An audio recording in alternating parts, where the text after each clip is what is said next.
live stream to hook up properly. So first competitor out is Jim O'Connell with Kamara Blackmore. Best of luck to all competitors.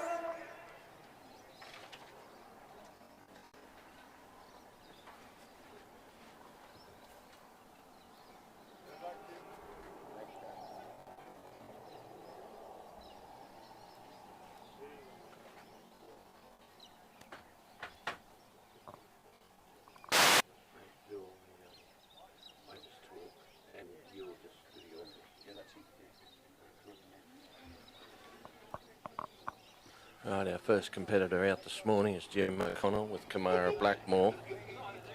Kamara Blackmore is a Kelpie Collie cross. She's a 9-year-old bitch bred by Jim. Jim, of course, these days resides around Tara, just west of Dalby, and prior to that, it's been 70 years up in the Winton district, up in the middle of Queensland. Running Kamara Station up there, about 10,000 sheep and 500 or 600 head of cattle. Tied down now to a smaller block of Tara, and we're up and running in the Ted Gaby. The sheep have come out, and Jim's let Blackmore go there down on the right hand side and makes a way down there behind the sheep there now.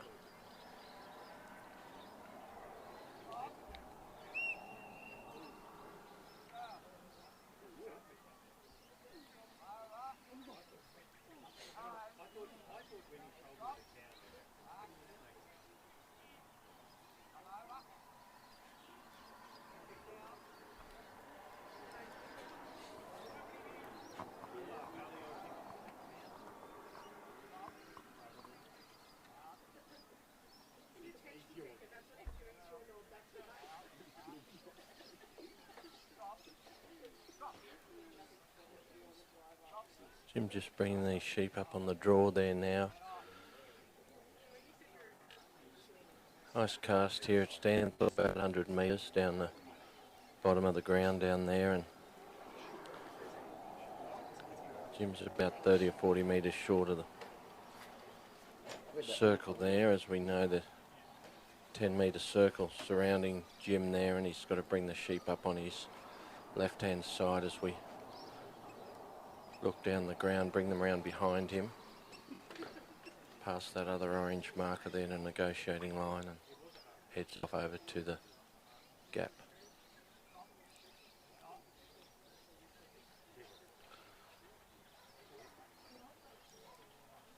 Bit of fog and rain here at Stanthorpe this morning, but breaking out into a beautiful day later on. 2 rounds of the Ted Gaby today.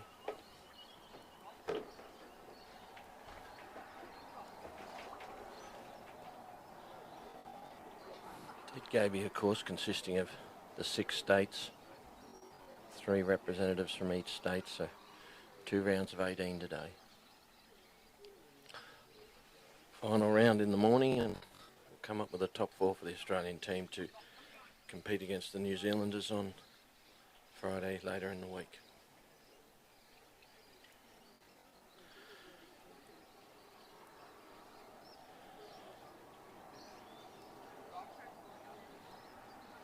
Jim got started into dog trolling in 1990. Started with a team of Kelpies up there, Kamara at Winton. A few of us around Longreach got started with a fellow Alan Harriman. Managed to place up there, and was a keen dog man and introduced us to the sport of 3 sheep trialling.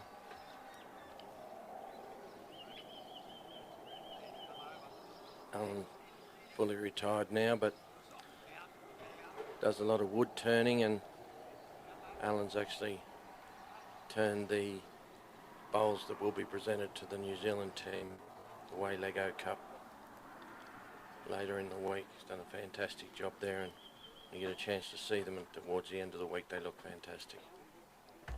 Jim's negotiated the peg there now, and he's heading down the corridor, heading towards the gap down the bottom end there. Keep it just a little bit out in front of Jim. A little bit fresh here this morning, and of course this course was made up of both the Australian and the New Zealand course. This first carry down to the gap is under the Australian rules, and so go through the gap and turn along the back heading to the Maltese Cross and up to the bridge. We're on the New Zealand drive course. Anybody wanting to watch some great dog trialling, head over to New Zealand. The New Zealand Championships there are about May each year. This year they were in Te Aute up in the North Island, and 4 courses running there, 2 hunterways and short head and yard and a long head for the heading dogs, and it's a tremendous week of dog trialling. Great hospitality from the New Zealanders over there, and it's certainly an eye-opener coming from Australia to go over there. Jim's got them in a good position there now. He's just got them sitting out off the edge of the gap there. Just taking his time. He's got 15 minutes, of course, to complete the course, and the course is sectionalised, so if you don't complete a section, you lose those points, and the pen being worth 20 points. It's a little bit crucial that you put them in the pen to advance through with a good score. Jim's now in the New Zealand drive section along the back. Dogs not really supposed to be round in front of them, but the sheep got a little bit of a trot up there, so Jim just pulled them up there now and putting them back on course.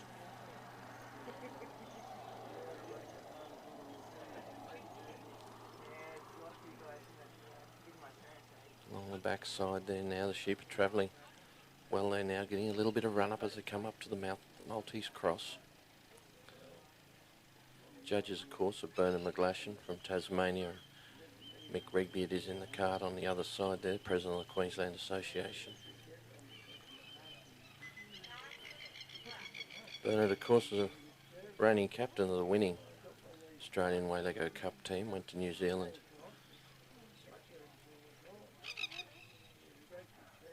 last year in October and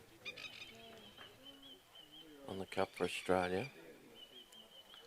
He's got them through the Maltese Cross now. He's got them in a good position just out the back of the cross there now. He's looking to take them round to the clockwise there and put them round and put them up the middle of the Maltese again, heading towards the bridge. In this New Zealand section, the handler can move and block the sheep and assist the dog, unlike the Australian section. Getting the sheep positioned nicely there now, Jim.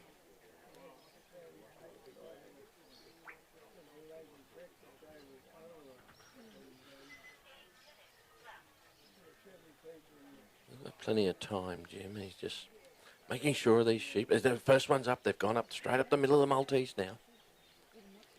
Nice work from Jim and Blackmore as they clear the top of the Maltese Cross.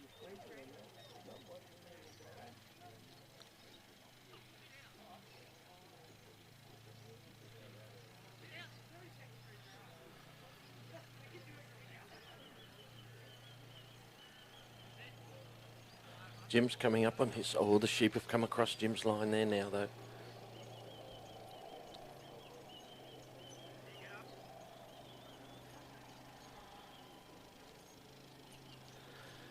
Just a little bit off course there. Jim will be losing some points there. Hasn't had a bad run, though.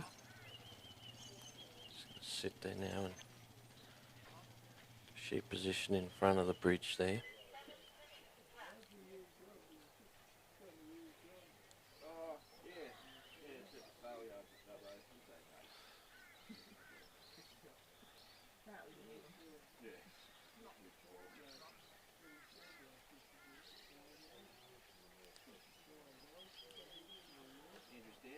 Just trying to get those sheep to look up the bridge. Jim's got his side. Oh no, they've split and they've gone round the back of Jim there now, and they've come right up round the front of the bridge there. And Jim's going to take the opportunity and swap over onto the other side.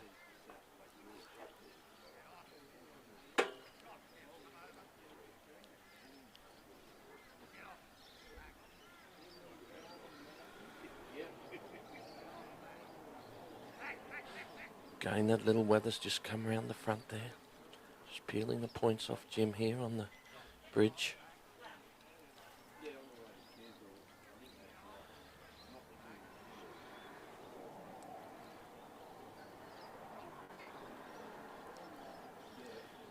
Now the sheep have rolled around beautifully. Jim's got them in position now as he brings them straight up and over the bridge. Heading down towards the pen. Back on the Australian course here now. Not allowed to assist the dog. And Jim's got them travelling just right on the edge of the line there now. They might have just come out a little bit. They haven't. Got a bit of a run up the sheep.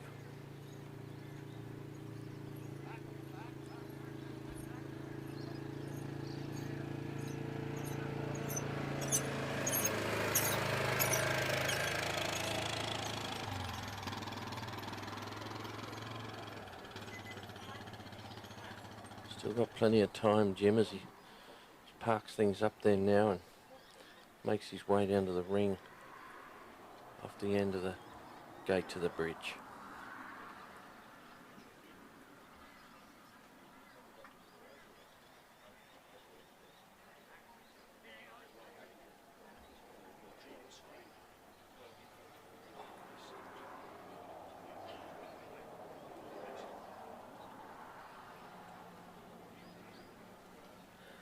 Jim's got them in a good position there now, right in front of the pen. Be looking to put them straight in there. He's got them positioned beautifully, but come back out the front and gone around the edge of the pen now. That little weather it is, he's come right out and gone right round the back. And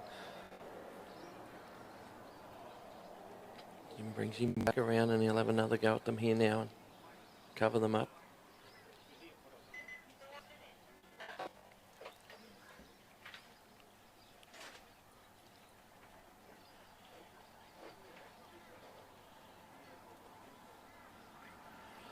Bringing them back in again. Jim got them blocked on this side nicely there, Jim, with Blackmore. Already been round there once, doesn't want them round there again as he rolls it, the weather back inside. Come back up on the outside again there, but Jim got them positioned nicely.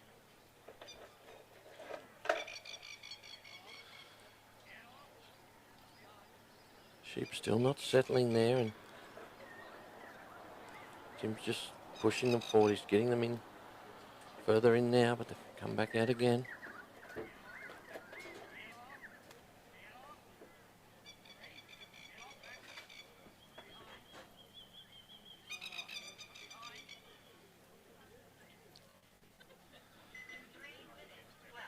Jim just letting things settle here now. Wants to make sure as he rolls those sheep beautifully right on the point of the pen there now. And oh, but they've come back out again.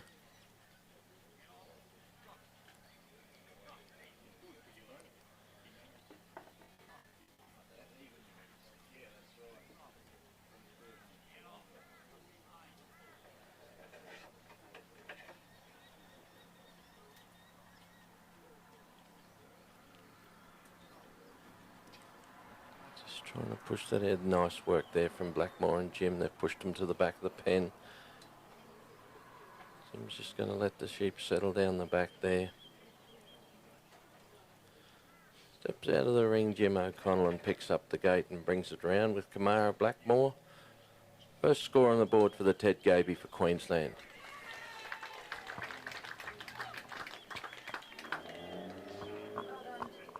Danny, what were you saying about that red line? That's the angle where it is. Oh, okay. Yeah, I see, yeah.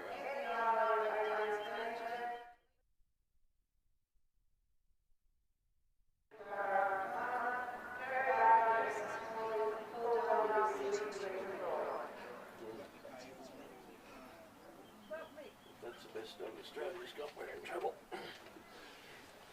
Righto. Our next one out is who, mate? Bill Davis.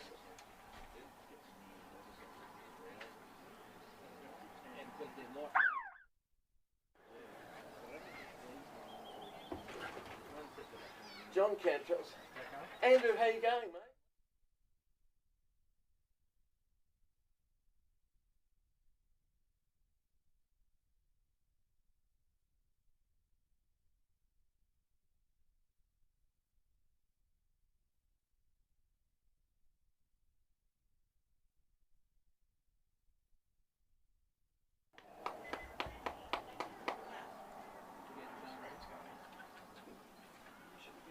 Our next competitor out will be Bill Davison from Tamworth in New South Wales. And we'll wait for a score to come back in for Jim.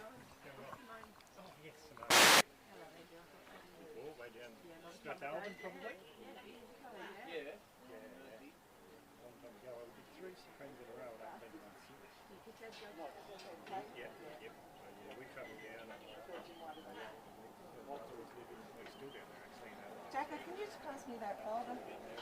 Blue folder? Yeah. Just a black pen. What would you like, Bernard? Oh.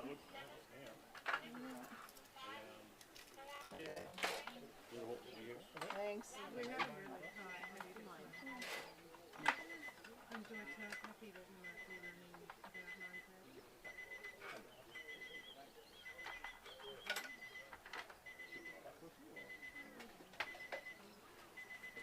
Can we see the cards, please, Lisa? Yeah, give me 2 seconds. Don't I add them up first and then you check them? Yeah, add them up, Lisa. Thank you.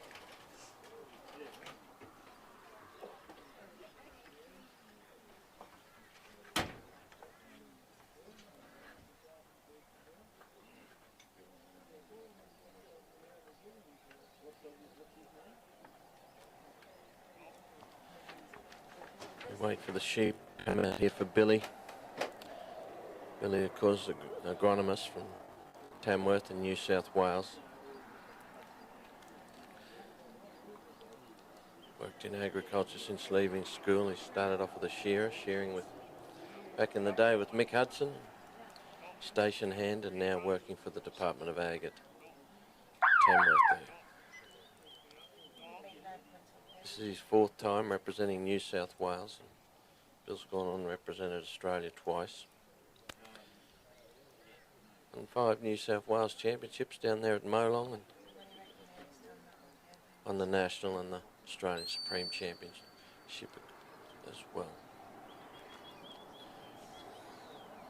Bill's little dog out there with Chili Bar Rain, with Chili Bar being Bill's prefix, is his rep dog for 2026. She's only a 4-year-old bitch, and she's by a dog that Bill had called King, who was a dog bred over in New Zealand there by Ian Herbert. Ian, of course, well known in the New Zealand circles in sheepdogs. Represented New Zealand on many occasions. Had a Bill's bitch called with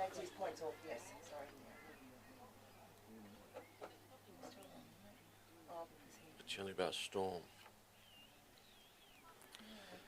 Just picked the sheep up nicely with Rain and heading back now towards the peg. The sheep are just a little bit touchy here this morning, but working beautifully off this bitch.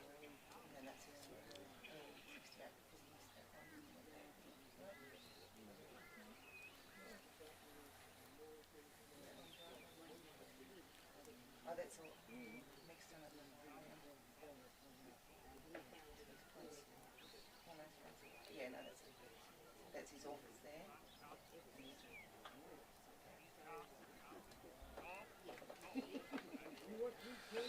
It just brings them up there.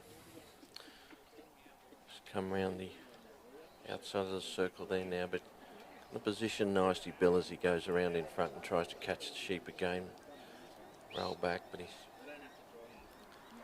that negotiated nicely there, Bill. Head off down the ground now, heading towards the gap.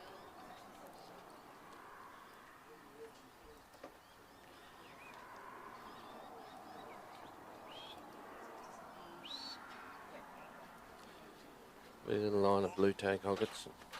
Just out of Stanthorpe here at the hindmarsh. We thank them for the donation of their sheep. Starting to get a bit hard here in Australia to find sheep. Close down the southeast of Queensland. A lot of this country being converted to cattle.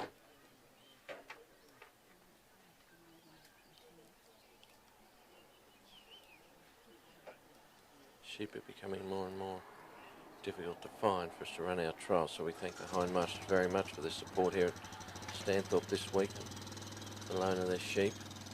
Bill's got these sheep travelling beautifully down the middle of the corridor here. It's Got rain off nicely there.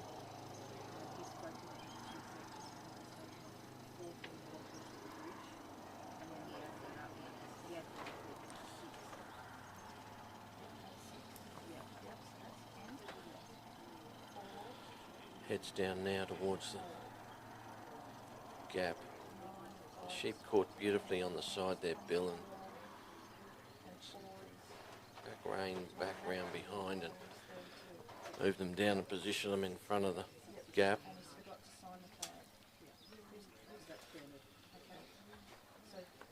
Can Lisa just make a note? He's got to sign that. Yep. Signatures, yep. Got that nicely there, Billy Davison. Goes through the gap behind the sheep. That's what is required here in the Trans-Tasman, and head down now on the New Zealand Drive section, heading towards the Maltese. Sheep are travelling beautifully, and Bill's just stepping it up there now to catch up to them on his side.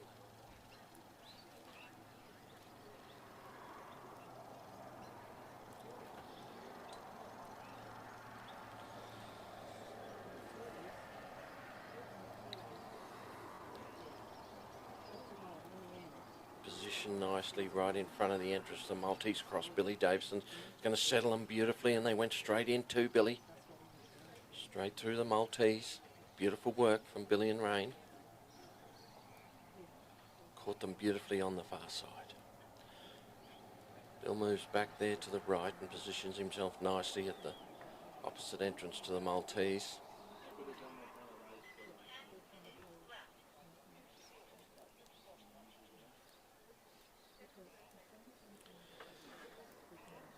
The sheep across nicely. The sheep are starting to settle beautifully here for Bill and Rain.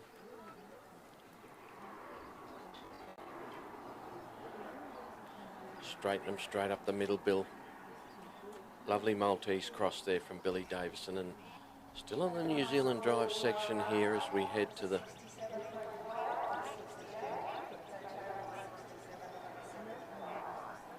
heading along beautifully, and sheep travelling well here, Bill. They're feeding as they come and got them dead set mid-course.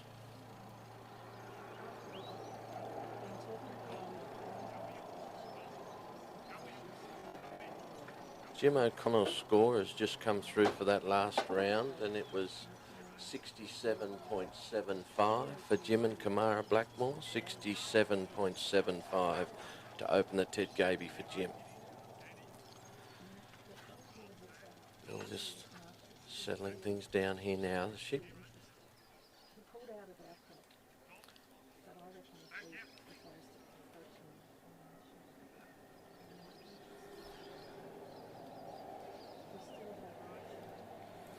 just got to work on these sheep, get them in the mouth of the bridge and get them looking up the bridge there. A little bit hard to position the first two lots, but Bill's got his side steadied now. Oh, the sheep have slipped around the edge of Bill there now. Going to swap sides there. And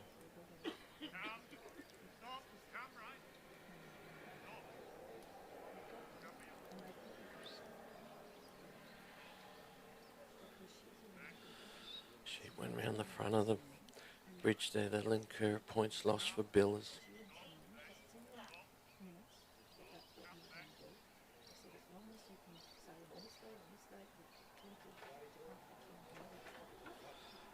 Try and straighten them up here now, Bill, and get them looking up the bridge.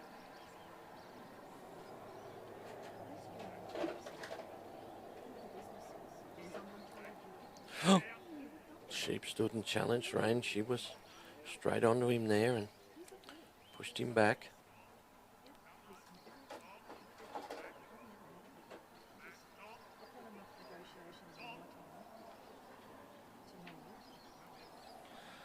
Again, that little weather's beaten. Billy's put two over the bridge. He's got to bring them all around again now, though.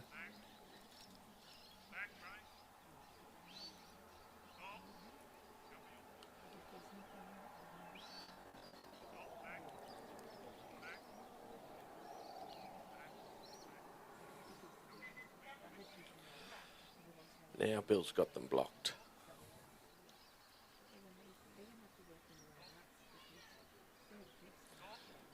Got them worked round this time. They've been up once, a couple of them. They look straight up the bridge and they're going up this time for Bill as he drops rein in behind them there now. And 1, 2, 3 off the front of the bridge. Just look at his watch, Bill. Still got plenty of time to put him in the pen.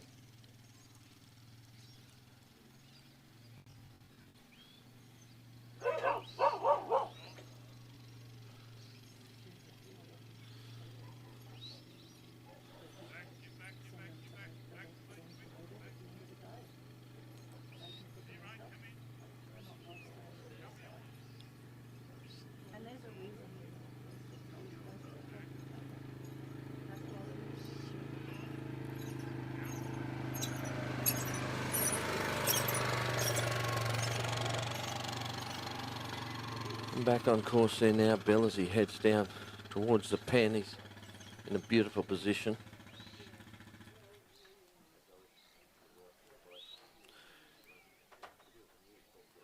Makes his way forward and steps into the ring there off the point of the gate and try and put the sheep in the mouth of the pen. So we've got a little bit of time left, Bill, and he's just going to settle the sheep down there now and edge them towards the mouth of the pen.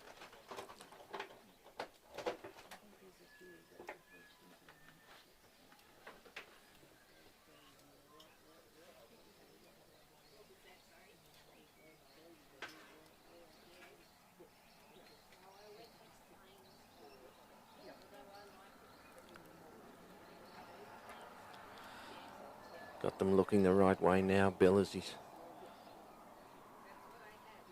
just picking up that tail. Sheep comes there on this side, caught it beautifully there, Bill, and got them straight there now. They're almost over the line, feeding their way into the pen.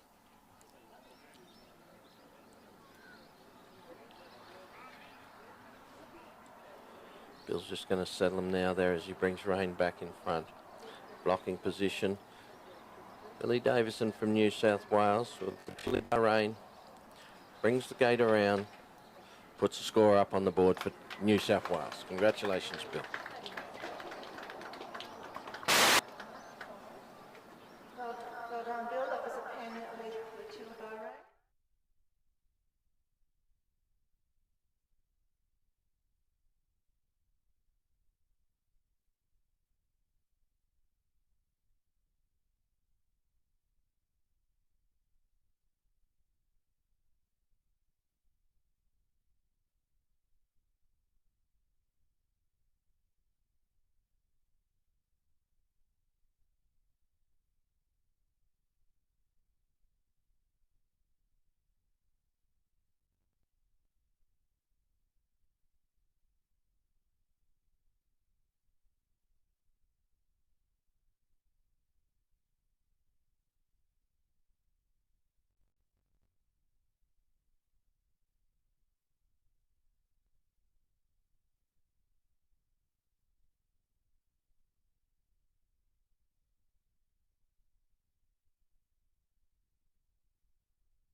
Come on, quick! Here, Tuck, come on. Tuck! Here!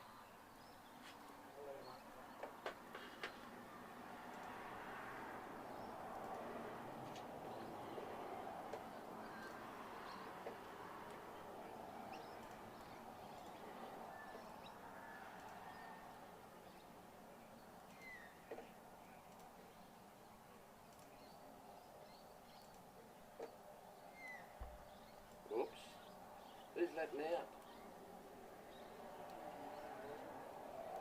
Dave Lacey out there. Yeah, but who's letting out the sheep? We got men down there.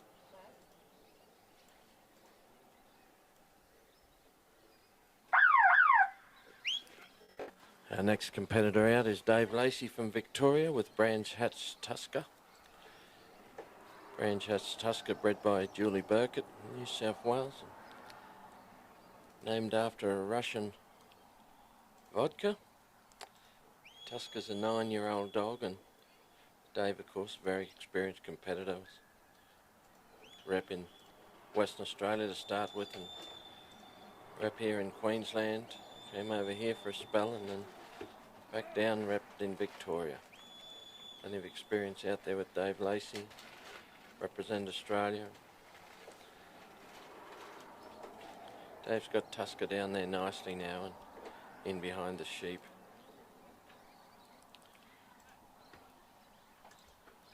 Nice and cool here at Stanthorpe this morning. Tremendous day for dog trolling.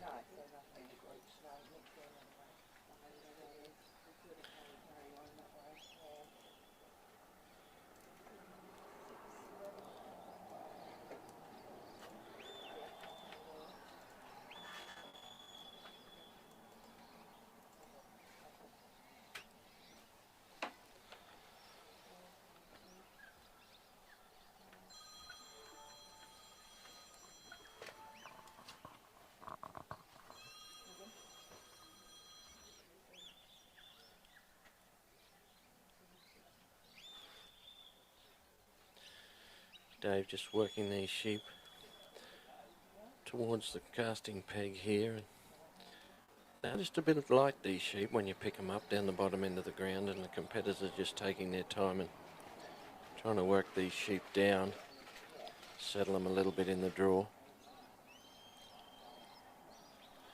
We've got a 67.75 with Jim O'Connell, Kamara Blackmore, first dog out. And Scruton is here now, just adding up the score for Billy Davison. It's first round of the Ted Gaby here this morning, second round this afternoon, third round in the morning, and we'll come up with the top 4 scorers to represent Australia. First New Zealand later on in the week. Dave's bringing these sheep up nicely now and bring them up here on his left-hand side as we look down the ground and around behind him, hopefully keeping him between himself and that other orange marker.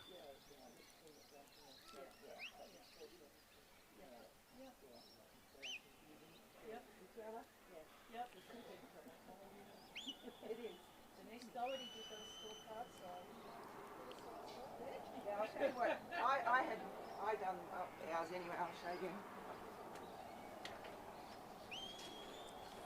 That's how we do ours. Dave just got that little ewe there. She's just got her head high there. She's had a couple of ducks out of the mob there now, and Dave's just going to try and put her back in the middle there. She's looking out again there on the outside. She rolls back inside there now, and Dave just working the sheep, trying to bring them round behind him here. There's that little ewe there. She's at the front there now. We work away on her and keep rolling the other two around, and here they come now. Dave's working them nicely now.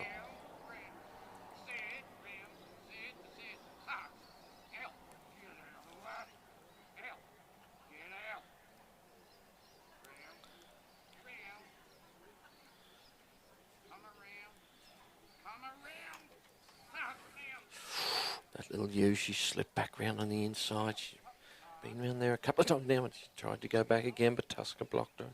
Brought her back. There she goes again, but Dave caught her there nicely and put them back where he wants to now, Dave. Just got to bring them round behind you.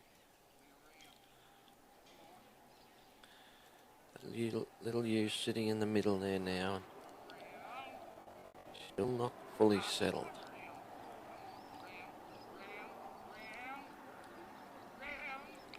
She is again. There she goes again, but Dave's got her blocked up there again. It's that little white-faced ewe there on the lead. It's just the one springing out and around. This time Dave's got them shaped up nicely, brings them around and caught them beautifully as they've come over the line, but they've rolled right back around. He's got them straight down the middle of the course, Dave. Heading off down towards the gap.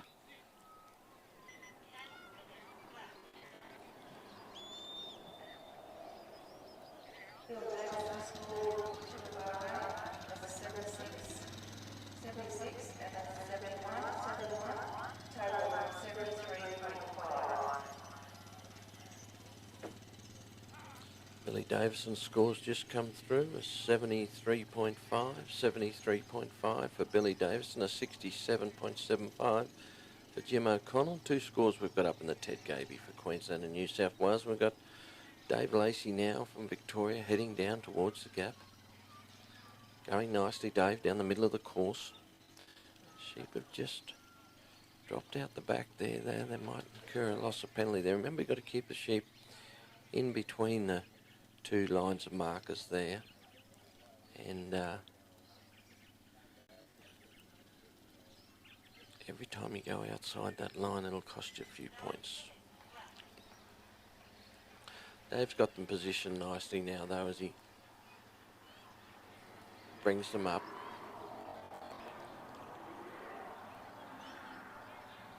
Puts them through the gap and makes his way down and through the centre of the gap there now, as he's got the sheep blocked up nicely there now, and the New Zealand Drive section here, and Dave just pulling Tusker off the head there to let those sheep roll forward and keep them going nicely.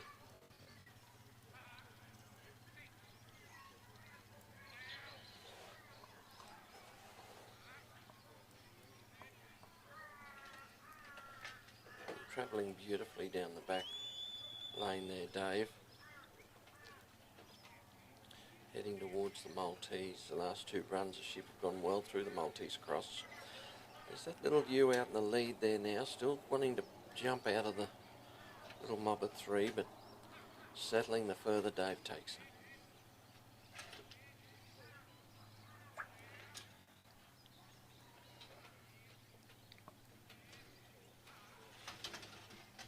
Beautiful position, Dave, right into the middle of the Maltese. He's going to turn one, I think one's got, that's it, Dave, rolled it back beautifully and put him straight up the middle.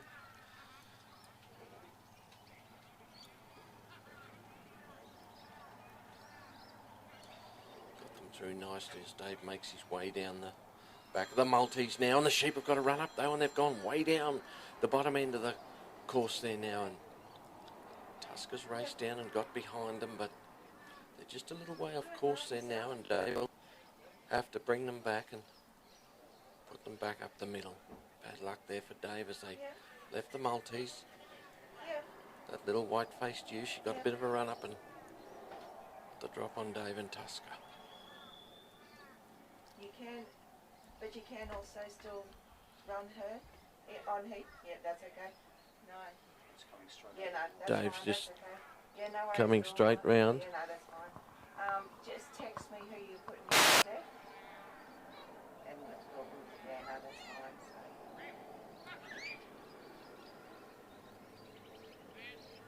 Yep. Yeah, yeah. Yeah. Yeah, that's okay. Yep. Yeah, please, yeah. Yeah, that'd be great. Then it's, but then I'm covered, you're covered, we're all good. So, excellent, thanks. Bye.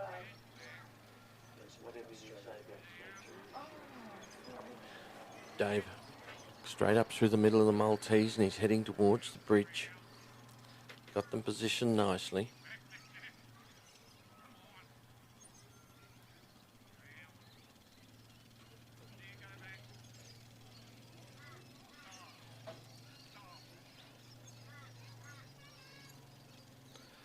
Sheep haven't been taking the bridge well, but Dave has got them in a good position there as they come up on the outside, but Tuck's caught them. There, oh, there's that little ewe again. She's come straight round the outside. She's been in trouble since Dave picked her up. Brought her back around now.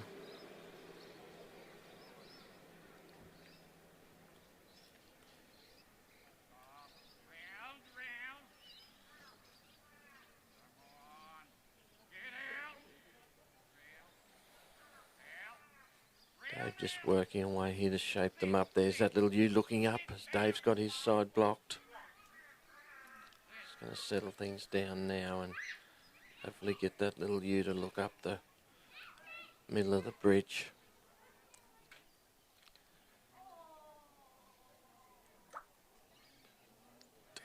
Dave's getting them rolled in there nicely.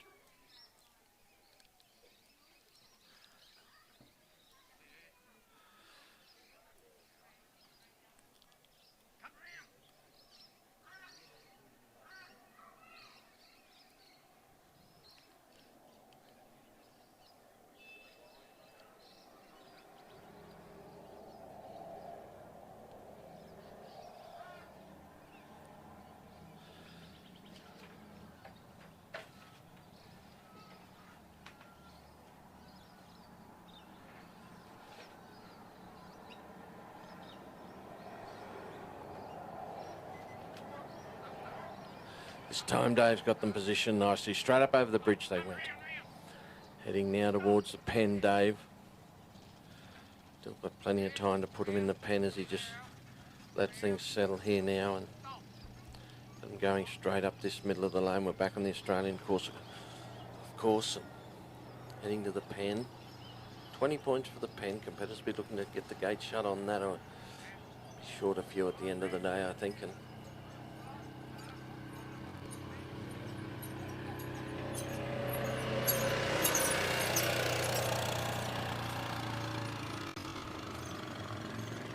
Dave brings him down. He's in a good position as he approaches the pen there. Rolled him back nicely. Just going to catch him on the fast. Oh no, they've beaten him around the outside, David. Sheep are gone right round the back of the pen.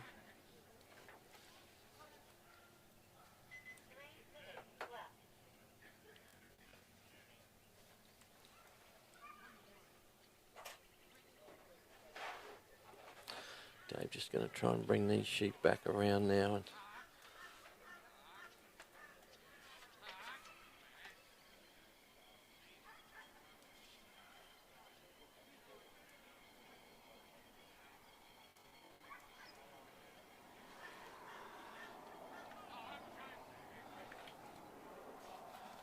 Dave's just around the back of the pen there now. He's going to bring them up on the side. He's got them around the front there now, Dave.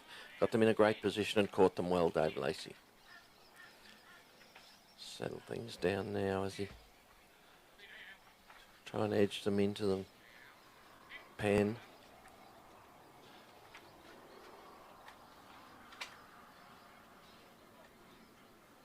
And there nicely now, Dave's positioned them to the back of the pen. Just Tusker settle there now. Dave Lacey from Victoria and Brands Hatch Tusker picks up the gate and brings it round, Dave. Puts our third score on the board. Another one for Victoria. I've got one to go.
wife's name?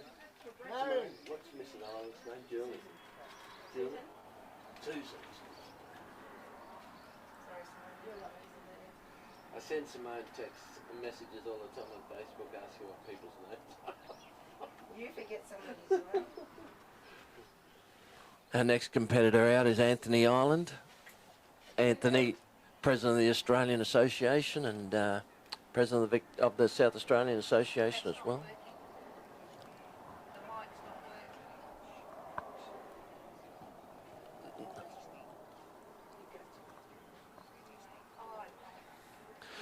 Anthony with Oak Downs banjo. The sheep are being released down the bottom end and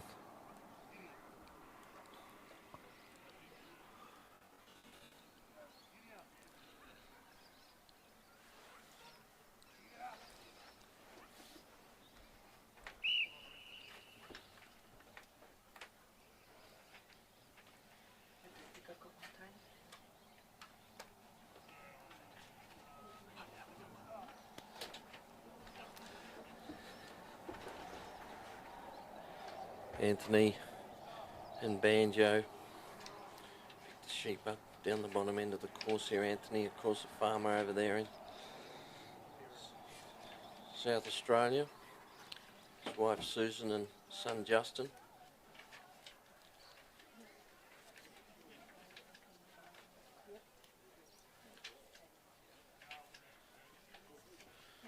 Been dog trolling for a long time, has represented Australia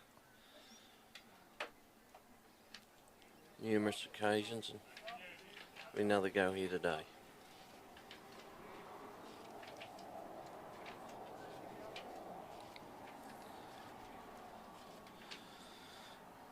Three scores up with Jim O'Connell in a 67.5 and Billy Dougson a 73.5. Jim O'Connell 67.75.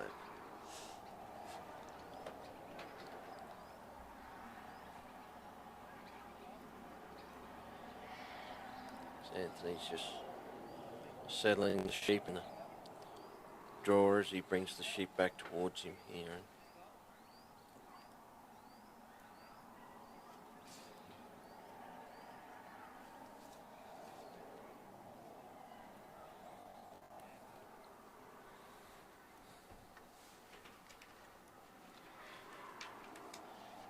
A great week of dog trolling here in Stanthorpe. Say these 3 rounds of the Ted Gaby will finish at lunchtime tomorrow and we crank straight into the Supreme Australian Championships on Sunday afternoon. New Zealand Test Series on Friday, Saturday and Sunday and culminating next Sunday in the final of the Supreme Australian Championship.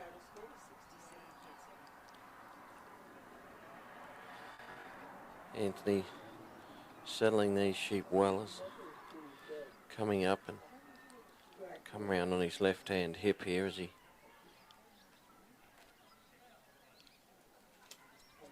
brings them along nicely.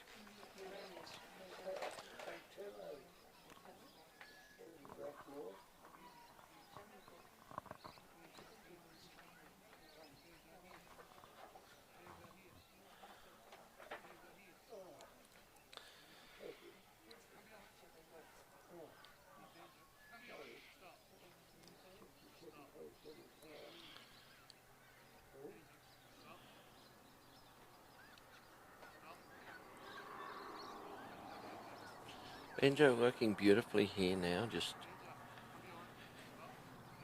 feeding the sheep with some good respect there and just keeping them on course and just keeping settled. Anthony just rolling them around here and settling them as he comes.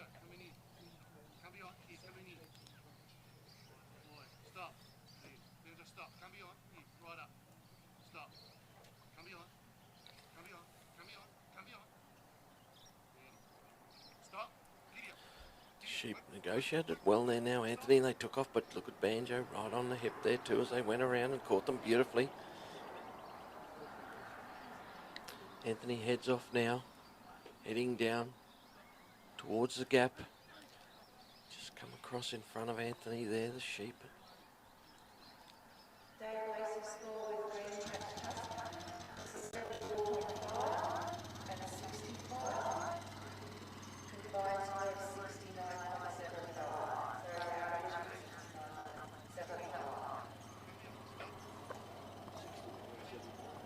69.75. Dave Lacey's score with Brands Hatch Tuskers is 69.75. 69.75 for Dave Lacey.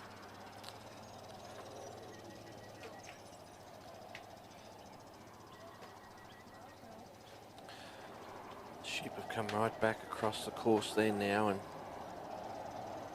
Banjo's got a hold of them, and all the sheep have got to run up again though and come around in front of Anthony and over on the far side. Just judges, of course, for the Ted Gaby for today, Bernard McGlashan walking in the middle, and Mick Rigby in the cart. Mick, of course, is president of Queensland Association, been instrumental in getting the Supreme off the ground here in Queensland. His wife Karen. A great subcommittee here in Queensland running the Supreme.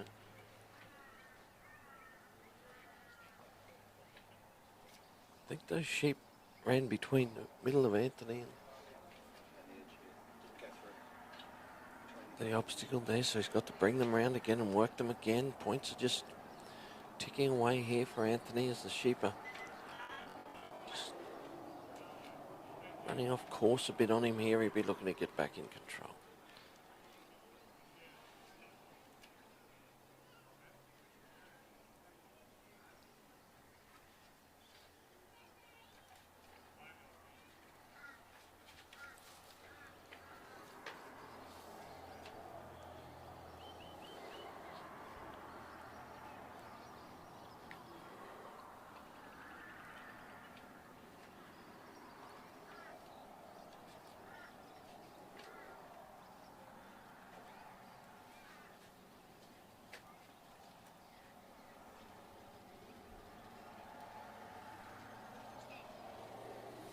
Got them now. Anthony's on the trot and taking the sheep down towards the Maltese.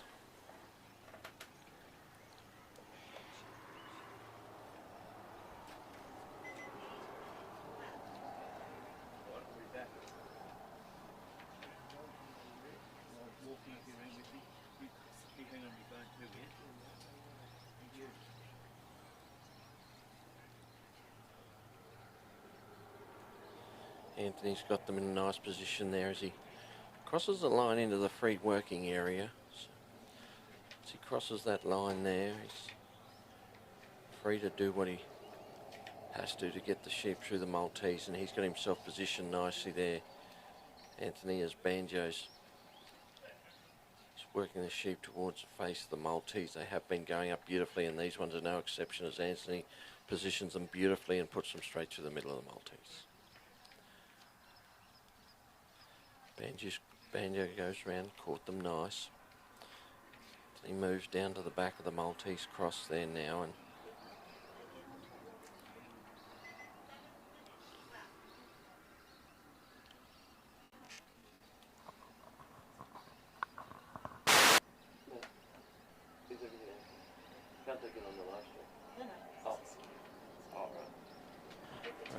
Anthony's got them shaped up nicely there now, and just comes in on his side, and Banjo's going to turn that lead sheep back. Pointed them beautifully up the middle of the Maltese, and Anthony's there to block.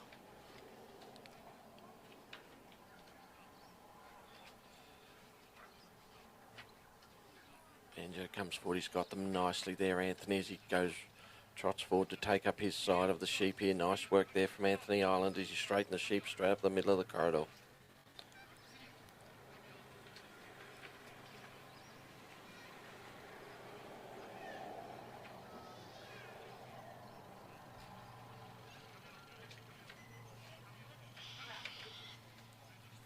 So we've got plenty of time to put him in the pen. Anthony stepped up on his side nicely. Just going to have to change sides there as the Sheep trickle outside the course.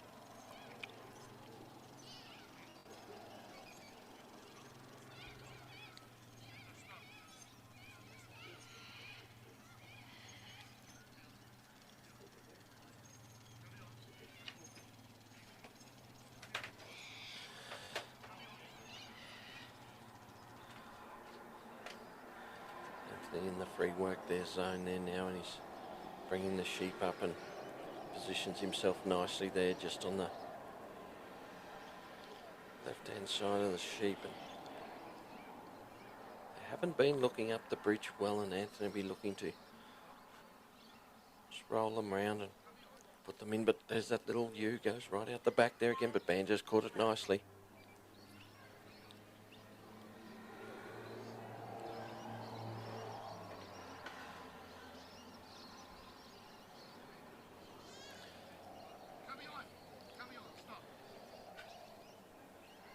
Got on a great spot there, Anthony. Just got to get them to look, and here they come now. Straight up the bridge, 1, 2, 3, off the front they come. Anthony's heading to the pen.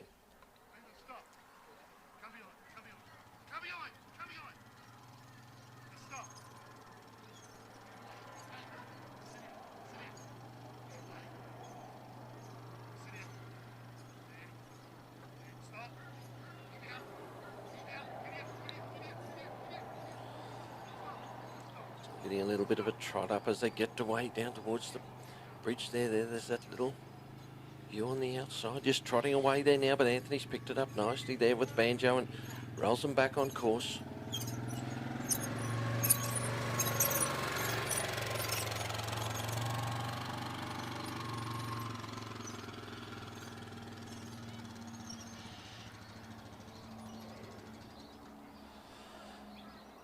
And he makes his way down into the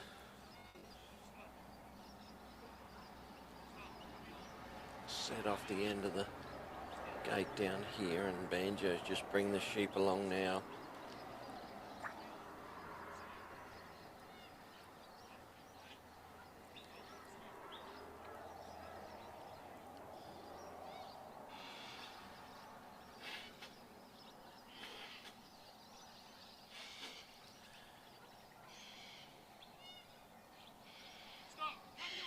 Anthony just settling the sheep. They caught the outside nicely and got back on the inside. He's got the sheep right on the side of the gate there now and shaped them up beautifully on the hinge there, Anthony Ireland and Oakdown's Banjo. Puts them down the back of the pen. Anthony's just going to position the dog. Great blocking position. He waits for him to settle. There it is for Anthony Ireland as he steps out of the ring. With South Australia with Oakdown's Banjo. He's up the gate. Shuts it there for South Australia. Another score on the Ted Gaby. Marion. What?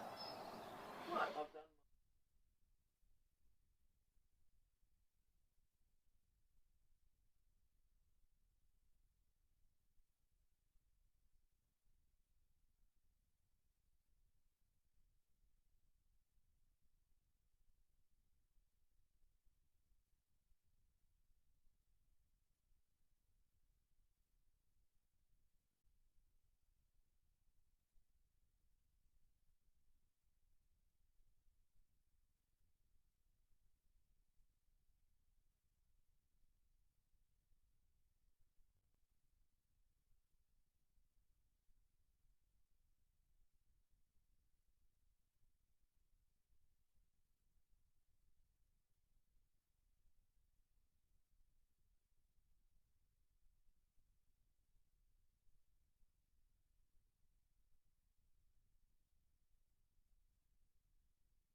Okay, so our next competitor to the ground is Tasmanian Lee Jamieson, and Lee is working his dog Riverborn Fran. Now, Fran's a 7-year-old bitch bred by Eileen Moriarty from New South Wales.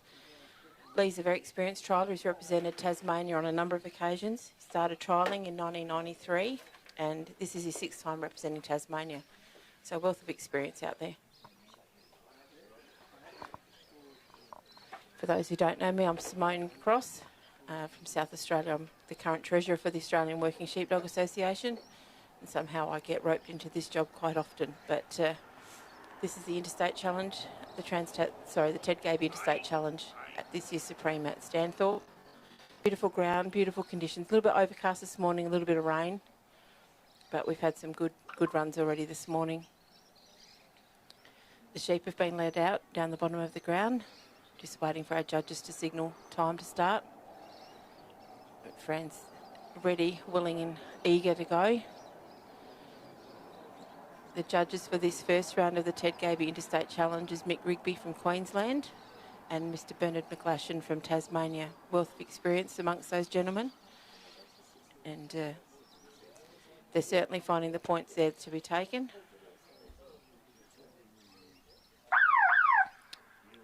Judges are happy where the sheep are. So Lee's elected to cast Fran out to the right. You might have to use your movie. Beautiful deep cast here from Fran.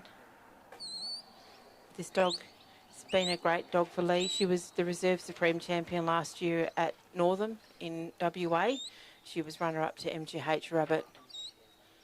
So she can perform on the big stage, this dog, and no doubt she'll do her best for Lee this morning.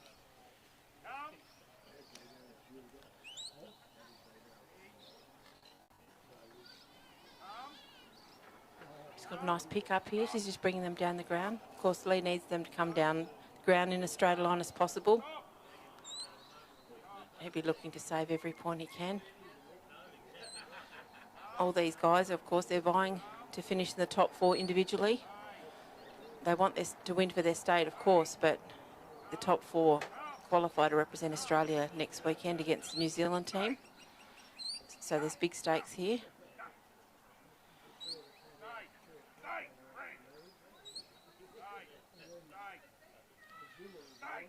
Of course, this is the Trans-Tasman course that we work in this Ted Gaby Interstate Challenge.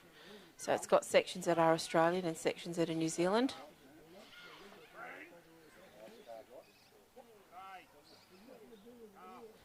In this first part, of course, it's an Australian section, so you cast, lift and draw those sheep down the ground. You can only command your dog by voice command or by whistle, and you can't assist your dog in any other way. So Lee's got to bring them down onto his left-hand side, bring them around behind him before they head off to the gap.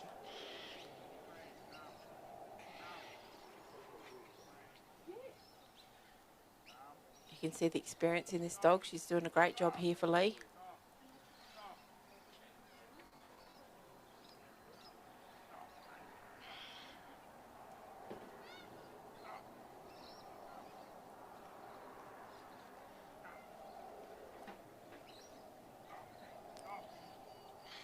She's brought them down the ground. They're just not into position yet.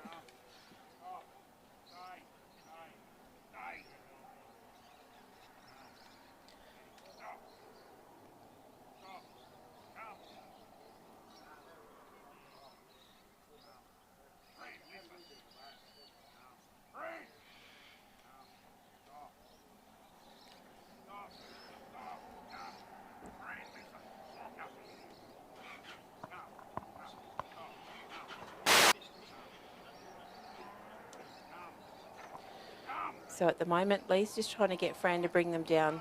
He's on his left-hand side, but he's trying to bring them around. There's actually a mark behind Lee. So they need to go between where Lee is, which is at the casting peg, and then there's a mark behind. He needs to bring them around behind, between those 2 cones if he can. That's to get maximum points out there on the ground.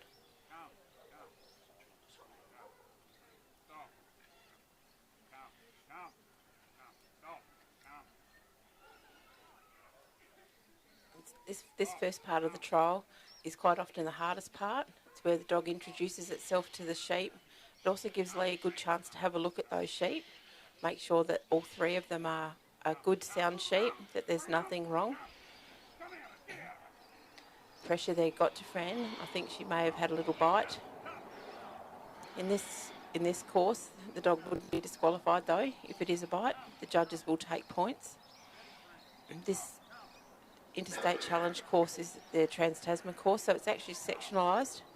So the maximum that Lee could lose would be that first section.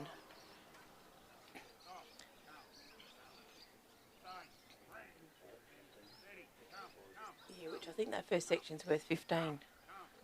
Oh, sorry, 25. Yep.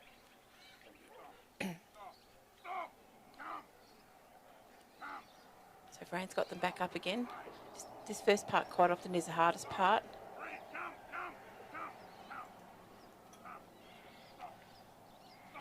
Of course, the live streaming this year is being live streamed directly to the new Australian Working Sheepdog Association YouTube channel, which is an exciting new step for the Australian body.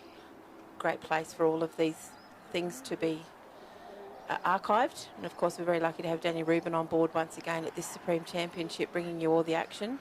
So Lee's gone around that marker now as he's heading off now down towards that first obstacle, which is the gap.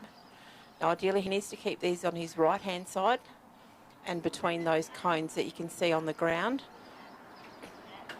If those sheep stray outside of those cones, they will be point deductions. He also needs to keep them up to him. He doesn't want to let them get too far behind him or too far in front, because once again, our judges will be looking to take points.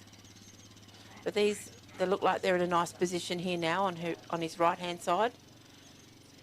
Fran's looking to cover that little break. You'll see there that they've actually gone out onto Lee's left-hand side. So they're currently off course at the moment. And they're the things that the judges look for when they're off course. They will be losing points. Could be 1, it could be half a point, it could be 2 points, just depending on how far they go off course. But Fran's got them back in course now, and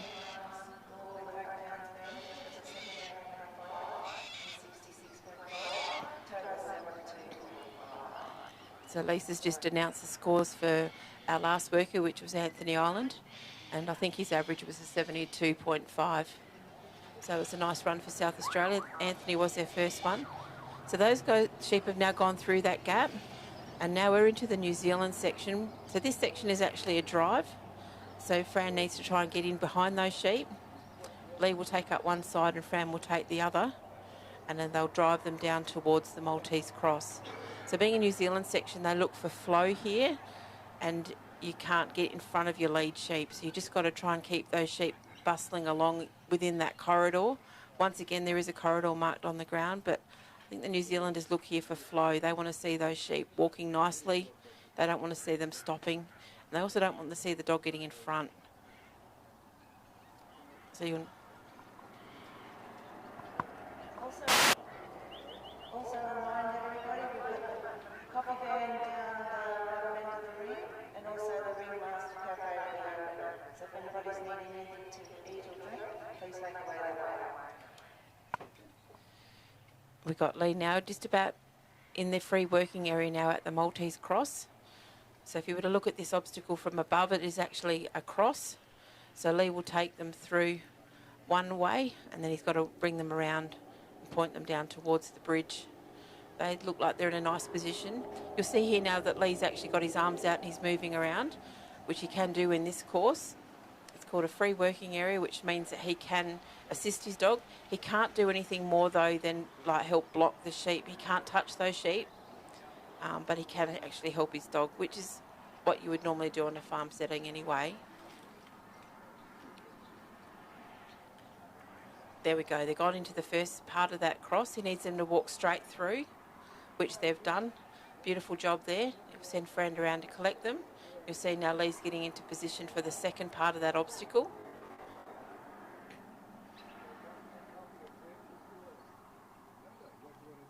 Fran's doing a nice job here. She's got good control of these sheep now. A little bit of trouble there at the start, but once they've got going, they're doing a great job here.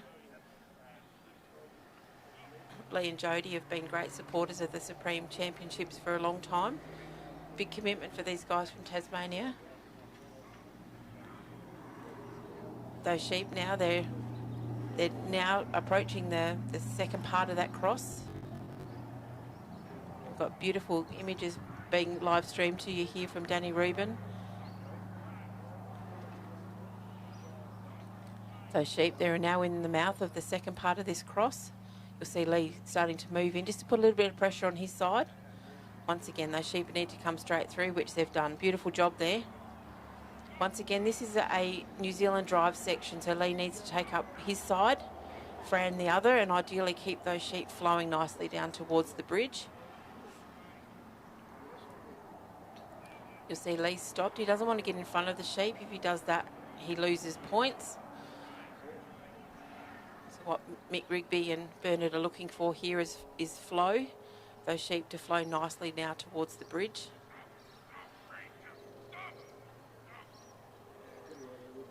They're in a nice position here now.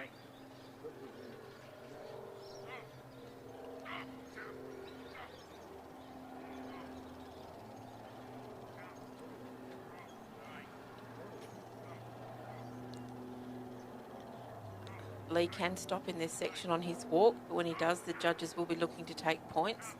Could be a half a point or a point, depending on what they see. Of course, Lee started this trial with 15 minutes, and time isn't an issue for Lee at the moment. He's still got plenty of time.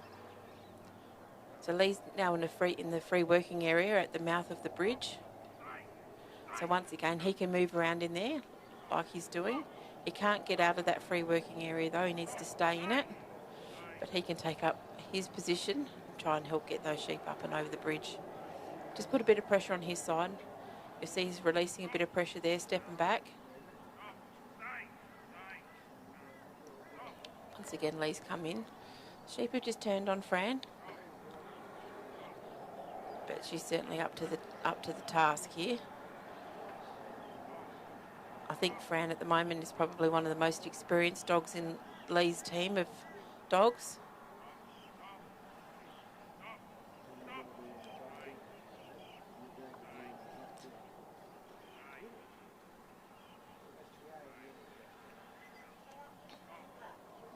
Those sheep are now in the mouth of the bridge. They're just having a look up that ramp.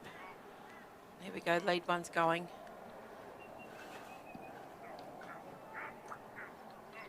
Beautifully done. So gone over the bridge. We're now back onto an Australian section. So once again, Lee now needs to maintain an even walk as he heads from the bridge to the pen. He needs to keep them on his right-hand side and ideally within the corridor to maintain as many points as he can. It's beautiful sheep. They're working nicely this morning. They're certainly testing the dogs, but these dogs should be up to it. These are the best 18 dogs from around the country in this Ted Gaby Interstate Challenge. Each state has put up their 3 best workers. And there goes Mick in the buggy, squeaking along.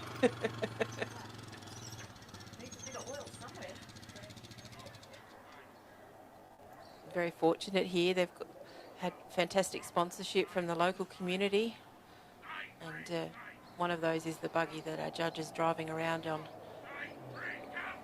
Lee's in position at the pen. He can't step out of that ring now until those sheep have gone into the pen.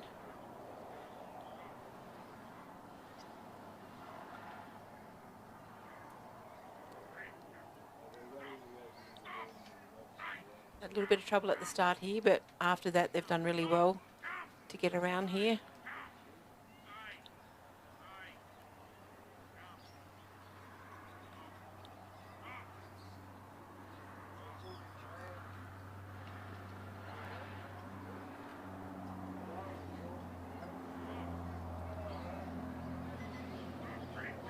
Lee's still got plenty of time.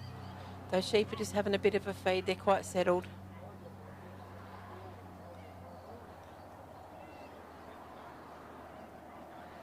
There we go. She's got them rolling around. Oh, one's just ducked around the side. Little point waster there. Of course, if they go down the side, the judge will be looking to take points. But he's got them in there now. Lee's happy. He's just stepped out and shutting the gates. There we go. That was Lee Jamieson. He was representing his state of Tasmania with his dog, Riverborn Fran. Well done, Lee. Thanks, Lee. That was a minute with Fran. Next out, we've got Ultra Chew.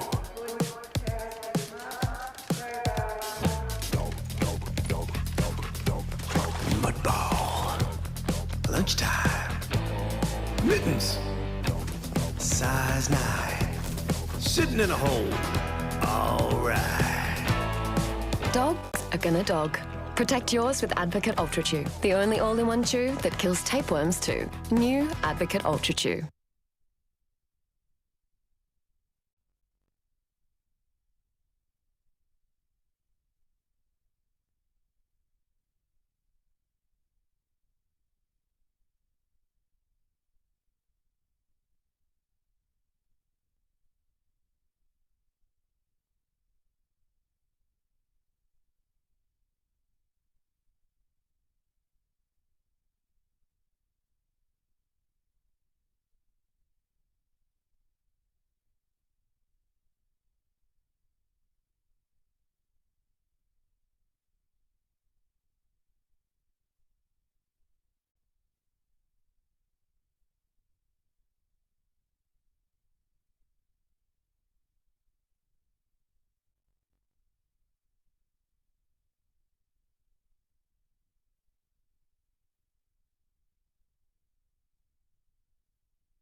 So our next competitor out in this Ted Gaby Interstate Challenge is Gordon Curtis, and he's representing Western Australia.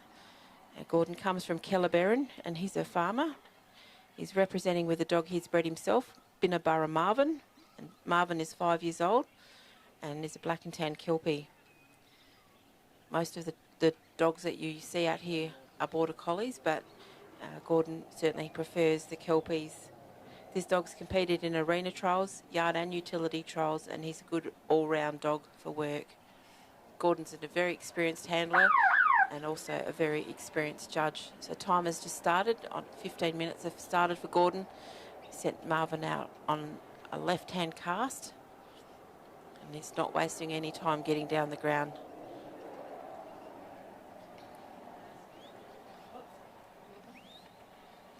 And he's now got sheep in 3 different directions at the moment.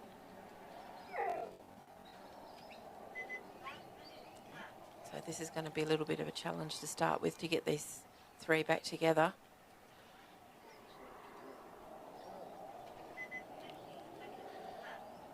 Gordon's a very experienced trialler. He's been trialling for a bit over 30 years, and he's represented Western Australia in both yard and 3 sheep trials. He's held many offices for the Australian Sheepdog Workers Association. He was our president, and he was also president in both state and yard for the Kelpies as well. Gordon's judged and managed at the Australian team on 2 occasions, and luckily for Gordon, both teams were winning. His wife Sarah and him, they have a farm north of Kellerberrin in Western Australia, which is approximately 3 hours east of Perth in the central wheat belt, and most of it is leased out for cropping. On the remainder he runs some sheep, and obviously he needs to have his dogs for that. So we've certainly got a very experienced handler out here, and he's in a little bit of bother here at the moment. He's got 2 sheep which Marvin is working, and 1 has gone out on its own. It's going to be a bit of a trick here for Gordon to get them back together. That 1 on its own has seen his mates, and thankfully he's starting to head back to the other 2.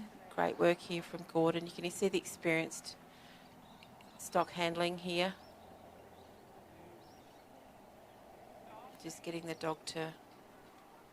He's now sent Marvin out to collect that 1 to bring him back.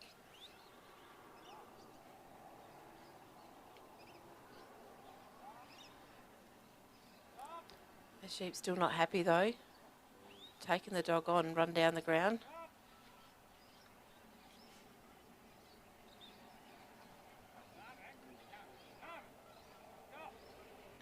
Yeah, this one sheep just doesn't want to play, making it very difficult here for Gordon.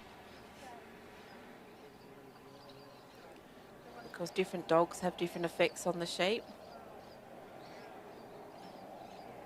We've seen all sorts this morning. Of course, the last dog we saw, Lee Jamison's dog from Tasmania, was white. And there's a border collie. The triallers don't really care what the dog looks like. They pick the dogs on temperament.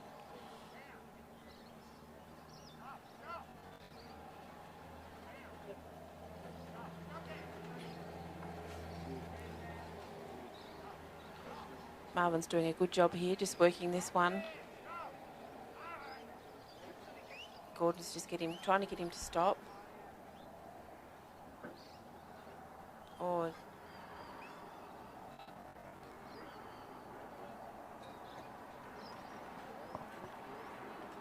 it's hard for Gordon. He can't do anything to help his dog. He's just got to stay.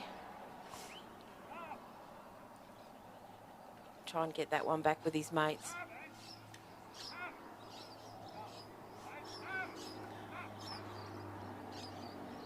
He's now trying to get those two to go back to the one. But that one that's on its own doesn't really want to play ball at the moment. Knows where it's come from. It's heading back down there now towards the Dog Pro let out.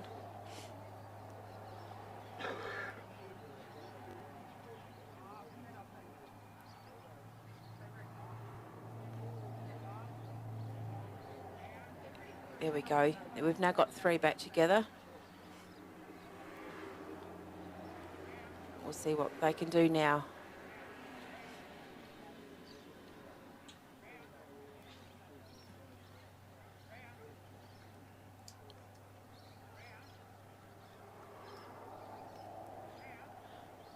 Gordon's very well known with his Kelpies in Western Australia, and he's been involved with a program over there called Kelpies for Kids.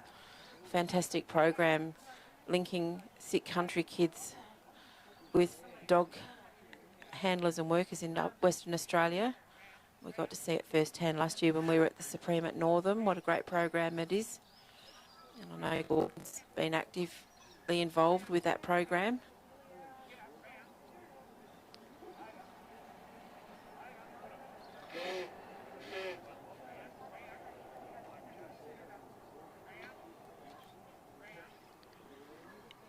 Here we go. They're now starting to come the right way, bringing them down the ground. Of course, this is costing Gordon time.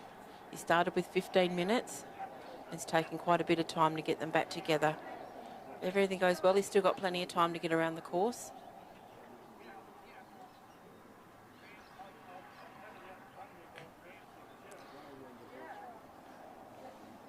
Once again, he needs to bring their sheep down and deliver them to his left-hand side. And then he'll bring them around. There's a balancing peg behind him, which he'll bring them around between the casting peg and that balancing peg.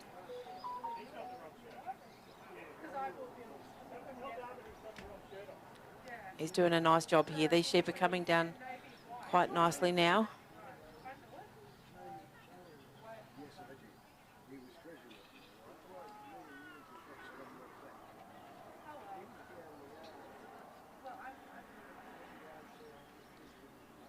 Gordon will be wondering why this couldn't have happened at the start. But anyway, looks like he's resurrected something here, and hopefully they can now get on and get around this course in the 15 minutes.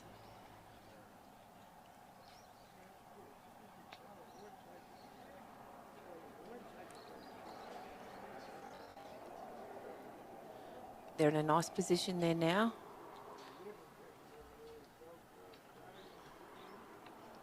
Beautifully done. So now they've gone around behind Gordon. He can now move off.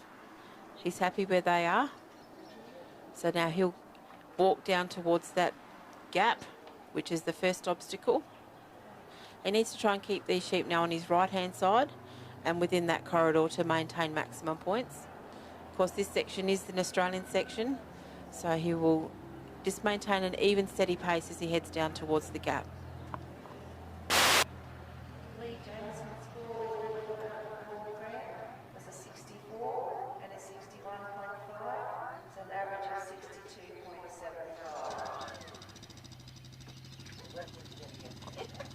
So Lee Jamison with Riverbourne Fran. Sorry, Lisa, that was a 62.75. Of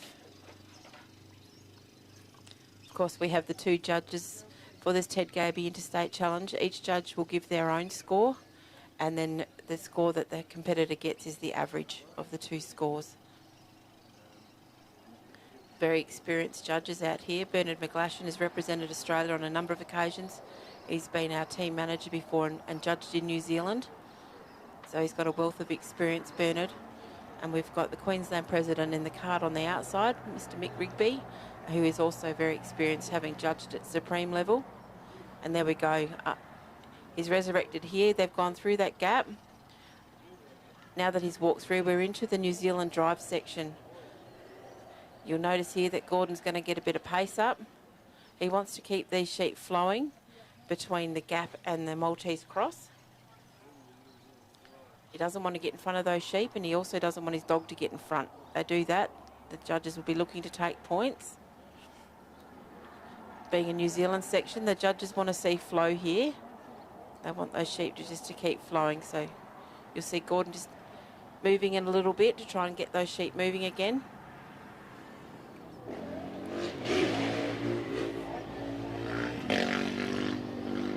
Well done there.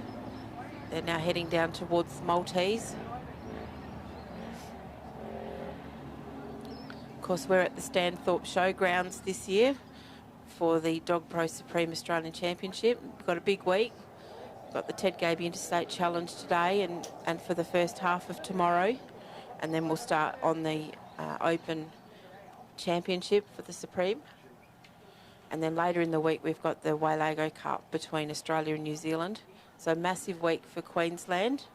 They've done a mammoth job getting this all organised on behalf of the Australian body, and we really appreciate it. Gordon's now in the free working area at the Maltese cross. So being a free working area, once again, he can help the dog here. He can't touch those sheep at all, but he can sort of help put a bit of pressure on.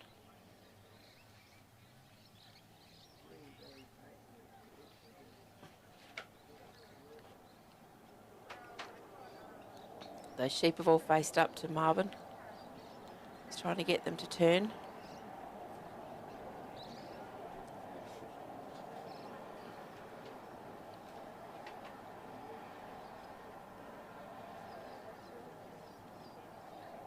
There we go. We got them into the first part of that Maltese cross, and they've gone straight through. Beautiful work there. Gordon's just sent Marvin out to collect them up. They've just gone a little bit off course there.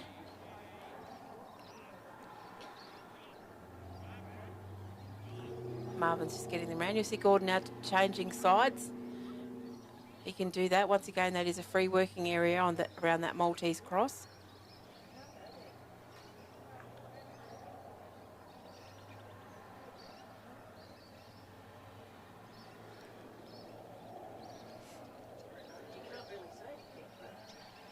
So he's in position there, trying to get Marvin to bring him up.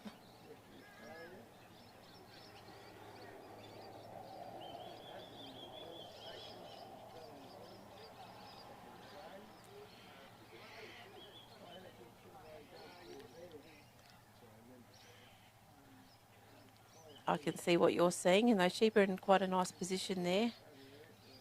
Just trying to get them to turn, milling around at the mouth there. There we go, we've got them going through. Gordon's just coming back around now. He's going to take up position again for the next drive section, which is towards the bridge.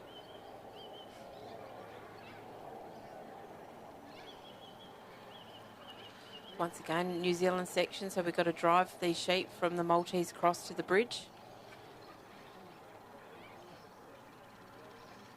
He's still got plenty of time, but he needs to get a move on here if he wants to get these sheep in the pen. Of course, the pen for this Ted Gaby Interstate Challenge is worth 20, so you really do need to get home.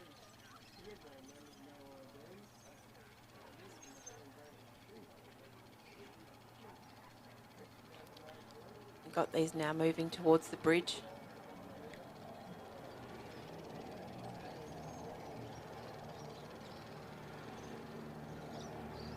See, Gordon's now just swapped over. One of the things is you want the handler to be one side and the dog the other. He also doesn't want to get in front of those sheep.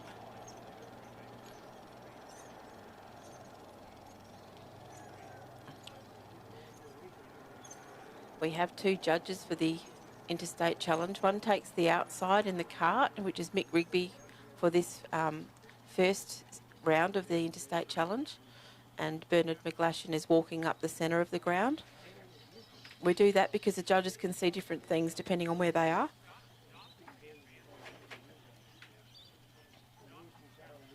So once again, we're in a free working area at the bottom of that bridge. So Gordon's just taking up side there, putting a bit of pressure on. I'm sure his dogs are used to doing this sort of work on the farm. All these obstacles that you see out there replicate certain situations you might find on a working farm. And we've now gone over the bridge. We're now back into an Australian section. So now Gordon needs to keep these sheep on his right-hand side. And he's commenced his walk. So he'll now maintain an even, steady pace as he heads down towards the pen. Unfortunately, those sheep have just galloped a little bit in front. When they're out of course like that, that's where the judges do look to take points. We're trying to get them back on course. They're still not settled, these sheep. They've certainly given this little dog a bit of trouble the whole way around. For them to get to the pen is amazing, considering the start that they had. Fortunately, those sheep are just behind the pen at the moment. And I think time is going to beat Gordon unless he can pull a rabbit out the hat here. They've gone behind.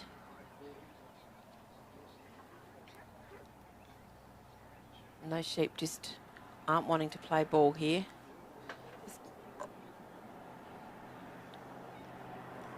Gordon would know that time's about to beat him, I would think. There we go. Unfortunately for Gordon, he has run out of time. He will get a score though.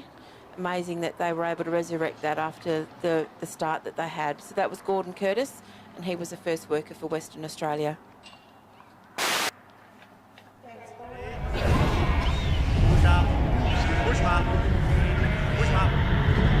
Big day.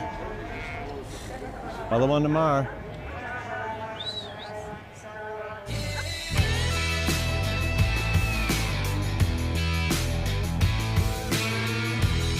Reliable fuel for dogs who work today and go again tomorrow.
So we've now got Queenslander Gary Barker.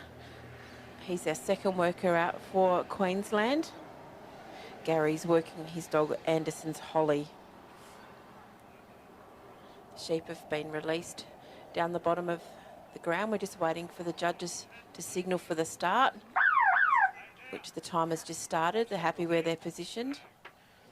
Anderson's Holly was bred by Brad Anderson and is by one Dara Luke, out of Shaundar Millie. And in Gary's words, Anderson Holly is a kind, honest bitch. She won the Australian Championships in Dalby in 2019. So she's a very experienced dog, Holly. Gary has spent 44 years working in New England, in northern New South Wales.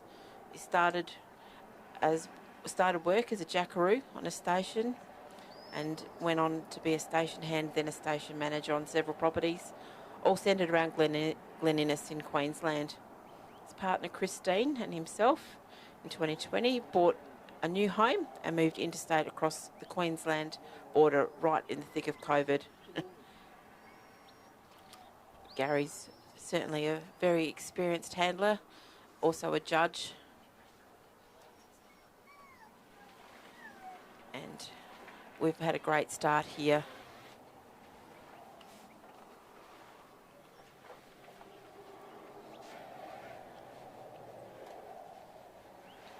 Queensland this year have got a very experienced team, two very experienced handlers in Jim O'Connell, who went out first for Queensland, and Gary. And then they've got their newcomer, Scott Stokes, who one of the young guns here in Queensland. He will be their third handler out today. But at the moment, we've got Gary Barker on the ground with Holly. They're just doing a lovely job here. Just nice, kind bitch.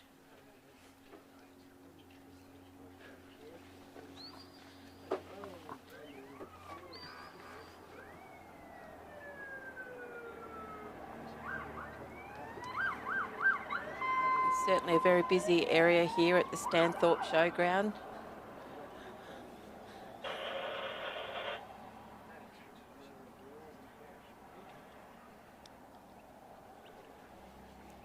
These are working nicely now down the ground.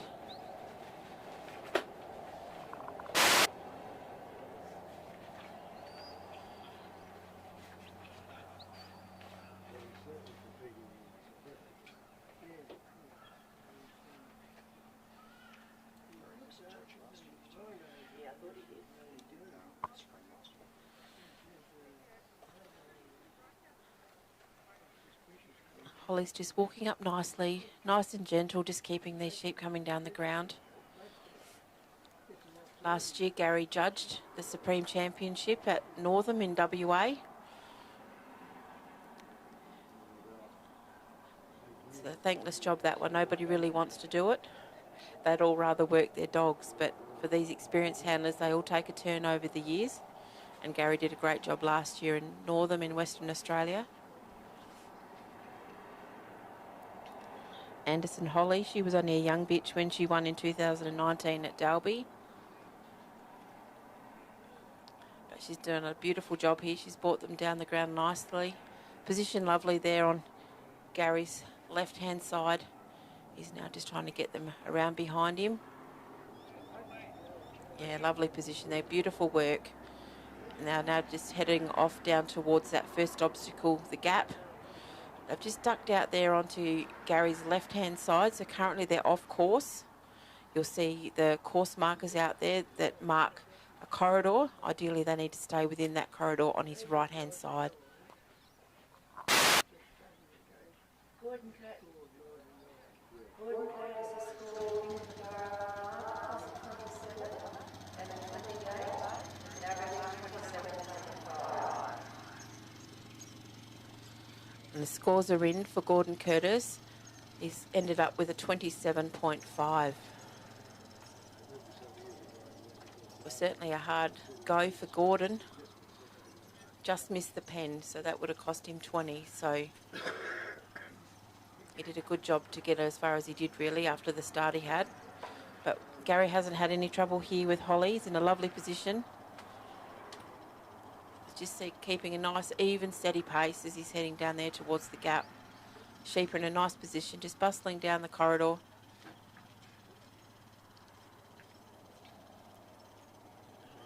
These little dogs just keeping them on course.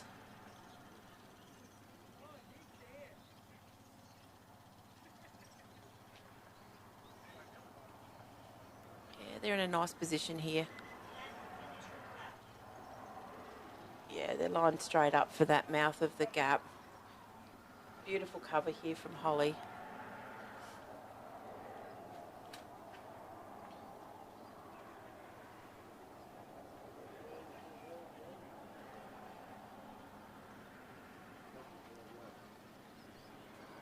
Yeah, they're just having a bit of a look at her now.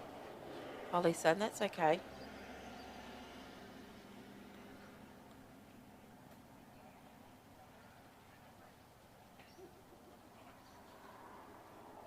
Beautiful work there at the gap. Yeah, she's doing beautiful work here. This is just fantastic images that you guys are seeing at home, courtesy of our master of videography, Danny Rubin. Gary's just gone through the gap. They're into the New Zealand drive now as we head down towards the Maltese cross.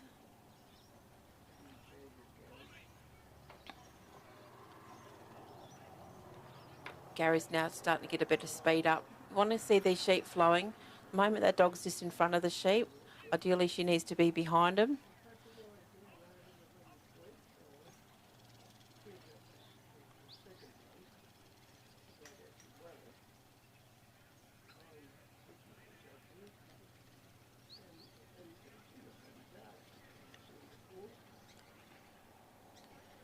Those sheep are nearly up now to the free working area. Gary's just catching up to them.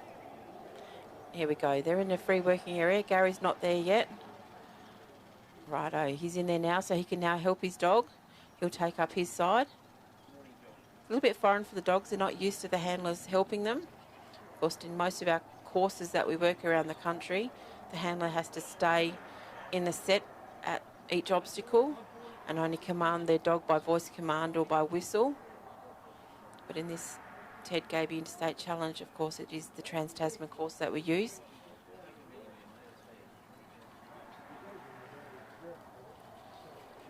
They've gone through the first half of the Maltese cross. Holly's just positioning them for the second part of it. Gary's in position.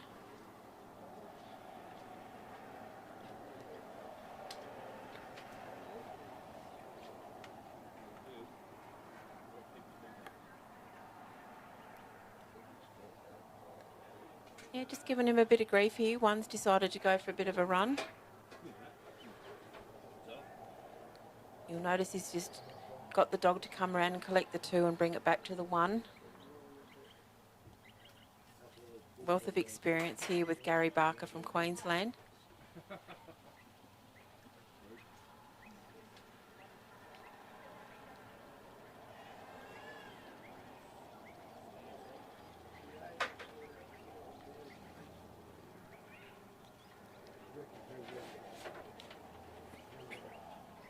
Here we go. Now we've got them looking.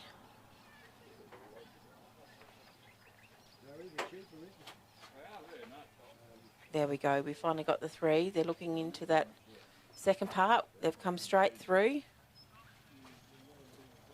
Beautiful work there. Now we'll head towards the bridge. Once again, it's a New Zealand drive, so Gary needs to get in behind these sheep, keep them flowing nicely as they head now towards the bridge.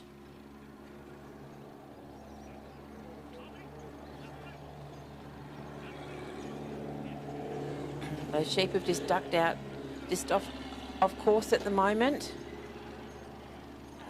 Gary's just stopped. He wants to bring these sheep back on course. He doesn't want to get in front of them. So he's just getting Holly to bring them back on course. Well done there as they're now getting in position to negotiate the bridge. We're back into a free working area. You'll see Gary increasing the pace there, get into position. He's taken up his position at the bridge. And these sheep have just walked straight up. Beautiful work there from this little dog.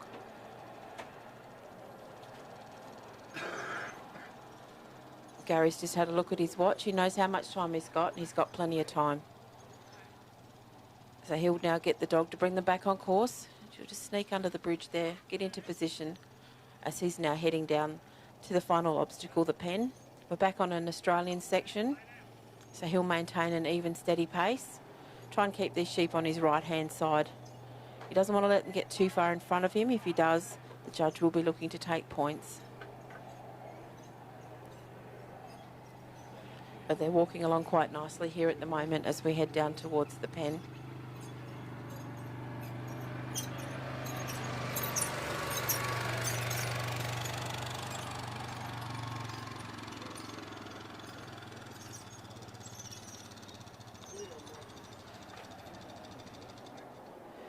the Queensland Association have certainly enjoyed some tremendous support from the business community around Stanthorpe.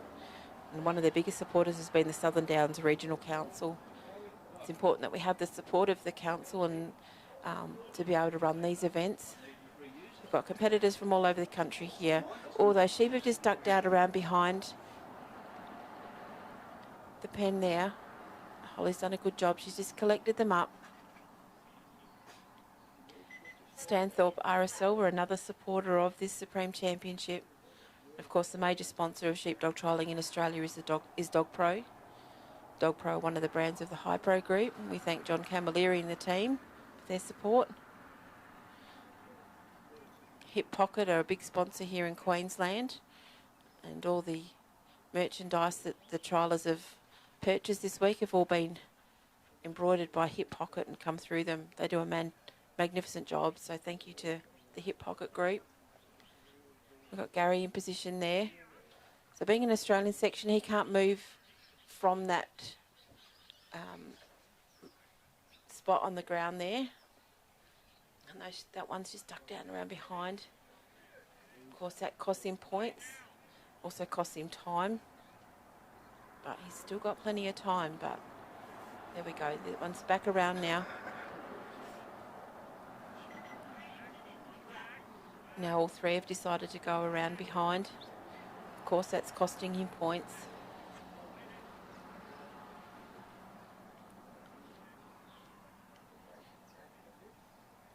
And Bernard and Mick are in position to see, to take any of these little points that happen along the way. There we go. We've got two, all three. They're in the mouth. They're not quite settled though. Holly's just going to hold her position there. The last thing Gary wants is to step out of that ring, and those sheep come out, he'll lose the value of that pen, which is 20 points.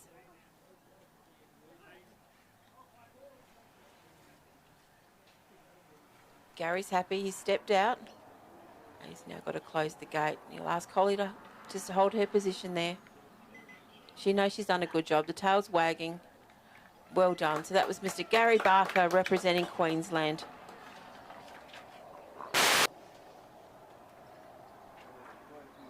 Well done, Gary. That's a pen with Anderson's Holly. Next out, we've got Paul Darby.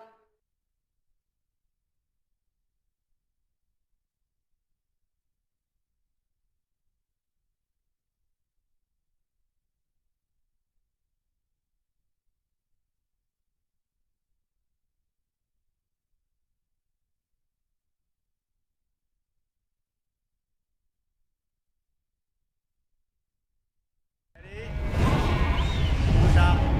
Push him up. Push him up. Big day. Other one tomorrow.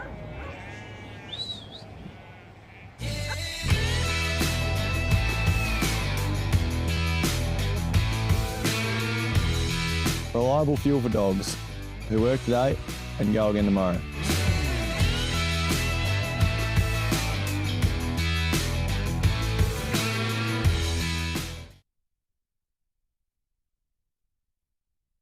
Get some Dog Pro Plus working dog. Reason one, your dogs never have a day off. They're consistently working and they need the good fuel to keep them going. And that's exactly what Dog Pro Plus working dog is. Firstly, it's a proud Australian-owned business and the product is made here in Australia. It's made out of Aussie beef. It's got 25% protein, 15% fat, and power-packed energy for performance. Reason three, it's good for their joints, their skin, their hair, their immune system. This product is jam-packed of good stuff for your working dogs. And also, no added colors, flavors, or preservatives in this product. Look at all that good stuff.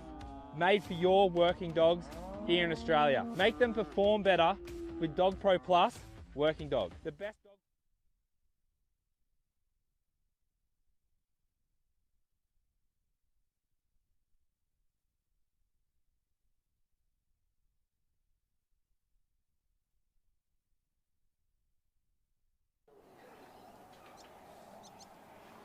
Okay, so we've got the second competitor out here now for New South Wales, and he's the butcher from Bungendore, Mr. Paul Darmody. And he's working his dog Z-Free Troy.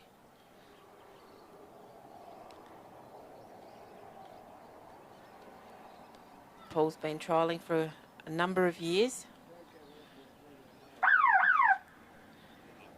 A big number of years, 40 plus years he's been trialling. And he got his start when John Perry convinced him to give it a go at the local Bredbow trial. This is Paul's 8th time representing New South Wales. And Paul has been a member of the Australian team 4 times. He was also the judge manager on a number of occasions. So he's a very, very experienced handler, judge and worker. This is Paul Darmody now for New South Wales. So Z-Free Troy, this dog won the Supreme Championships at Strathalbyn.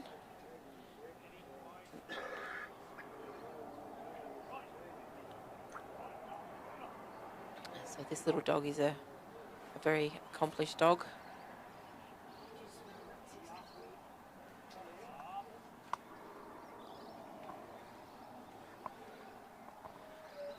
Some of the handlers have given us a lot of information that we can share with you at home, but some have not given us very much, and unfortunately Paul's one of those. But most of you would know Paul. He's been around for a long time. He's given a lot to sheepdog trialling over the years as the Australian president. He's also been heavily involved in New South Wales for a long time.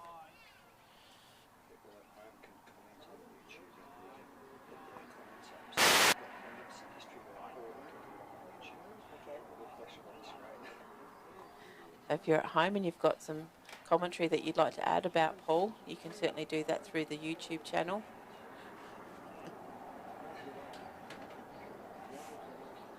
This is certainly a new thing for us to be bringing you live onto our new YouTube channel. It's something that we're very excited about, to be able to bring these events to you through our YouTube channel. It's going to be a great history of this beautiful sport.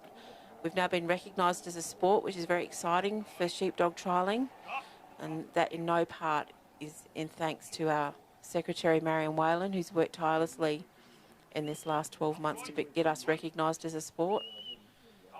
And hopefully from that we'll have some amazing opportunities to fundraise to get our Australian test team over to New Zealand. But Paul Darmody out here is doing a beautiful job.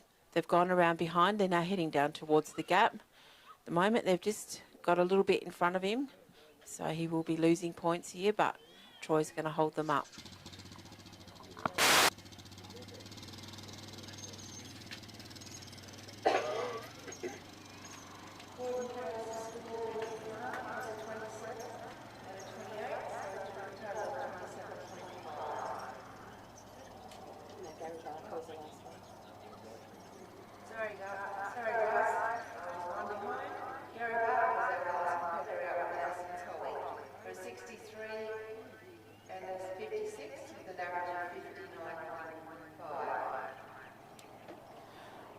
So Gary Barker's score is in with Anderson's Holly, and he had an average of 59.5. Wonders of technology, you'll be able to see the Google sheet. It's being put up onto our live streaming, but you can also access the Google sheet through the Queensland Working Sheepdog Association's Facebook page and also the Australian Facebook page. It's been shared to there. Don't click on any other links. There are a few imposter groups out there trying to access or get you to access their imposter things, so please don't click on anything other than the recognised groups that you already know, the Queensland Association and also the Australian Association and our member states. I think most states have shared the Google sheet, but this live streaming is on our YouTube channel. That is the only place that you will see this. Wonderful images of this Ted Gaby Interstate Challenge. So we've got Paul Darmody here. Troy's just got them through the gap. We're now into the New Zealand section. Paul knows this like the back of his hands. Through that gap, you'll see he's now increasing his pace. He's trying to keep these sheep flowing now down towards the Maltese cross.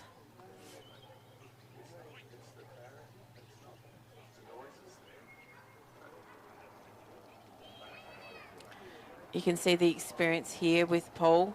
Got these working beautifully now, just flowing nicely towards the Maltese cross.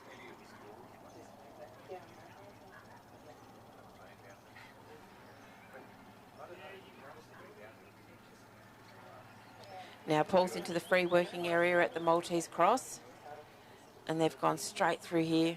You can see some of these guys that have done this before. It's second nature to them, and Paul's certainly very experienced at it. Troy's just collected them up, bringing them around now for that second part of the Maltese cross. Well, one's just taken away, but hasn't done too much damage here. He's come back to his mates.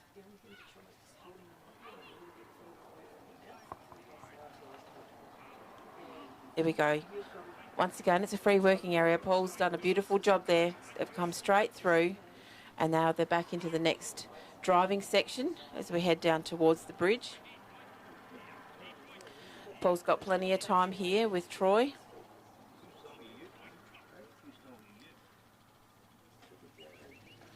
Paul is a butcher by trade, but he's also a farmer around Bungendore, just out of the ACT and beautiful part of Australia.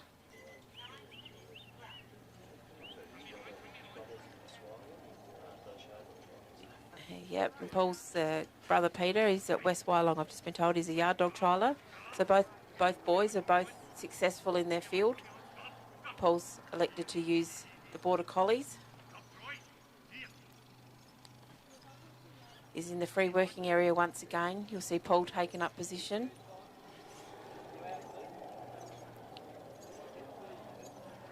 Unfortunately, one's just ducked down past Paul. We're trying to get the dog to bring them back.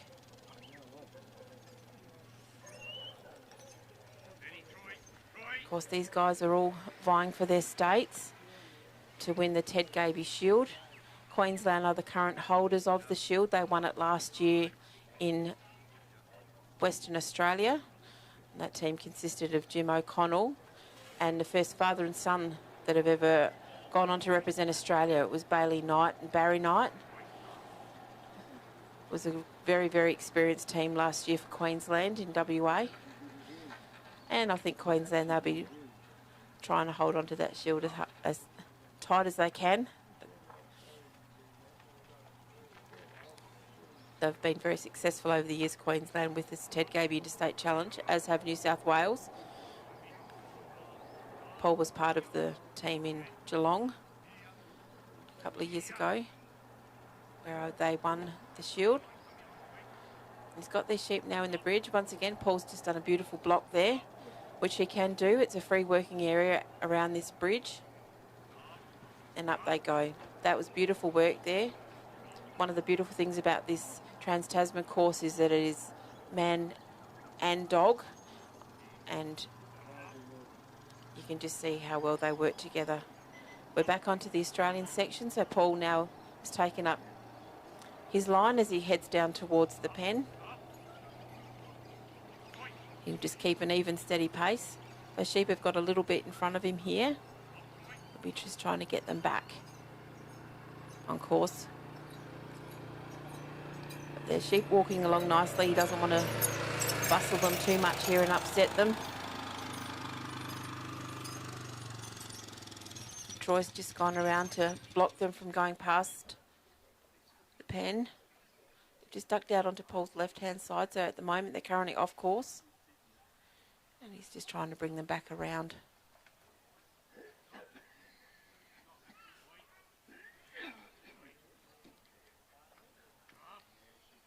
He's working here nicely. Oh, they've just... Beautiful block there.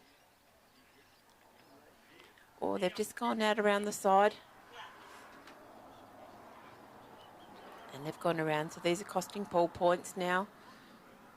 Costing him time. Of course, the four top scoring handlers from this Ted Gaby Interstate Challenge will go on to represent Australia at the end of the week.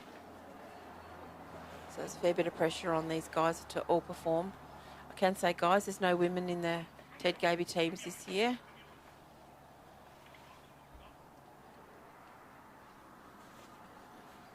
Up to this point, they've had a fairly clean run.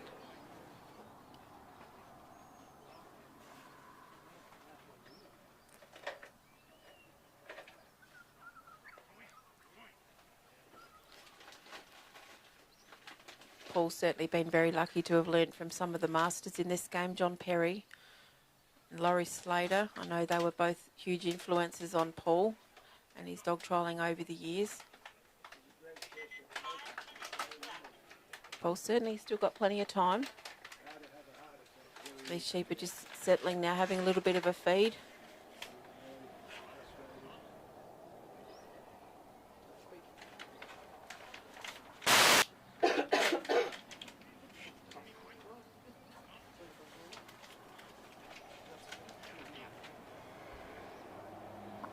Oh, once again, they've gone out and around. Unfortunately, that's costing him points. But being a Trans-Tasman course, each of these it is a sectionalised course, so you get judged in sections. So you can only lose the maximum points for one section, but I'm not suggesting in any way that that's happened here. But every time they do go around, our judges will be looking to take points. And both men are very experienced. Mick Rigby from Queensland and Bernard McGlashan from Tasmania. Oh, we've got two in the pen. And unfortunately, one went around behind. And in bringing that one back around, it's pushed the other two out.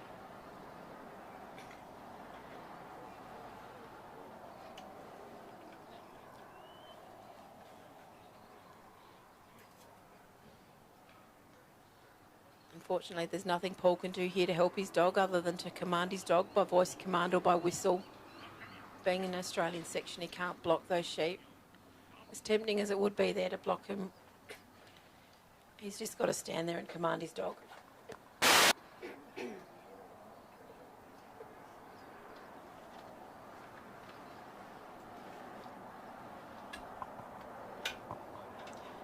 He's now got them back into a nice position.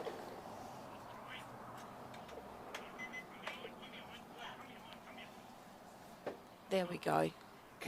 No, they're still not settled. They've just run past the mouth of the pen.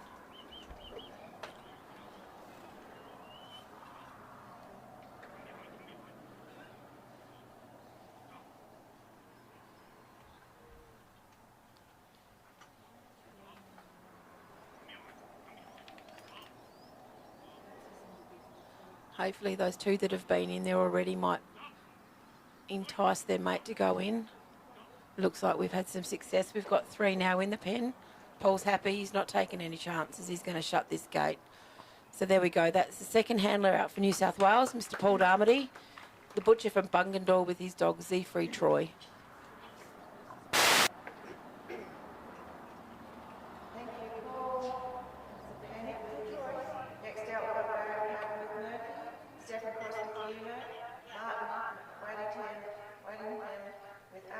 Simon Lee with Di, Scott Stokes with Gage, Andrew Heath with Andy.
Okay, so our next competitor to the ground is the second competitor out for Victoria, and it's Mr. Barry Payton with his dog Morong Murphy.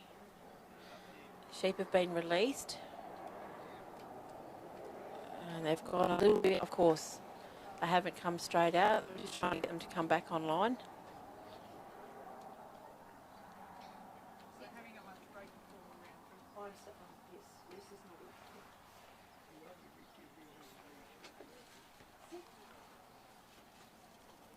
Just waiting to see if the judges are happy with this sheep release. They've gone outside of the flags and have gone out.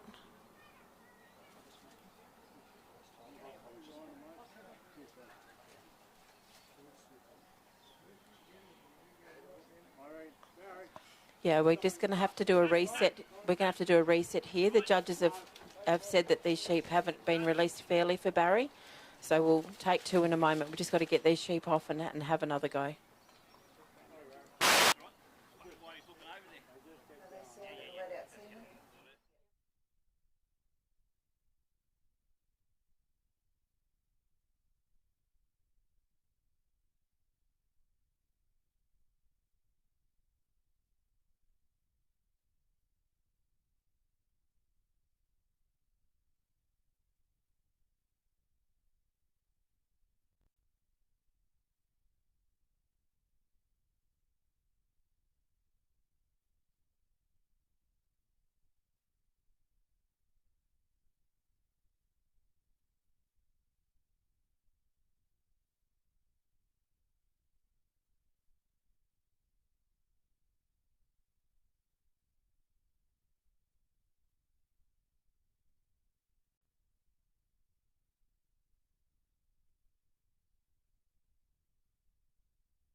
Okay, so we've got take two here now for Victorian Barry Payton and Morong Murphy, and those sheep have come out a lot better. We just want to make sure that every one of these handlers has a fair go and a fair pick-up. So these sheep have now come straight out. We're just waiting for the judges. There we go, they're happy and they've signalled time. So Murphy's just been sent out on a beautiful right-hand cast. Murphy's 7 years old. Still young at heart, according to Barry, but can be a very busy dog. Very devoted to Barry, as all his dogs are. They love Barry. This dog was bred by Tony Whitehead and is out of Morong Matilda by Payton's captain. Most of you at home would know Tony. He's been around sheepdog trialling for a very long time and generally can be found down at the sheep release. But he's as proud as punch to see a dog that he's bred out on the ground with his good mate Barry Payton. Barry has always had dogs in his life and an admiration for sheepdogs. When he was a youngster, he grew up watching trials at the local Koroit, and that's where he now runs one of the most successful trials in Australia, the Australian Championship at Koroit. Barry's family have been associated with sheepdog trialling for a very long time. His brother Bill was also running trials for a long time, and sadly he passed away a few years ago. Ross Dodge was a huge influence in Barry's training and style and his preference for dogs, and Barry has a huge amount of respect for Ross today, and he remains close to Jim and Kerry. So no doubt there will be a lot of people watching Barry at home. He's very popular around the country. Everybody knows Barry. Barry's greatest achievement in sheepdog trial was winning the Maiden Improver Championship, the National Sheepdog Trial with Dodge's Sting, and he also was awarded a perfect score of 100 at the 2018 National with Payton Slim. Barry has won the Champion of Champions at the National once with Viewfield Cozzy and then with Morong Murphy, and more recently he won the New South Wales Championship. So this dog has certainly done a lot of things over the time for Barry. Doing a lovely job here. He's got them up into a nice position. Barry has represented Victoria a number of times.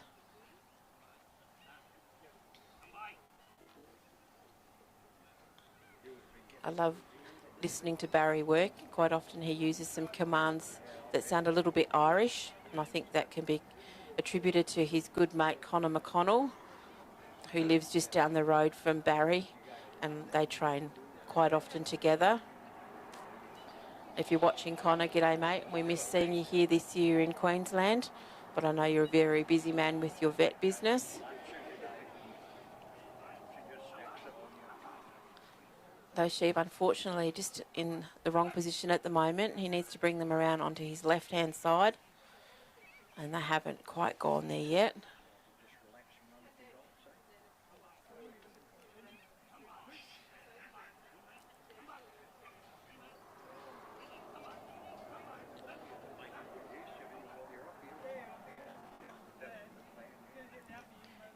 They're in a better position here now on his left-hand side.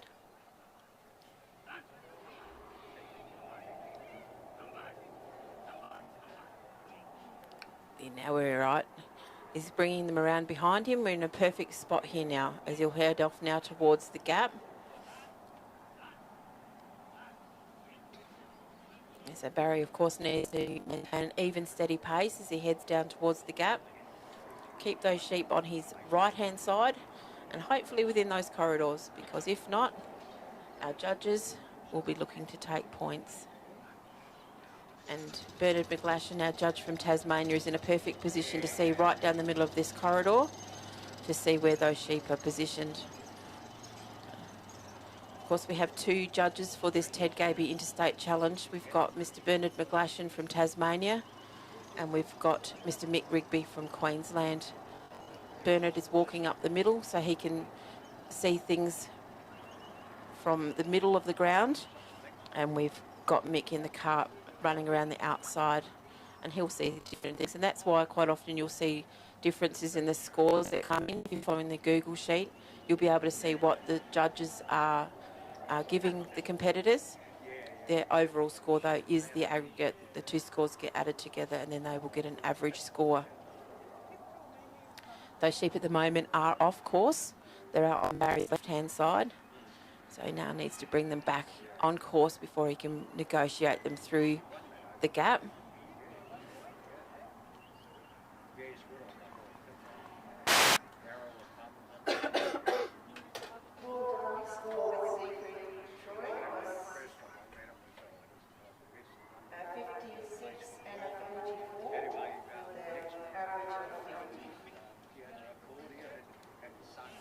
So Paul Darmody, our last worker with Z-Free Troy, had an average score of 50.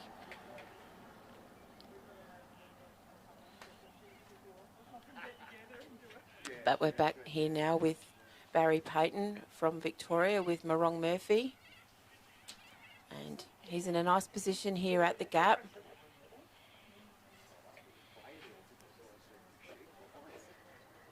There we go. Those sheep are in a nice position now. They've just gone through the gap. Barry's got to follow them through, which is one of the things that you have to do on this Trans-Tasman course. Now we're into the New Zealand drive. So Barry will take up one position, one side, and Murphy ideally the other. You'll see that Barry has stopped. He doesn't want to get in front of his sheep. If he gets in front of his sheep, he loses points. He also doesn't want to take a backward step, because if he takes a backward step, the judges also look to take points. So there's a few things in here that are just a little bit different to what we're used to. At the moment, Murphy's out in front of those sheep. Ideally, it needs to be behind them. You want to see these sheep flow between the gap and the Maltese cross. And that's how the New Zealanders judge it. They're looking for flow here. You'll see Barry's getting a bit of a speed up here, but this is what you want to see. You want to see those sheep flowing nicely, and he needs to sort of maintain contact with those sheep where he can. This is quite foreign to a lot of our workers. They're not used to being able to help their dogs, and they certainly can't run. Oh, that's beautiful work there.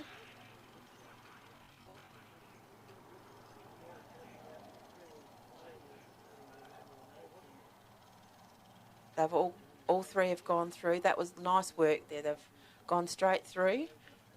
Barry, of course, this is in this free working area at the Maltese Cross. Gone through the first half. He'll now bring them back around to the second half.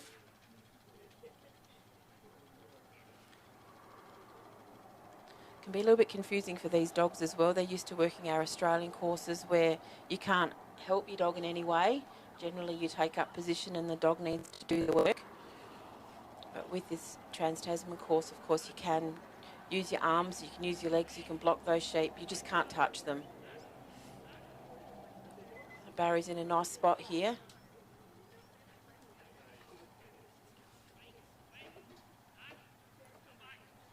Beautiful. They've gone into that Maltese and they've come straight through. We're now heading down towards the bridge. Once again, we want to drive these sheep down to the bridge.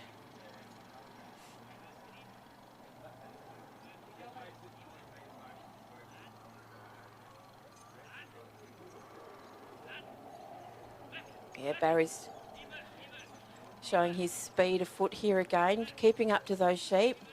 Just want to see these sheep flowing nicely, which they are, as we're now heading down to the bridge.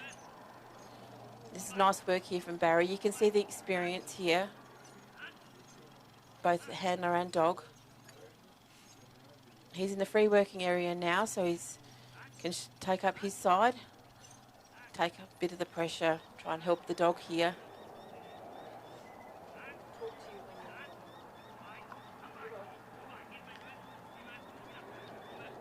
Beautifully done, straight up the bridge. We're back now onto the final section here as we head now towards the pen. So being the Australian section, you'll see Barry now maintaining an even, steady pace as he heads towards the pen.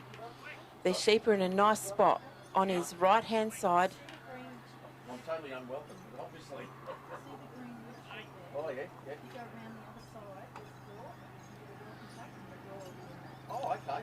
So we're now heading down towards the pen. I think those sheep are just currently off course a little bit.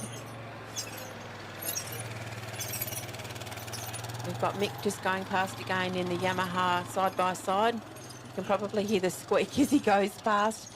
It's a brand new side-by-side that has generously been loaned to them for the week here for our judge. It's a big week. Not so much for these Ted Gaby judges. They got 18 dogs to judge, but for our Supreme judges this week, it is a huge week. We've got 3 rounds of this Ted Gaby Interstate Challenge, and today this first one is being judged by Mick Rigby and Bernard McGlashan. I think Bernard's also doing the second round here today, and he's being paired with Kylie Victory from New South Wales. And then in the third round, which is tomorrow morning, we've got Mick Rigby again, and he's judging with John Cantrell from New South Wales. So we've got a wealth of experience here. It's important we get it right. This is not only just a team competition, but it's also top 4 handlers to represent Australia. So there's a lot at stake. Barry's now at the pen. He can't help his dog here now other than by voice command or whistle. We're back to that Australian rules again.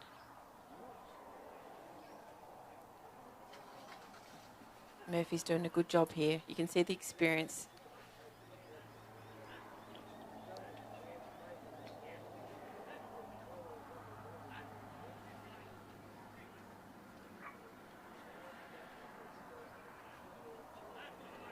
You can see on your YouTube feed, he's still got plenty of time. Of course, he started with 100 points, but it's a little bit different because it is sectionalised. So the judges take points in sections. You can only lose maximum points in some sections. This pen's worth 20, so that's the big aim, is to get these sheep into the pen. These sheep are quite settled. They're having a feed. Unfortunately, at the moment, they're off course. They're out behind the pen. Little point wasters when they start doing this.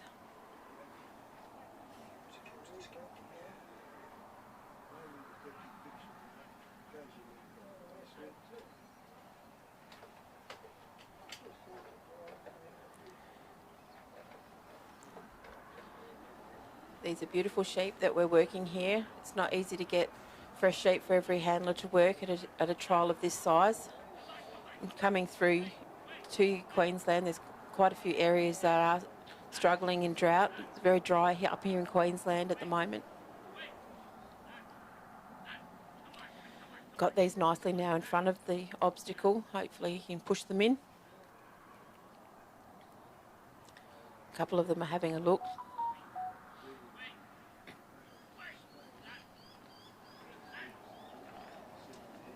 And looks like we've got success here. We've got them, all three are now in the pen. You can see a beautiful view now on your YouTube channel. Murphy's just holding them in the pen. Barry hasn't stepped out yet. He's just not sure that they're settled. He doesn't want them to come out over Murphy. But no, he's happy now. Got hold of that gate. Murphy knows he's done a good job here as we shut the gate. So that was Mr. Barry Payton with Morong Murphy, and he was representing his state of Victoria.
And good morning here, ladies and gentlemen. It's a beautiful day for sheepdog trialling. Change of commentary here in our live streaming box. My name's Marion Whalen, or Maz. And for my sins, I'm the Secretary of the Australian body. I'm an avid sheepdog trialer as well, but I'm going to help you understand some aspects of the course. So coming to the starting peg now, we have Stephen Cross from South Australia working a dog that he bred, Echo Park Uno. And just as a little bit of a side, it's Stephen's birthday today.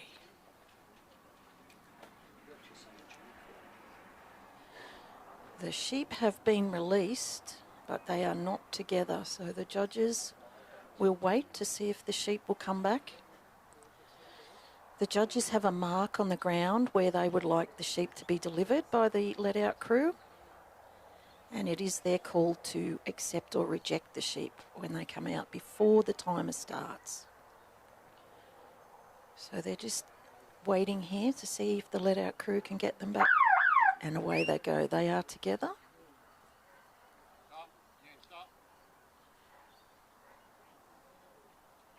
So every competitor comes out here with 15 minutes and 100 points. And the aim of this competition is to complete the course within the 15 minutes and retain as many points as possible. The first movement of the dog that you've just witnessed is called the cast. There are 3 movements that the dog needs to make in this first section. The cast, the lift, which is to turn the sheep and bring them directly towards the competitor, and then the draw is to walk the sheep up to where the handler is standing.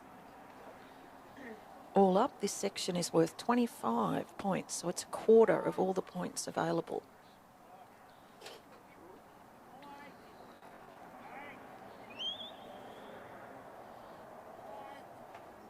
It is important because it's the first time that the dog and the sheep get to see each other. And what the handler is looking to do is to settle these sheep so that they accept the dog and will move calmly off. The more settled the sheep, the better likelihood of a good score.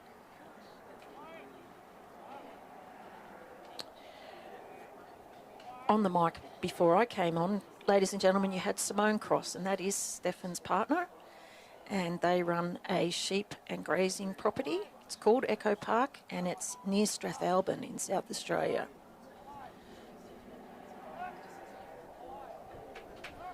So for Stefan, this is his downtime when he gets to train and come and compete with his dogs. It's his release from the farm and all those pressures. And he's been trialling for many years now, and he's repped for his state many, many times.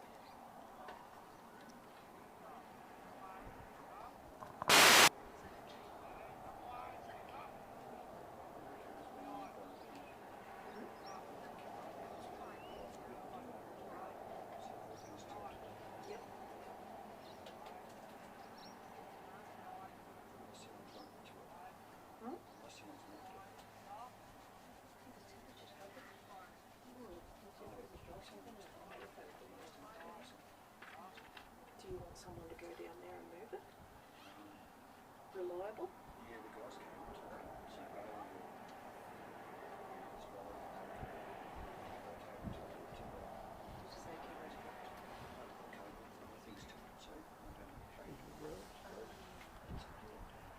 You got baby or mother?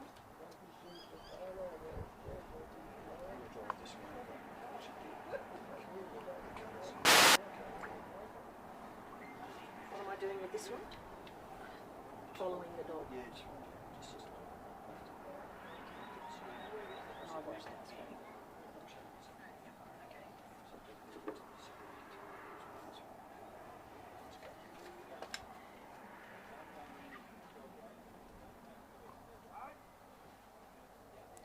Stefan is just taking his time here to bring the sheep up the field. They must come in on Stefan's left-hand side, come round behind him, and the aim of the game is to keep them on his right-hand side. The course is worked in an anti-clockwise direction.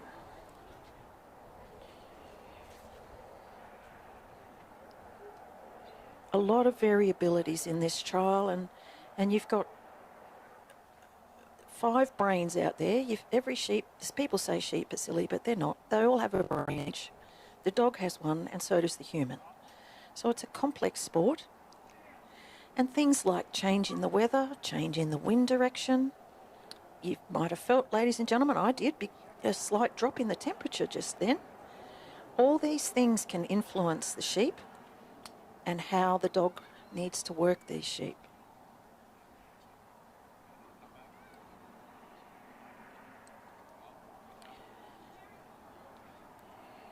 So apologies for a slight loss of pitch there. Our guru, Danny Rubin, has left me in charge of this camera as he goes round to fix another one. So this is testing my capabilities.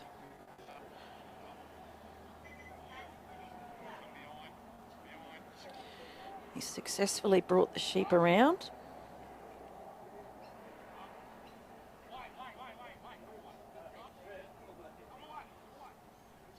And has commenced the first carry section. From the casting peg to the gap, this is an Australian section of this course. You can see the markers on the ground, possibly just.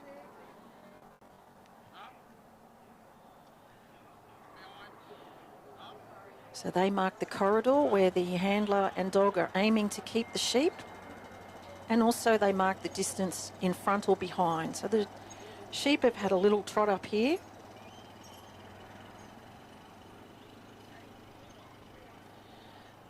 just slightly off course, but Uno has gone forward to stop them. In this Australian section, the handler cannot change their pace. They cannot stop. Once they leave the casting peg, they must continue at the same pace. To vary their pace could result in a loss of points.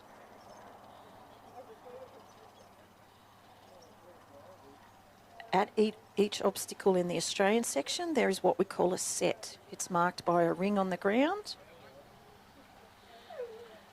And that's where Stefan needs to stand and Uno needs to work the sheep from the right-hand side through the gap to the left-hand side, so anti-clockwise.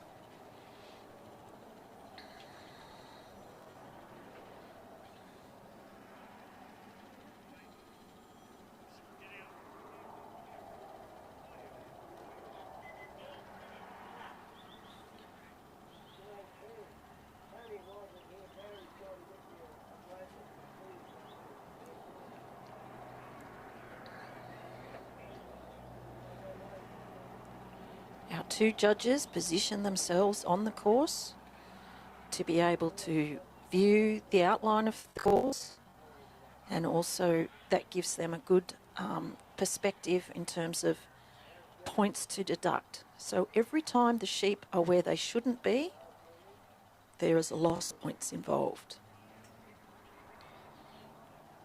Two very experienced judges here today on the course. In the green jacket is Bernard McGlashan from Tasmania. He's represented Australia many times, and last year he was the captain of the Australian team that went to New Zealand and defeated the Kiwis on their home soil. In the buggy is Mick Rigby from Queensland. He's the president of Queensland, and he's also a very experienced judge. So Stefan and Uno have successfully negotiated the gap. You see Stefan needs to walk through the gap as well, and he's now in a New Zealand section. This is a drive section, so what we aim for here, if it is possible, but it's not being possible at the moment for Uno, is for him to walk behind the sheep and drive. But these sheep have decided to get a little bit of a run-up, and Uno's had to go to the head to get them back under control.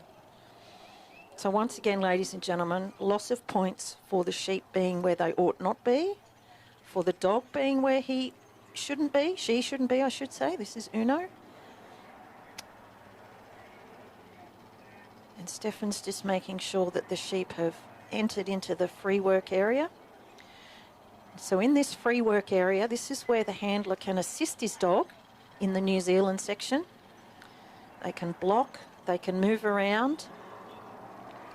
It's a more natural working, more what you would see in relation to how you would work stock on your own farm. Oh, Jesus. Very sorry, ladies and gentlemen. It appears I can't do two things at once.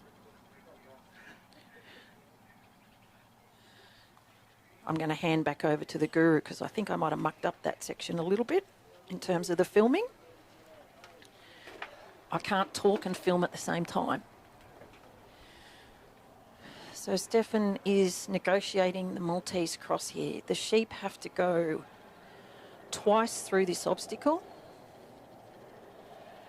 Once from the right to the left, and then they need to go around to the top of the Maltese cross and come through heading towards the bridge.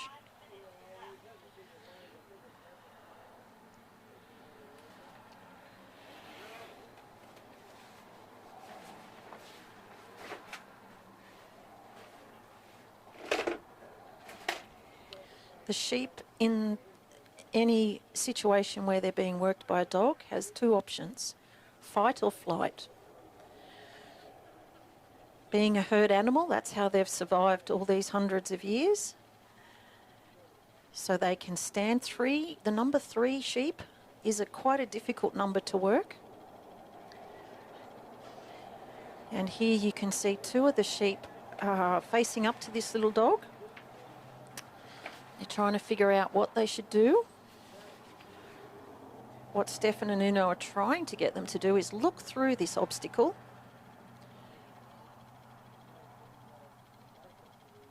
There's testing here.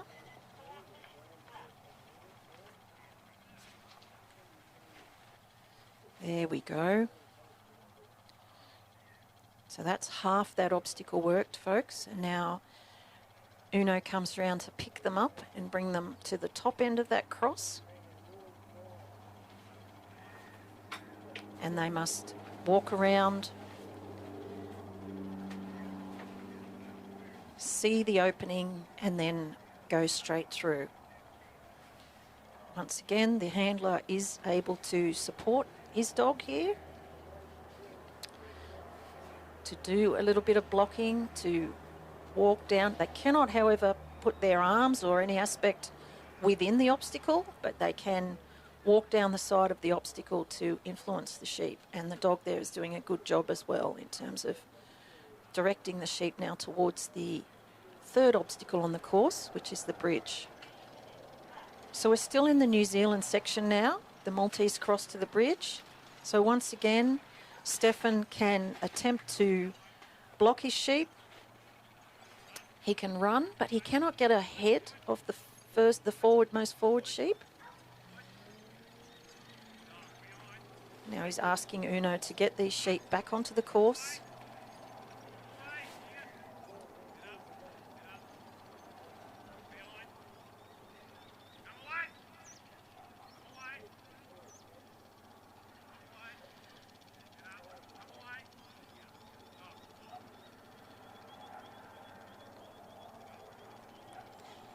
It is interesting when our Kiwi team will arrive on Wednesday, and you'll be able to watch them competing in the Trans-Tasman Test, the Waylego Cup, Friday, Saturday, Sunday of next weekend. How the New Zealanders work this New Zealand section compared to how we work it. But it makes it fair, ladies and gentlemen. 2 parts of the course are New Zealand rules, 2 parts of the course are Australian rules.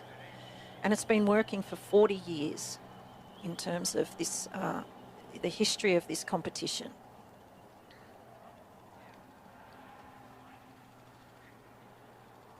And of course, all these obstacles, like the bridge here, replicate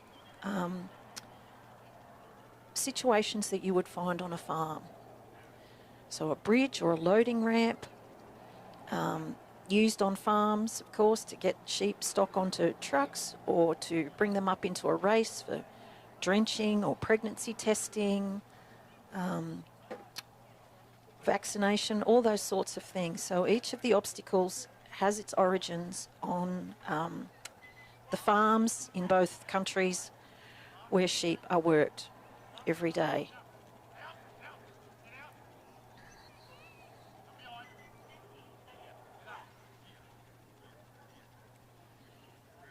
They must complete each section in its entirety. So here, the section is not completed until the sheep have walked up the ramp and off and over the bridge. So that section is completed, and now we're back in the Australian rules. And you'll notice Stefan has quickened his pace, and he can do that here. Time is of the essence. This final section is worth 30. There's 10 points from the bridge to the set of the pen, and then the pen itself is worth 20 points. The clock in this here is telling me that Stefan is about to run out of time. And there we go, ladies and gentlemen. The 15 minutes has expired. There will be a score for Stefan, and we'll give that to you shortly. So that was Stefan Cross and Echo Park Uno.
Working a dog called Waterlea Ace.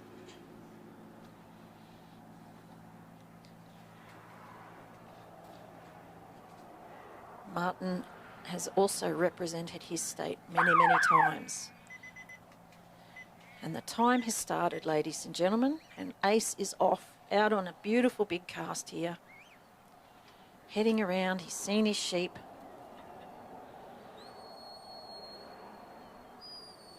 The competitors can use whistles, they can use their voice. Martin's got some great whistles in his repertoire, and Ace knows exactly what each one of those whistles means. So he's presented himself to the sheep really nicely, and they are coming down the ground towards Martin.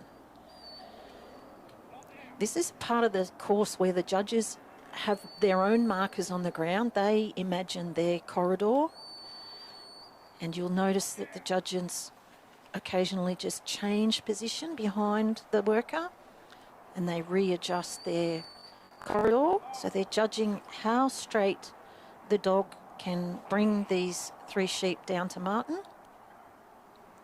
Ace is very experienced.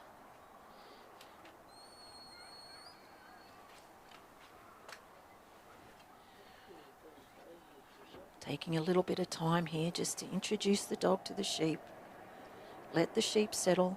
Let them think that Ace is no threat to them.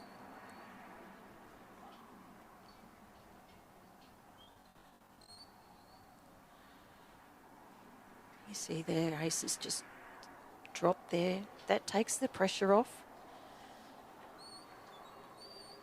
And the sheep are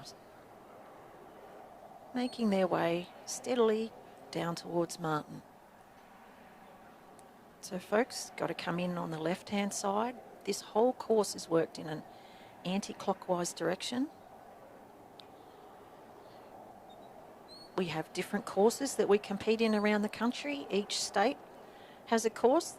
There are many similarities, but there are also a few differences depending on what that state body has determined should be their course. The Trans-Tasman course that we have here today is consistent right across the country. Ace is doing a good job here. Calm. You see how the dogs read the direction that the sheep are going. The sheep are just testing him here a little bit. Come back together though.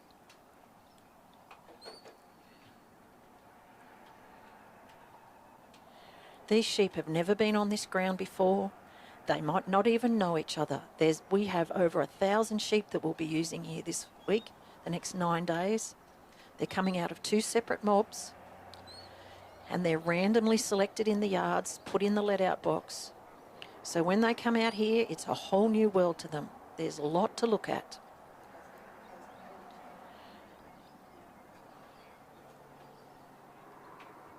So just taking some time here.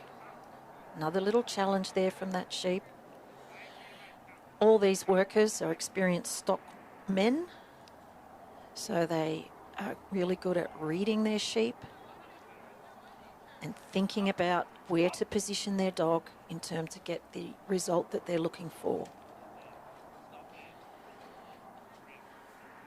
These working dogs, the Border Collies and the Kelpies, are born with a natural instinct to work stock. You cannot train that. So the dog has its own natural ability, and as trainers and handlers, we then refine that and use the skills of each dog, and they're all different, to enable us to come out here and compete in these competitions. So we've still got one of these sheep here just testing Ace out. So a little bit off course there, but mostly in the corridor, a little bit ahead of Martin, but some good carry work here.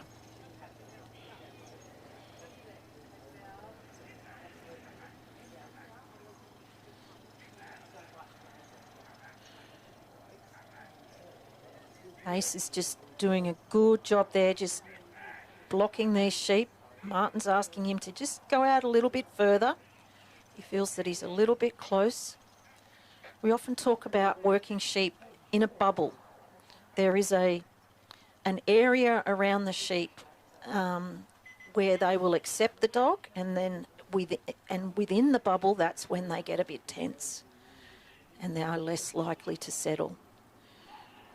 But they've gone nicely through that gap there. Martin must go through the gap as well to enter the New Zealand first section of this course.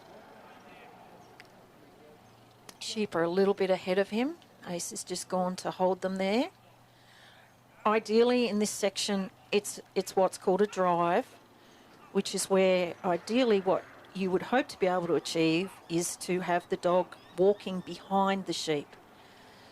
The sheep are tending to run a little here. Ace is doing a good job keeping him on course, but they are a little bit ahead of Martin, so the judges will be considering what points.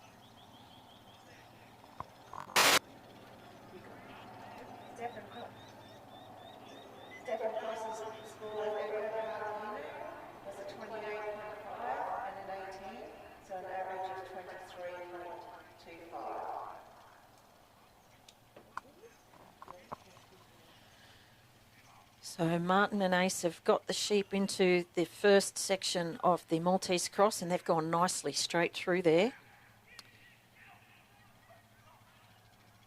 They now need to bring the sheep around to the top end of the Maltese Cross.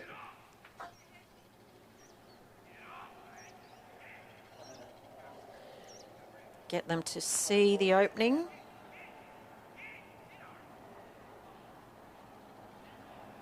And work them through. So 2 sections to this obstacle. This obstacle is unique to the Trans-Tasman, the Maltese Cross. We don't see it in any other competitions in Australia. Now they've just ducked into a part of that cross where they shouldn't be.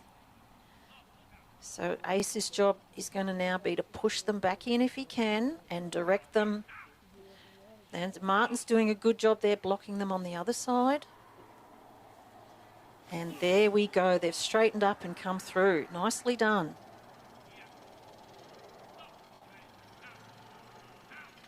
So once more in this corridor, ideally Martin takes one side of the corridor and Ace takes the other.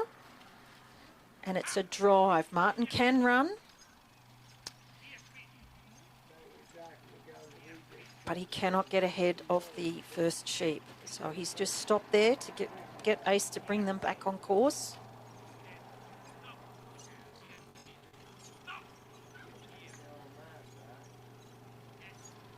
Our 2 very experienced judges, it's their job to determine how many points are lost.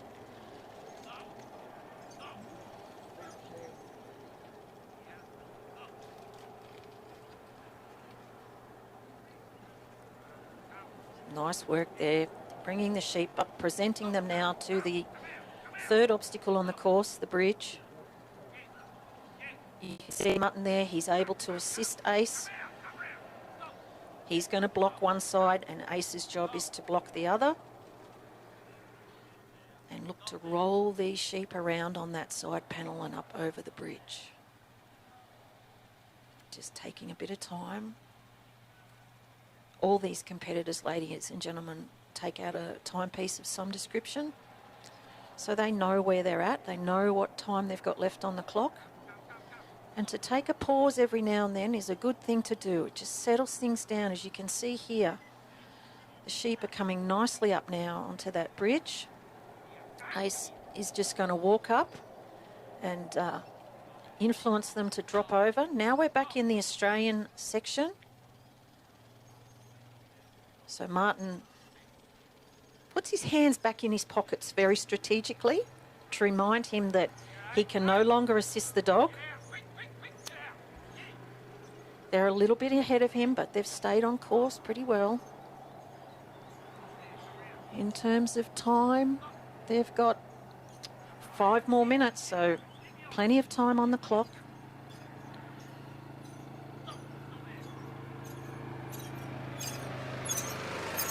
That's just our little squeaky buggy heading past us there, folks.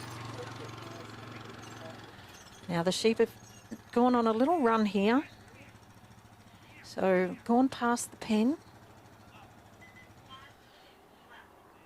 You see Martin, all these competitors, on the surface they look calm, so they're like swans. To us outwardly they look calm, but I bet you underneath that water there a few things going on, both mentally and physically in terms of nerves. But the idea is to try and stay calm. Dogs can pick up on our emotions, and Ace has done a really good job there to swing those sheep around that obstacle. Martin is now walking with Ace to close the pen, and well done. Well done to the second competitor there, Martin Waddingham from Tasmania with Waterlea Ace. Thanks, Martin. That was a pen with Ace. Next out, we've got Simon.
So ladies and gentlemen, coming to the casting peg now is the second competitor for Western Australia.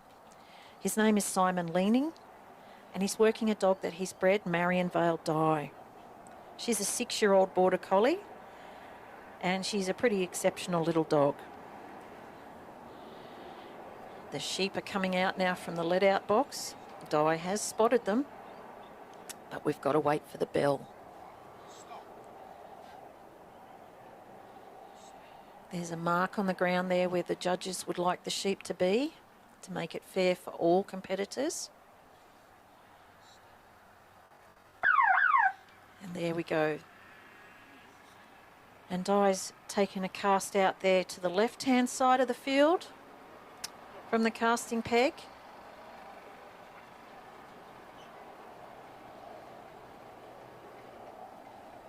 And there you go. She's completed her cast and she's presenting herself to these sheep. Dye's a very universal dog in terms of she does utility dog trials, she does arena dog trials. She's a very, very talented little dog. And she and Simon have had a lot of success in their competition. So a great partnership here that you're watching as Dye carefully assesses these sheep, So here again we have the natural instincts of the dog. Taking a look at these sheep for the first time. She's never worked these sheep before, so she's figuring out where is that touch point, where is that bubble that I need to influence but not get too close. And you see how she covers these sheep very nicely, moving back and forth. The partnership between each of these handlers and their dogs is very, very important. You need to be able to trust your dog. And they've come nicely down the field. They're just coming into this section now where they must come around behind the worker, left to right.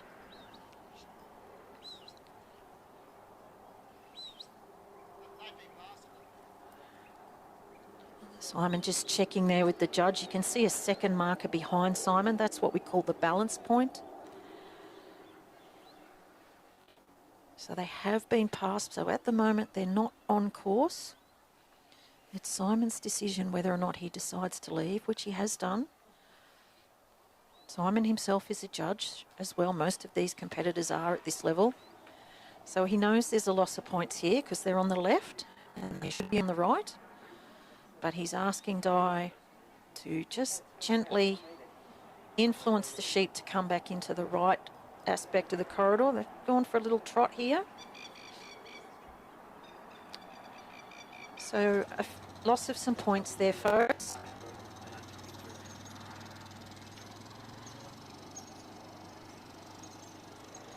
The handlers must walk over or just inside the markers on the left-hand side of the course in the Australian section of this carry. Di's done a good job there to hold these sheep up.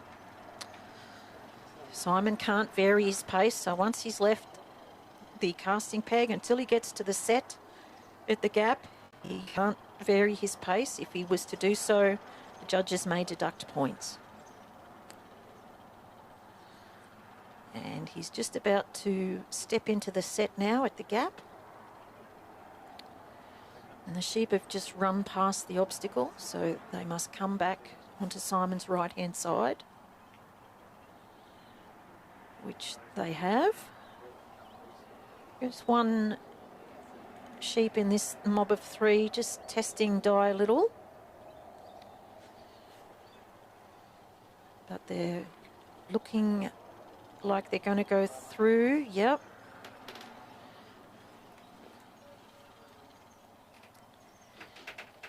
They're just in the gap there. All the feet of all three sheep must clear the gap before Simon can step out of the set. So I think we've just got one there. There we go. There we go. They're clear of the gap. And Simon's just, he doesn't have to move until he's ready. And he's now got to put himself through the gap to enter the New Zealand section of this course.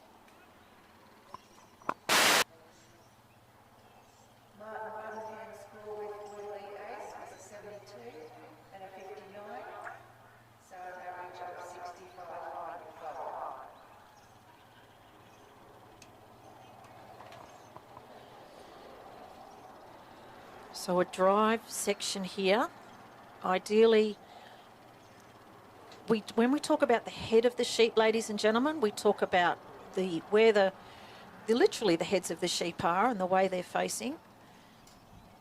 Di's working very nicely here, just on the rumps. They're in the free work area now. So this is where Martin can now assist Di. He can block, which he's done very effectively there. And these sheep have gone through the first half of the Maltese cross. Now Di's job is to go around and pick them up and bring them into the second aspect of the cross here. Martin can reposition. Simon. Sorry about that, Simon. I was back in Tasmania. And they've worked that obstacle very nicely. And they have 9 minutes left on the clock.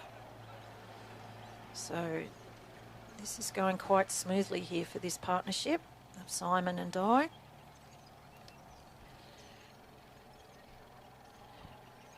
Here you see Simon's holding his side of the corridor and Di's holding hers, and the sheep have walked very nicely down the middle. They're aiming to present these sheep to the bridge and let them have a good look at this obstacle as they approach. They can see through there. I love Di, she works, and she'll stop, if you notice, ladies and gentlemen, and hold up one front leg. She reads her sheep very well.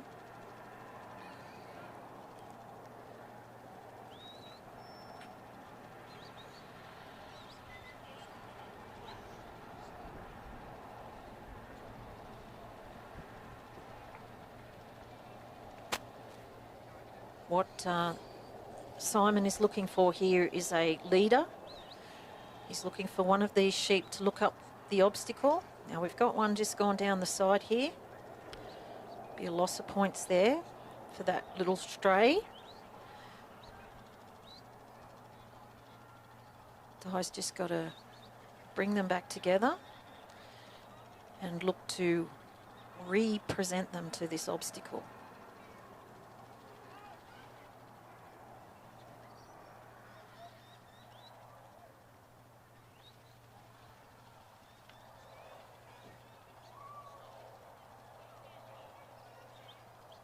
Just slipped past Simon's side of the bridge there, so he's swapped back over. Of course, the dogs can move a lot faster than the handlers, so it makes sense for the dogs to do the majority of the work. Once again,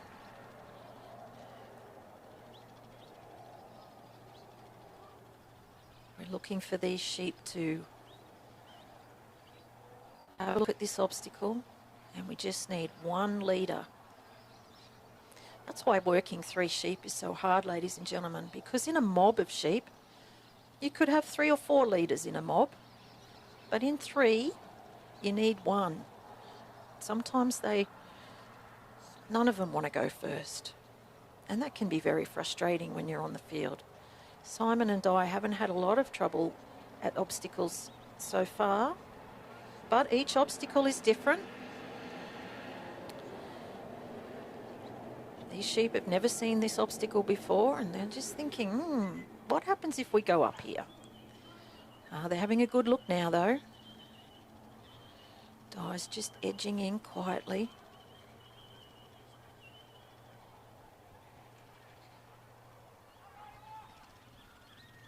Looking to turn one of these sheep up over the bridge. So they've swapped sides once again. There is a line across the front of the bridge, so Simon can't cross that line. Di can, but Simon is not allowed to step into the mouth of the bridge. Only the dog can go there. So these sheep are using this bridge as a bit of a block. Well, Di's done a bit of fancy footwork there, and we've got our leader over the bridge and 3 sheep. So in terms of time, they've still got 5 minutes. So this has been a pretty tidy run, folks, in terms of time. We're back into an Australian carry section. So ideally, you want the handler, 3 sheep and the dog in a line across the carry. Di's just had to go forward just to pull these sheep up a bit for Simon. They're getting a bit hungry. In the corridor, a little bit of a trot up there ahead of them, and just a little bit off course there at the pen. So to retain the 20 points that the pen is worth, the sheep need to be in the pen, and the worker must shut the gate. So they're just thinking about this again. Of course, the pen doesn't have an opening at the back. So the sheep do consider this a little bit more of a threat because they're going into a enclosed area. But I think some are in, but not all. Again, like the gap, all feet must be clear. And Simon's seen that they are. Dice holding her position there to keep the sheep in the pen and coming round to close. Well done.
Okay, ladies and gentlemen, we're starting the third representatives from each state, and coming out now is the third rep for Queensland, Scott Stokes, with a dog called Gage.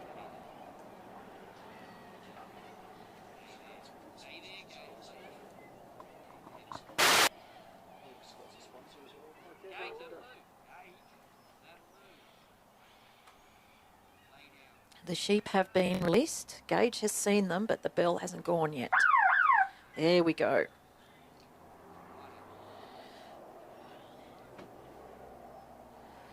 So Gage is a Kelpie, another Kelpie out on the course.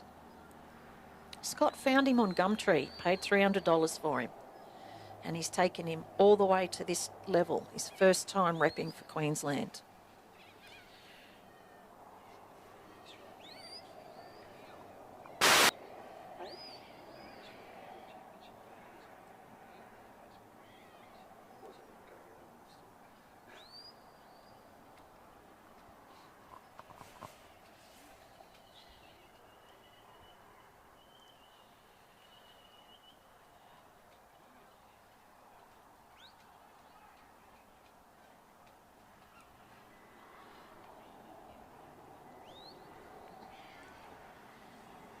So Gage, he's 4 years old.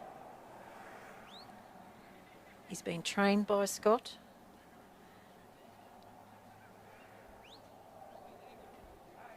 And he's an Australian Kelpie.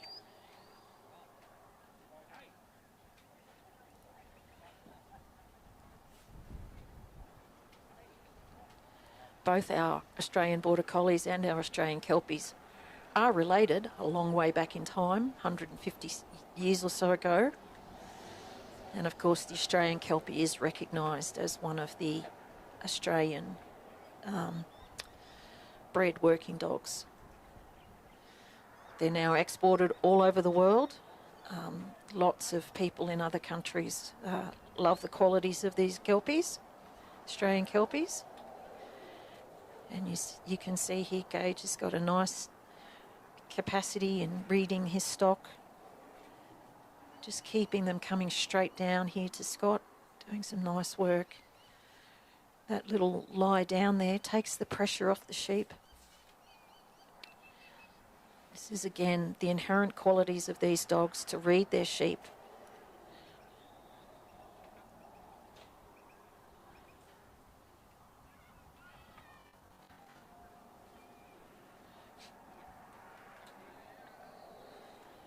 Just a little bit of a turn back there, but Gage has got it covered.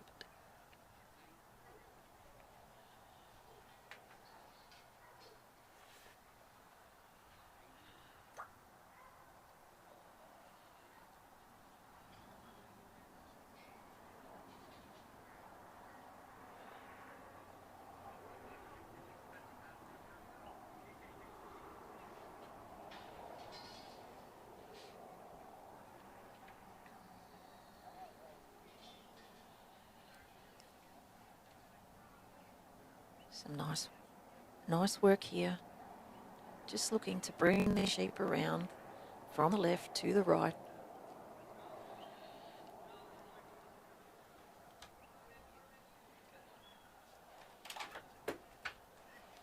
Sheep are just having a look at Gage, going, never seen you before. A few things going through their mind. A little bit of a challenge there, just testing this dog.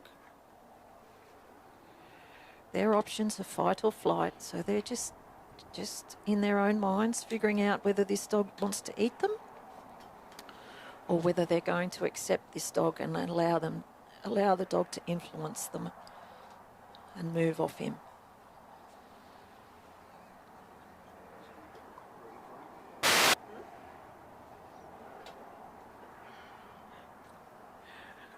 Of course, we're live streaming on the Australian Sheepdog Workers YouTube channel, and we do have our friends over the ditch in New Zealand watching on this morning. And Scott was originally born in New Zealand, but he is an Aussie now, so we're taking claim of him, a bit like Sam Neill and others. Crowded House, he's an Aussie now.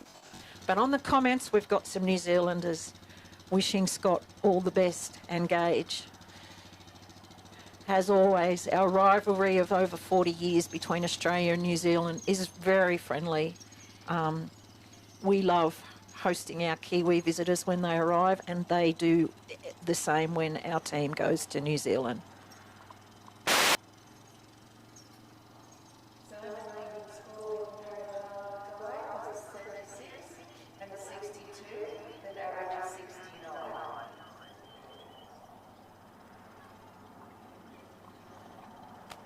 There was some pretty nice work there from Scott and Gage to take those sheep fairly neatly down this Australian carry section.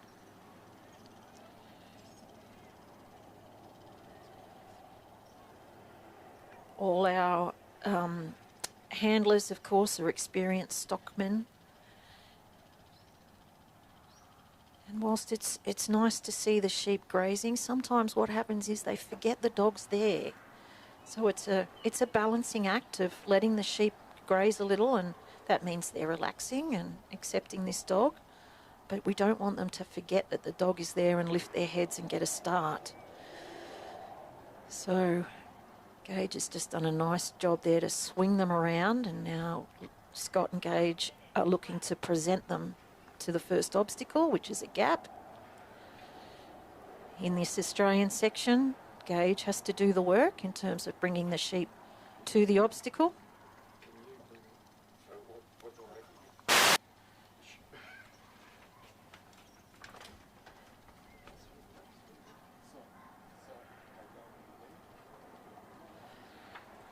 They're positioned nicely on the course. You just need them to have a look and see that there's a way through. Just having another look at Gage here, thinking about their options.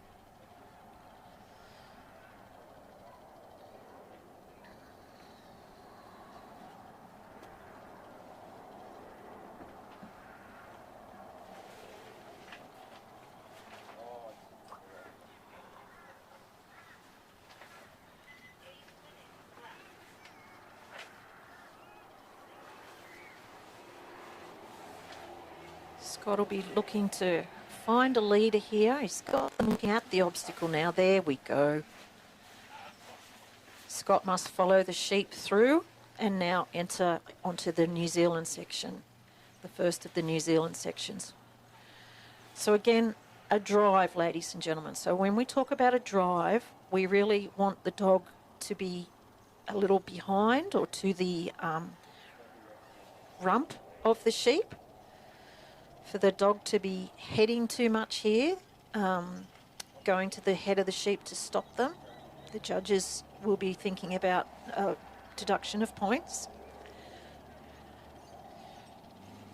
Scott can quicken his pace here to keep up and stay within the distance of those markers with the sheep, therefore not losing points in that regard. He can block, which he's done there nicely, just to influence these sheep, and then they come into what we call a free work area in front of the New Zealand obstacles.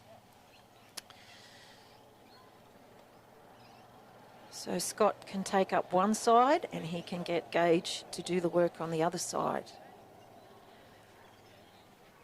So the Maltese cross, like a race setup, but this is a two-way race. Again, based on obstacles that would be used on farms in both Australia and New Zealand to manage stock. And of course, one of the most valuable tools that we have in both countries to manage stock are our working dogs. And what you're seeing here today in this competition are working dogs that do work on farms, but also have the qualities necessary to work on a competition field. Not every working dog will make it onto a competition field, but those that do are showcasing you the incredible skills that they have. And there we've got the three sheep presented nicely and completing the first part of the Maltese cross. They now have to come round to the top end of the cross and come through from that aspect, entry point, and heading towards the bridge. Once again, Scott can assist Gage here. Sheep are just using that little corner there to just tuck themselves in at the moment. There we go. They've almost presented to the next entrance.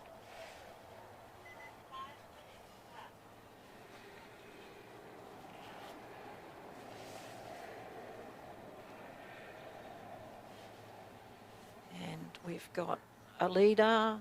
Yep, there we go. And nicely through.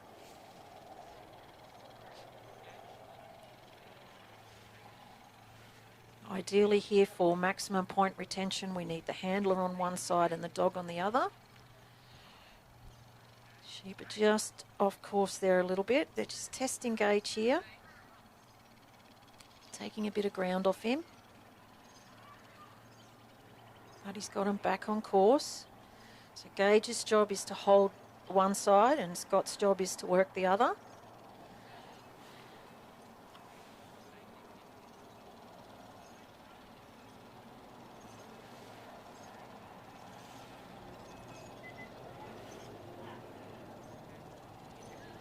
And they've got them back on course now. Not quite in the free work area. Might have just walked in there now. So once again in this area, Scott can move around. He can support the work of Gage and he can look to influence the sheep a little bit to help them see the opening in this obstacle and get over the bridge. Just on 3.5 minutes left, so time to complete the course if we can, Scott and Gage can get these sheep over the bridge. Once again, just having a little pause there, just letting things settle. Got this little leader sheep here, just testing Gage a bit. Ideally what Scott wants to do is turn him to the inside and get him to turn and look at this obstacle. Or she, I should say. So Pretty sure these are ewes.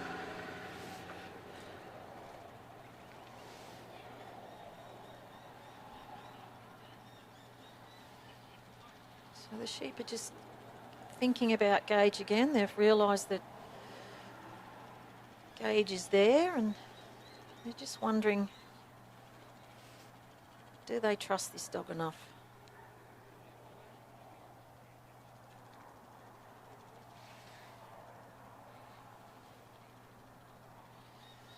It really is a competition, folks, for handler and dog against the sheep.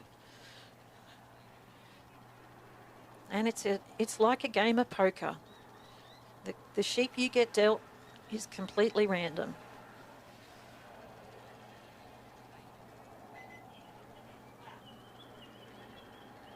Scott's just coming around to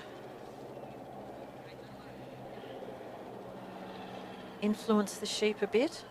They've got their heads down. They must be getting a bit hungry.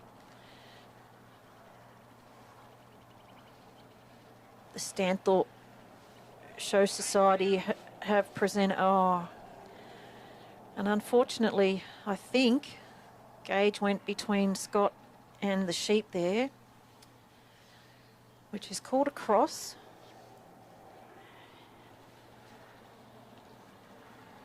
Now, that's not the end of their run, but it's potentially the loss of all the points for this section. He cannot simply move to the next section. He must complete this section before he can go back onto the Australian final carry section.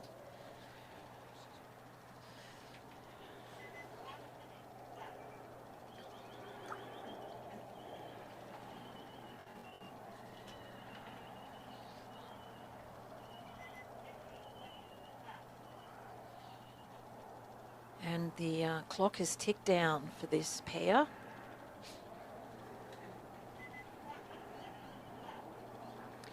Just 30 seconds or so left on the clock.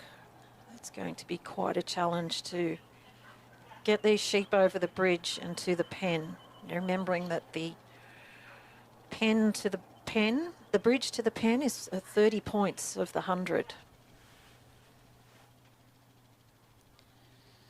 But that's why we have 3 rounds. These sheep just have not wanted to look over this bridge here.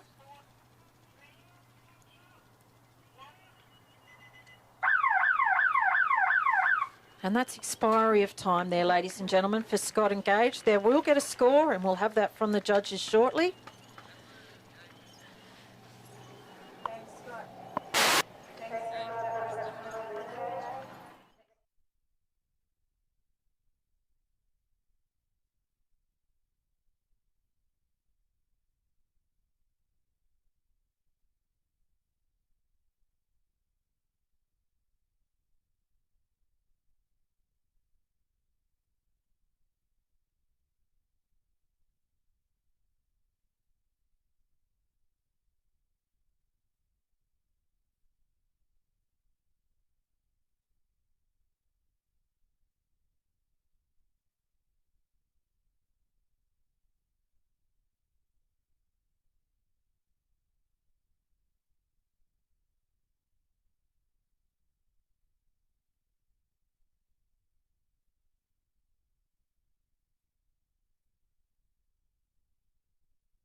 Okay, we have our third competitor now for New South Wales.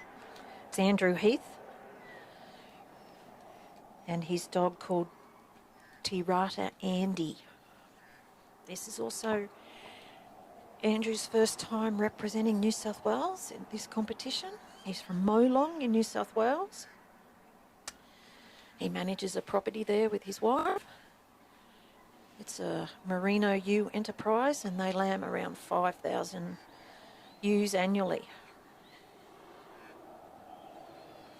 He started his trialling career in Queensland, so, you know, technically state of origin, but he's from New South Wales now.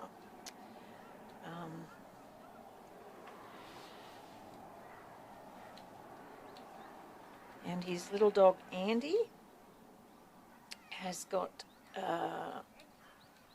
some pedigree here. Roy Potticari's one of Roy's dogs, Delray Eddie, is involved in the siring of this pup.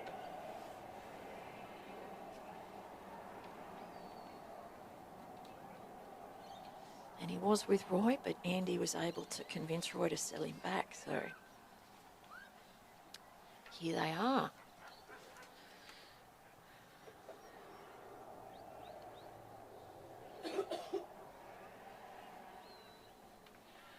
It's quite unusual. I think I'm just thinking through my mind to have Andrew and Andy on the field. Two Andys.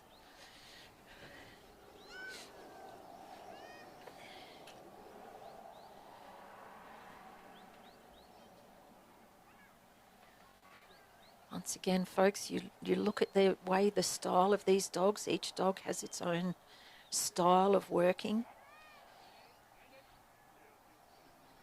Andy's doing a good job here, just breeding these sheep.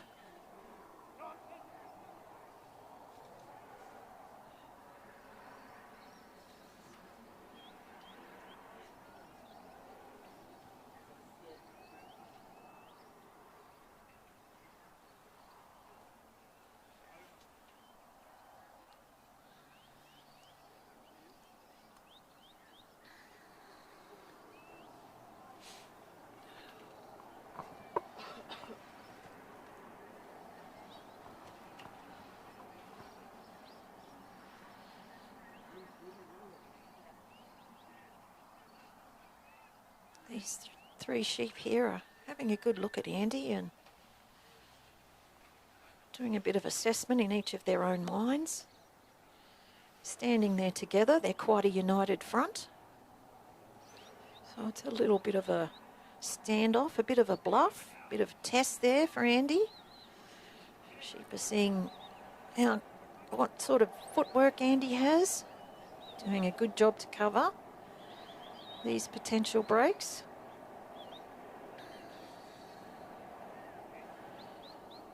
This draw section's all part of just trying to break down the resistance from the stock and see if they'll accept the influence of the dog.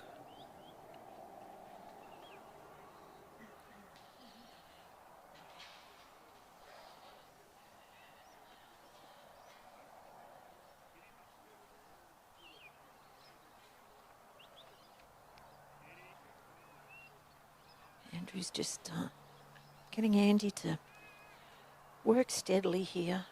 Just take a little break.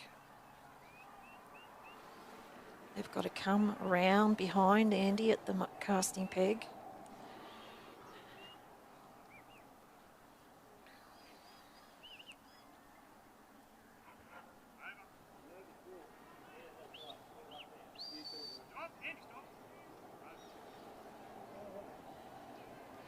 They've just gone past the balance point there.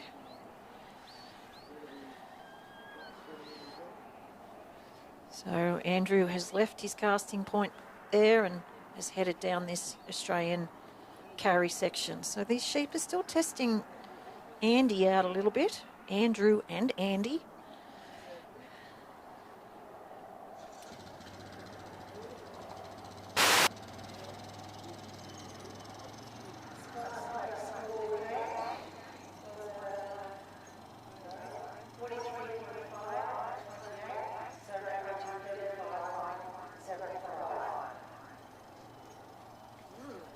Big difference.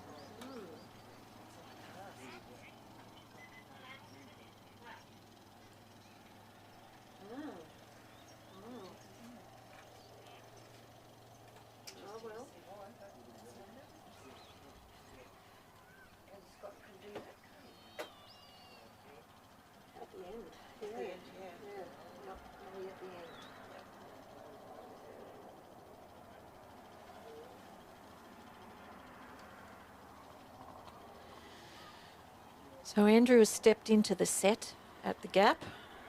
Andy's blocking those sheep there from running past the obstacle. They are a little bit off course. Just getting to bring them back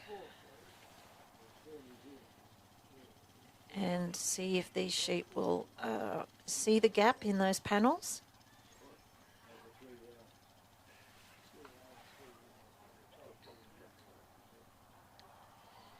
Every dog has a different presence on stock. And as handlers, we look for dogs that we like. You've got to be able to get on with your dog. It is an important partnership.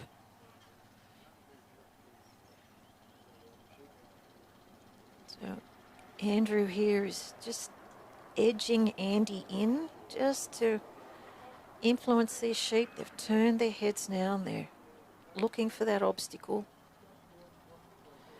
that little gap. Yes, we have a leader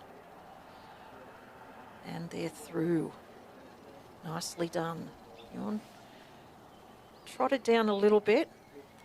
But in this section now, the New Zealand section, Andrew could run if he wanted to reduce that gap. Every time the sheep are a full set of markers ahead or behind, there is a potential for loss of points. Andy can quicken his pace. Andrew can quicken his pace here.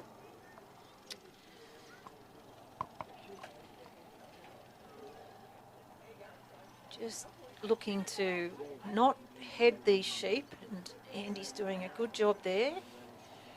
And they've reached the free work area for the Maltese cross.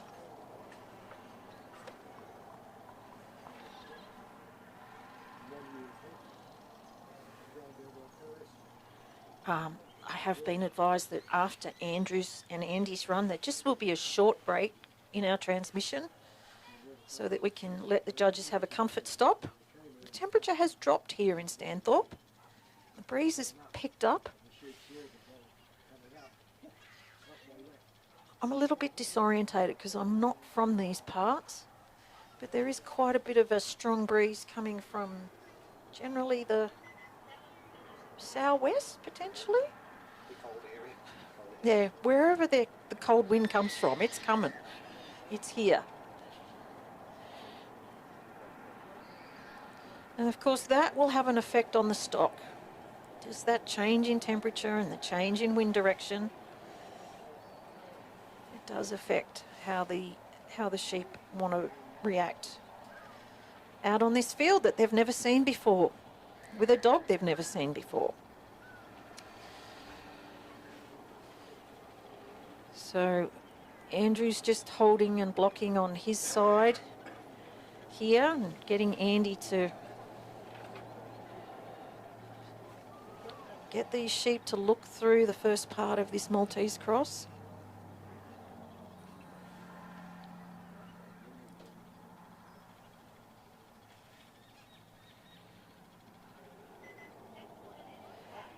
We'll be completing 2 rounds of the Gaby Interstate Challenge today. So at the conclusion of the first 18 rounds, which is all our reps, we'll have our lunch break. We'll have a slight change in the judging team, and all 18 representatives will have a second run this afternoon. And then round 3 will be held Sunday morning. Andrew and Andy have successfully negotiated the first part of the Maltese cross. So now he's looking to turn their sheep and get them to see the second opening.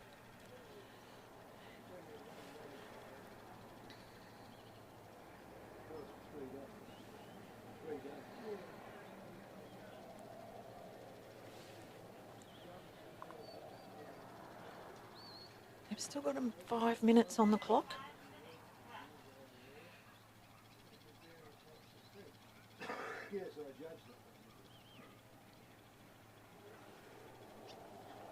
Trying to keep it all calm here and just got a sheep almost looking down the next aspect of the Maltese cross. And one grazing, so just looking to influence these sheep now. Here we go. They're into the middle and they're out the second side, so that's great. Have gone for a little trot across the field. So Andy has gone out to bring them back on course, and Andrew's just got to wait. He can't get ahead of these sheep.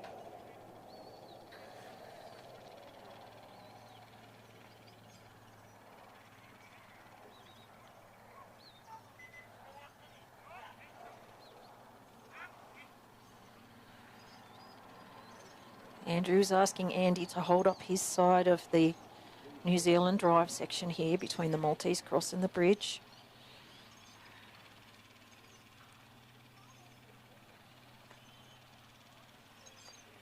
Andrew's got his side covered and he's just got Andy to wait there for a minute.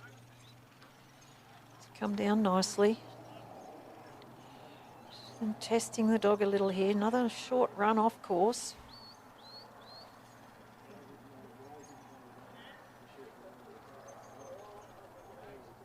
Gone a little bit past the obstacle.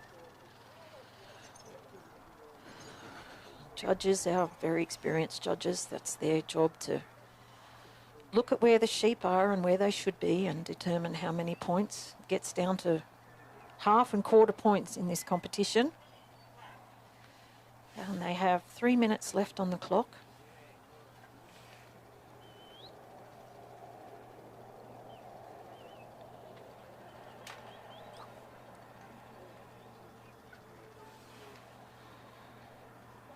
Just looking to let these sheep see this through the obstacle here at the bridge.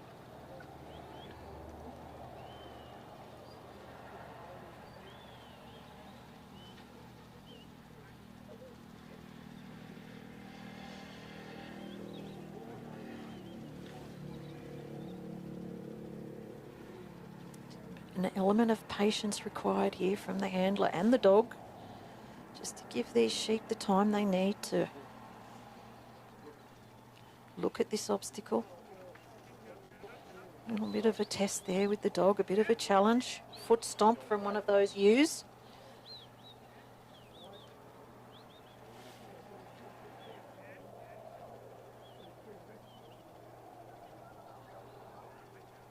Generally these merino ewes have stuck together, but when they do, they also present a united front. So that's a challenge for the... And unfortunately, they've just ducked out there past Andrew. So he's going to change sides and have another go.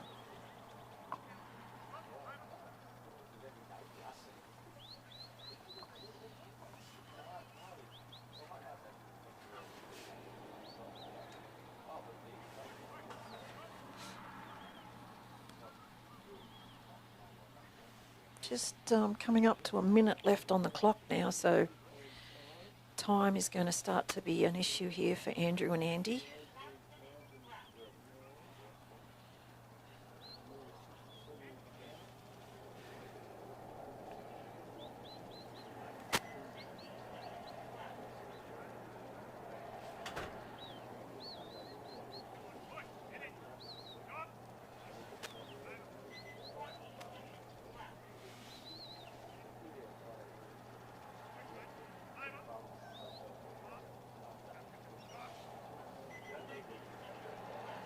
Time is winding down now. If he could get these sheep over this bridge, he'll get the points for this section, but these two sheep that have come off course, one's standing there behind Andrew, but the other two have thought, nah. This is sheepdog trialing, ladies and gentlemen. It is a test.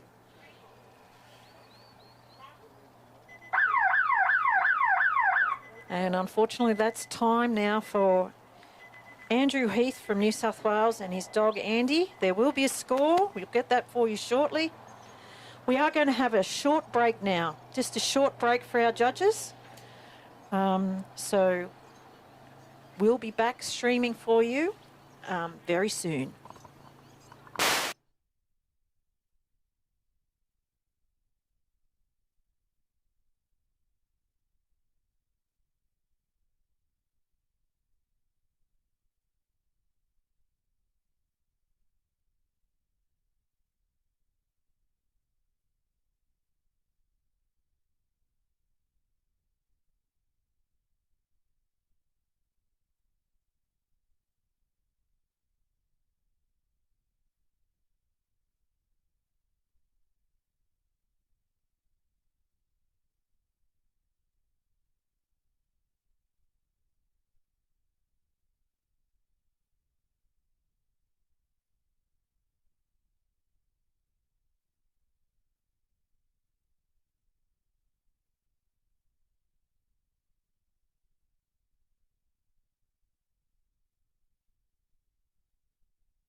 brown and white border collie, sired by dog Mike had success with Somerville Buddy, bred by Malcolm Taylor.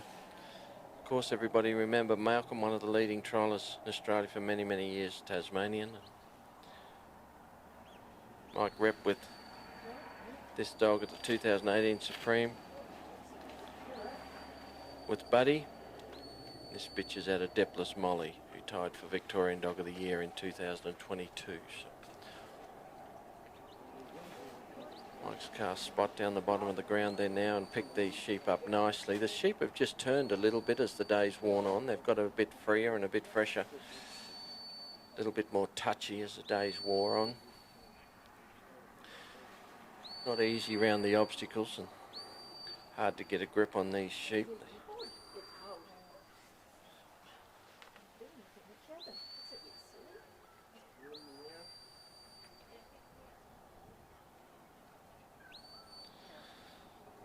Just taking his time here and settling the sheep.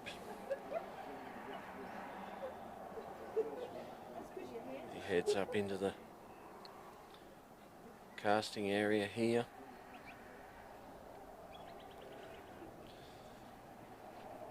Some good scores up here early this morning as bridge is proving difficult in the last few runs.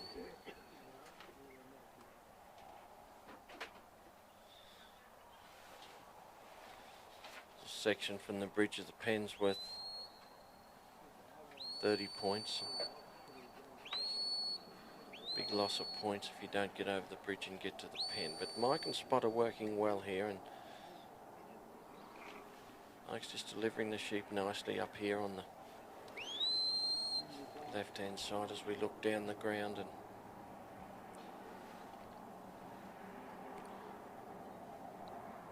bring them round and over the line between himself and that back orange peg and over the negotiating point and head down towards the gap.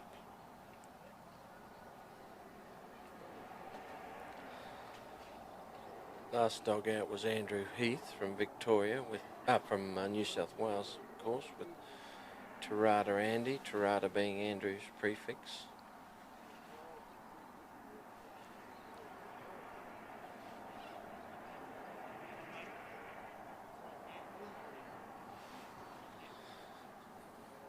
Nice and soft on his sheep, this little dog, and he's got him under control here, but they tend to get a bit of a run up going down towards the gap, and these sheep are no different as they started out there now. And Spot round in front of him in good position there, holding them on course.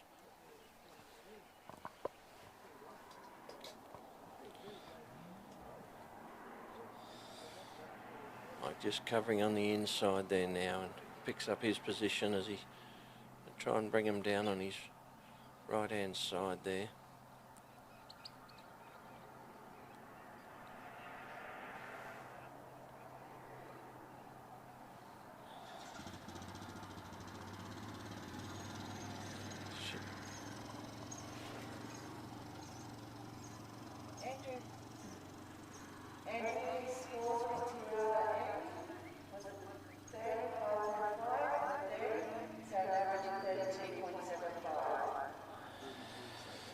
Andrew Heath with Tarada Andy, score of 32.75. 32.75 for Andrew Heath and Tarada Andy in New South Wales. Ted Gaby, remembering the Ted Gaby is interstate competition, 3 from each state. Scores will be aggregated together and we'll come up with a winner.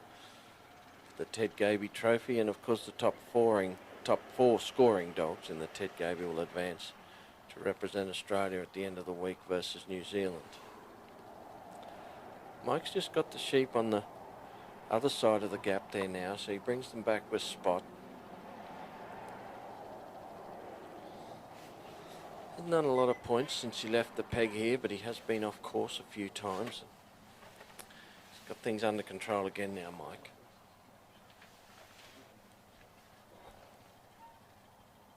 Got him this time.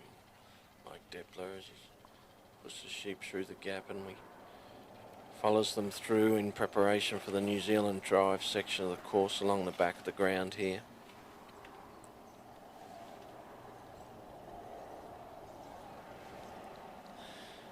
trot up on the inside here, Mike, as he's going to catch up his sheep as they head towards the Maltese cross. He's got them travelling beautifully along the back lane there now, and Spot's just keeping them on course on his side there.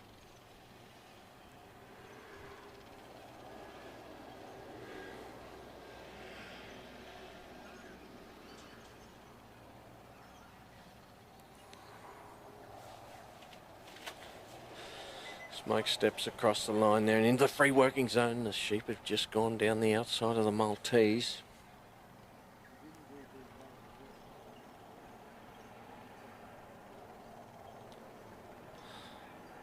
Spot's just rolling them back now, and Mike's got them positioned nicely in the mouth of the pen. Got them turned around this time, Mike Deppler and Spot, and so they push them through the middle of the Maltese. Mike blocking his side well in there. They go there now as they clear the Maltese on the far side. Mike moves down to his right to pick up on this side of the back Maltesers. Spot goes round and tries to bring the sheep round and got them in a good position there. They have been just a little bit tricky. Come up the middle. Mike taking his time. There they go across the back too. They got to run up too, and they got around in front of Spot there, and they've come right out on this side.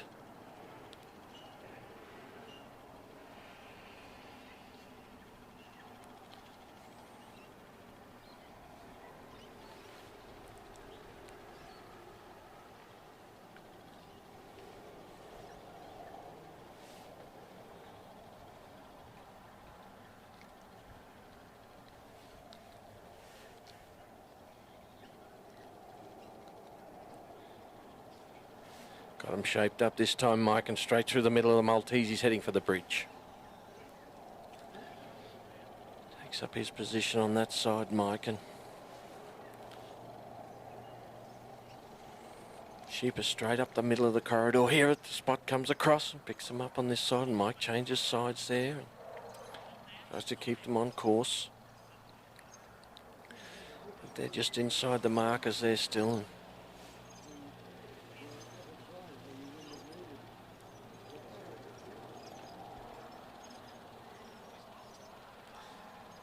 Mike's going to go up on his side. Oh, he's missed those sheep though, and they've gone out off the end of the bridge. Spot's had to come back round on the other side. This time Mike will be going to get set up on this side of the bridge.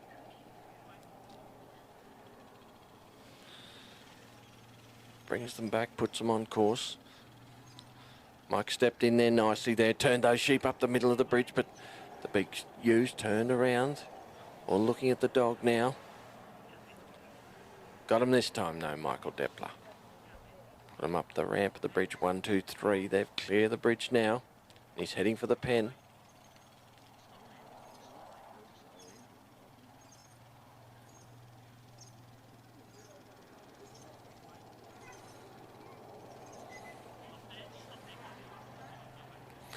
Back on the Australian course now, of course, as we head towards the pen. Sheep roll back out on this side here, and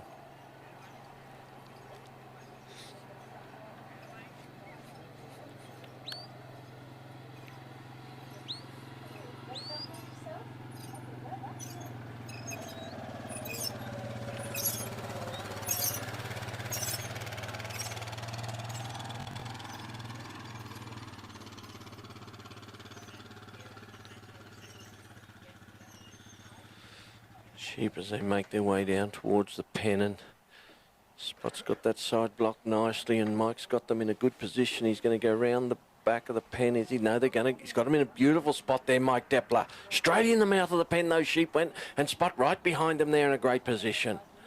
Lovely work on the pen there by Mike as he came down middle of the corridor. Picks it up for Victoria. Michael Deppler as he brings the gate round with Spot and shuts it. Put a score up for Mike. It's a good one.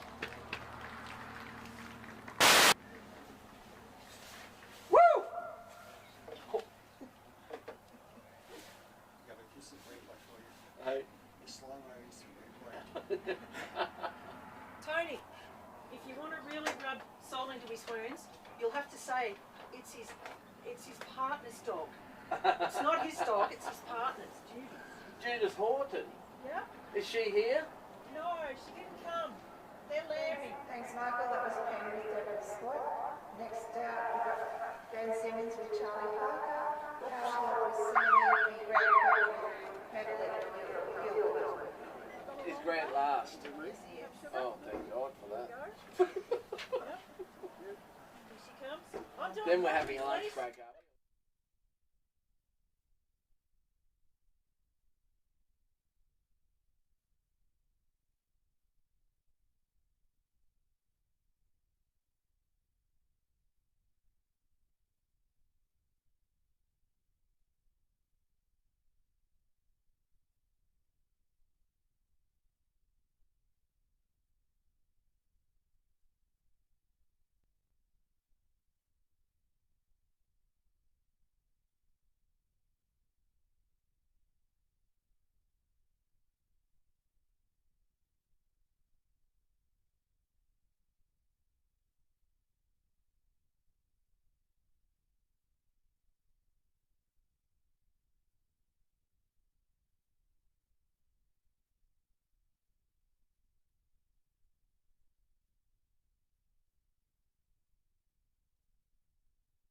They're litter mates.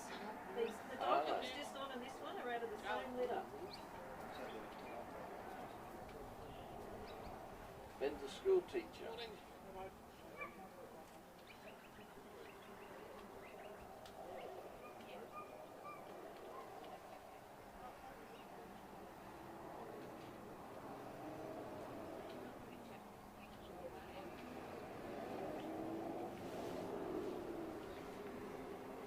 Next out, we've got Ben Simmons and Depless Charlie Parker from South Australia. Depless Charlie Parker is a full litter brother to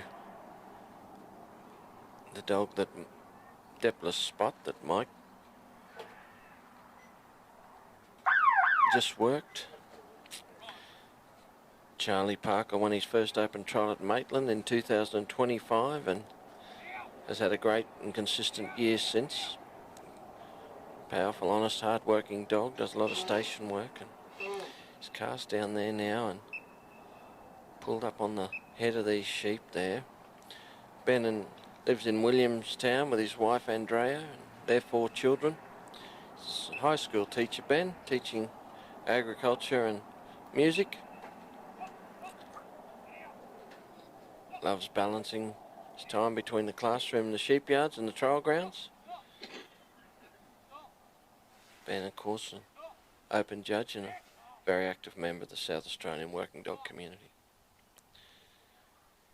The sheep got a bit of a run up down the bottom end there now, and they've gone from in front of the secretary's box down the bottom there, and they're over in front of the Maltese cross, but Charlie Parker and Ben have got hold of them there now, and they're working their way back towards the casting peg.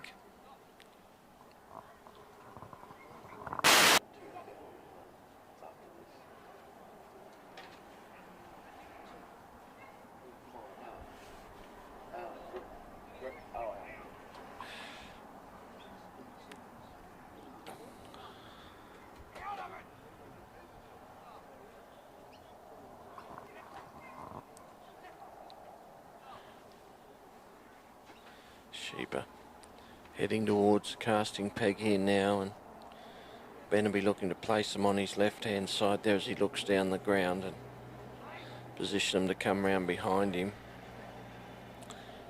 Tremendous line of hogget ewes here we're working at Stanthorpe. Been great trial sheep, tricky little sheep, but very workable.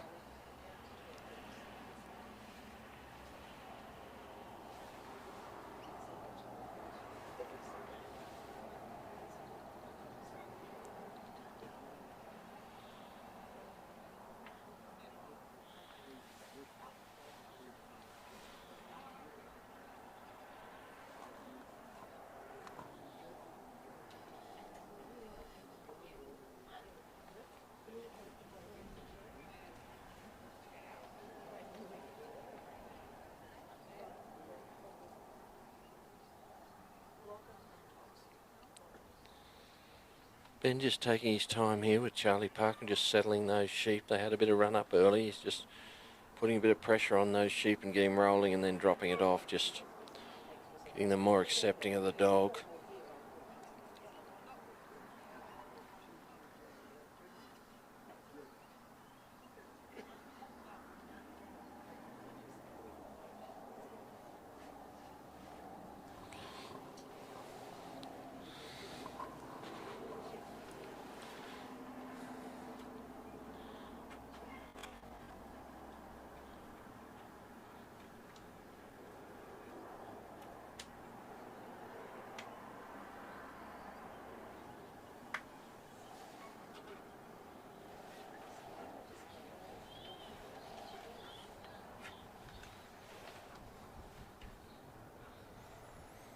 All the sheep facing towards Charlie, but he's moving in beautifully there, and the power there from Charlie Parker as he's working the sheep back towards the negotiating line.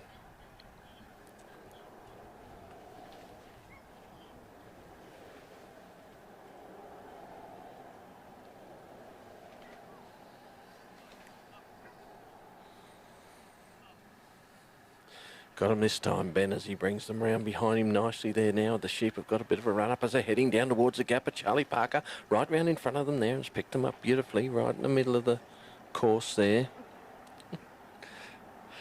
Drops a bit of pressure off and sucks the sheep back onto him, going down the ground there now, Ben. Keeping him on course beautifully. Forden takes up his side, but still not settled that big ewe. She's got to head up high there. Charlie comes around the back, gives her a bit of a bump, and she's got to run up now as they go straight down on the inside of the course.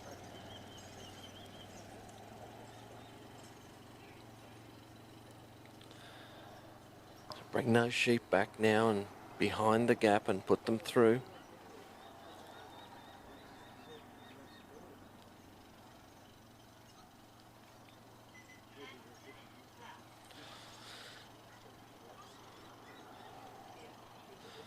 Charlie working those sheep back towards Ben as he makes his way down and gets in the set at the end of the gap down there.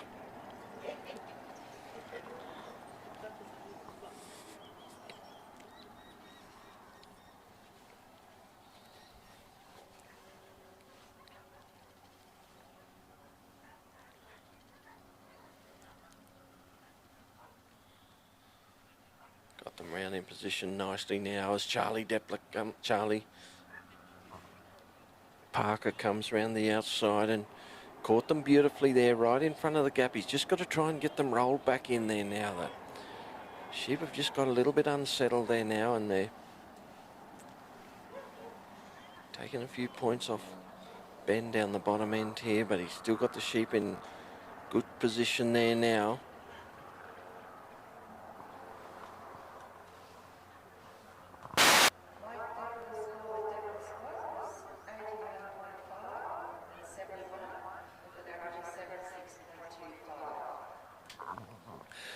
$76.25 for Michael Depler and Depler's spots. 76.25. 76.25.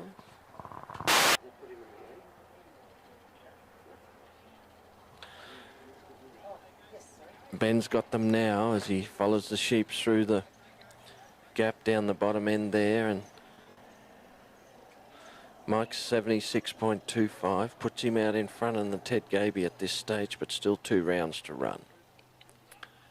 Plenty of action still here at Stanthorpe, but 2 dogs to run here in the Ted Gaby Challenge the first round, and then we'll be moving on to the second round, remembering all 3 round scores are added together, come up with a cumulative total, find our winner. Ben and Charlie have got along the back corridor beautifully there now as they come forward and about to enter the free work area there in front of the Maltese. Got the sheep shaped up beautifully now, Charlie Parker, as he's just rolled them back out of the mouth of the cross there, and he's going to bring them up straighter this time.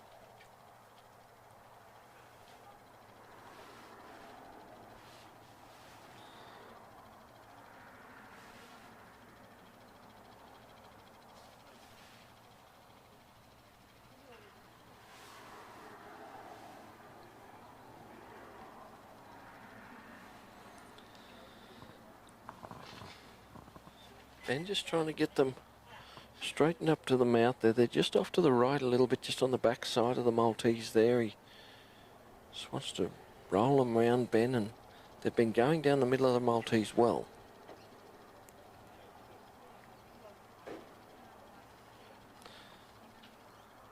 Just gone in the corner there. He's just rolling them nicely there as he's trying to present them to the mouth, the Maltese. This time he's got, oh no, that big ewe let out again there. Charlie Parker's come right round the outside. That sheep's gone right round. Gonna have to pick them up and bring them back and do it again there. Ben Simmons and Charlie Parker. Oh, that ew's got to head up high now too. Charlie's got her in control there at the moment though, as he puts her back in with the other two. Just on the bottom side of the Maltese. Time ticking away here too for Ben and Charlie.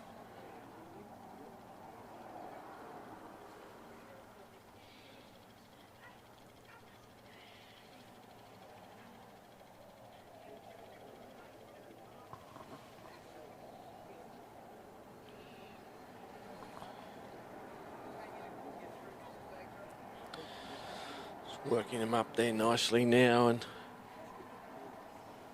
coming around in front of the Maltese here now. This time Charlie Parker's got him straightened up beautifully and Ben Simmons moves in. Take his position up down on the back side of the Maltese as Charlie goes round the front and picked them up beautifully on the back there. They have been running deep down the back, but Charlie right onto them there and caught them nicely.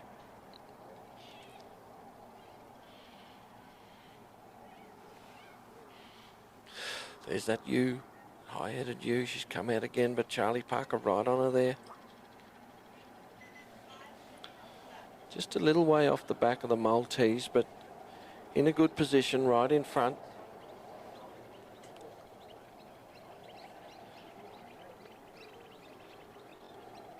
Ben and Charlie working them up nicely as Ben's got his side blocked beautifully there as Charlie stepped up on them, rolled them back inside, and they've gone straight up the middle of the Maltese.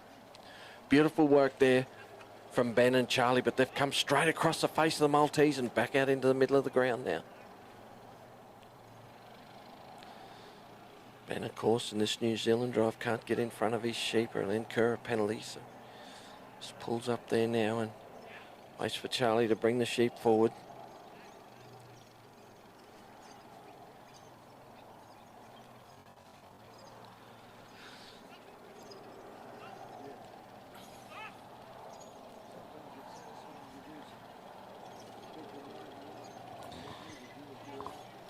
He's got the sheep tracking along nicely there now. He's out on the top side of the course here, Ben Simmons, and he's got Charlie bring them in beautifully in towards the bridge.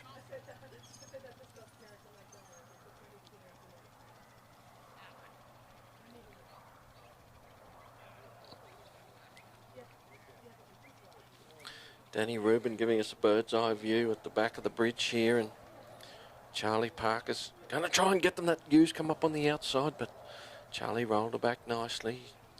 Pushed them across. There's that little ewe again. She's come out again there, and she's gone. Charlie got her, but she came right up the side of the bridge. Just going to make sure at this time, Ben Simmons, as he rolls Charlie Parker around, catches the side beautifully that time, Ben. And put a block on his side. The sheep are looking up the middle of the bridge there now as Charlie's going to come in behind them, put a little bit of pressure on them and put them up on top. 1, 2, 3 all off the front of the bridge.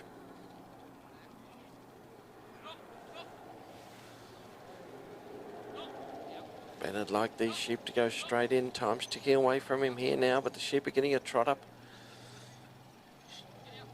Back on the middle of the course there they are now, right on the edge.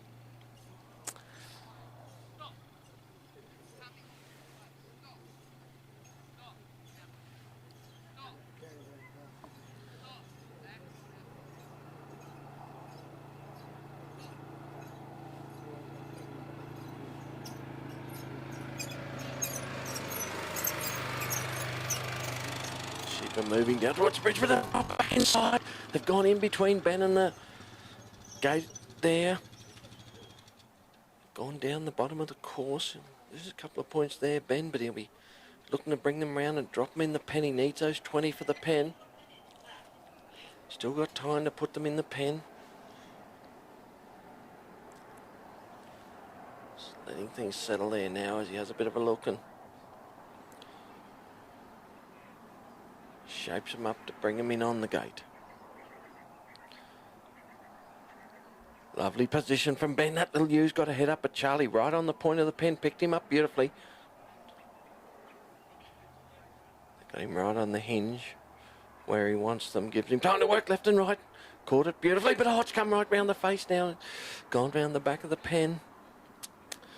Been trouble since the start, this little ewe, and she's still looking to make trouble as she comes around in front of the pen this time. Charlie Parker.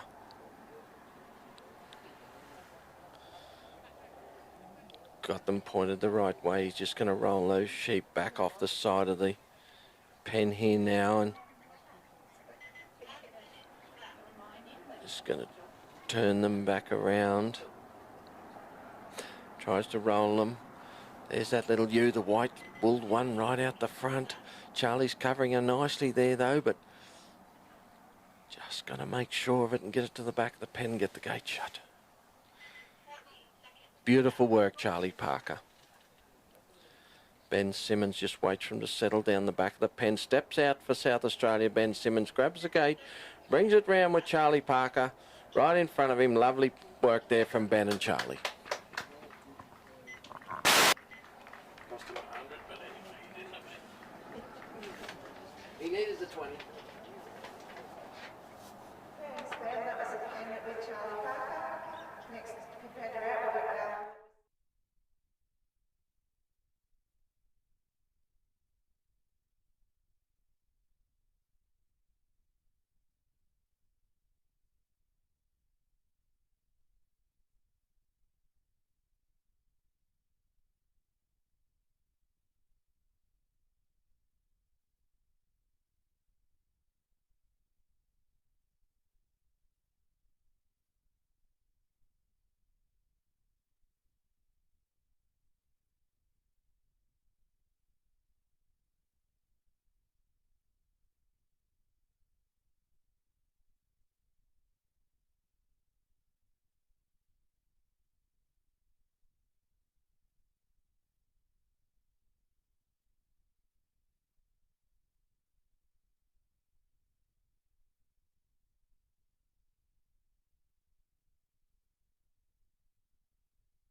Our next competitor out is Al Hort. Al, of course, representing Tasmania here in the Ted Gaby.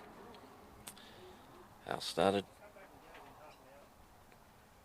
competing in sheepdogs in the early 90s. Spent 15 years training animals for television commercials and feature films.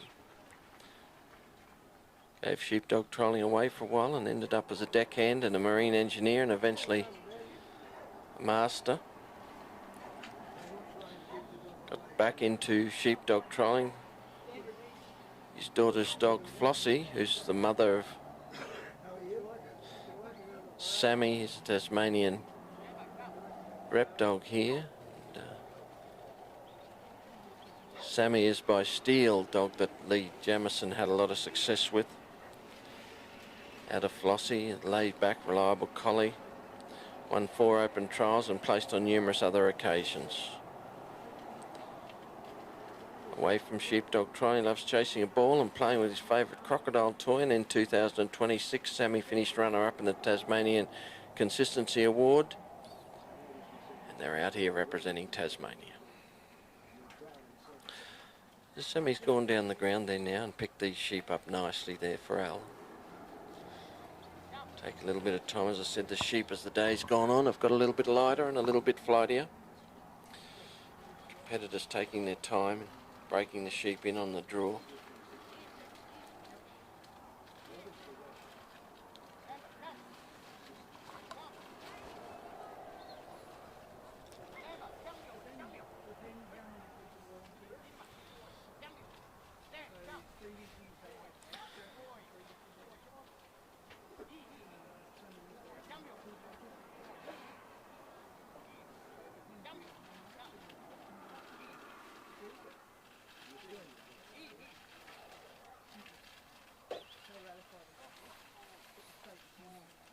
Al and Sammy are working these sheep back up. They're about halfway up the draw here now, and little ewe in the middle there's a bit jumpy and appears to be a little bit of unsettled there.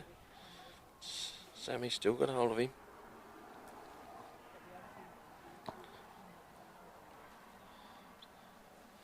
Barking out, that little ewe's dropped out there, but Sammy right in front of him brings him back.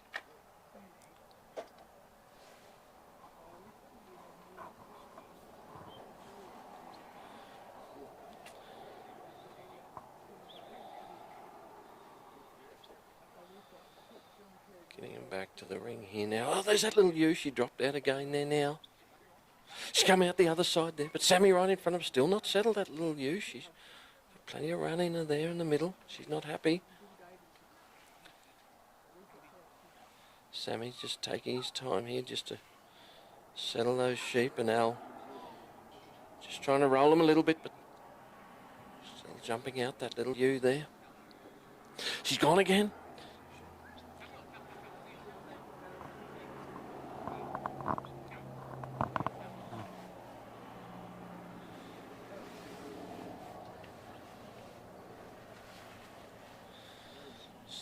Just waiting for things to settle as Sammy comes in, just looking to roll those sheep a little bit. That little ewe there, she is on the inside there now, and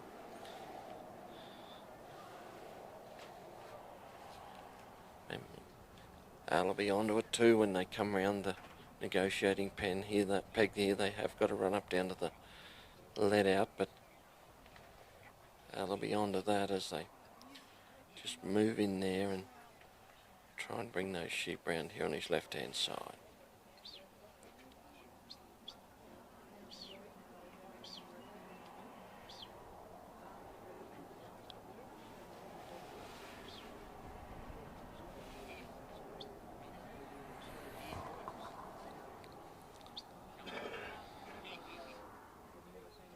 A couple of them looking at Sam there, but plenty of power, and he's moved them forward and bring the sheep around nicely now, Al. Sammy to go around in front. Picks up the lead sheep on the outside there now.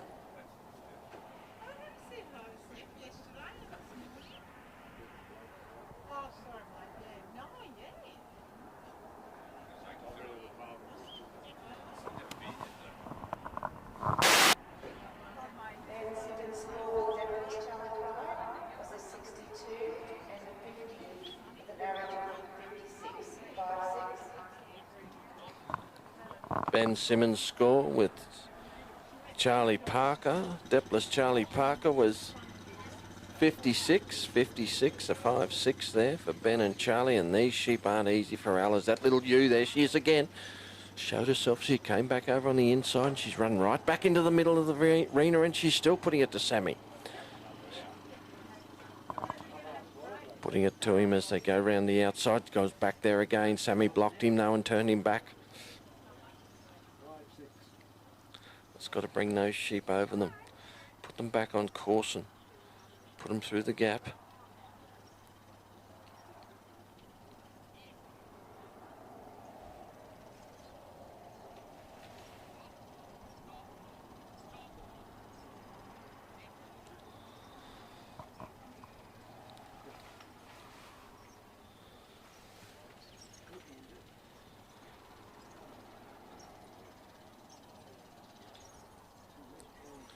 Al's got one sheep there wanting to stand and look at the dog, and one looking to run away, which makes it hard. And there's that little ewe. She's gone right down the bottom end of the arena there now. She's right in front of the secretary's box. But Sammy right there with him now, but she races across the front of the let out there now.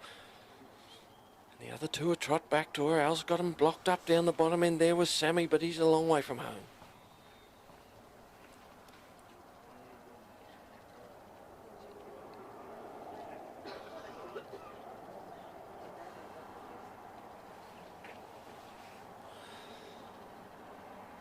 There's that little ewe out the back there now. She's the one that's been hard to cover up for Sammy. Every opportunity he gave her, she took it, and she's taken him right back in front of the let out.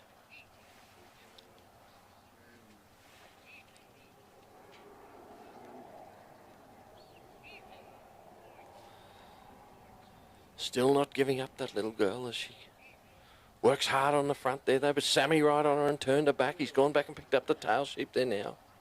Put them back together. They're taking turns on him there now. Al's trying to work them back over. He's standing at the gap there. He's got to get them behind there and get them through. And this little ewe,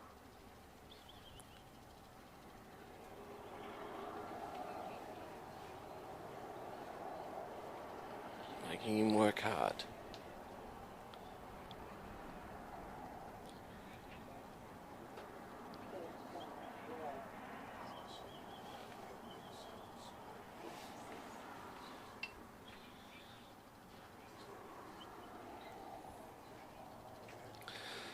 Working them back now, Al. He's heading back towards the gap, and he's got them pointed and heading the right way.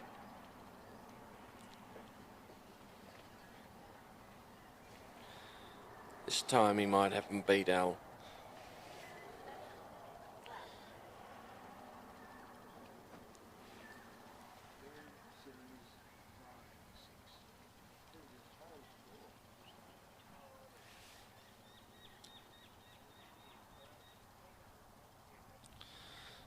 Ewe leads away. She goes around. Al read it too and went back on the other side and caught her nicely there with Sammy.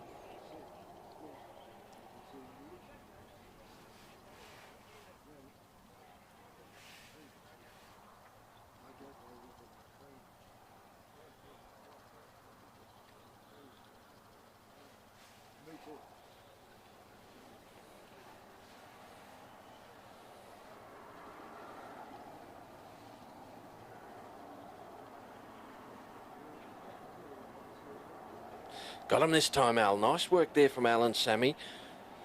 A long way from home there a minute ago, but they've got them back round behind the gap, and he's got them through, and he follows them through there, Al, and he's heading off to the Maltese cross.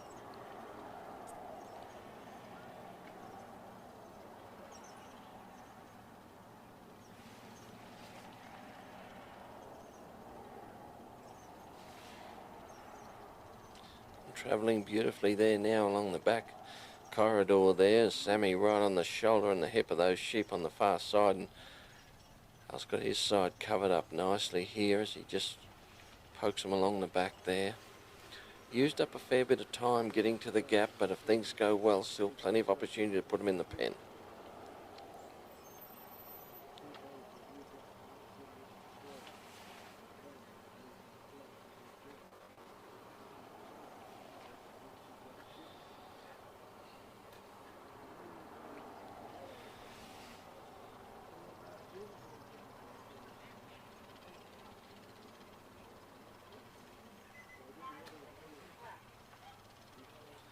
Al heading towards the Maltese, still got hold of these sheep, still leading out well.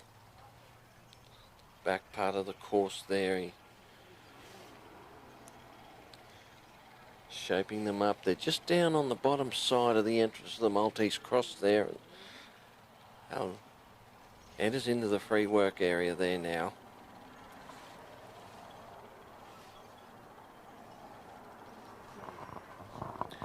Looking to bring those sheep up and position them. There's the little ewe, and she went straight up the middle too. Been leading the way all day, and she's gone straight through the middle of the Maltese. I'll send Sammy round to catch them as he makes his way down to the back of the Maltese to bring the sheep down. And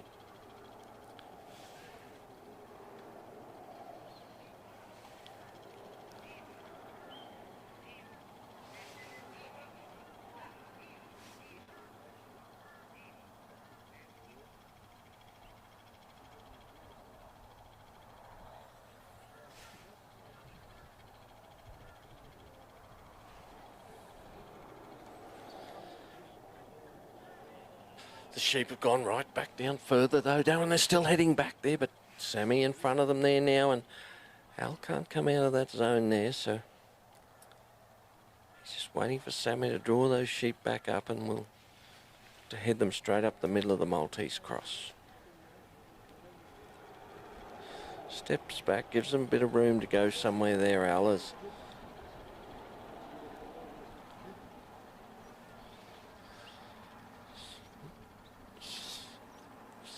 Sammy's working hard there, straightening them up there now. Just got them now nicely, Al. Straight in the middle of the Maltese. Lovely work as he waited on them there out the back, and sheep have come through and straight up the middle and out the front of the Maltese. Time ticking away here on Al, but he's heading towards the bridge here now. He's looking to get it quickly and head down to the pen.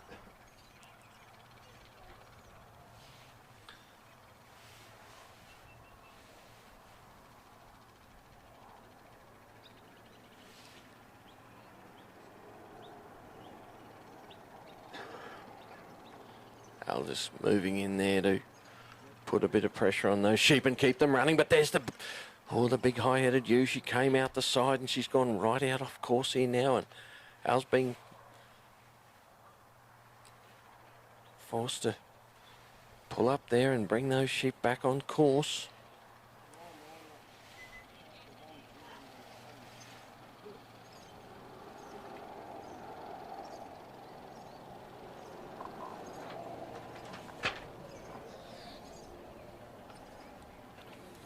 Got the sheep back on course there now, Alan Sammy, as he brings them along nicely.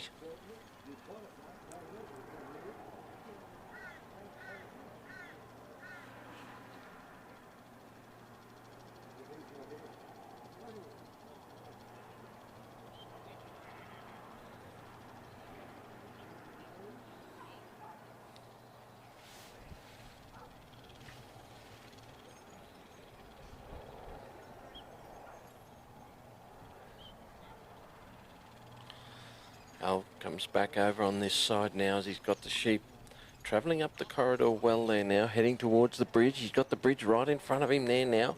If you can just get him to look up and go up. I'd like to get them over the bridge.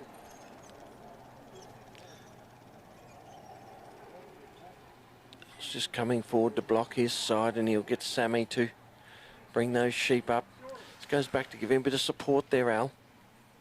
Got the sheep turned around nicely, and they're heading up into the mouth of the bridge beautifully, Al. As he brings Sammy and himself in there now, and he's going to put them up on top.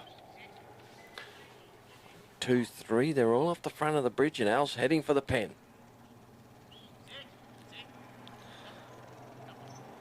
Sheep are trotting out in front. Al's got the middle of the course there now. Time might be the catcher, but he's heading well.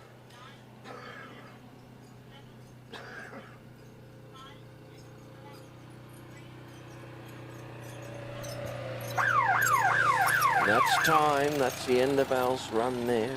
Quite get to the pen, but good run for Al Hort and Glenn Murray's Sammy.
Sheepdog trialer, been trialling for 30 years.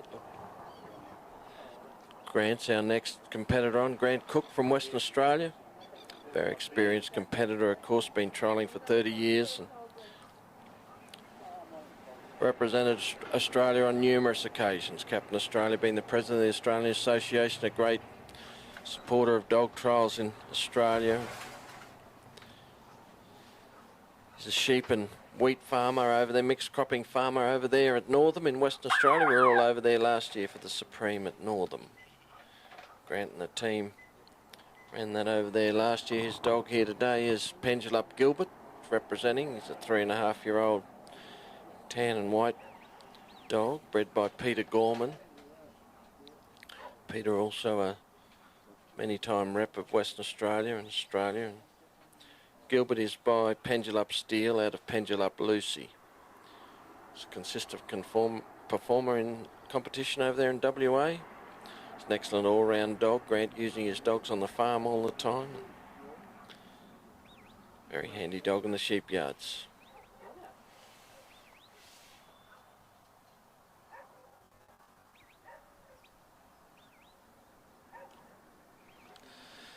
Grant's cast Gilbert down the bottom end there now and in nicely behind the sheep down the bottom end there.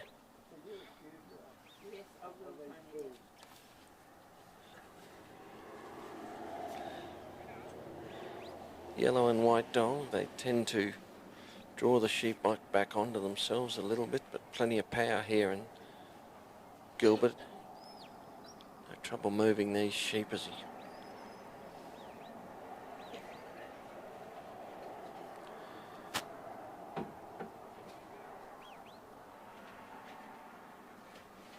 heads them back towards the casting peg and Grant.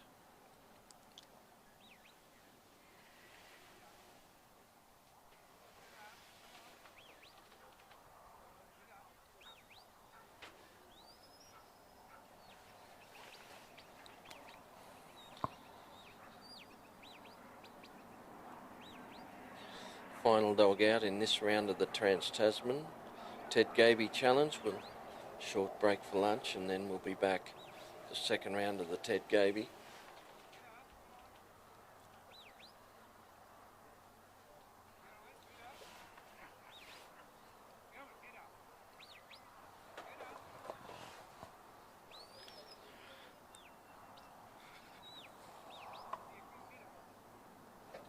Grant got the sheep travelling beautifully here now as they heading back. They're just drifting a little bit to the left, but needs to bring them up on his left-hand side here, Grant, as we look down the ground. And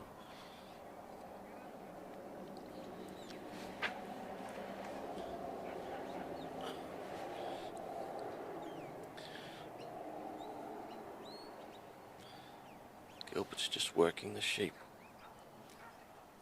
nicely. As I say, the sheep have just got a little bit flightier as the day's gone on.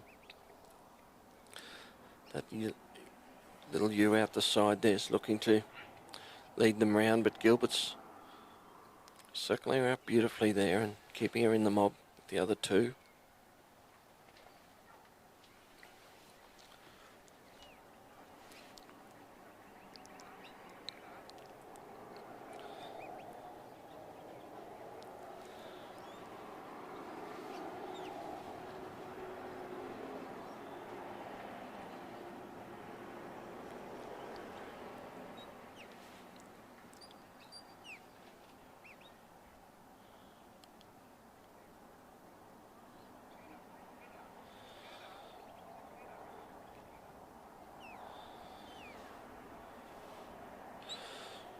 Sheep are just circling around nicely here, and they're going to come around behind Grant here now. She straightens them and puts them back in on course, and they head down towards the gap. Got the run up as they always do, but Gilbert right in front of them there. Blocked them up beautifully. Right on the edge of the course there now as Grant makes his way down towards the gap.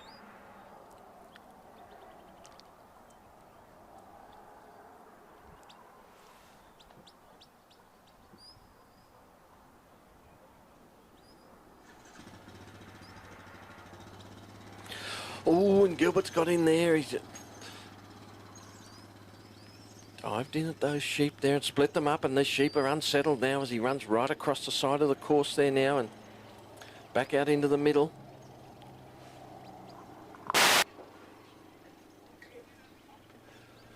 Right down, and Grant's got to bring these sheep back in course now. They've just got a little bit unsettled there, those sheep, with the challenged up there by the dog, and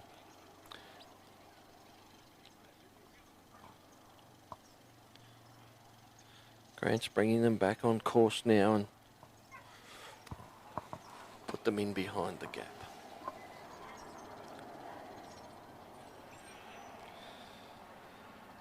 Coming round behind nicely there now as Gilbert comes around and picked them up beautifully. The back of the gap.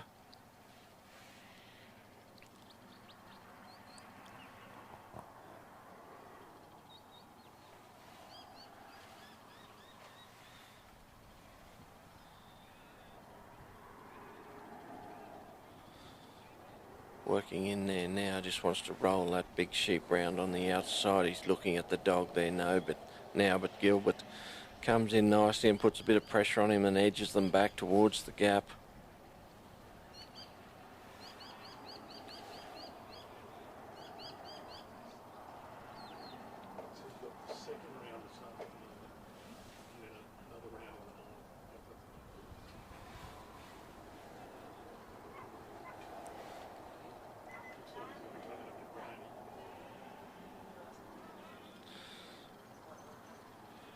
Beautiful work there from Grant and Gilbert as they put those sheep straight through the middle of the gap, and Grant follows them through now as they enter the New Zealand drive phase.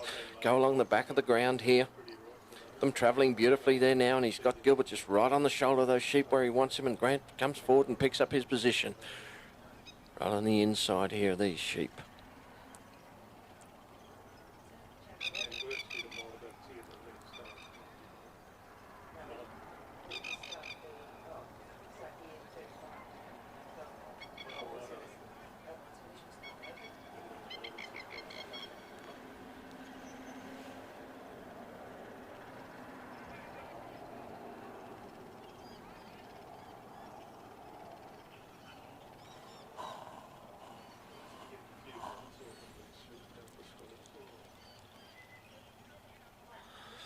Grant's still making his way towards the Maltese. He's got them over into the free work area there now. Just down on the bottom side of the Maltese they are. Grant looking to just bring them back up onto his... Got his side blocked nicely there.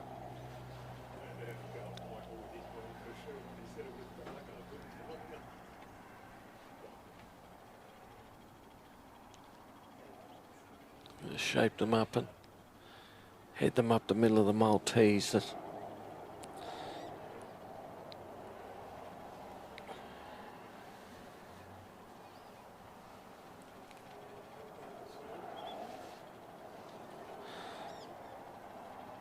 I'm in a nice position there now, Grant, as that sheep leads forward there nicely, and sheep go up first side of the Maltese straight across the middle and heading out the other side. Nice work there from Grant and pendule up Gilbert.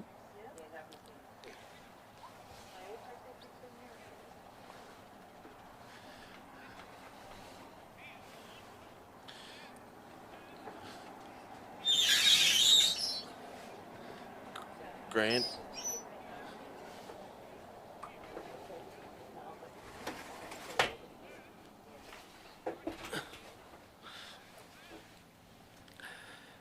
Heads back down on the bottom side there now, Grant, as he's just got one sheep on the outside there now, but he turns it around nicely and puts them straight up through the centre and moves into apply a bit of pressure to the sheep and bring them up the middle of the Maltese.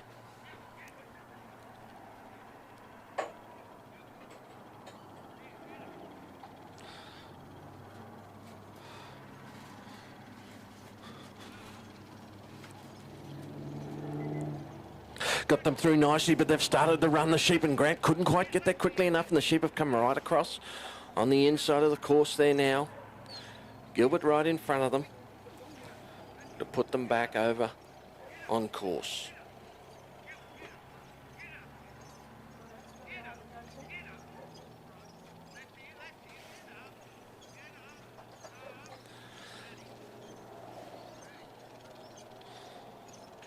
started off nothing there, but they took the advantage and they've come right across here in front as Grant's just trying to reposition the sheep now and put them back on course. Starting to look at the dog a little bit here, these sheep. See, they draw onto the white dog a little bit, and there's a couple there now having a good look at Gilbert. Plenty of power there though on the little yellow dog as he brings them along nicely and just up on the outside of the course there now.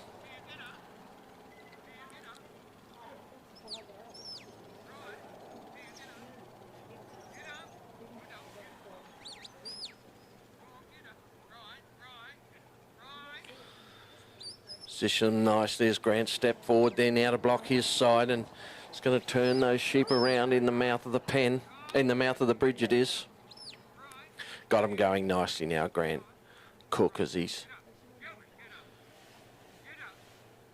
one just on the outside of the panel there. This time he's got it in nicely, Gilbert. Come forward there now as Grant comes forward, gives him a bit of assistance, and they put a bit of pressure on the sheep there as he goes up onto the bridge. Gilbert in behind, and he's still got hold of them there now as he's heading down towards the pen.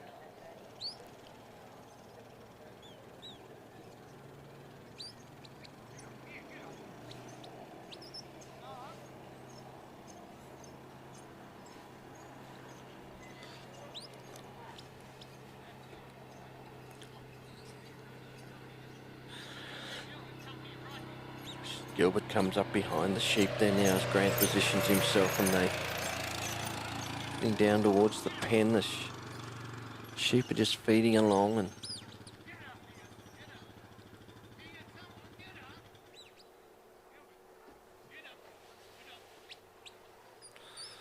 them going nicely now, Grant, as he's way down towards the pen. He's got the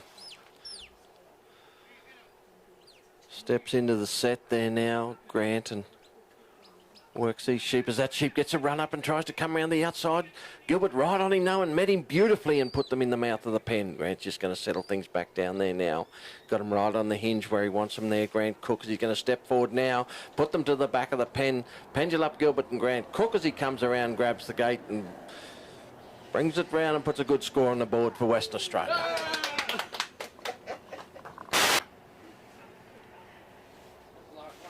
Short break for lunch and we'll be back into it.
No, thank you very much. Tony. Hello, Grayling. Good.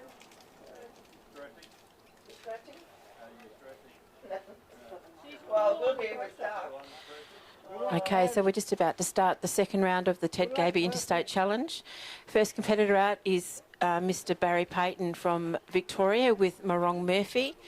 They had a first round score of 59.75.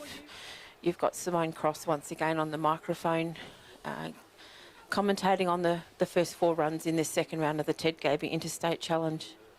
Flags up and the sheep have been released. Just wait for the judge to signal that they're in a good spot. We've had a change of judges for this second round of the Ted Gaby Interstate Challenge. We've got Mr. Bernard McGlashan from Tasmania. He's doing the first 2 rounds. He's been joined in this second round by Kylie Victory from New South Wales. Barry's just cast Murphy out to the right. Sheep have come out and have settled.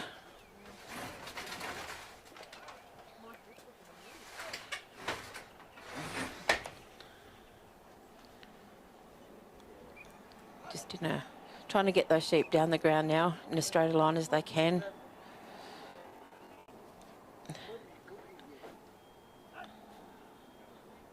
The early leader from after the first round is Mike Depler from Victoria. He had a great first round with Depler's spot and they've put up a score of 76.25. So that is the current leader at the moment in this Ted Gaby Interstate Challenge.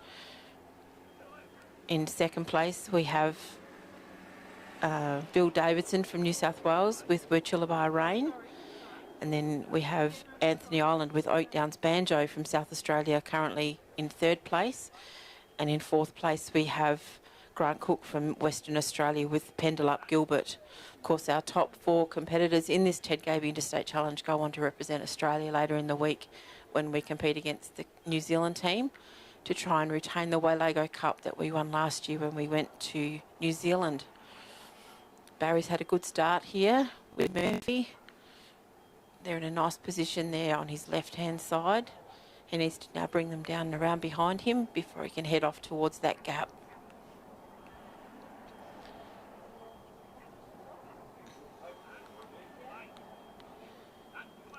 Oh, those sheep just ducked out, just on the wrong side at the moment.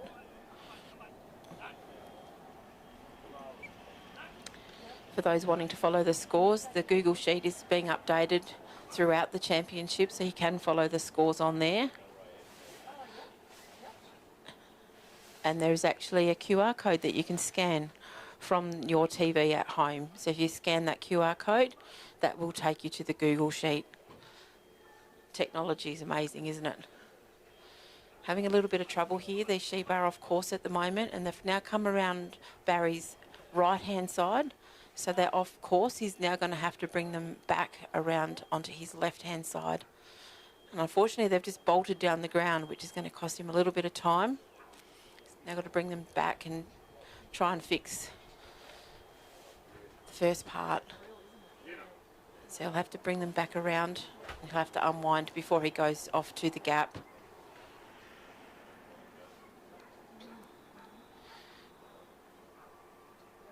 They had quite a good run this morning, Barry and Murphy. Experienced pair, these 2 from Victoria. Barry's well known around Australia. He runs the Koroit trial each year, the Australian Championship with a committee there, and he's also part of the national committee that run the national each year at Canberra. Yeah, I'll find him. So he's well known. Yes. And of course the Payton name is synonymous with sheepdog trialling with his brother Bill, also a long time trialer. Unfortunately, Bill's now passed away. It's now getting these coming up.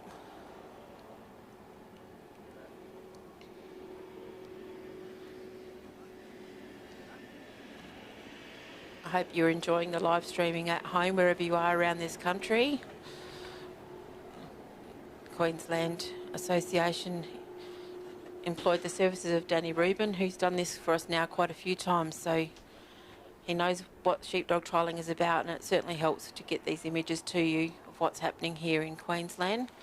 It's quite cold here today at Stanthorpe. Temperatures dropped and we've had a little bit of rain overnight, so the sheep have been a little bit tricky at times today. But nevertheless, we've had some good scores. So Barry's now got to bring them back around and unwind them because they initially went the wrong side. So Bernard has just called out for him to unwind, which basically means he just now needs to rework them back around again, deliver them to his left-hand side, and then bring them around behind him before he heads off towards the gap.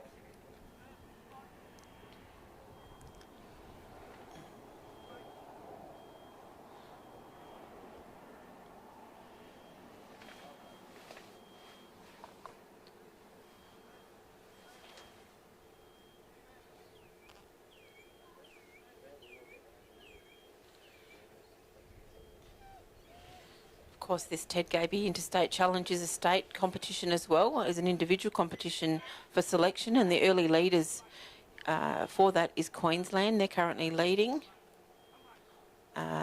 Sorry, no, they're not. What am I talking about? At the moment, Victoria are leading with all three of their handlers getting home with some good runs. So Victoria are currently the leaders with WA in second place. But we've got this round and another one to come. So judges are happy now. Those sheep have been delivered correctly. And now Barry will start the walk down towards the gap. He'll keep those on his right-hand side, ideally. He's got them in a nice position. Barry now needs to keep walking. Unfortunately, they've just ducked out onto his left-hand side, so they are currently off course. So our two judges will be looking at that. Once again, we have the two judges. Their scores will come in and they'll be added together, and then you'll get an average. Both of these judges that we have for this second round of the Ted Gaby have done a lot of judging. Kylie Victory from New South Wales judged the Supreme Championship last year in Northern WA.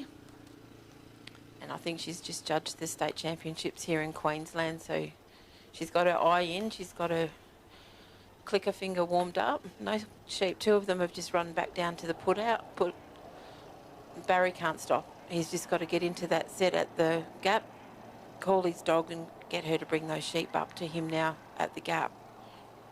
He's having a bit of trouble here. These sheep just don't want to cooperate. But Murphy's doing a great job just bringing them back across. Of course, sheepdog trialling, it can be very testing. You've got three elements really, the man, the dog and the sheep. And I guess you could throw the weather in there if you want. But we did see some great runs in the first round of the Ted Gaby Interstate Challenge.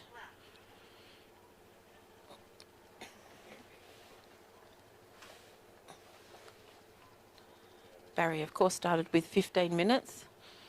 And he's had a little bit of trouble here, so time is going to start to play a factor for Barry's run. If he can get them through this gap, though, and get a move on, he should be okay, but he'd be well aware that time will be becoming an issue.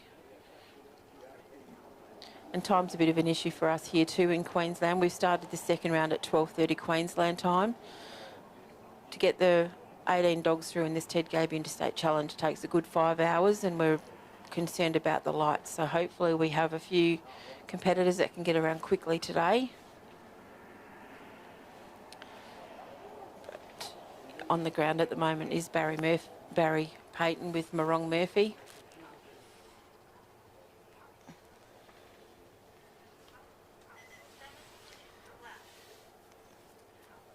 This little dog was bred by Tony Whitehead from New South Wales. It's been a very reliable and consistent dog for Barry over a number of years.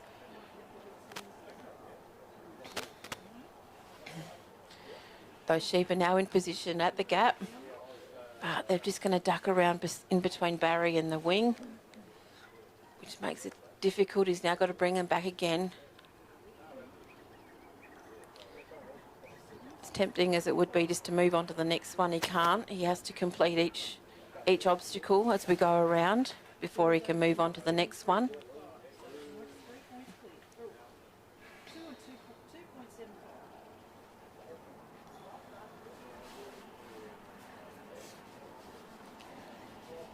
He's got them now coming back They're just milling on the wrong side. He might be able to push them through from the wrong side and get Murphy to catch them and push them back through the other way.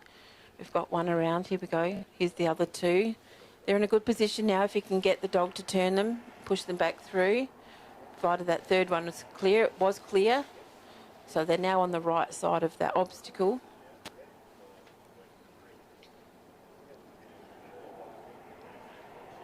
There we go. We've got them now through the gap. Barry now needs to remember to walk through the gap, which he has. He's taken his step out. And he's gone through the gap now as he heads towards the Maltese cross. Of course, this is a New Zealand section, so we're in a driving section here.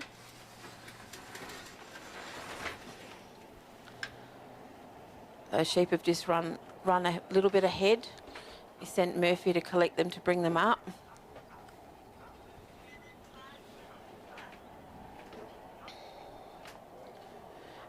He's just got to try and get these sheep to flow. That's what the judges are looking for here in this drive. The New Zealand section is judged under the New Zealand rules, and the judges looked for the flow of the sheep between each of these obstacles. Barry's now got them tracking a little bit better now as he heads down towards that Maltese cross. Fortunately, Murphy keeps heading those sheep, and when he's doing that, he will be getting pointed from the judge. He needs to try and keep the dog behind those sheep. It is a drive.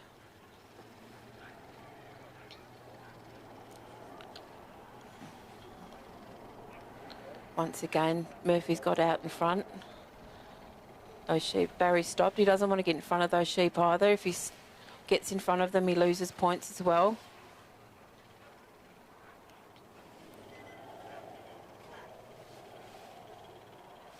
Got in front of them there, I think, and those sheep are now into the free working area at the Maltese cross. The Barry will step in now.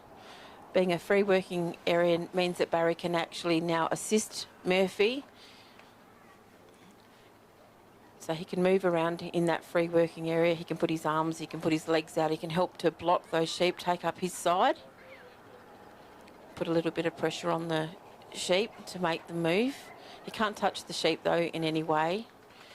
If any of these workers do gain an obstacle illegally, the judge can actually ask you to rework the obstacle.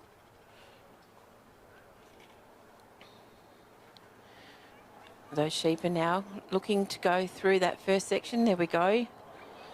They got them in the mouth of that. They need to be pushed straight through.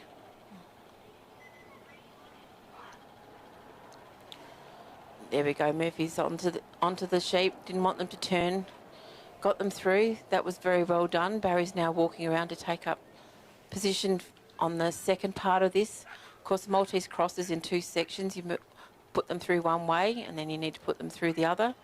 If you were to look at this from above, you can get a good vision there. Actually, you can see that it is a cross. Barry's holding up his side here.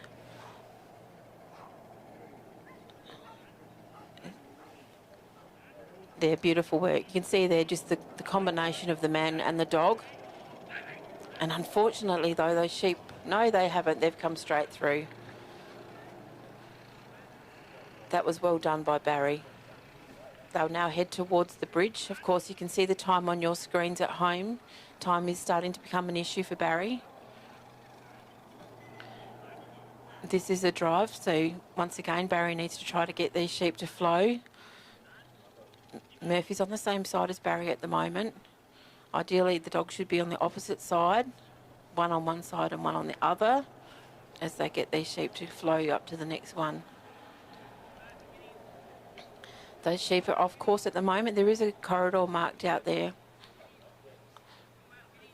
And Barry, of course, doesn't want to get in front of those sheep. Once again, it is a New Zealand section, so he needs to stay behind the sheep.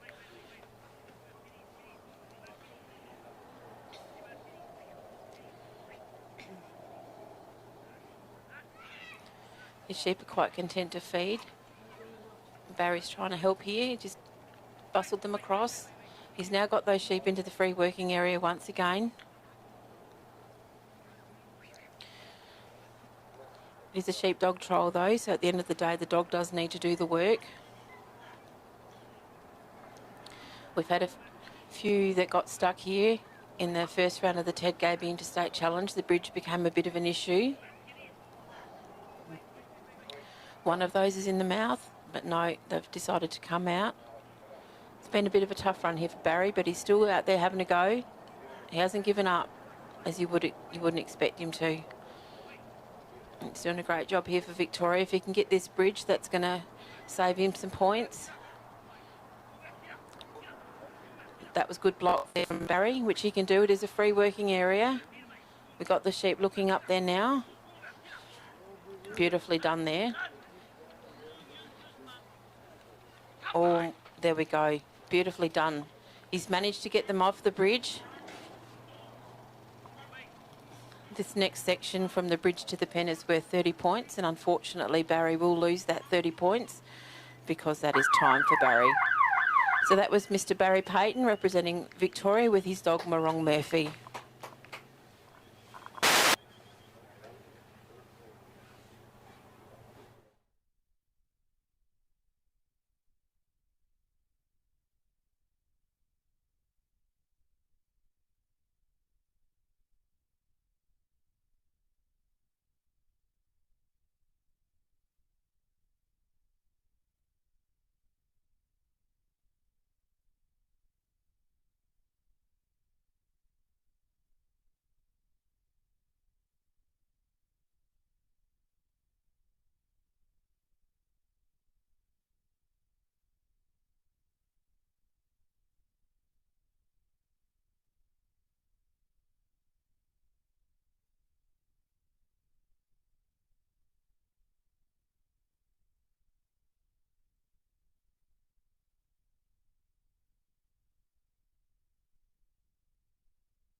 So our next competitor out in the second round of this Ted Gaby Interstate Challenge is Stephen Cross, representing South Australia.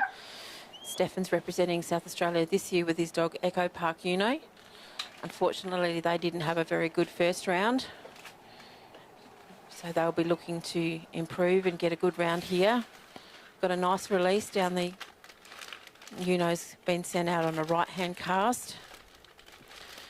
A little bit biased on this run, I'm afraid. This is my husband, Stephen, and this dog Uno is one that we have bred.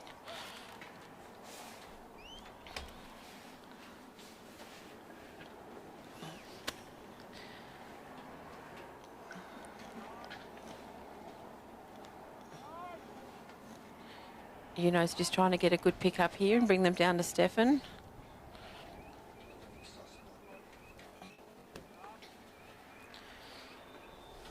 Stefan is an experienced handler. He's represented South Australia 16 times and he's also represented Australia on 7 occasions. So he certainly knows how to work this course. He's been lucky enough to be captain of Australia on 2 occasions as well, which is certainly an honour for him.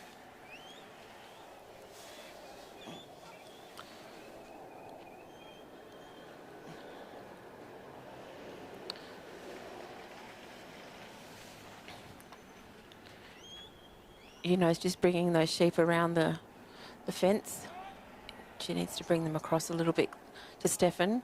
Ideally, they need to come down the ground in as straight a line as possible, but they have veered off to Stefan's right.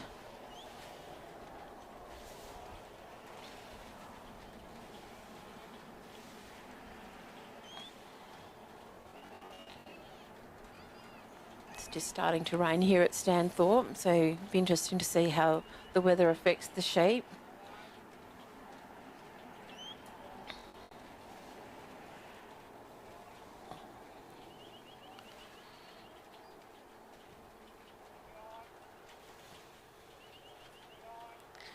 This is the first time that Stefan has represented South Australia with Echo Park Uno.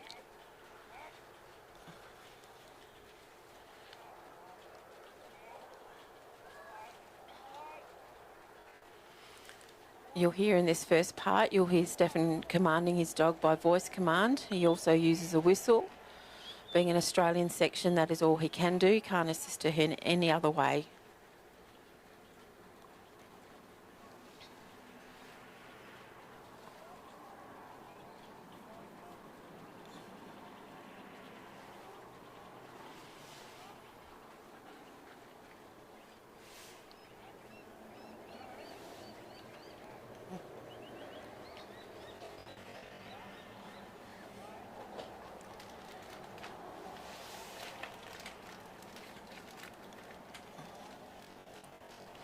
Uno's got those sheep moving now. They're looking like they're going to hang together, which is a good sign.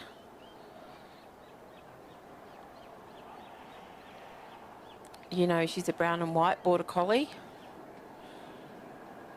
And a lot of Stefan's dogs go back to a very successful West Australian line that Doug Connop had. He's enjoyed quite a bit of success with that line of dogs.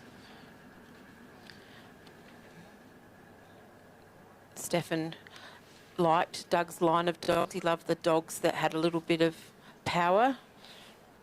They need to be able to. We have a mixed farming operation at Strathalbyn on the beautiful Fleurieu Peninsula in South Australia. So our dogs need to be able to work on our farm as well as work on the trial ground.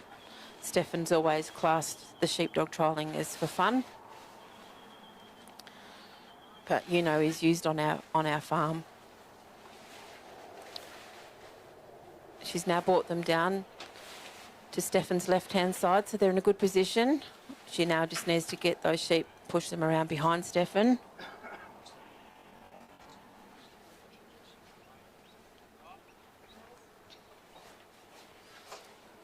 These sheep are quite settled. They're having a bit of a feed.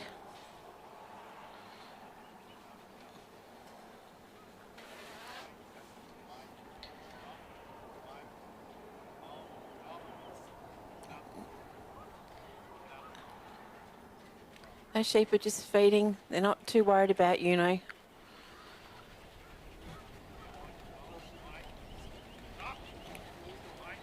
Beautiful, they're in a nice position now. They're just going to have a little bit of a run as they take off, but Uno's pulled them up. So they're in a nice spot here. They're in the corridor as they're heading now down towards the gap. So these are in a nice position. Stefan's trying to keep them on his right-hand side as they carry them down towards that gap. He doesn't want to get them too far in front or too far behind.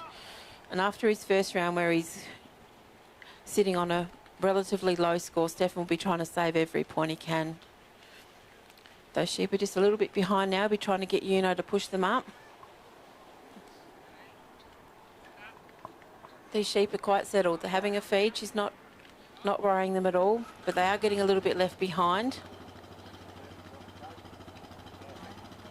She's just pushing them up now.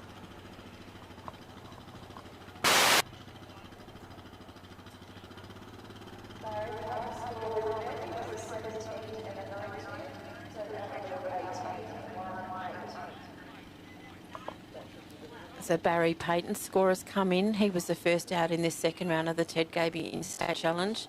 Unfortunately had a bit of trouble and he's come in with a total of 18. That will get added to his first round score. It's hard for the competitors, it's hard for us when we're in here and things aren't going quite well, but they've got to keep going. Any points that you put up for your state is a good thing. So Stefan's now in position. He's stepping into the ring at the gap. He can't move from there now until those sheep have gone through the gap.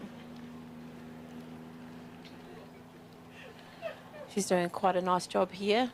Time is going to start playing a factor though. If they can get things going correctly though. Unfortunately they've just ducked out around the end. It costs points, but it also costs valuable time. It's taking quite a while to get down to the gap. But if everything goes well, Stefan should be able to still get these home.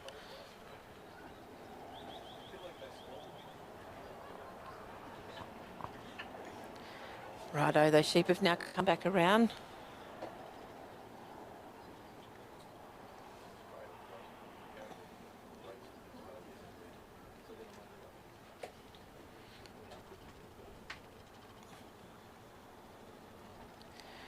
They're just at the end of the obstacle.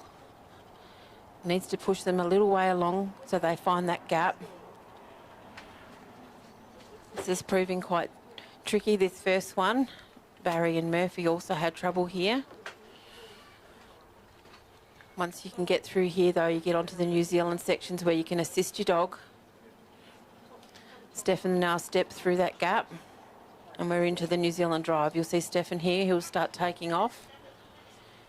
Push those sheep now down towards that Maltese cross. The judges, of course, is looking for flow here and they've got these sheep flowing nicely. Juno's just in front at the moment, just keeping those sheep on course. And Stefan's just taking up his position behind. This is a nice drive now as I head down towards the Maltese. Juno's just pulled them up. Content to have another feed as they head in towards the mouth of the Maltese.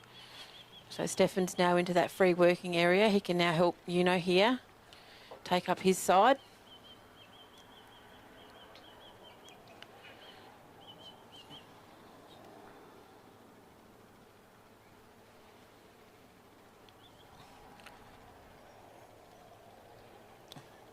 Those sheep have just ducked down the side.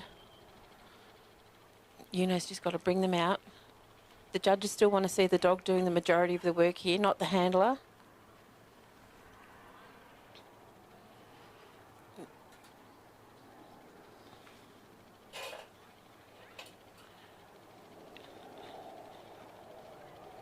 I think they're in a better position now. There we go, we've got one looking, hopefully take his mates. Beautifully done. So we've got them through the first part of that Maltese. Stefan will send Juno out to collect them and bring them around for the second part of the Maltese. Stefan's in position once again. Stefan's height can be an advantage for him here. He's got quite a large wingspan when he puts his arms out. Block these sheep.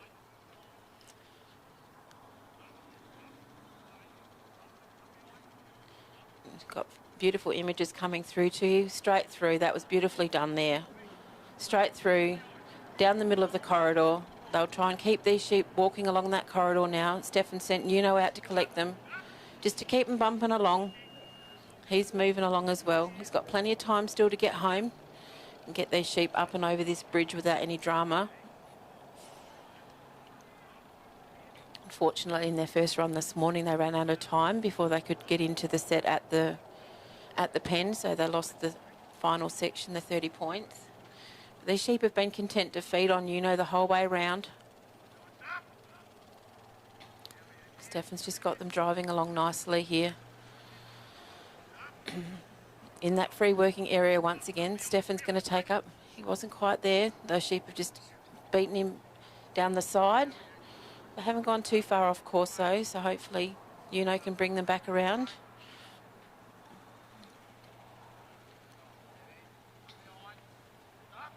There we go. We've got one looking.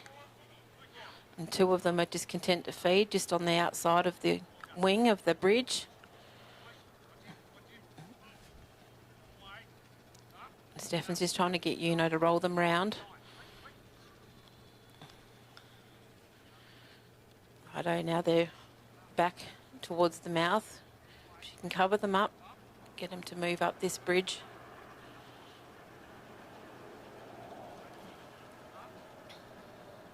There we go. Now they're looking. Stefan's taken up his side. That was well done. They've got them over the bridge.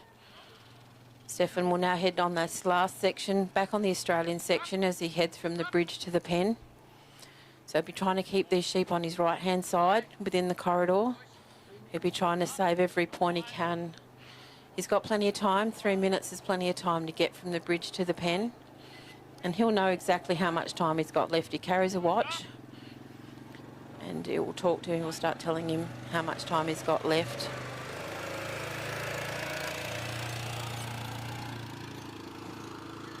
I think he'll be much happier with this run. It's worked well for him. Try and get them into the pen.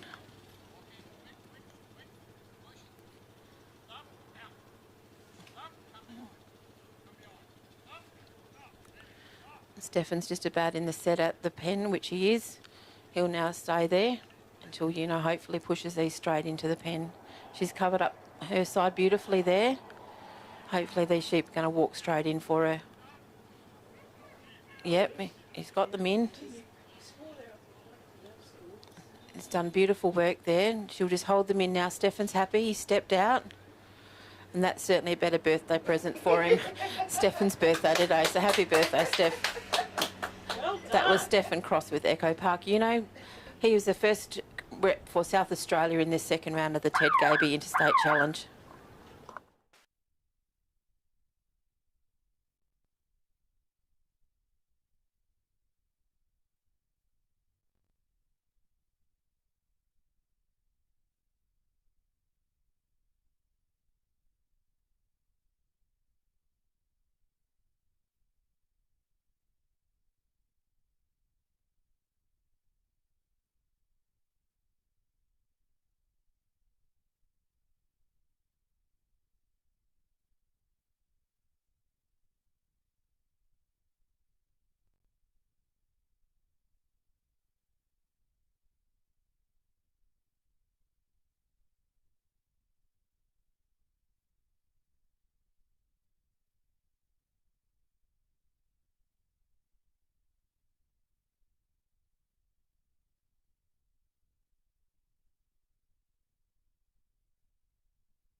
So our third competitor out now in this second round of the Ted Gaby Interstate Challenge is the Tasmanian, Martin Waddingham with Waterlea Ace.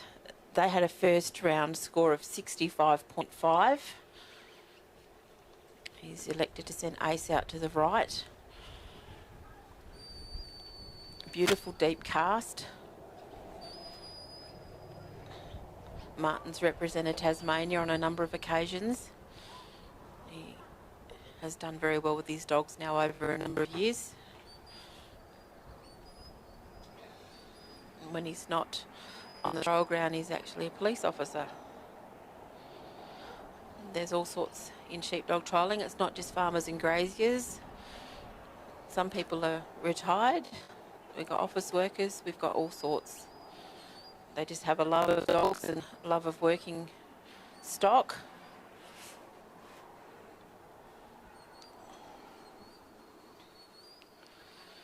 Big commitment for these guys from Tasmania to come to Queensland. They go catch the boat, and but the Queenslanders do it too.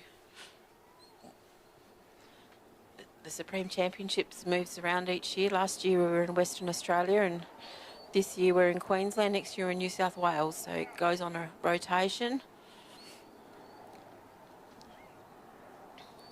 And this year it's Queensland, and they've done a great job. They've had great support from the community, great sponsorship from the council and all the other sponsors.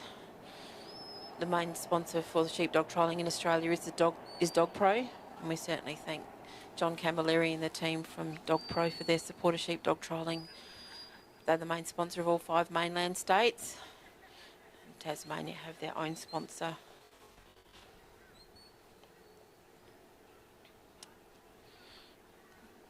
So we've got Martin out here with Ace. They're doing a great job bringing these sheep down the ground. These sheep are a little bit more runny compared to the last ones we had, Stefan and Uno, where they were quite content to feed as they went around. Of course, every dog has a different effect on sheep, as do the handlers.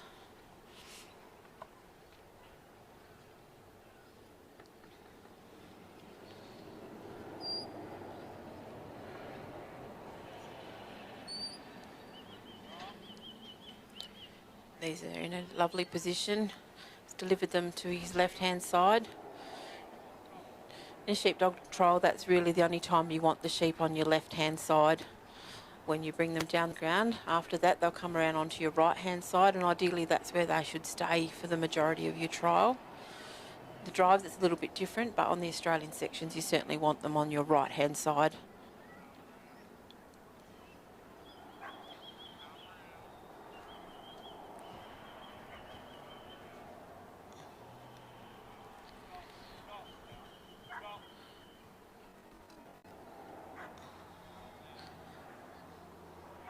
Martin's doing a good job here. Martin qualified to represent Australia at Strathalbyn a couple of years ago, and unfortunately due to work commitments wasn't able to go. So he'll be aiming to make the Australian team here if he can put up some good runs. Those sheep have gone around Martin. He now needs to try and bring them back into the corridor, which is what he'll be doing. These handlers will be trying to save every point they can. These are the 3 best workers from every state. Each state selects their representatives a little bit differently, but on the whole, it's based on performance over the past 12 months. And Waterlea Ace has been a strong performer for Martin down in Tasmania. I think he does quite well with his other dogs as well. But this is the dog that was the chosen one for this competition. Those sheep are just ducked outside of that corridor. They're the things that the judges are looking for. So Kylie Victory, she's in the cart for this second round of the Ted Gaby Interstate Challenge. And Bernard McGlashan, he's chosen to continue walking up the centre. He also did the first round of the Ted Gaby Interstate Challenge. We appreciate their experience in doing this job. I think Bernard would rather be working it than judging it. He's a very accomplished handler as well as judge. But he unfortunately didn't qualify to represent Tasmania this year, but still came to support the Supreme Championship, which he's been a long-term supporter of the Supreme and has done very well over the years. So those sheep are just out of the corridor at the moment. Ace is just bringing them back in. Martin's taken up position now at the gap. Hopefully he doesn't have any trouble here. The last two workers have had a little bit of trouble at the race, but Martin and Ace haven't. They've gone straight through. And now we're into the New Zealand drive. So once again, the judge is looking for flow here. They want to see these sheep flow down the ground towards this next obstacle, which is the Maltese cross.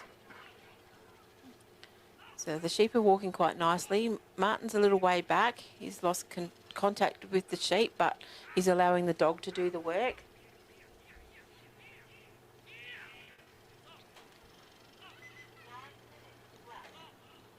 He's starting to quicken up his stride. He doesn't want to get in front of his sheep, but that's certainly not an issue where he's currently positioned behind the sheep.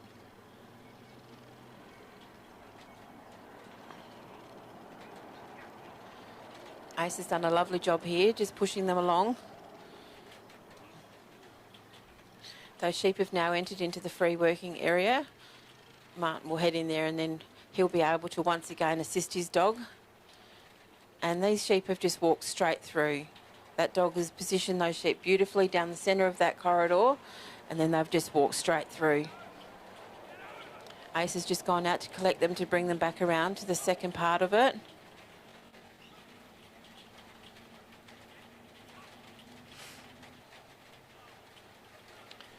They're just milling just outside of the mouth at the moment, but he's now got them looking. Beautifully done. Just turn them straight down. Oh, they've just looked to go out the other side. Martin's just stepped up. Just put a little bit of pressure there just to convince the sheep that they need to walk straight through, which they've done. They've come through and they've just ducked out a little bit. They're currently outside of the corridor, so Martin will be trying to get them back in.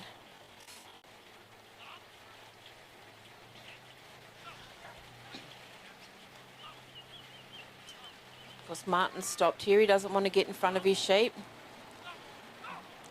This is a New Zealand drive, so you'll see he's waving his arm just to keep them flowing. You can assist your dog more here than you can in any of the Australian sections where you can only command them by voice or whistle.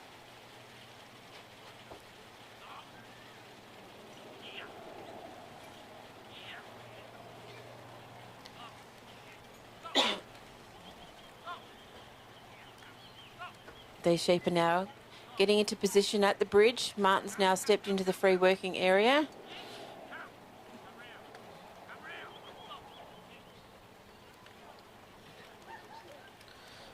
The rain has started here at Stanthorpe. Temperature has dropped. So we're sitting here rugged up.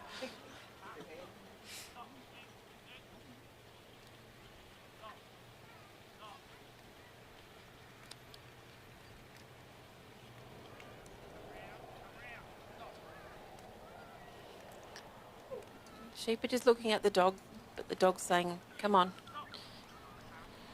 They're still not settled. They're still quite happy to have a look at the dog, but they've decided that they'll go up the bridge. Good choice, ladies. Righto, we're back onto an Australian section once again. Martin's just sent Ace out to collect them. He doesn't want them to get too far in front of him. At the moment, they're quite a distance in front of Martin. They're the things that the judges are looking for. Be looking to take points if they get too far in front.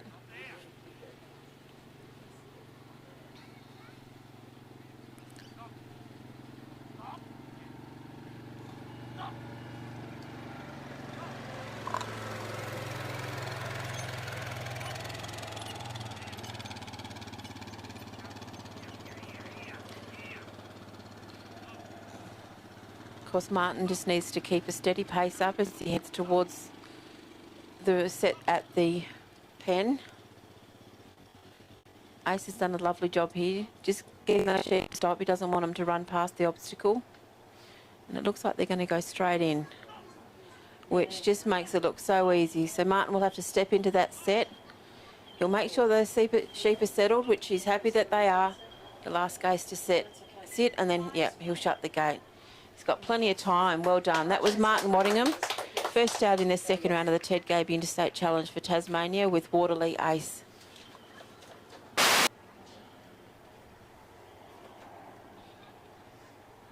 Well done, Mark. That was a pen with Ace. Next out, we've got Simon leading with Di, Scott Stokes with Gage, Andrew Heath with Andy, Michael Devlin with Spot, Ben Simmons with Charlie Pride, Al Hort with Sam.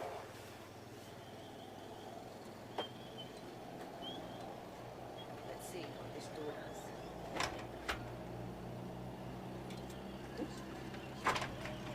Oh, look.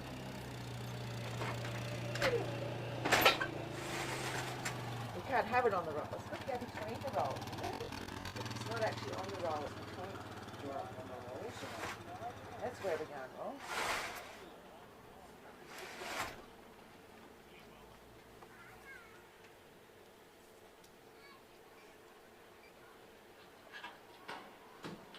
See, the screen's coming out of it, so whatever Richard did, we did well.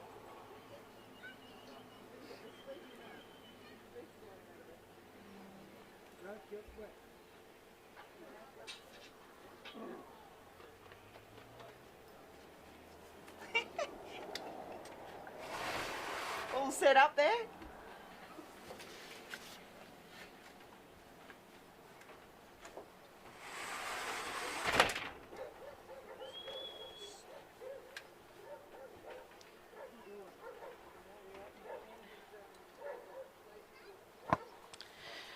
So we've got our fourth competitor out in the second round of the Ted Gaby Interstate Challenge, Mr. Simon Leaning, and he's representing Western Australia with Marion Vale Dye.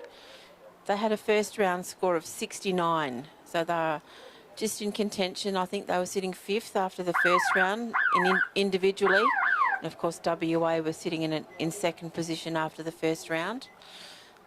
This Marion Vale Dye, she is an extremely accomplished bitch. She's won numerous trials and has been a strong performer in Western Australia for a long time.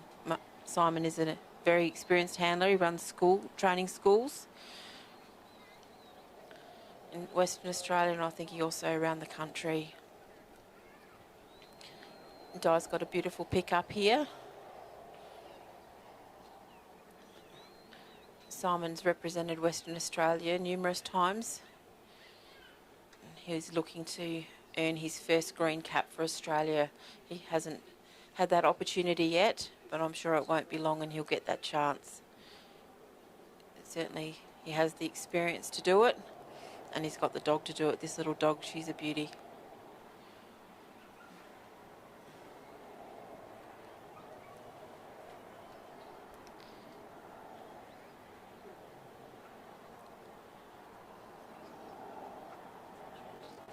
Just bring them nicely down the ground.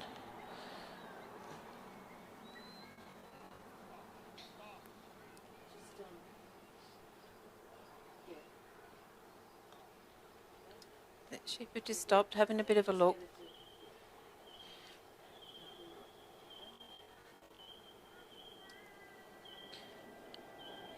We've had some scores come in. Stephen Cross with Echo Park Uno with his second round. He had a score of 63. So he'll certainly be a lot happier with that run.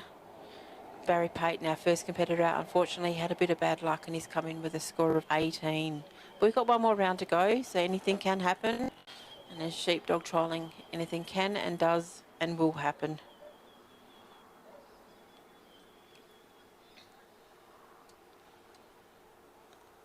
So Simon and Di, they're bringing them down the ground nicely here. Martin Waddingham with Waterley Ace, who we've just seen. He's come in with a score of 76.5. Add that to his first round score of 65.5, gives him a total of 142. So that puts him currently in the lead, but we've obviously still got a lot of dogs to come. But he'll be very happy with that run. It was a great run.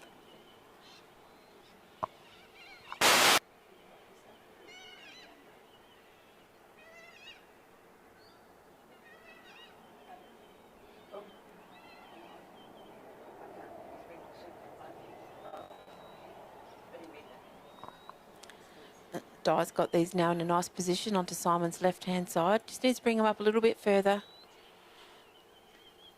She's quite busy on her feet.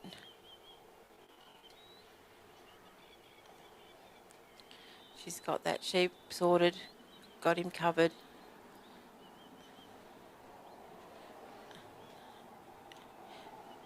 Simon and Di, they did a trial on the way through from Western Australia and New South Wales, and he came second. I think he put up a 99 in the final, and he was beaten by a point by Pip Hudson. So this little dog can certainly put up the high scores if she needs to.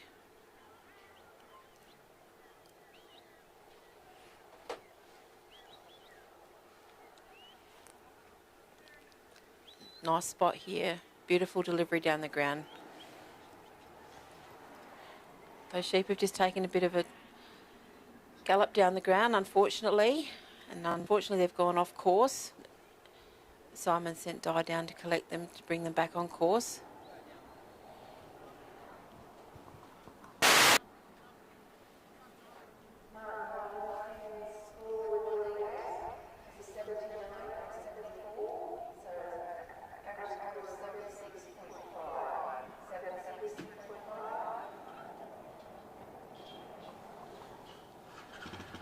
Simon's on his way now down to the gap.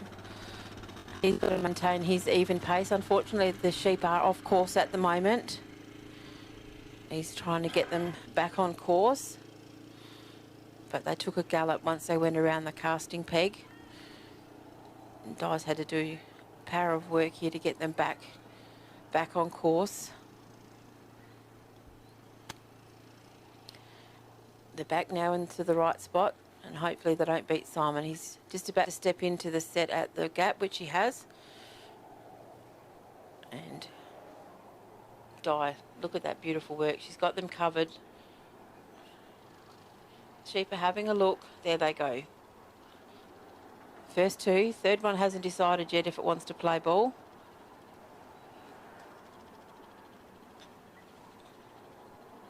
There we go. Got them through.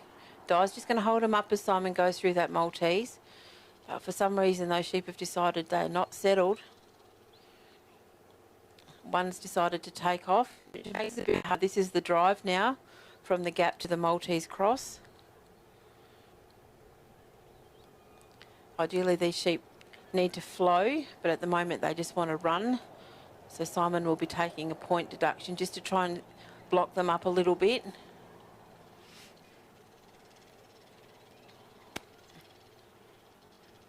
He also doesn't want to get in front of his sheep. He doesn't want to take a backward step. All these little anomalies cost him points. He's be trying to save every point he can out there.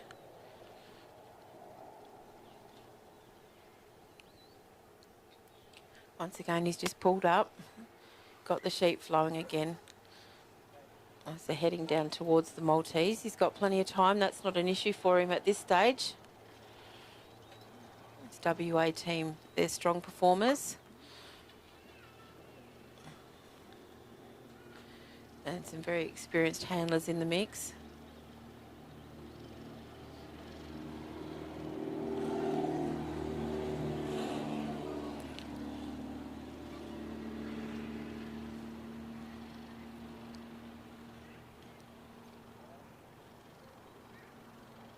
Simon's striding it out now. Those sheep have entered into the free working area, so he'll take up his position, try and help Di to get these sheep through.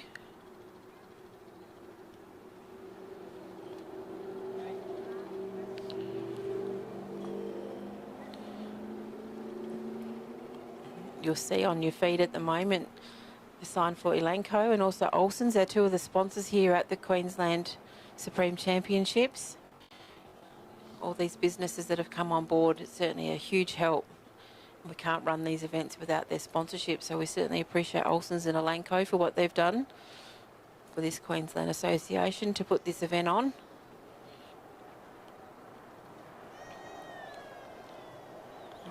They've gone through the first half of that Maltese cross. Simon's taking up position once again. You'll notice he's taken a bit of a backward step there just to give Di room. And those sheep have gone into that obstacle. Now just need to come straight through, which they're looking to do, which is nice work there.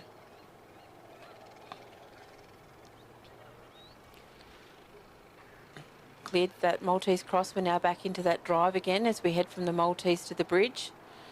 Simon's just going to swap sides so that he's not on the same side as Di.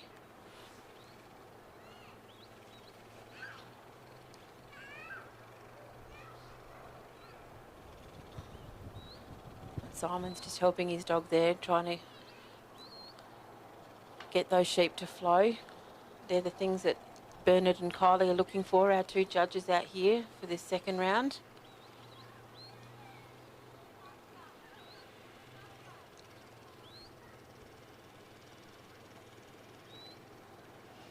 And those sheep are looking at the bridge, deciding whether they want to play. No, they've decided that they'll have a look at the dog. Di saying, come on, take me on. Just encouraging them to do the right thing. They've turned and they're looking to go up the ramp now. That was beautiful work. She had that covered. She had her side covered. Stepped off as we now head off now towards the pen. Time's certainly not an issue. Simon's got plenty of time to get this job finished. He'll just walk now at a steady pace on this Australian section as they head down towards the pen. Those sheep are within the corridor. Currently in a nice position. Simon's just trying to get Di to keep them in that corridor, trying to save every point he can, trying to get as many points for WA and also for himself individually.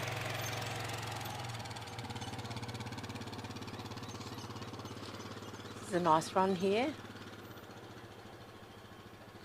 The sheep are just ducked out off course again, just out onto his left-hand side. Be trying to get Ace to bring them back online.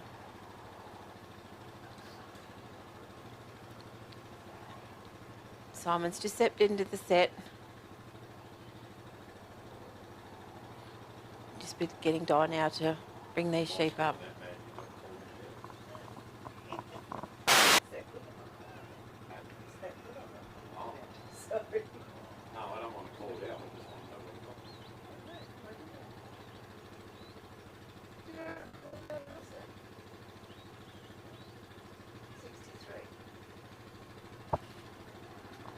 Those sheep are in the pen. Simon's happy. He's stepping out.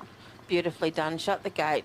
That's a great run. That is Mr. Simon Leaning, representing Western Australia with Marion Vale Di.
So next out onto the ground we have Scott Stokes with Gage, and he's representing his state of Queensland.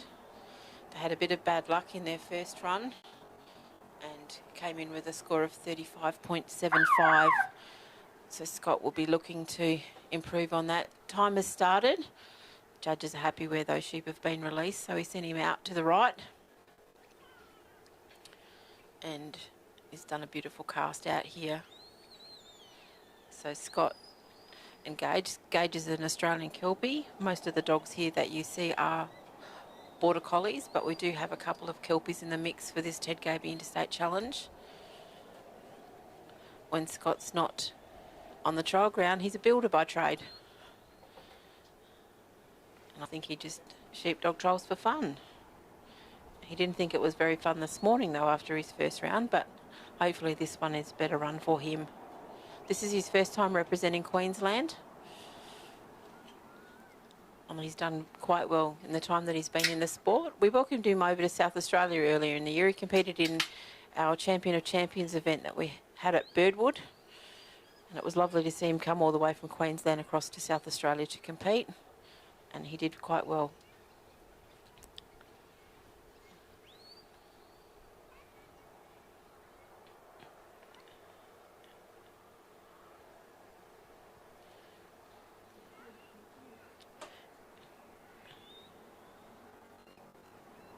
We've still got a lot of dogs to come out in this second round of the Ted Gaby Interstate Challenge. Next out will be Andrew Heath from New South Wales. Then that will be the first lot of states completed, and then we'll go again. But at the moment, Scott out here with Gage for Queensland. These sheep seem quite settled, quite happy to feed.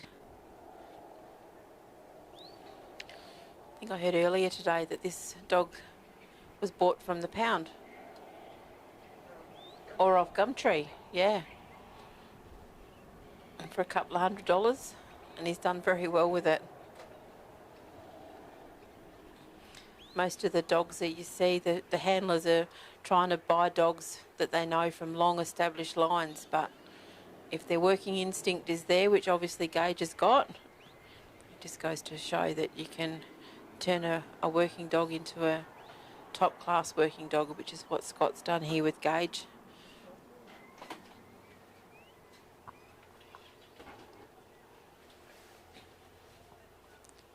It's quite a soft Kelpie, just works just nicely. Not looking to put too much pressure on these sheep.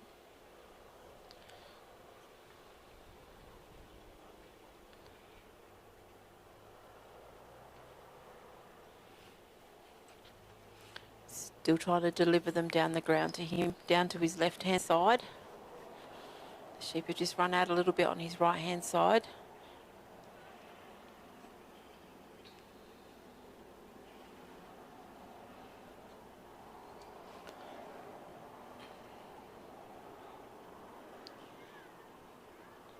Score for Marion Vale Dye has come in.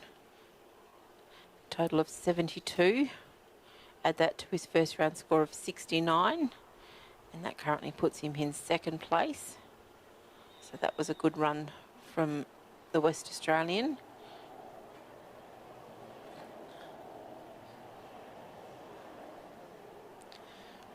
Of course, all the scores you can see what the two judges are giving. Each judge gives their score and then we add them together and give an average. And the Google sheet is being put up onto the live stream. If you hit on the QR code on your screen at the moment, you will be able to link into the Google sheet. That will give you all of the scores from the competitors from the first round of the Ted Gaby Interstate Challenge, as well as those that have run.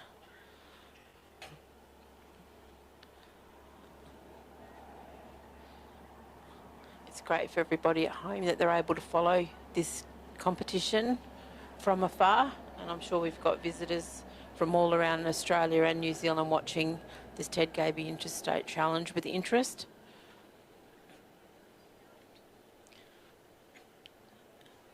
I'm sure the New Zealanders in particular would be interested to see who's performing well, as they'll be looking to see who they're going to be competing against later in the week as we go up against them to try and retain the Walago Cup. We've just had someone put up Gumtree Gauge. It should be the name of this dog.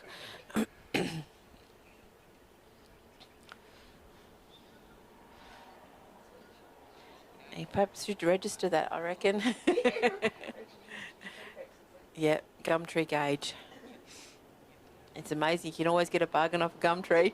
I think Scott would agree. And being a builder, I'm sure he's always looking for a bargain somewhere. So they've gone around now the peg and they're heading now down towards the gap. They're positioned nicely out on his right-hand side.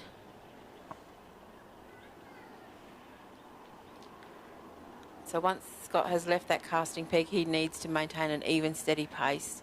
Now as he's heading down towards the gap, he can't stop. He's got to keep walking.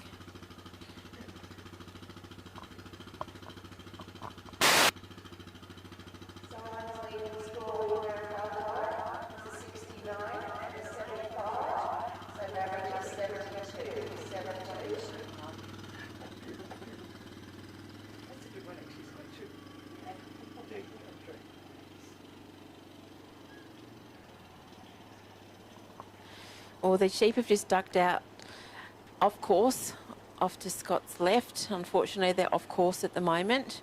These are the things that our judges are looking for. Each competitor starts with 100 points, and you lose points as you go around the course. This one is a little bit unique in that the Trans-Tasman course that we're working is judged in sections, so you can only lose maximum points in each section. But yeah, at the moment they are off course, so Scott will be trying to get Gage to bring them back on course. No big damage here at the moment. He's stepped into the set square now at the gap.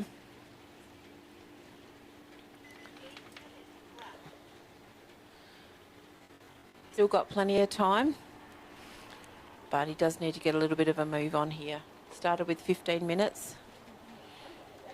Gage has done a good job here, just brought them back on course.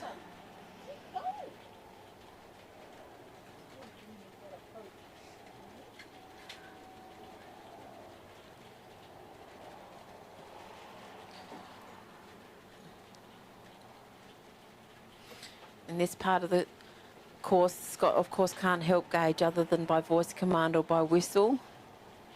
He's just got to stand there and command his dog and hope for the best.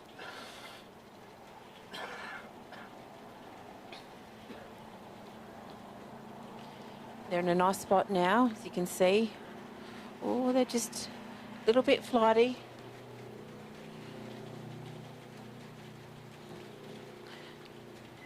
Danny's got cameras positioned all around the ground here to give you these beautiful images that you're seeing from Stanthorpe in Queensland.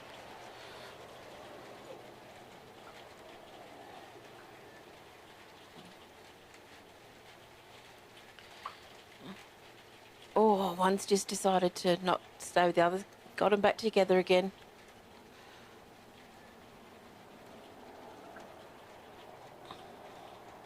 There we go. We finally got them through. 3 have gone through.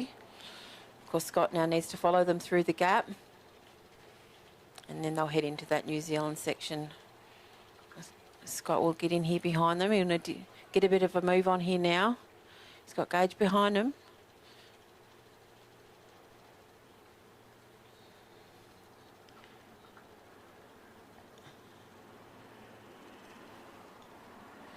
Of course, the judges are looking for flow here. They don't want to see the stop-start. They want to see the sheep flow between the gap and the Maltese cross, this first part in the New Zealand section. So it is a New Zealand drive, so Scott can get up a bit closer and help push these sheep along.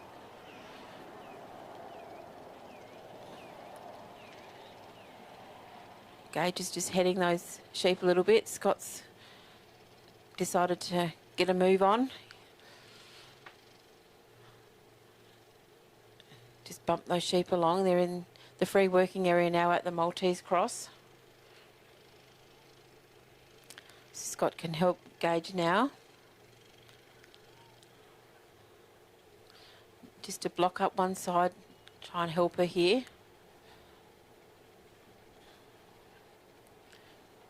just see, just by putting his arms out, it's just created a bit of barrier on one side just to help them through. It's great work there. It's good team effort. As he now takes up position again on the other side of the Maltese. He's just stepping back just to give a little bit of room. Gage still needs to do the work here.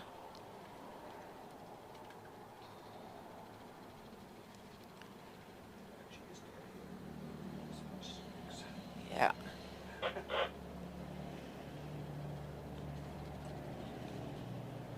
There we go. Beautiful work there. No, they've just ducked in. They haven't come straight through. No major damage here yet. Gage has covered that. Scott's just walking up, just trying to get them back into the centre of that obstacle so they come straight out. No, they've decided to look the other way. They've got to come straight through. If they go out towards Gage, she will have to bring them back around and put them through correctly. But one's decided to have a look.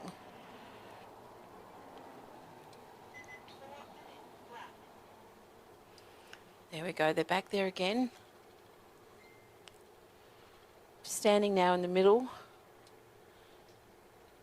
Gage needs to get in there and just push them straight through, straight out. Once again, they're looking to go down the wrong side. Scott's covered that quite nicely. He's just blocked that break. And the sheep have decided that they've got nowhere else to go. Good choice as they've come through the Maltese. One's decided to stop and have a little bit of a feed. Back into this drive again as we head from the Maltese across to the bridge.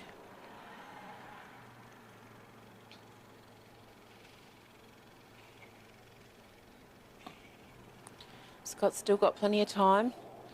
I do need to get a bit of a move on though. Get these sheep up and over the bridge and then head towards that pen. Fortunately, they got stuck here in their first run this morning. I'm not sure that they were able to complete the bridge, so they'll be looking to get up and over the bridge in this run.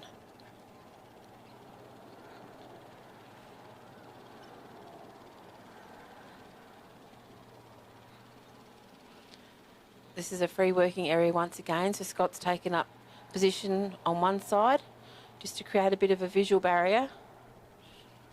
He's got the arms out, just trying to block, trying to get the sheep to turn. And Gage does need to do the majority of the work.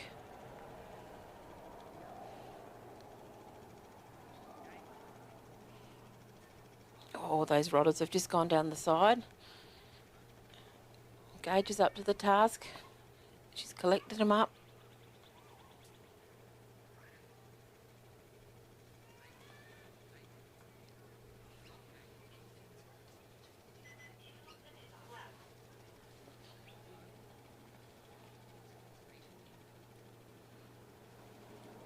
That was a nice block there by Scott.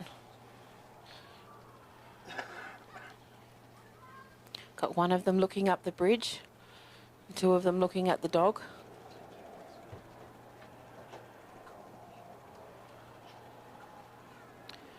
Those sheep are now looking. There we go.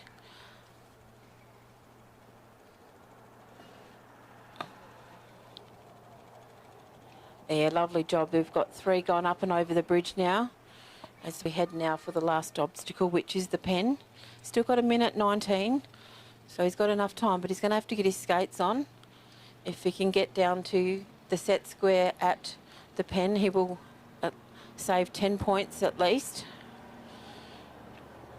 This last section is actually worth 30 points. 10 points to that set square at the pen, and the pen itself is worth 20 points. So he needs to stride it out a little bit here. But being an Australian section, he does need to maintain his pace as he heads down there. Ideally keep them on his right-hand side. They've ducked out to the left, so unfortunately they're off course at the moment. But they've just pushed them back on course.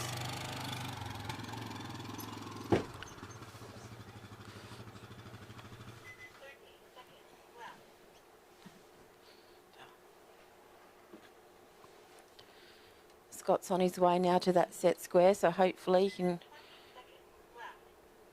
save that 10 points. He's in the square now. Unfortunately, though, I think time is going to beat him here.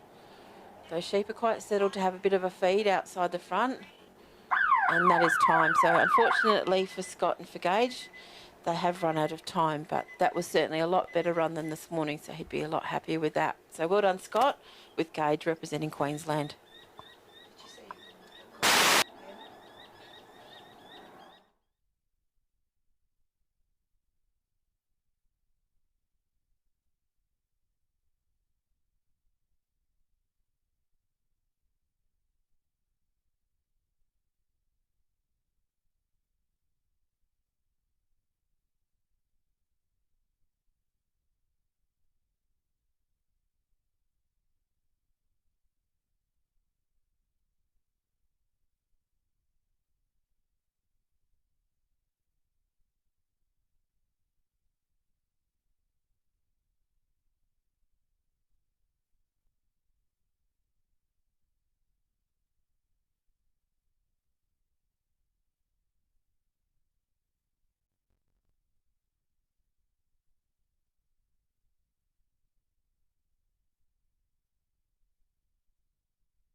We've got Andrew Heath now at the casting peg with two-redder Andy.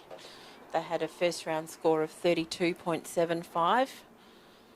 He joined the group of disappointed handlers this morning who didn't perform as well as they had hoped, but he'll be looking to put up a nice score here in his second run for New South Wales. Beautiful cast out to the right. The dog's just settled down there behind the sheep. Of course, Andrew will complete the first 6 competitors in the second round of the Ted Gaby Interstate Challenge.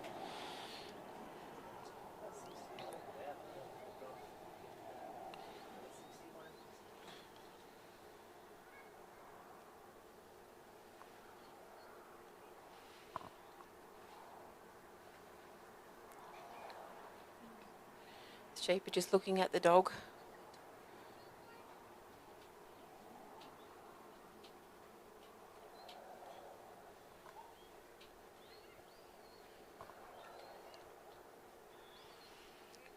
Got them moving nicely now.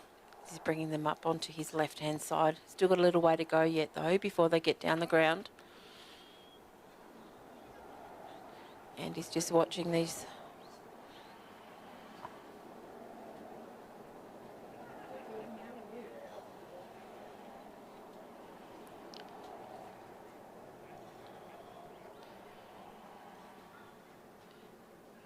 This first part of the trial is very important. Dog introduces itself to the sheep and the handler gets a good look at what's come out of the box down the ground. See how they're going to go here. They're just coming down to his right hand side at the moment, and he's covered it.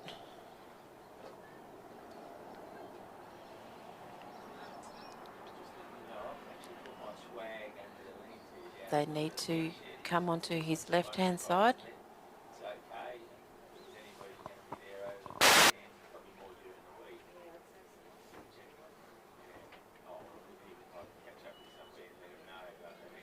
Did I get called?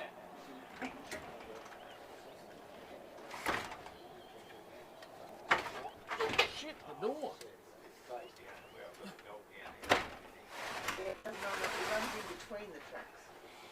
We've got to change the commentary. We've got Tony Jackson back online.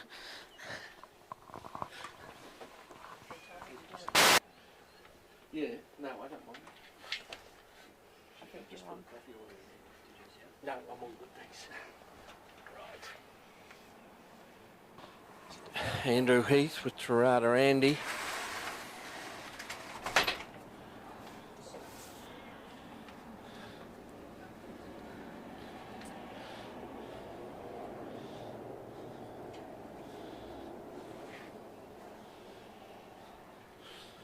Andrew delivering them here now. It's Andrew back in his old stomping ground here. Andrew's father, Graham Heath, was a great stalwart of the Queensland Association for many, many years. President, Judge Supreme, and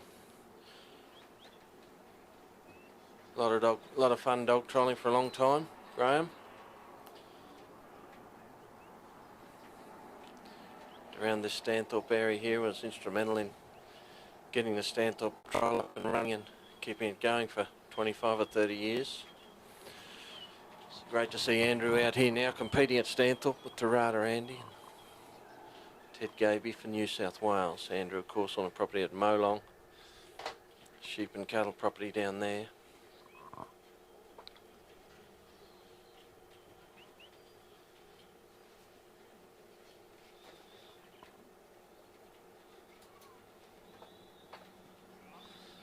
Delivered them nicely here, Andy, and bring him around the top there now. He's got him in a good position there, Andrew, as he heads off and makes his way down to the gap.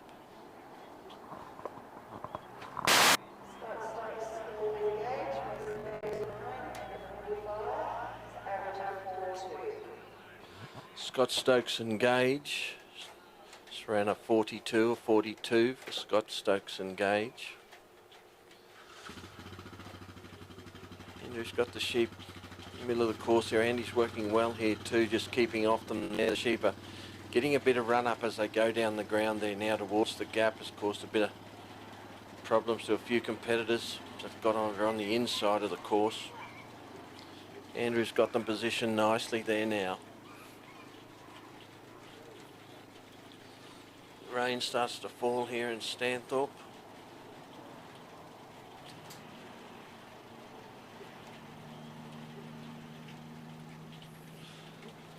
Great cool dog weather here.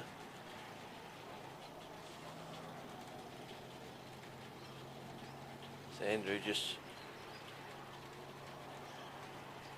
works his sheep over to the middle of the corridor there. Now he's in position in the set there off the end of the gap.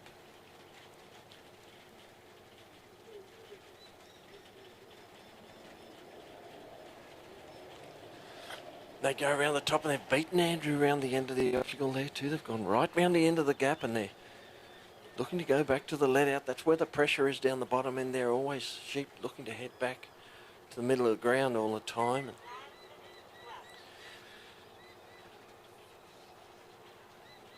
you've got to work them back up with Andy now and put them round in the front of the gap. Have another go at it.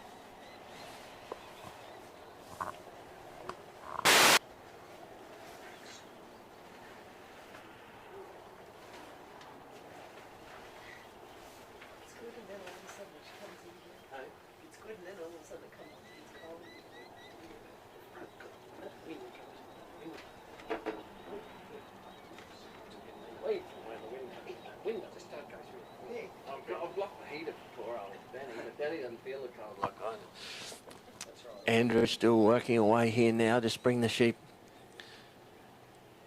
back around him here and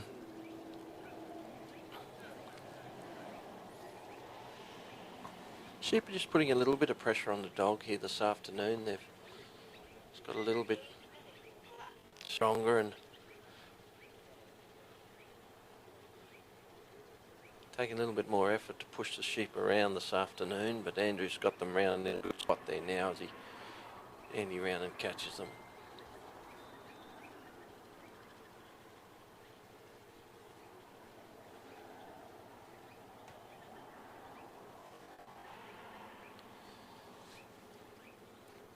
In a good position now, right in front of the gap, and put them through nicely. He goes down and follows the sheep through himself there, Andrew, and is going to take up his position in the drive along the back of the course here now, and he's got the sheep travelling well there. Andy just sitting on the shoulder there, driving beautifully. Waits on the dog as we come across the back there now. They've Sheep are on that outside line of the corridor, but Andy right on them there now and holding them centre.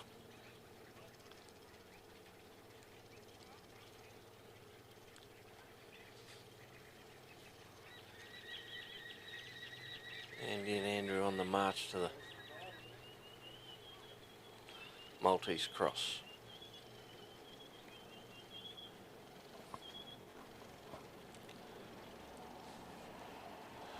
Got him in a good position there too, Andrew. One looking in the mouth of the Maltesers, just rolled out there now, and Andy comes up behind. It's a bit of pressure on that last sheep there, and been going through the Maltese cross pretty good here. Just when you turn to come around to the back entrance to the Maltese, they tend to get a bit of a run up down the bottom end of the ground, but competitors are aware of that and want to block them as they come round. Through the middle there now and out the other side.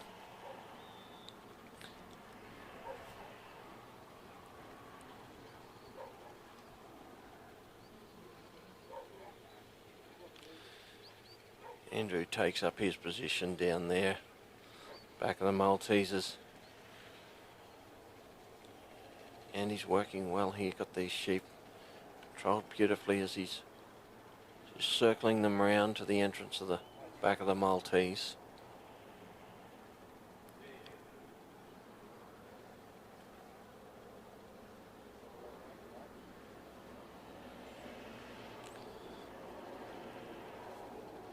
Gives them a look there now as he brings two around, rolls the third one around and puts them up the middle of the Maltese. Nice work there from Andrew and Andy as they put them straight up the middle of the Maltese. Haven't done a lot of damage since they started up here at the peg. They lost a few down there around the gap when they got on the wrong side, but they've come along here now as Andy picks up his position on the right hand side of the course there, and the weight up here is always on the inside, so Andy's elected to put the dog back on the inside to hold the weight as he comes up the top.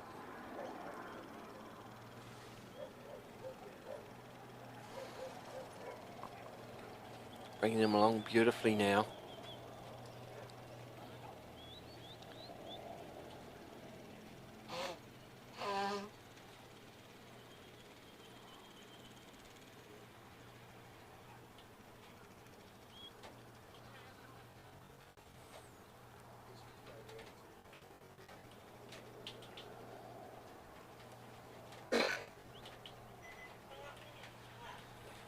Got plenty of time, Andrew, as he's just going to take them back and get some position beautifully in the front of the bridge if he can get one of those sheep to roll around the outside and look up.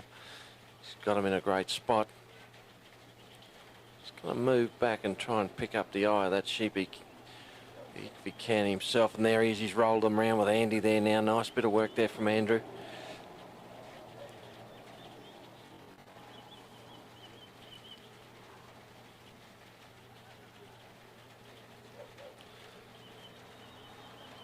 Sheep are starting to look up the bridge nicely there now. Andrew's just going to come in, but all that sheep's rolled back out of the mouth of the bridge. Two feeding at the bottom of the ramp and one out the back, but he stepped into them there now and put a bit of pressure on him as Andy comes up from behind.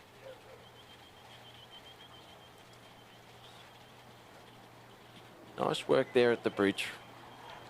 Sheep roll up 1, 2, 3 off the front, and we're heading for the pen.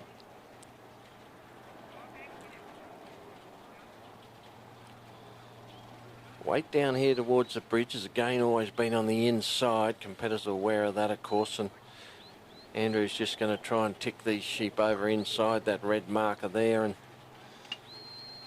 save a point or two as he's rolled them round there now and takes them down the bottom of the course. Andy right round in front there, had to be out on that side, caught them beautifully too, and he's got them straightened up straight down the middle of the corridor.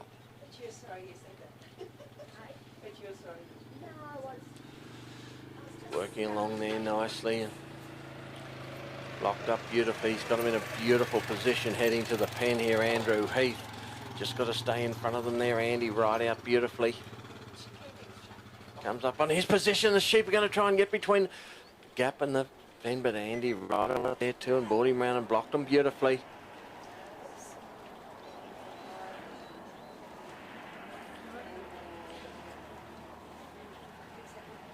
Got plenty of time. Andrew's going to make sure of it here. Andrew Heath, Tarata Andy.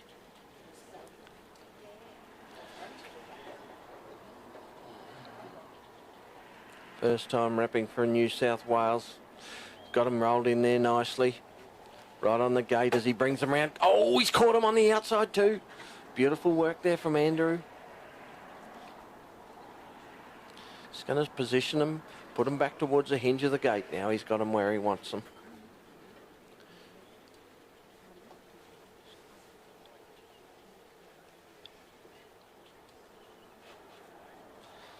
He's going to ask Andy to step up and roll that sheep nicely down the back of the pen. Getting him positioned down the back of the pen now, Andrew Heath, as he sets Andy up in front to block. Steps out of the ring, picks up the gate as he comes around now. Andrew Heath in New South Wales. Tarata Andrew, another score on the board.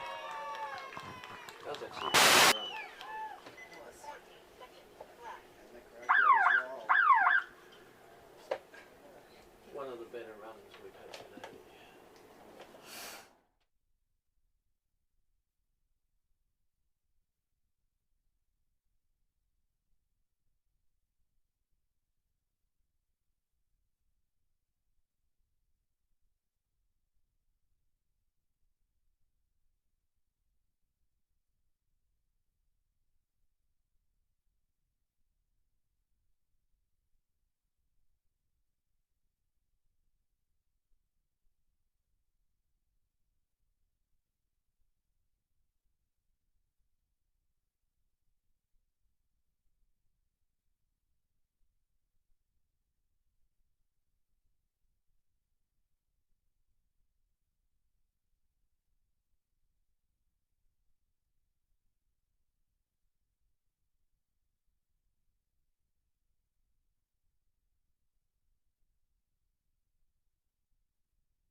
No, I'm right for a couple. Judges call for the sheep as they release them down the bottom end of the arena there now as the rain starts to fall here in Stanthorpe.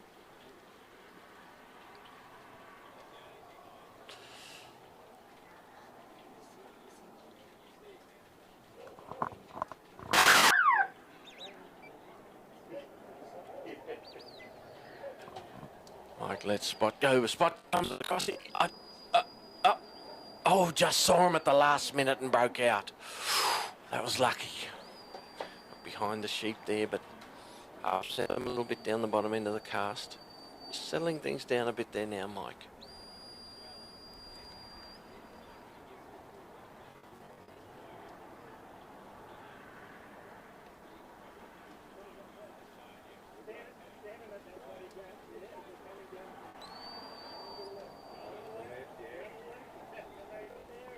Mike just going to take a little bit of time to settle the sheep there.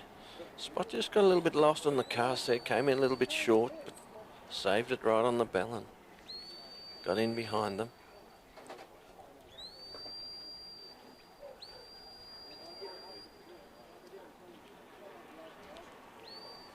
Bring the sheep up nicely now as Depla's Spot.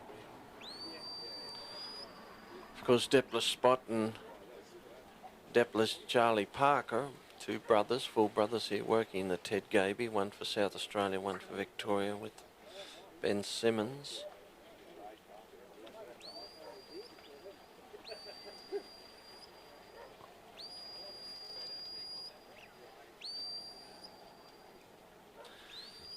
Them up nicely here.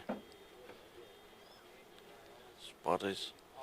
Mike's looking to bring them round the back of the peg here.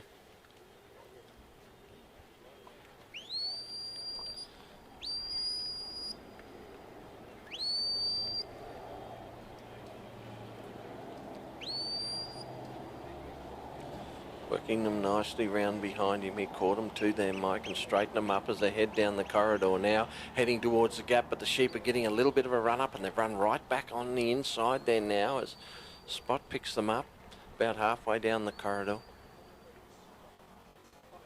Mike sets sail for the gap.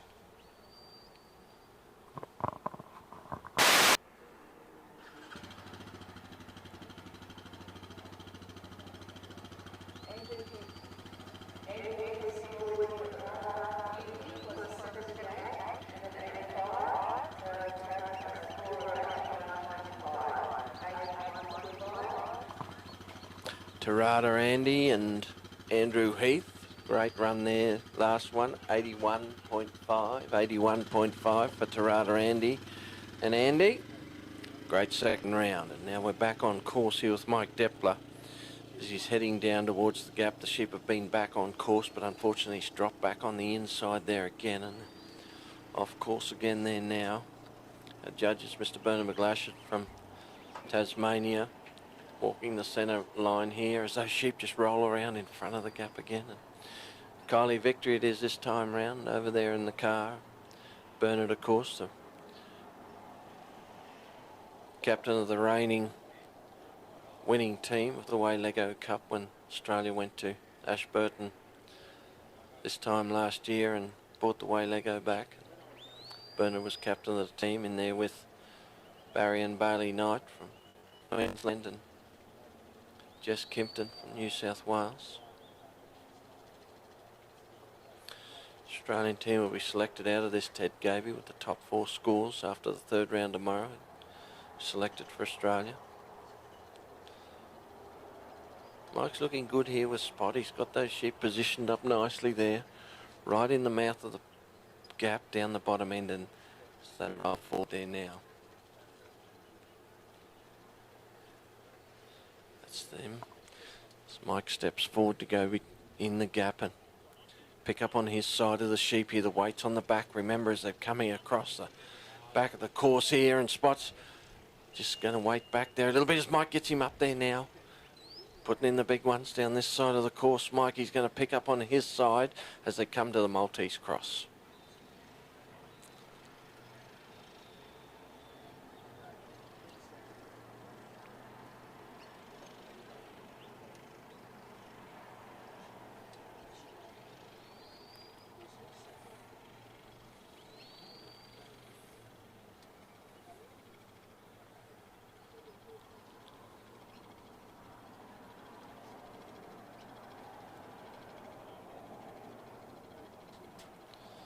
Got them positioned nicely there, Mike. Not a lot of points at this stage. Just a couple of insides here and a few round the gap, but pretty tidy run here from Depler's Spot and Mike Depler. Depler's Spot, of course, by some more Buddy, dog that Michael had a lot of success with. A bitch Depler's Molly. Got him beautifully there, Mike Depler. Straight up the middle of the Maltese. Out the other side as Spot goes around, catches them nicely.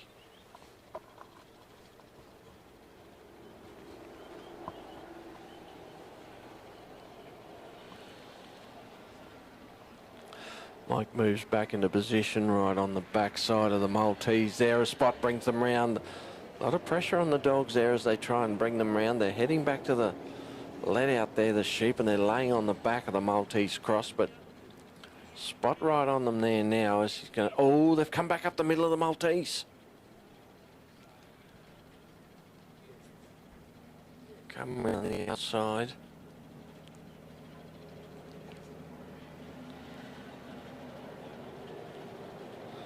Got them round as they come straight up the middle there now, Mike. Beautiful work from Mike and Spot. Spot comes in, picks up the side on the weight on the inside. A lovely read there from Mike.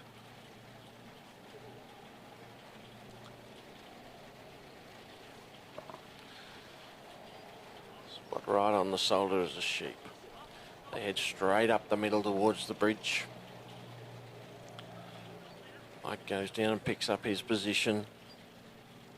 The weight comes back on the inside onto the dog there now.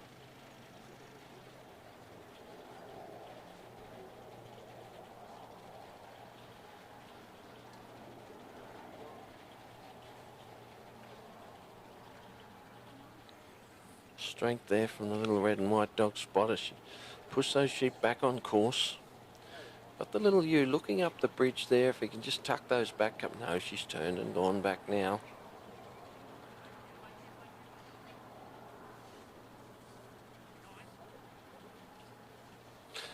Oh, a little bit of a bounce there, but the sheep still got hold of them there, Spot. Just getting a bit touchy as they come in the wings of the bridge here. Mike's got his side blocked up and caught them beautifully. Round back on the other side as one sheep's rolled out there. Still got hold of them though.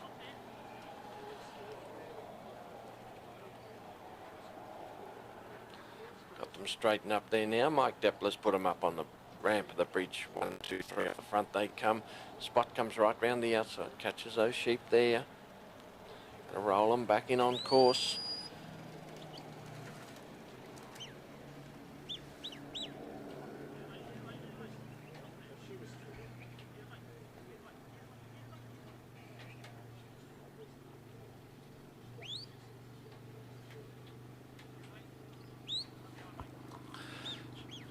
Head down towards the pen and Spot's on the inside there. Weight's always been on the inside of the course as they head to the pen, but the sheep are happy to go around the outside of the pen too. Just need to be careful approaching the pen down the bottom end here.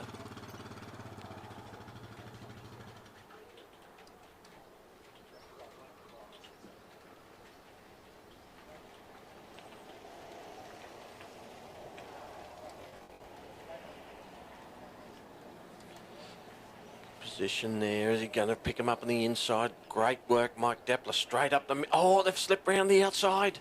They've rolled round the outside of the pen.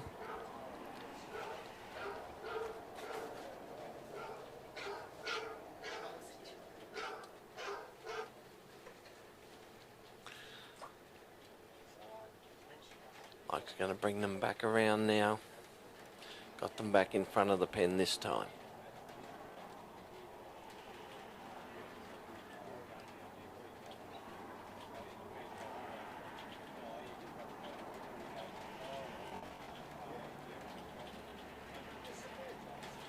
Catch him on the outside. Oh, they've slipped around the outside of the pen there again on Spot.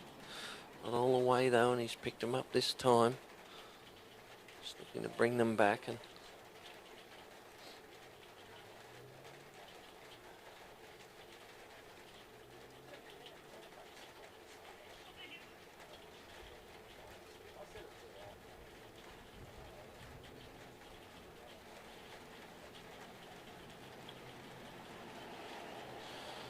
I'm in good position there now, Mike. He's just going to work on those sheep there on the inside against the gate and try and roll them back into the pen. Caught them beautifully on the outside there, Mike, and the sheep are just going down. He's just going to wait for them to settle down the back of the pen there now. Mike Deppler steps out of the ring and picks up the gate for Victoria. Brings it round with Deppler's Spot and shut the gate. Put a score on the board for Mike Deppler. Oh, yeah, plenty of time. We say 5 minutes, Marion. Marion, we say 5 minutes.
Our next competitor on ground is Ben Simmons. Ben and Depla's Charlie Parker. As I said, full brother of the dog that just ran Depla's spot by Somerville Buddy out of Depla's Lucy. Ben, of course, in South Australia, and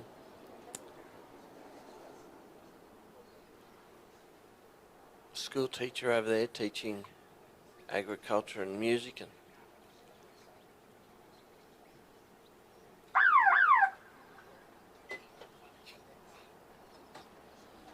dog trials, second time he's represented Victoria, was down there at Geelong.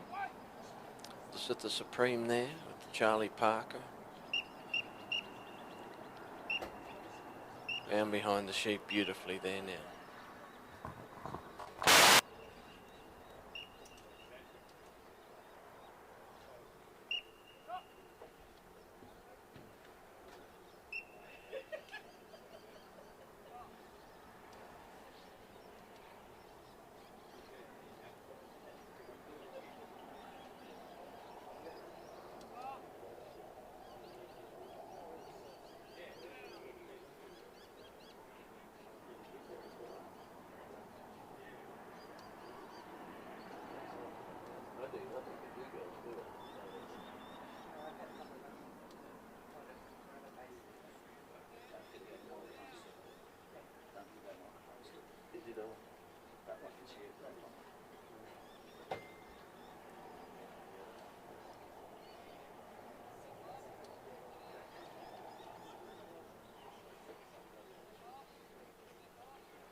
Ben gets behind those sheep nicely there and bring them up with Charlie Parker.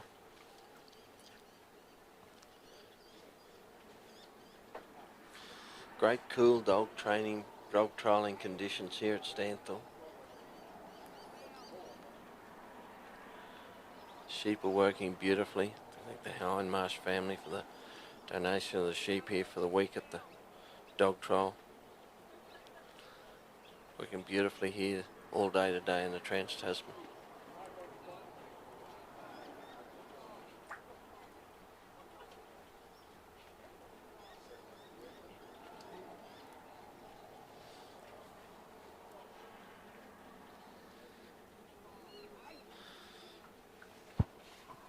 Starting to get some good scores together here. Don't forget you can have a look at the Queensland Working Sheepdog page and get on the Google Docs link there and keep up with our scores here this weekend at Stanthorpe and all during the week.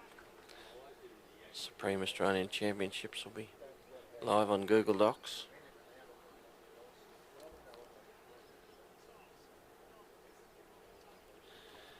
Gene Heidelman, of course, responsible for putting the Google Docs together years ago in WA and brought it over here, and now we're all lost when we haven't got Google Docs and we can't search for the scores there on the weekend of the dog trial.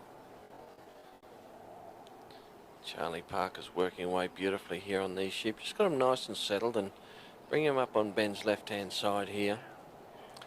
Really soft working dog, Charlie.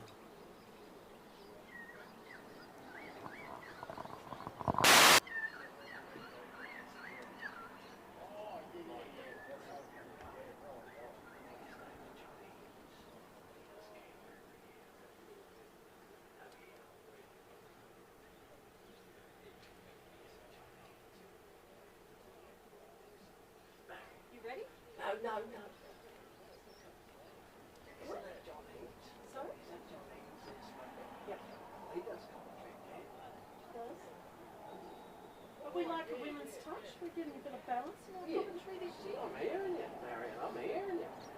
Get no arguments here, girl.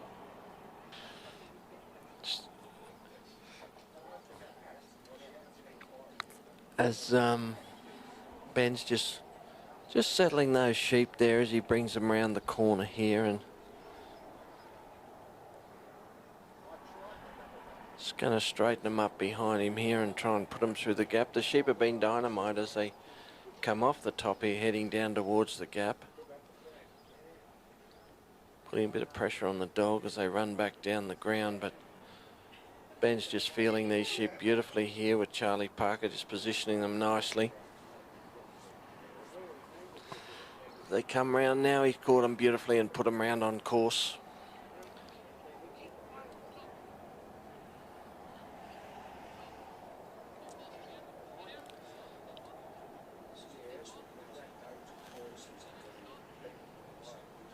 Settled up nicely there, still got him on course, and Charlie Parker right on the head there as they went to go down the ground, still right on him there as they go down the middle of the corridor. Lovely work there for the big red and white dog. Being challenged up there right in front there, but still right in front of him. Beautiful work there. And just going to poke him off a little bit there now and drop off a little bit of pressure and get down in front of him himself if he can take up a little bit of position on the inside. Wants to get Charlie on this side, did it too. Nice work there from Ben Simmons as he puts him round on the right side too. Just going to let those sheep go down the course, but now they're going to get a run up. But Charlie right around in front, he's blocked them that many times, he's got them pulled up beautifully.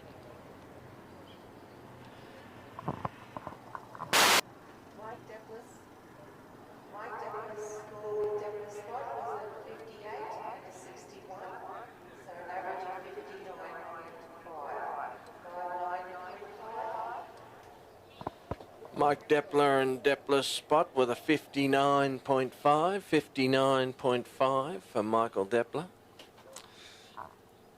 Now Spot's brother,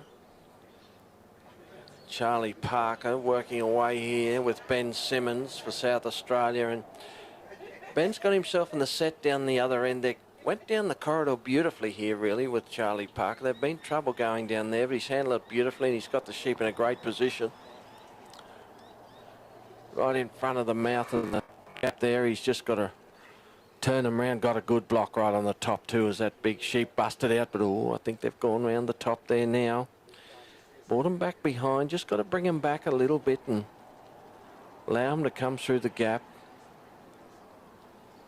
Coming around there now. You're just rolling them around beautifully, but they're right on the edge of the panel out the far end there, and just coming around the front, taking a few points as they do it. Every time the sheep get off course, of course, there's point penalties. Time they come around the obstacle there, it's probably costing him one. Judge, of course, Mr. Bernard Glashan here from Tasmania, and Kylie Victory from New South Wales in the buggy around the outside. They won't be missing it.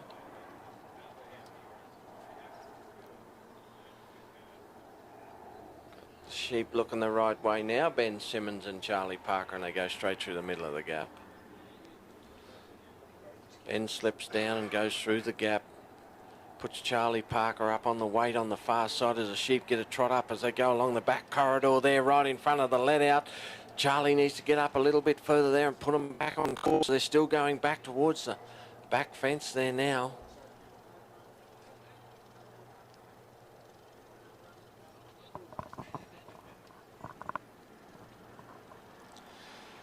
Ben's just got to bring them back up and put them back up on course there now.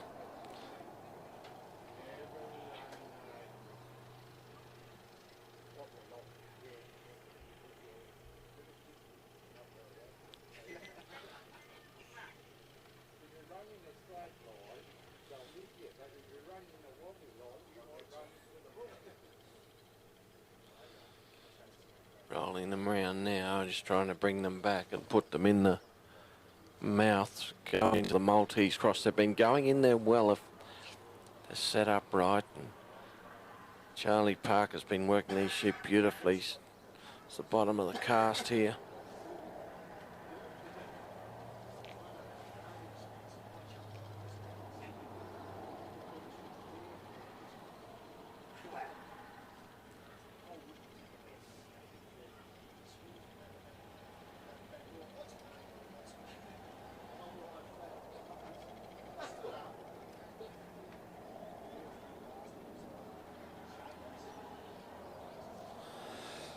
Ben and Charlie still working down there at the front of the Maltese cross, just working the sheep around.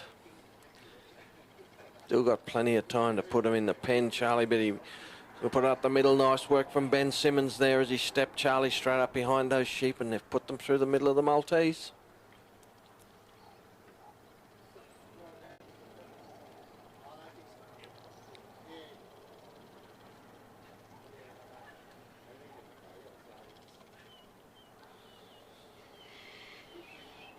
Ben's gone down the back of the Maltese there to hold up his side now as brings the sheep round the outside there with Charlie.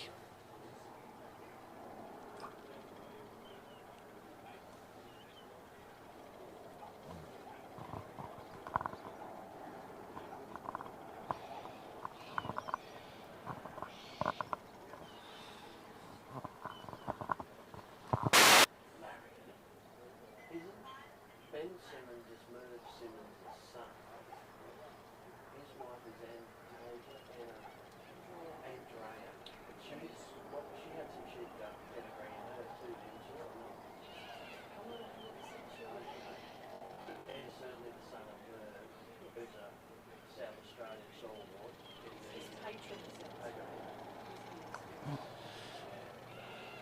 Ben and Charlie, great job there straight up the middle of the Maltese. Ben, of course, Father Merv Simmons is patron of the South Australian Sheepdog Association, been a great stalwart for South Australia for many, many years. And Ben, of course, carrying on the Simmons family tradition with the sheepdogs. Great to see him out here representing South Australia for the second time with Charlie Parker, and he got him up on the inside there now. He comes into the free work zone there, and he's got the sheep in a good position. He's got Charlie round the front here. He's just going to put them in the... Nice work from Ben Simmons there as Charlie's caught them on the other side of the bridge beautifully. Just got to get them back in front of the mouth. Ben's going to block up on this inside here now.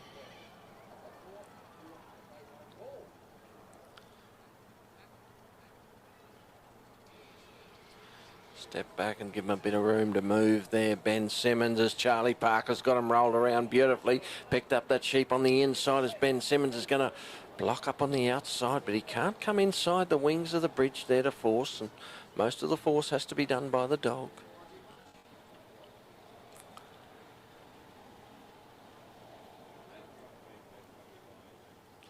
Charlie Parker chipping away behind them there now. Just got to get something to lead up that bridge. Starting to look up there now. That weather, and there he goes, that little U. Oh, he goes right to the top of the bridge. Pulled up and looked around. U's had a crack at Charlie on the back there now. A little bit of pressure on in the wings of the bridge here, but the South Australian team of Ben and Charlie. Oh, that sheep's rolled out too. Charlie's going to go in and roll it back again. Go back in behind this time. She might go up the bridge, she does. Charlie Parker's going to follow on to the top of the bridge. Some pressure on him nicely there, Charlie Parker. Ooh, there's one looking back though. He's got two off and one standing on the top of the bridge. Beautiful pause from Charlie Parker, but Oh, look at that foot stop. oh yeah, nice work from Ben and Charlie. Lovely bit of work on the bridge. First time we've seen a dog challenge on the bridge. Ben's on the march. Time is the catch up. And he's heading to the pen. Side there now. Still got a minute and a half. Got plenty of time to put him in the pen. But he'd like to go straight in.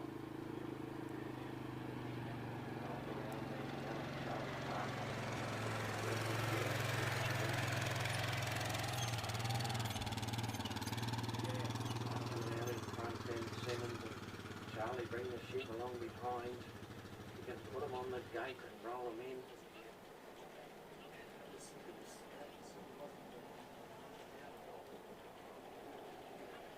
Behind them beautifully there.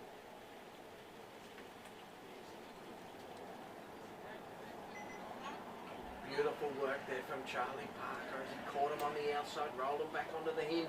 Ben's just going to come and put a bit of pressure on him. Got him down the back of the pen. Wait for him to settle. Make sure of it, Ben Simmons. Happy with where they are. Rolls forward for South Australia. Ben picks up the gate and brings it round with Charlie Parker. Shut the gate for South Australia. Oh, Whoa, yeah.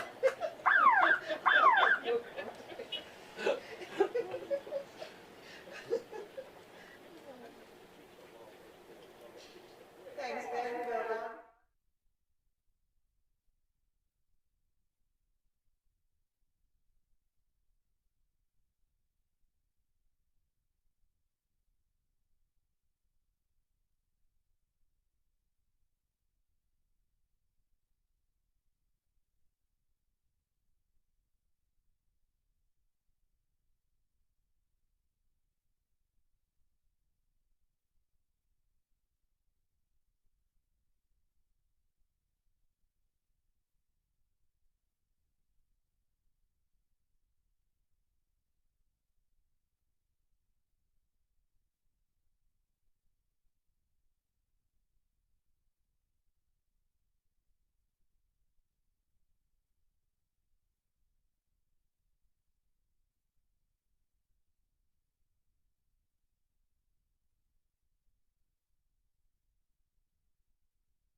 Well, ladies and gentlemen. This microphone must have gone off. What she's expecting. Is that one on?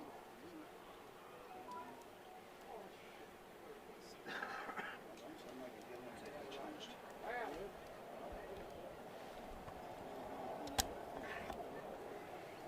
Am I right to talk? Can, but not here. On the live stream. Yeah, because of my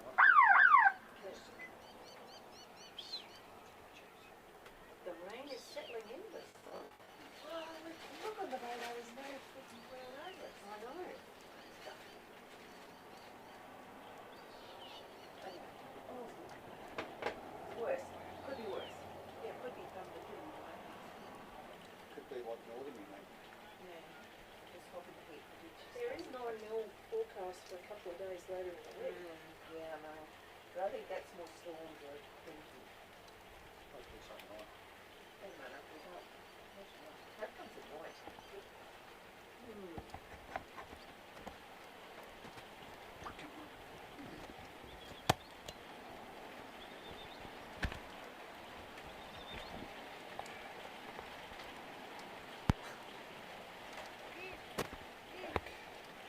Slow the people anyway.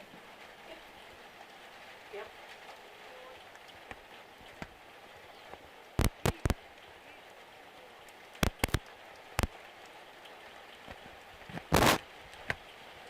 The man with the local knowledge was right. Yeah.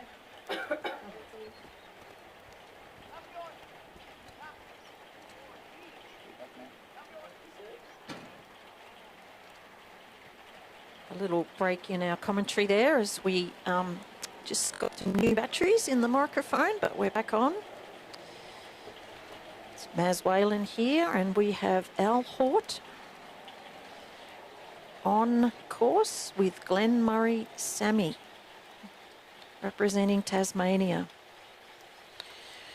So the rain has settled in. It's nice steady rain, and I know all the locals here would be quite pleased. They've had a very dry spell. Noticed a lot of empty dams and river courses, so a nice little bit of rain, gentle rain, is certainly going to be welcomed here in Stanthorpe. And of course, this is an all-weather sport, so we keep going whatever the weather.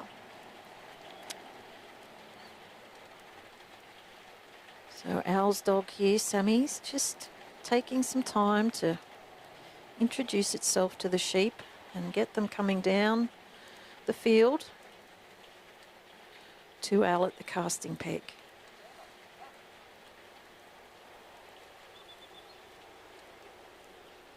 We are running through today, ladies and gentlemen, until the conclusion of round 2. We need to get all those competitors through this afternoon, and we will.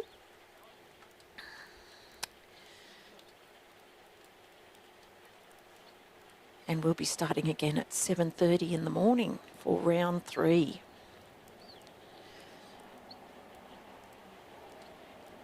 It's a convivial atmosphere here. All these competitors know each other. They're all individually wanting to do well, but there's also a great camaraderie amongst all the competitors in terms of their shared passion and love for this sport. So it's great to see. Much discussion about dogs and their breeding and their working style, which is all part of why we do this. So this little dog from Tasmania has done a very nice job here, brought them down nice and steady. You've seen, ladies and gentlemen, Border Collies and Kelpies out here, and the Border Collies come in all colours. Sammy here's quite distinct markings, all white, with 2 black patches around ears and eyes. Sheep just got a little bit of a run up there as they came round the post. But Al's confident that Sammy will be able to get them back on course for him.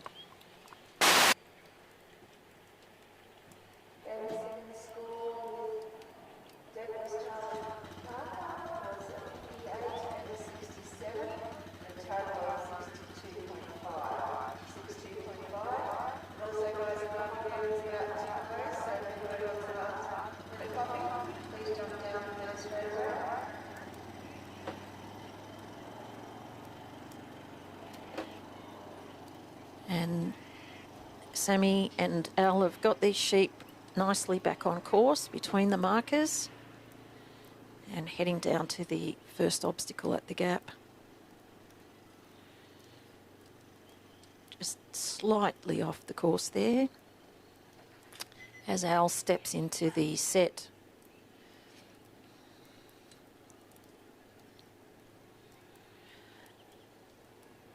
We hope you've been enjoying our live streaming here today, brought to us by the very professional Danny Rubin.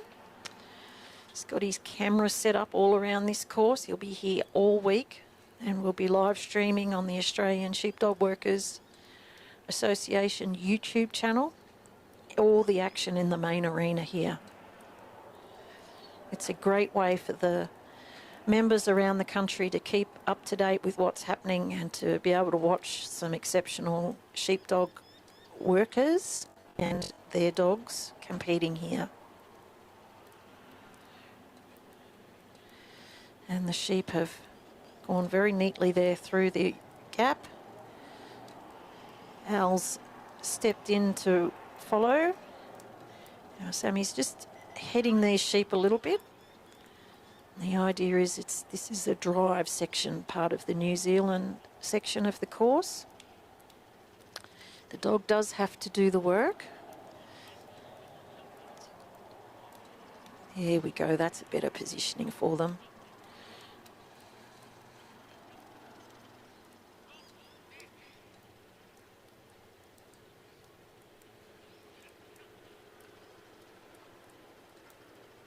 Our 2 judges here, they'll be considering every run and considering the work that they see before them. And the points from a starting position of 100 are deducted when the sheep or the dog are where they should not be. Sometimes the worker too. That does happen. It's nice finishing here of this drive section. Good positioning of worker and dog. And the sheep have stepped into the free work area.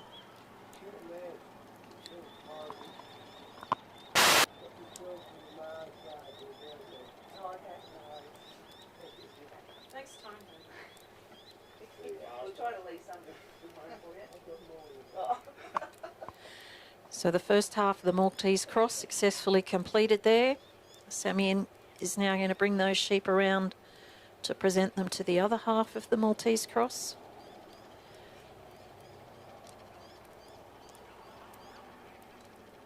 Nicely done. Sheep just looking out at the moment, so the name of the game here will be to turn a head or two to get them to see that opening in the obstacle and encourage them to make their way through, which they've just done very nicely. Al's holding up his side of the obstacle very well.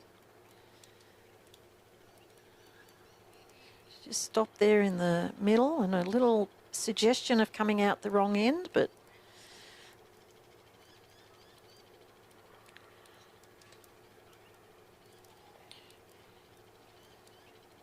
these sheep know that sometimes in an obstacle they can have a little park up. But there we go. Nicely done.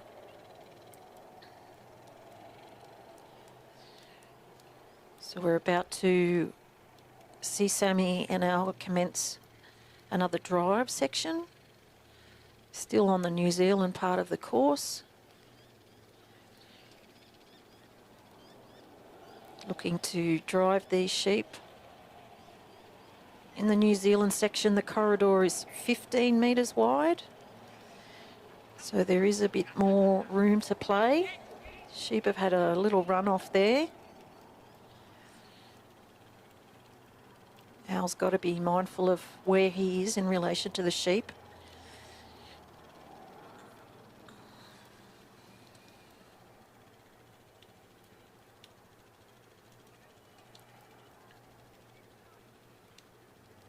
They're on course, but they just need to turn towards the bridge.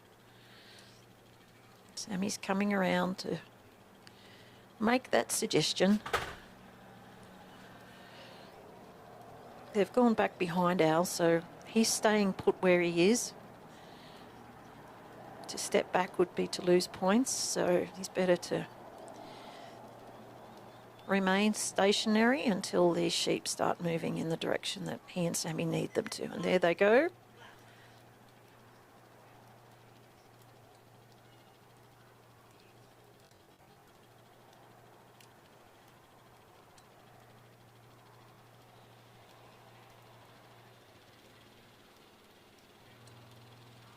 Some nice calm work here. These sheep are happy to graze. It's always a bit of a quandary, not wanting to let them graze too much, because of course time becomes an issue, and sometimes too the sheep can forget that the dog is actually there. We've just had a little split here, but these merino ewes have been pretty much happy to stay together most of the time. They've come out a larger mob. They've never been on this ground before. It's all part of the challenge of this competition.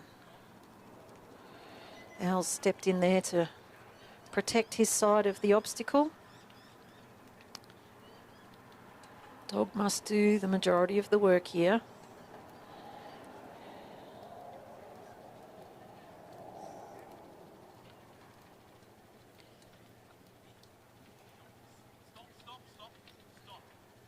Okay, so we're over the bridge and we're back in the Australian section now.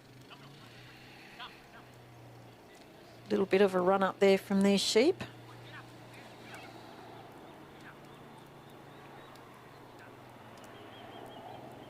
So Sammy's job now is to get them back on course and heading towards the final obstacle, the pen.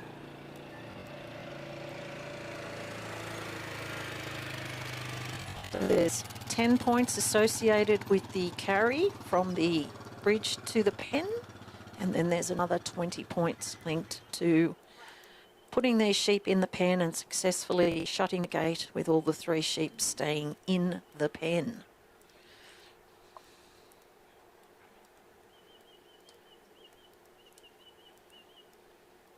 Changes in the weather, ladies and gentlemen, that little shower, they all affect the sheep and how they respond on this field.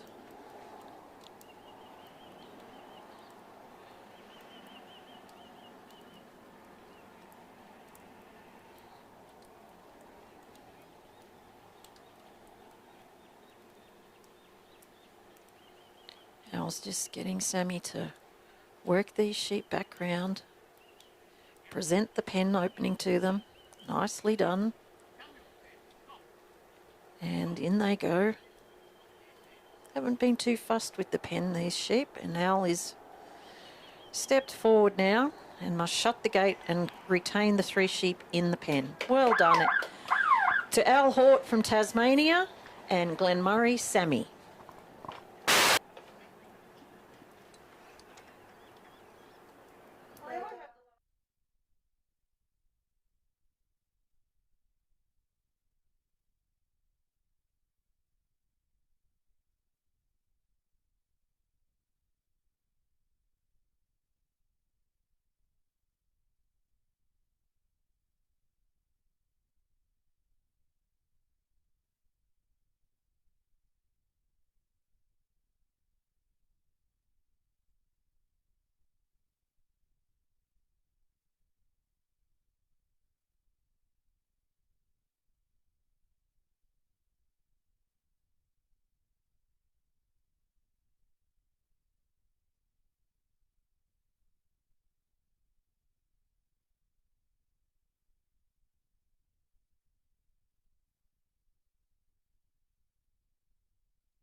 So here now we have Grant Cook from Western Australia working on a dog called Pendulum Gilbert.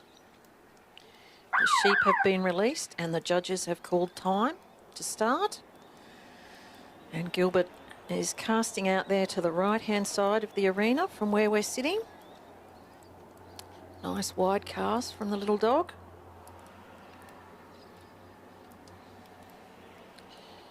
And the sheep have just walked up a little bit to have a look at Gilbert and see what he's about. Yeah, all good.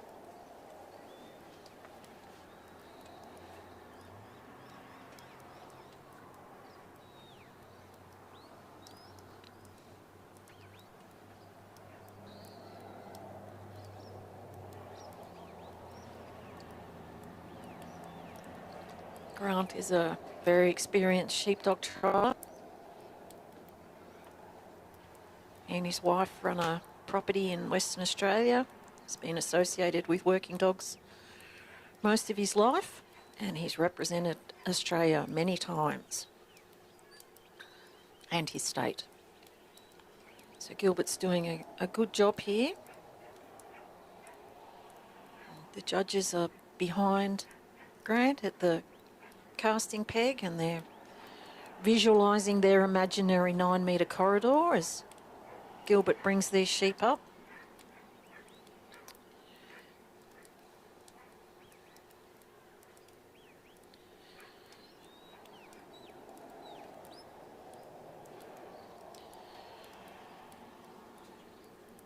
Just a little pause there.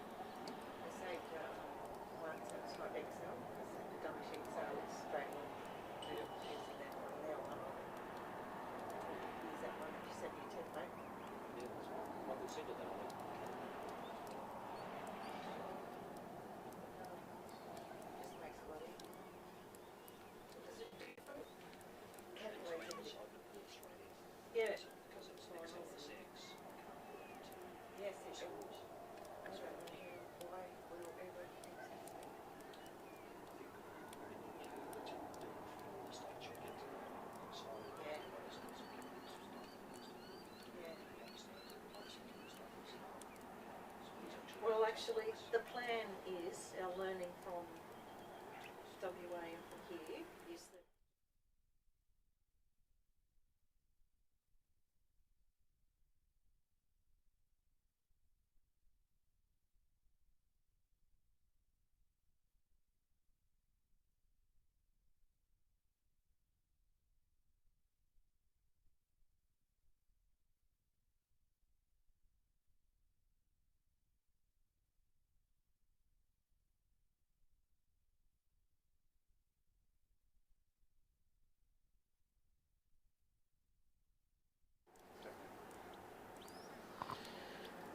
so Grant and Gilbert are now commencing the first section here, the Australian carry. Slightly off course there to the left, but back on course now.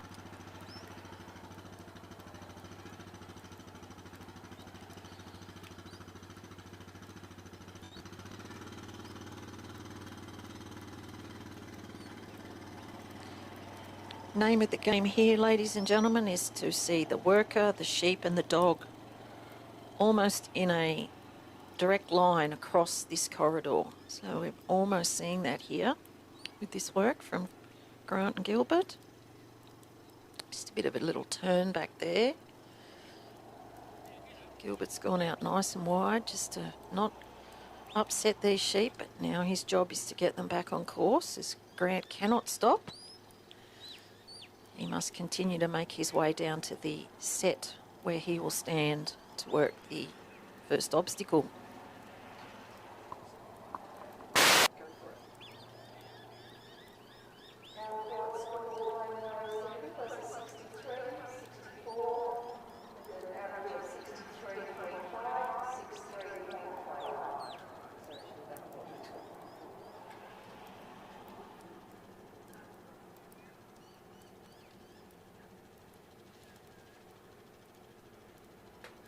So you're in Excel, but is that what you've got live on Facebook?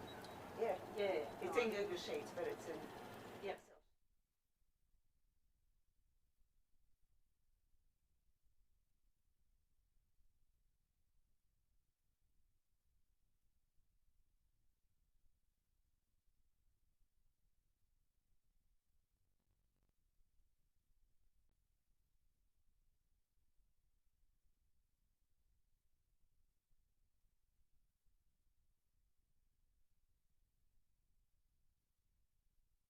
They're negotiating the first obstacle. We're now on the first New Zealand section of the course, which is a drive.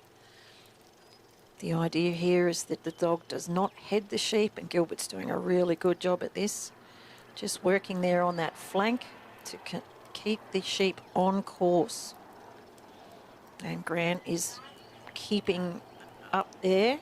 He's quickened his pace, which he is allowed to do on this section. It's been some very nice work there.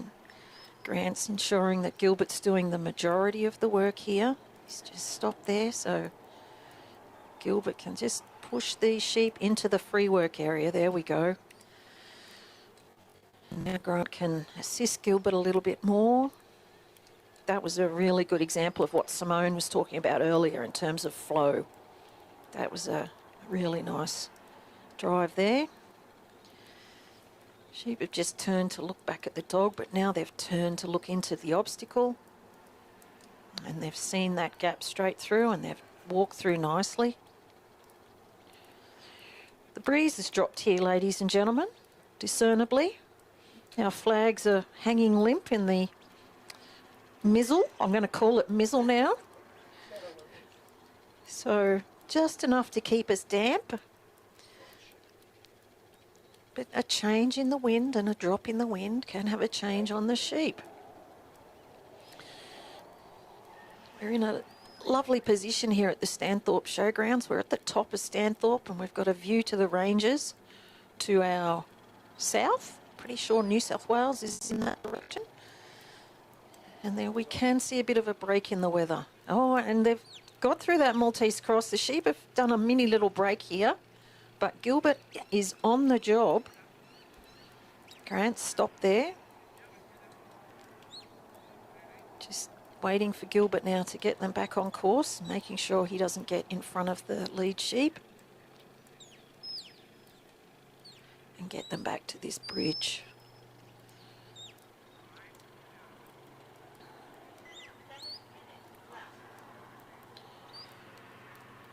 Grant and Gilbert have got 7 minutes left on the clock, so they've got oodles of time at this point in the course.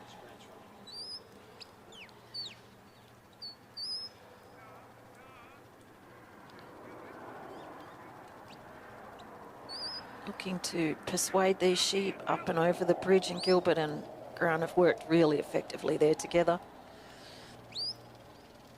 Now we're back on an Australian carry section.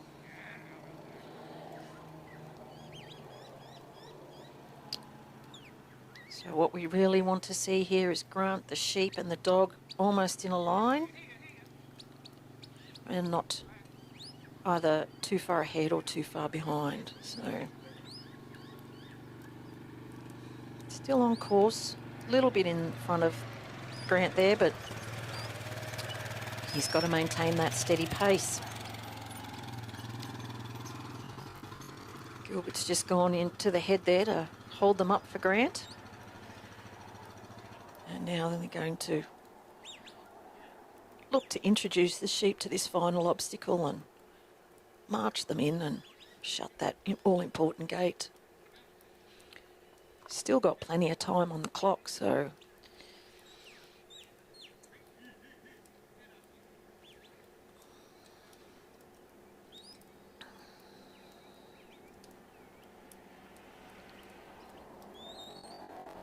that's nicely done there, tucking them in.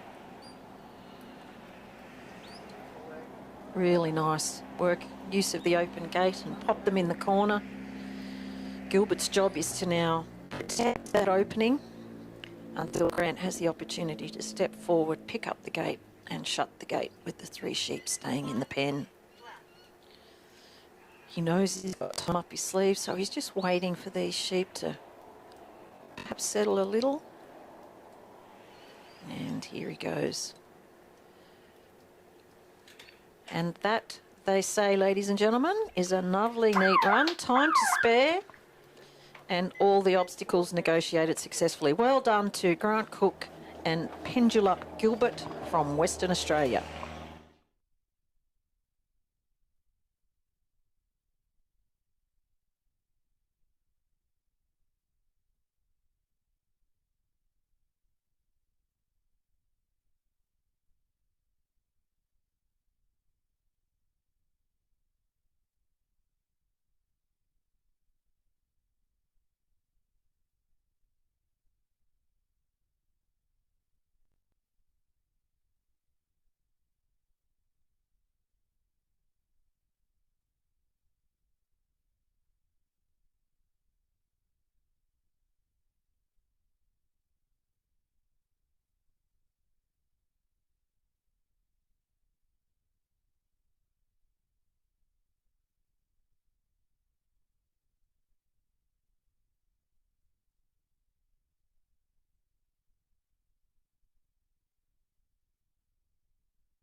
So coming out now is Jim O'Connell from Queensland, working a dog called Kamara Black Boar. It's a dog that he and his wife Rhonda have bred.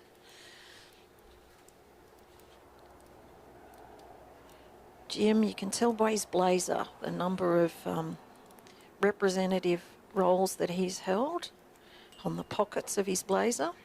Very experienced trialer. Judges have called for the sheep. And we're underway. Time has commenced.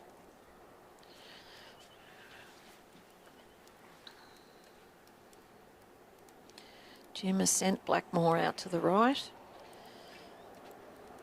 This dog's done a nice wide cast in order not to upset these sheep, and Jim's just asking Blackmore to ease in now. Jim's using his whistle calls. Bit of voice just to make sure Blackmore's got his ears on today, listening, which it seems he or she has. Not sure if Blackmore's a girl or a boy. It's a bit hard to tell with that name.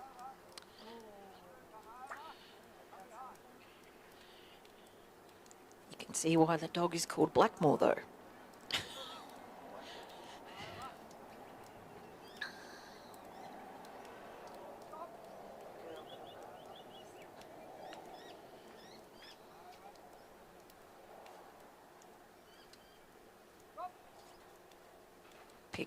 Lifted those sheep very nicely, and is now bringing the sheep down in what the last part of this, which we call the draw, drawing the sheep down the field to the handler.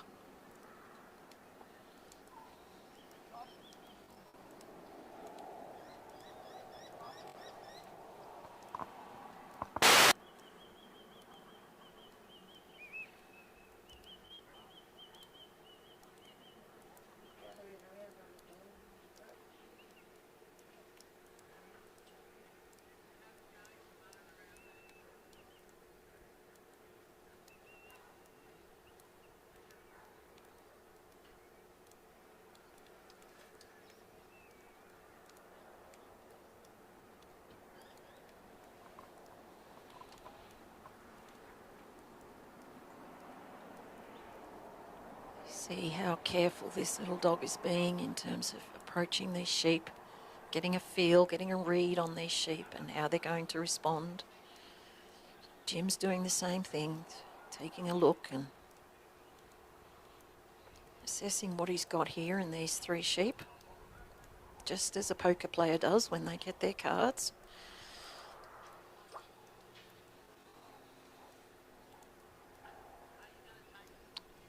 Having a look at Blackmore here, but just studying the dog, these sheep, thinking about, yeah, he'll move.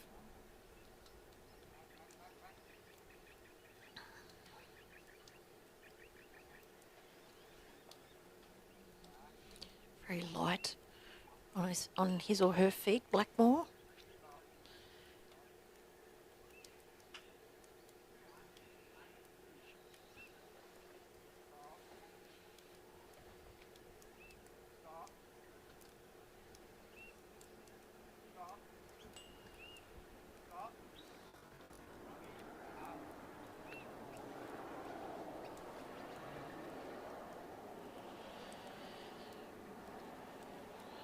Down now, and the task now is to bring these sheep from Jim's left onto his right, round past the balance, point of balance, and that was very nicely done. It's now Jim's decision as to when he decides to leave this peg. He's just looking to get a bit of distance between the Blackmore and the sheep before he sets off down towards the first obstacle.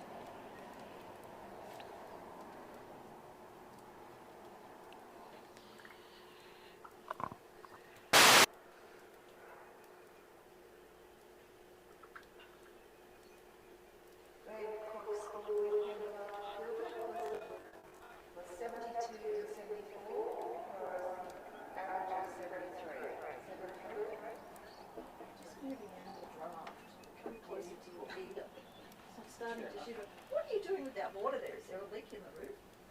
No, no. It was for the urn. I couldn't work out how to put it on because the power plugs are over here, but that's all right. I'll get that from the van. Liam set it going. Oh, that's a bit better. It's a bit drafty there. There's a window open. Yeah, I know. I didn't bring me gloves. No, it's all right. I've shifted now. I'm closer to the heater. Back on, we right? This has been very nice work here from Jim and Blackmore.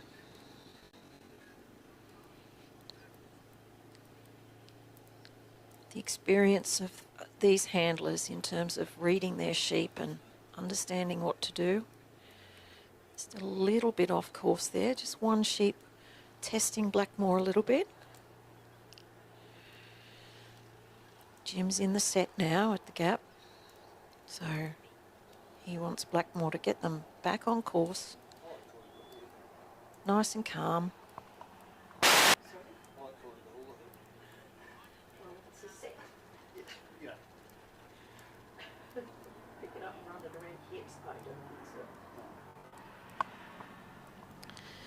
And they've successfully put the sheep back on course, and now Jim is looking for Blackmore to present these sheep towards the obstacle.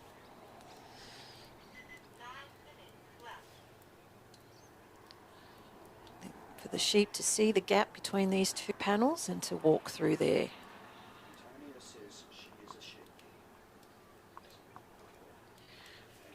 And thanks to one of our listeners, we now know that Blackmore is a little girl, and she's doing an awesome job here with Jim. And that's come from Antonio Simmons. And there is an awful lot that Antonio knows and understands about the breeding of many, many dogs in Australia, because it's an interest of hers. She's got a database to die for.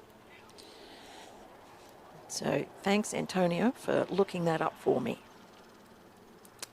Here again, we see some nice work from Jim and Blackmore. A good drive. Jim's holding up his side of the course there. He's allowed to extend that arm and just keep the sheep on course. Just a little turn back there, but Jim spotted it and Blackmore dealt with it. So now the sheep are in the free work area.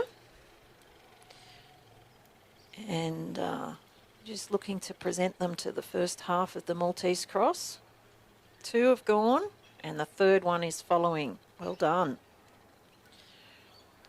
Time is on Jim's side here. 7 minutes still on the clock.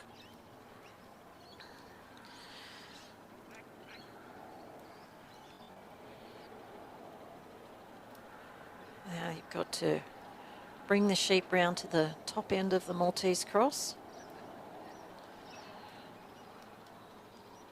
Just keeping everything calm. A little break there, little test of the dog by one of those sheep.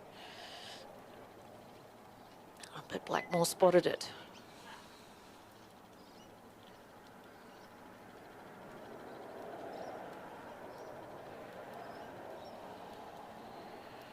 Jim's holding up his side of the obstacle.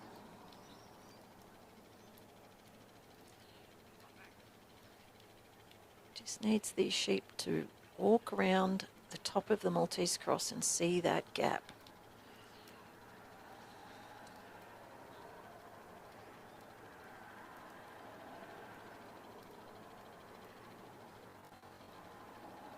At the moment they're looking out, but now they've turned nicely.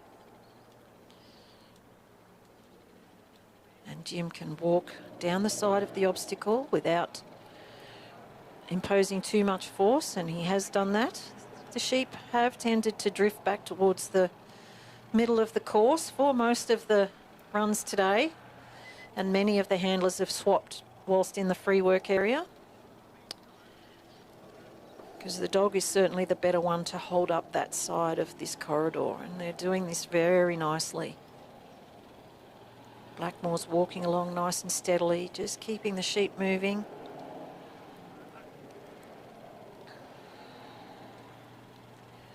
And Jim has supported Blackmore by holding his side of the corridor as well. They're presenting out almost into the mouth of the bridge. He's got a lead sheep there, and up they come. Nicely done. So now we're back in the Australian section.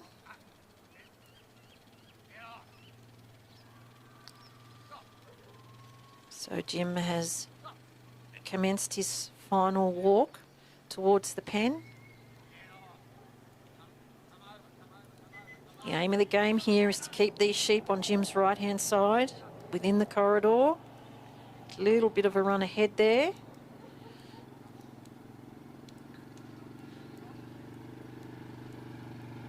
Looks like they're in a hurry to get home, these 3 sheep. Which is all good for Jim. He's got 4.5 minutes still on the clock, so...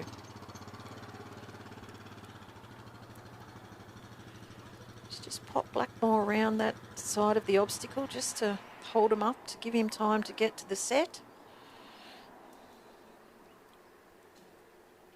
Which he is now in. And these sheep are pretty well positioned to turn and roll down the open gate and into the pen. That's what Jim will be looking to do. And there's experience for you. Nicely done. Blackmore's job now is to hold that opening. The sheep must stay in the pen. Sometimes they do pop out. Once Jim leaves that set, he cannot stop. He cannot go back to the set. He must shut the gate and keep the 3 sheep in the pen, which he has done. What a lovely little run there from Jim O'Connell from Queensland and Kamara Blackmore.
So now on their field we have Bill Davidson from New South Wales with a dog that he bred with Chillabar Rain.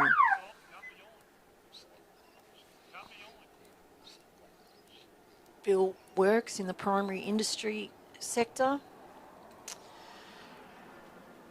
He's been involved in sheepdog trialling for many years. He's represented his state and Australia.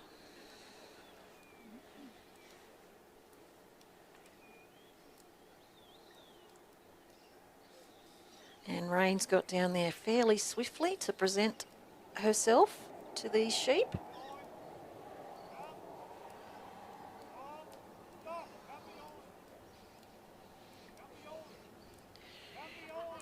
many of the handlers use a certain system for naming their dogs. And I happen to know that Bill's is around weather phenomenons. He had a dog called Stormy, he had another dog called Snowy, and now he's got a dog called Rain.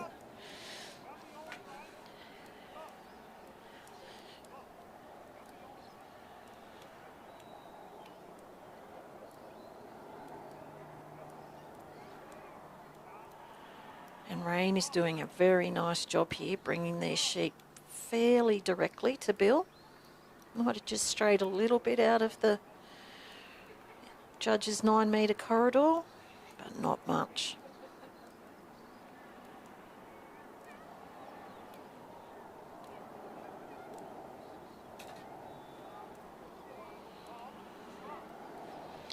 And is it an omen? The dog called Rain has come on the field to work and the rain has stopped. Could be.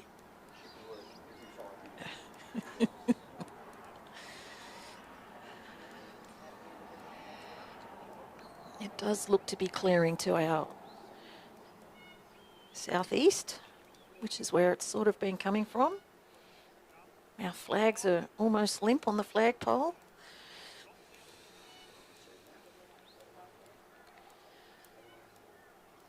And Rain has done a good job bringing these 3 sheep up the field to Bill.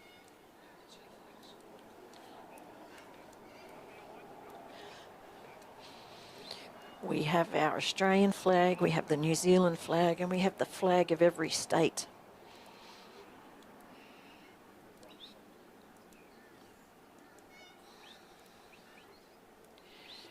Again, Rain's a very light-footed little dog. She's doing a lovely job here. Got good cover on these sheep. And she's quick. That's come around very nicely around that balance point, and now Bill and Rain are on the first section, the Australian carry, down to the first obstacle. Just slightly off course there, but Rain is doing her best to get the sheep to turn around and look down the ground, and there we go. Just got to get the feet of all these 3 sheep back in the corridor to maintain as many points as possible.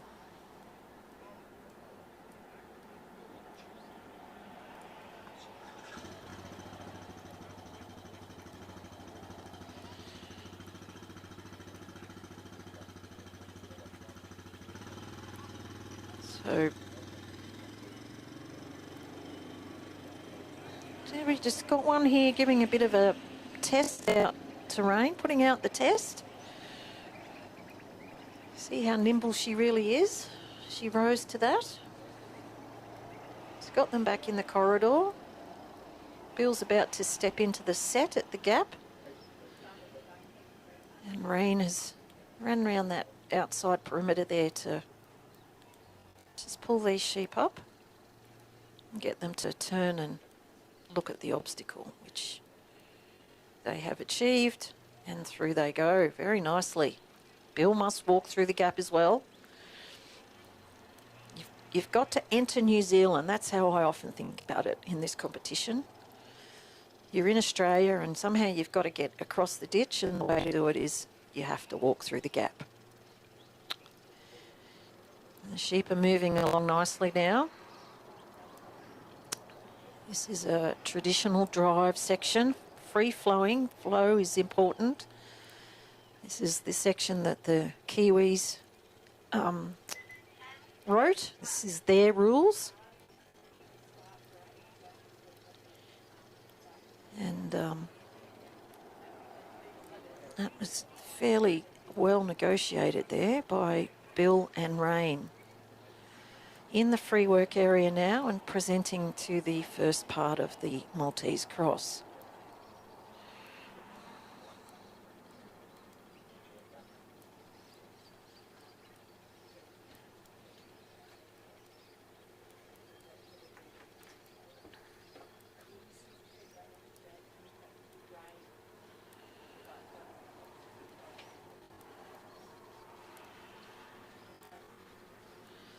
Bill's working on his side of that obstacle there, and Noreen's just walking in there a little to encourage these sheep to go straight through this first section of the cross. Parked up in the middle here presents a little bit of an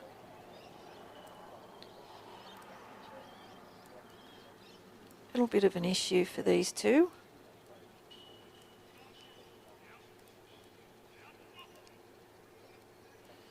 Yeah.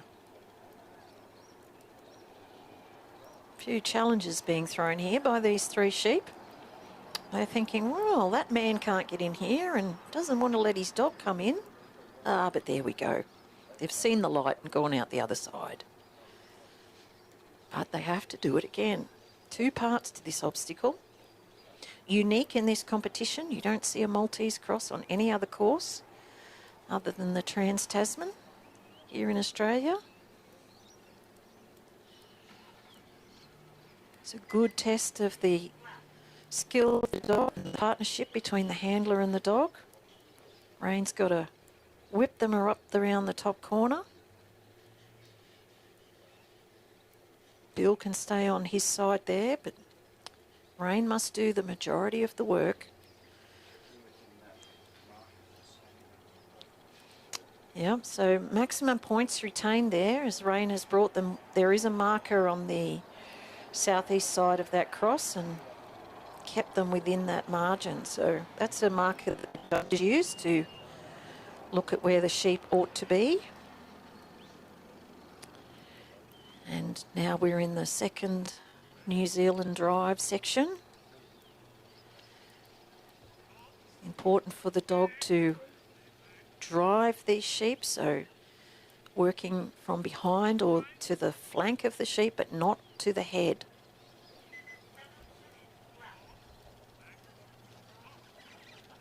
Bill's got his section to protect and he's doing his job there, and Rain's doing a pretty good job on her side.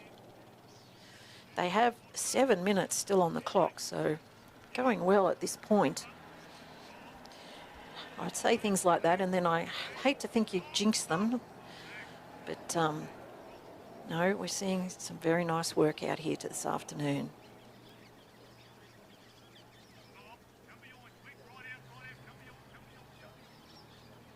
They've just gone a little bit to the one side of the bridge there, but put them back over.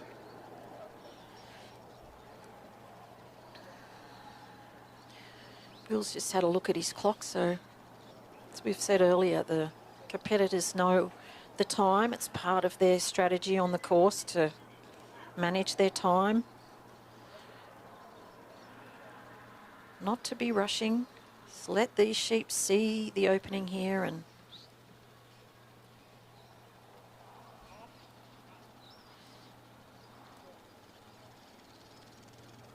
so now we're back on an Australian course, so Bill can stop, but once he starts to walk, he can't stop again. So he's just looking to position his dog and get the sheep looking where he'd like them to travel.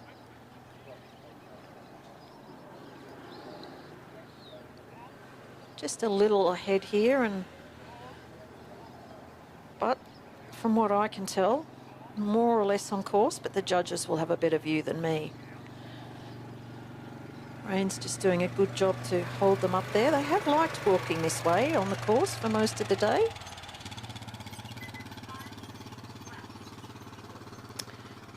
This combination have just under 5 minutes remaining on the clock, so more than enough time to complete the course. Sheep have just gone for a little trot over there, off course. Just deciding to test Rain again.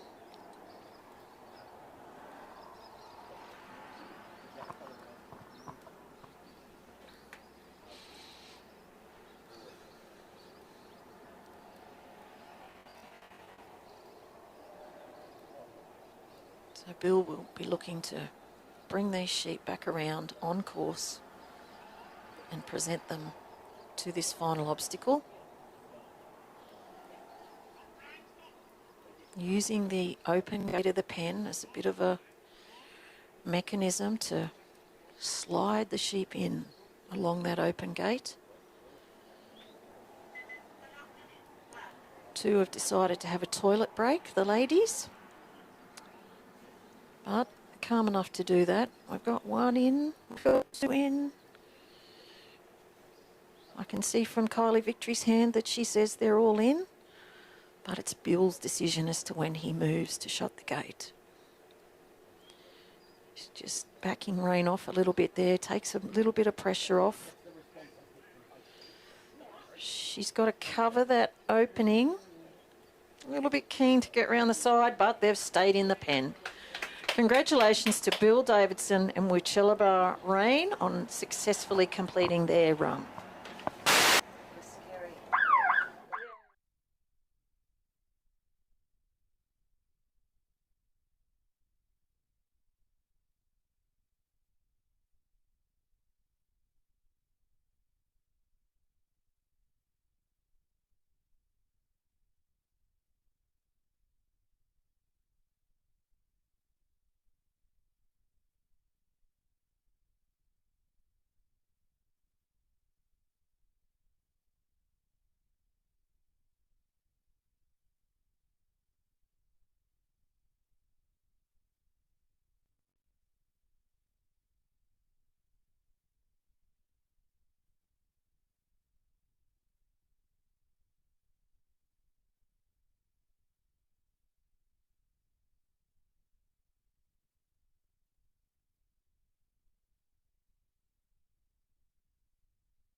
Audio's on now, but that's okay.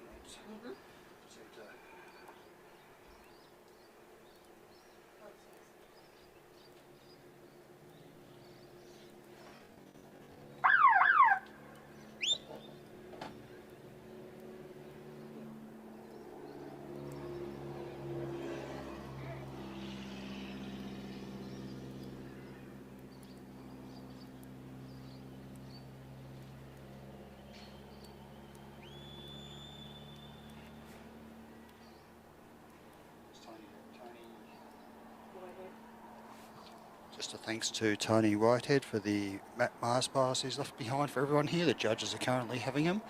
Keep them going. They've been working really hard all day. I'll hand you back. And Danny Rubin gets excited about Mars grass because he's got a sweet tooth. When Danny travels across the country, you can gauge his progress by the number of bakeries he goes to get his favourite treats. On course now, we have our third competitor in the Victorian team. This is David Lacey. He has represented Western Australia, Queensland and Victoria. Very experienced trialer. This dog is called Brands Hatch Tusker. It was bred by a lady called Julie Burkett in New South Wales. Brands Hatch because she used to race motorcycles in her younger days, and her method for naming her dogs is alcohol. So Tusker is actually the name of a Russian vodka, I think.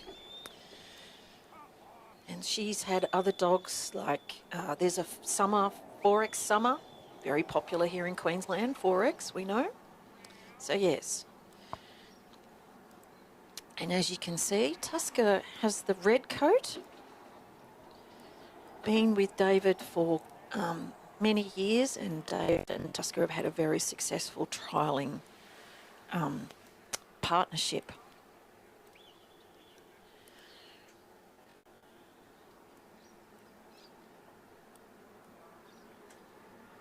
Different style of working to a couple of the dogs we've seen in the previous runs.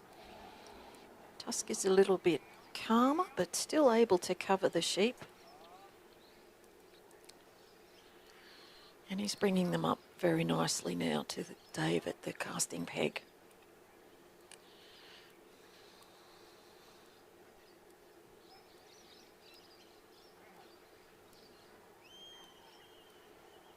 Over 1,000 sheep required here for the 9 days of competition. And I know the Queensland Organising Committee are very, very grateful to the farmers that have loaned out these quite valuable animals. There ain't no trial without sheep, and it's getting harder these days to find farmers and producers who are willing to lend their stock. So when we get someone who's willing to do that, so we are very grateful. And of course, every trialer here and every volunteer, one of our number one priorities is to look after these sheep. Now they've come round the balance point, but got a bit of a run up here, back down the field.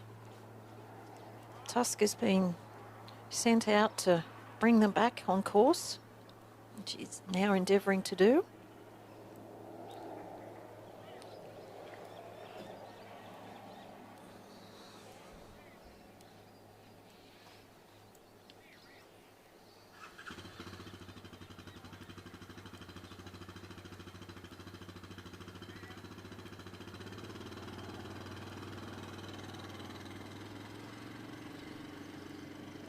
Getting them back towards where they ought to be. And judges will be looking at the distance the sheep are off course and deducting their points.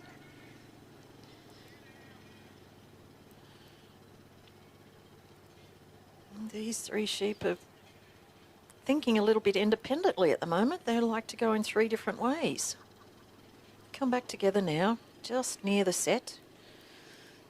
Still off course there, but just stepping through and over the set now and back on the marked course.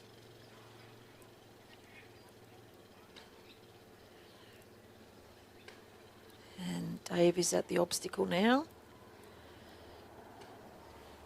And he'll be looking to have Tusker get these sheep to look at the gap and look through. There's a little bit of milling around there, and we've got one that appears to be looking through. The other 2 are happy to follow that lead sheep out the front. It's the tallest one at the moment. It's got its head up. Looking back at the dog. Just considering the risks here.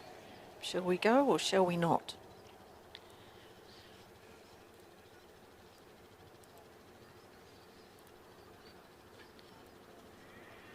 All the feet of these 3 sheep must be clear through the gap before Dave can leave the set. There we go. Dave now making his way through the gap as well and taking up his position on the inside. Tusker is a little to the head of these sheep now. The ideal position would be for him to come back a little behind to the flank or behind. It is the dog's job here to do the majority of the work to drive these sheep.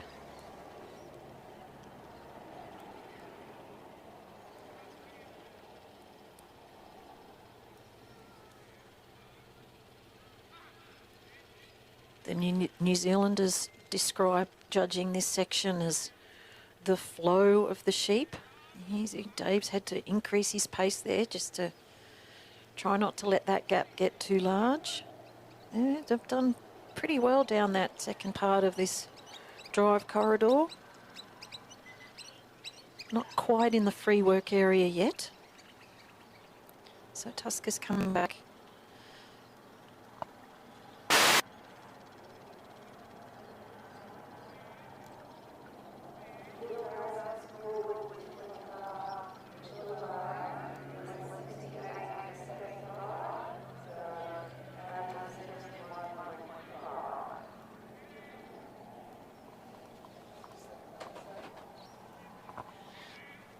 Dave and Tusker have successfully completed the first half at the Maltese Cross.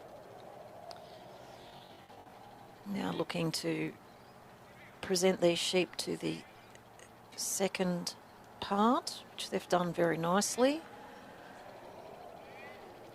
Dave can move there to just block from outside of the obstacle, can't put any limbs or anything over the top of the obstacle, and they've done that nicely. And as we've seen with many of the competitors here, the sheep are drawn to the middle of the arena. Far better for the dog to cover that than for the handler to try and do that.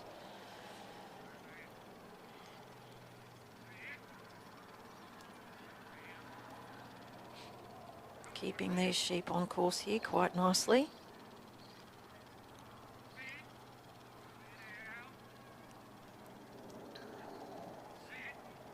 Dave's just quickened his pace there just to protect his side of the corridor.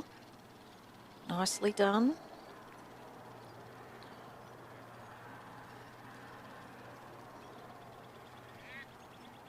Sheep are in the free work area now.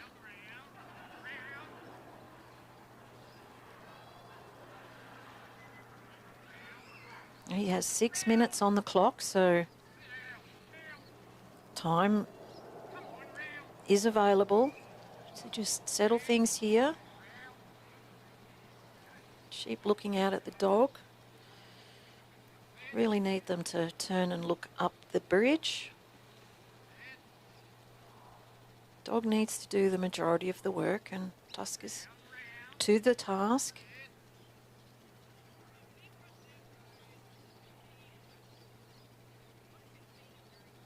Dave would be looking, there's that lead sheep again, just rolling around the back there. Still not looking up the bridge. A bit of movement now. Oh.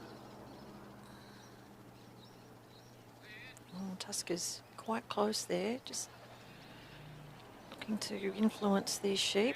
Dave's asked him to just step back a bit there and give the sheep a bit of room. 5 minutes remaining on the clock.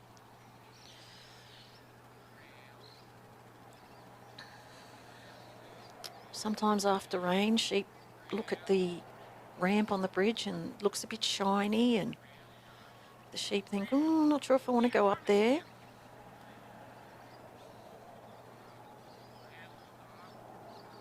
Bit of a standoff here at the moment.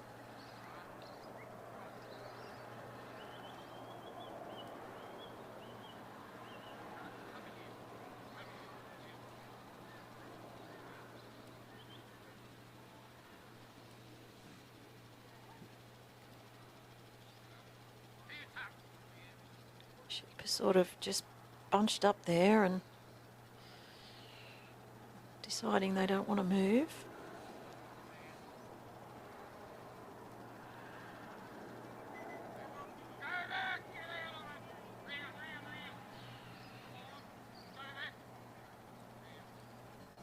Need an opening. Dave needs an opening here. Needs one of these sheep to turn and look up the bridge. He's made a decision there to cross over in the free work area. And that has worked. Now he's got this sheep on course. Once he walks off, he's on the final Australian section. There we go. So now he cannot stop. Put Tusker out the front there to... These sheep are thinking, geez, this dog's everywhere. It's out the front, it's behind us. He's aiming to keep them on course, not let them get too far ahead. He's doing that rather nicely here.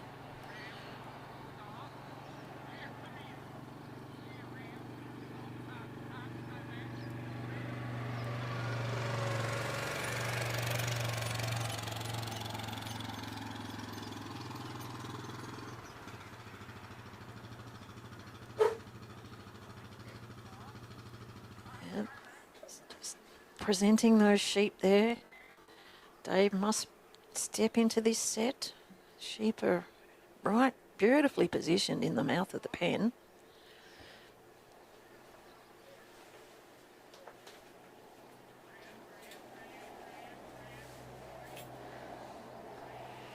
There they go. Nicely done, Tusker. Still 2 minutes on the clock. Dave would know that. He carries a timer with him. He's just looking for these sheep just to breathe out and settle. Here he goes. Now he's going to move. Tusker's job, cover the opening until the gate is shut. Very nicely done. Well done to Dave Lacey, representing Victoria with Brands Hatch Tusker.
Huh? Yeah, I'm not saying anything.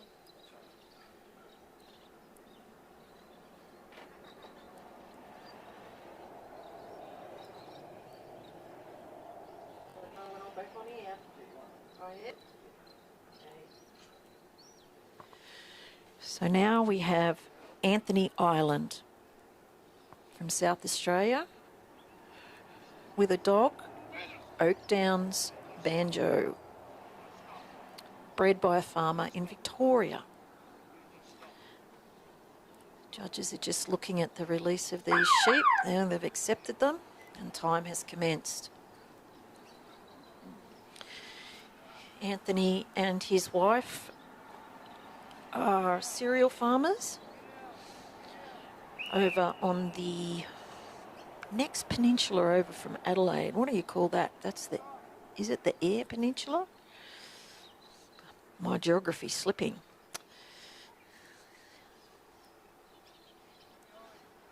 Anthony started trialling many years ago, took a break when his children were younger.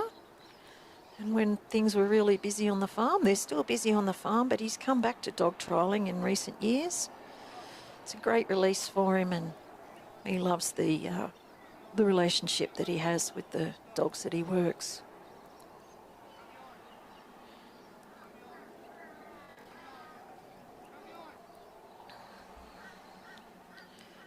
Banjo cussed out very nicely and has lifted these sheep and is bringing them down the ground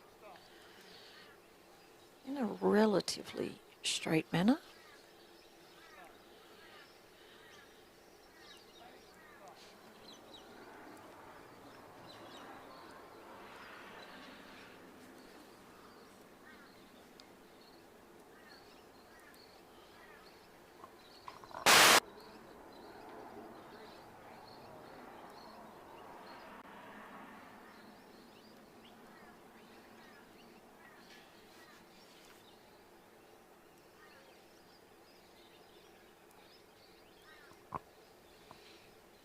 taking a moment there to look to settle these sheep a bit, just introduce the dog to the sheep and for the sheep to have a think about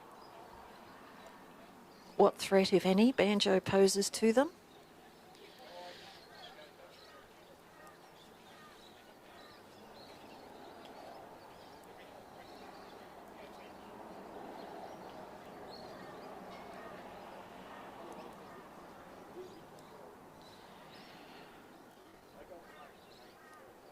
So we're into our final 3 representatives from each state. That was Dave Lacey, and Anthony's the 3rd representative for South Australia.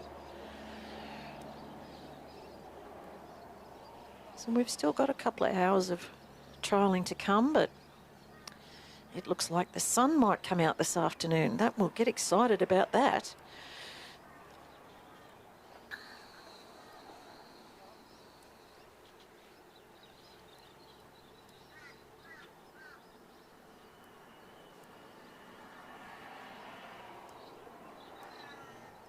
So Banjo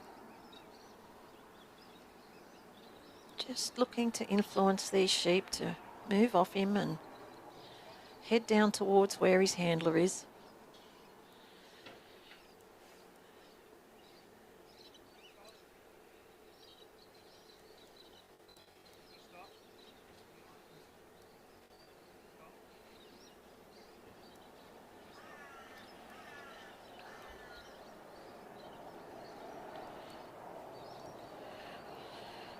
As we notice the change in the weather, so would the sheep. They'd be thinking, oh, looks a bit brighter out here.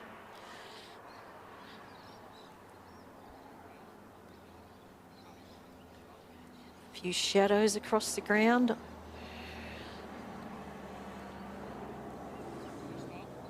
So they're just making their way down. Here we go. From left to right, around the balance marker, and on the first section of the course. Just slightly to the left there, but going well.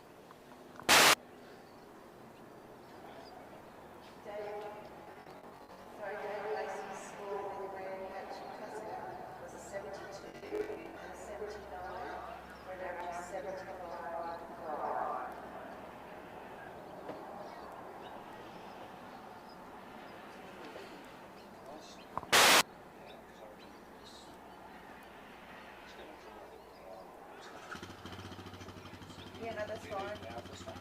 No, everything's on battery. I'm not going to battery anyway, so. No, it's all good. There's still battery on that. There's still battery on that. So. You might have to Oh, the heater. lose the heater. Sacrifices. My sacrifices. Shall we turn it off or? Yes. Yeah, we don't, it'd be like the toaster. We don't want to.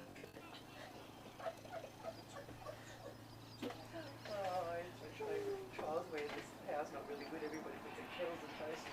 Yes. Yep. Bang. Yep. Pony Club camp used to be the same. The kids were little. Very true.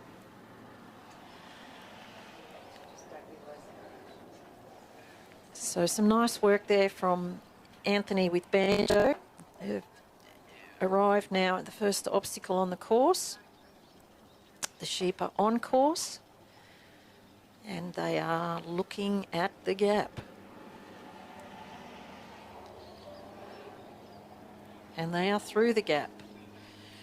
And Anthony makes his way through the gap. Then just a little bit of a trot there. Anthony's going to have a bit of a jog to ideally close that distance.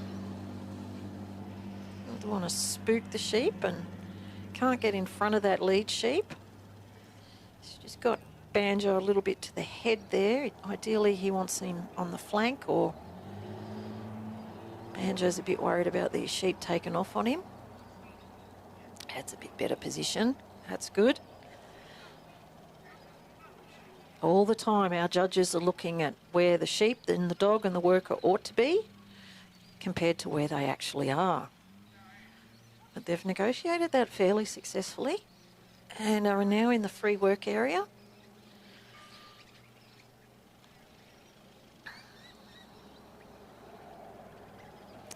think, ladies and gentlemen, the sun's going to break through here shortly.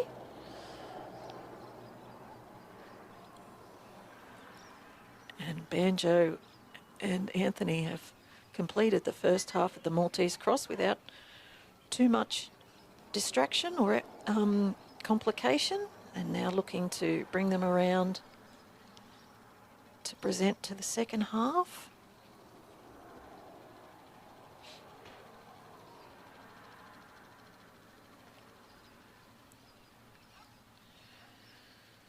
Seven and a half minutes still on the clock, so time-wise they've got no issues at the moment. Here we go, we've got our leader looking down through the second part of the Maltese cross. Anthony's holding up his side, Banjo's doing the rest. That's great work there.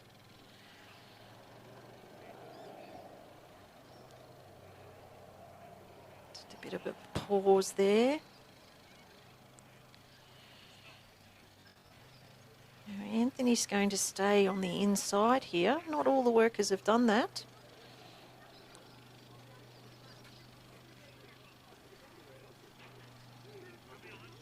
Banjo's got a nice distance there.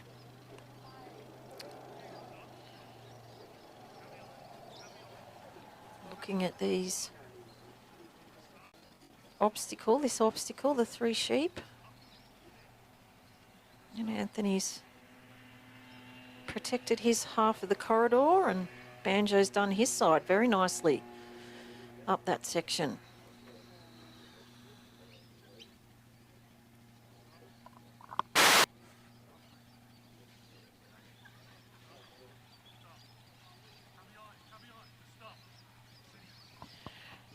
Very nicely done in terms of presenting those sheep into the mouth of the bridge.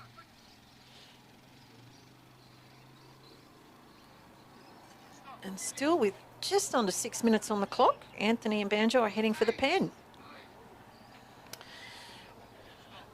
Our esteemed timekeeper and scorer here, Lisa, gets excited when we save time. It just means beer o'clock gets every little bit closer. And we're not promoting drinking or anything, but after a long day of working and volunteering, it is nice to put your feet up and relax. But as we say that, there has been a little bit of a revolt from the sheep. They heard the word beer o'clock and they went, "Where's the bar?" And they've taken off down the field.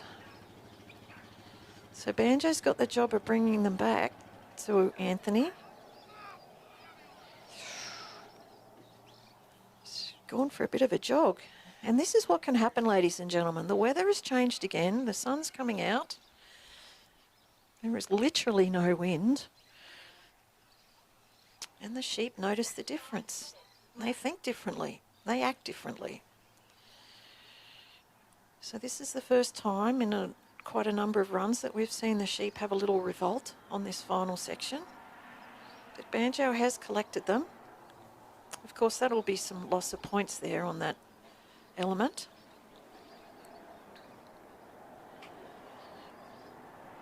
Still 4.5 minutes on the clock, so time to recover and complete the course.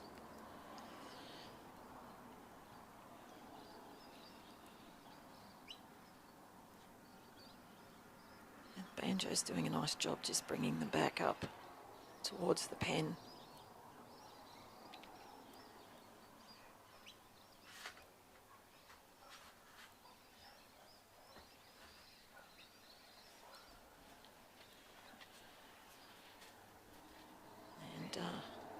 They're still a little bit unsettled, these sheep here at this final element. Looking now at the pen, and there we go. That's where they need to be. Anthony's got time on the clock. He's stepped out of the set now. Banjo is doing his job of holding cover on that opening. And there we go, successfully completed. Congratulations to Anthony Island and Oak Downs Banjo.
Up next, our third rep here in this second round for Tasmania is a gentleman called Lee Jamison, and he's working a dog called Riverborn Fran.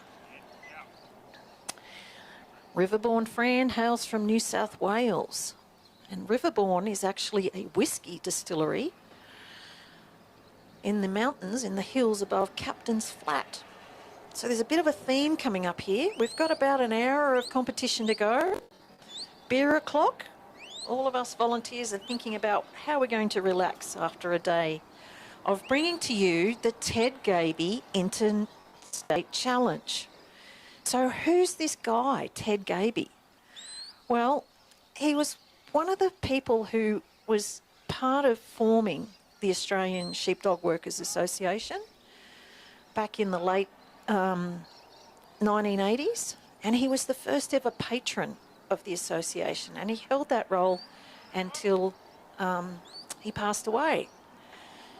So he was originally from Tasmania, and then he and his wife moved to a little town called Binalong in New South Wales, and he bred a particularly successful line of border collies.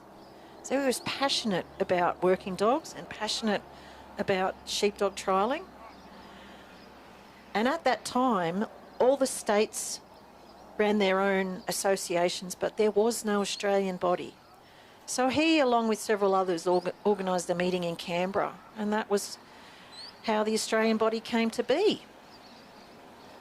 So in recognition of his efforts and his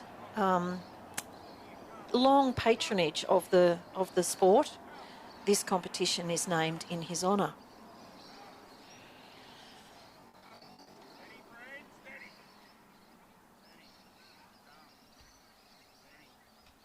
So Fran was not originally on, and won't be showing up on your drawer if you're looking at the hard copy. Lee was going to work a little dog called Bly's Magic. Unfortunately, that dog's not very well at the moment. So as is the case and as is allowed under our rules, representative triallers can have a second dog nominated, and that's what Lee's had to do today. He still likes Fran, and they're doing rather well here.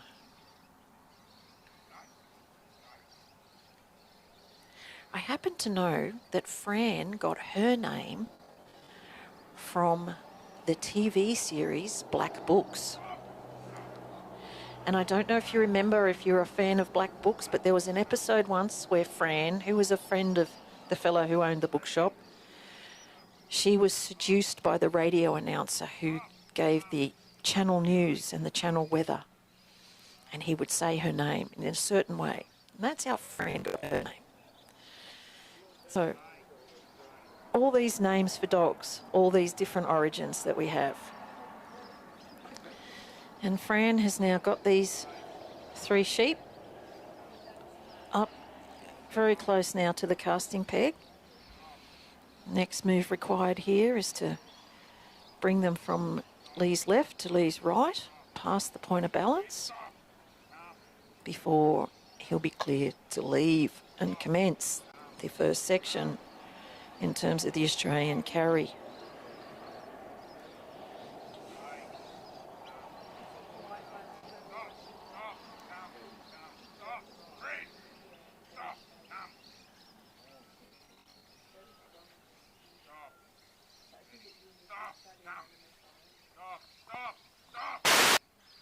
How was that on Ted Gaby?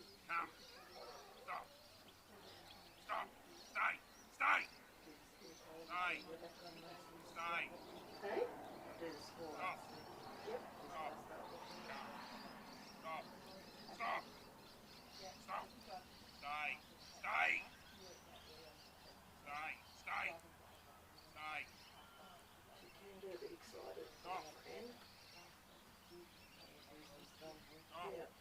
Strong voice, right?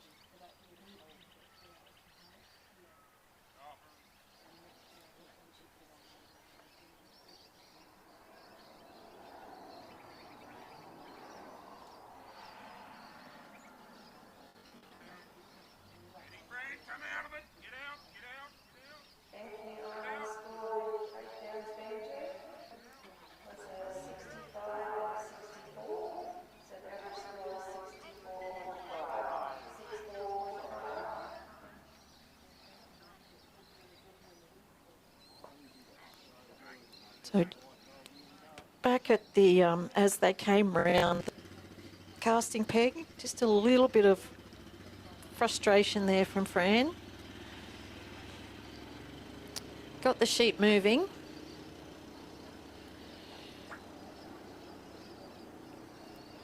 Now Lee's almost to the set on this first obstacle. Sheep are a little bit off course. Fran's got them covered, just holding them there while Lee gets to the obstacle.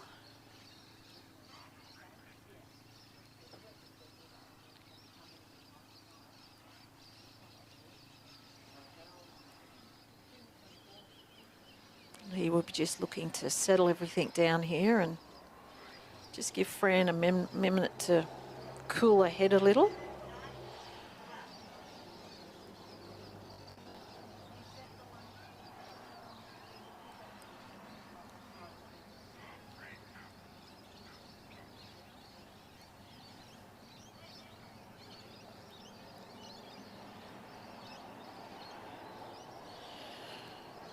We've got glorious sunshine here now at Stanthorpe Showground, showcasing this great venue. It's a really great venue that the Queensland Committee selected for the competition. Fabulous support from the sponsors. Lee and Fran have negotiated that obstacle.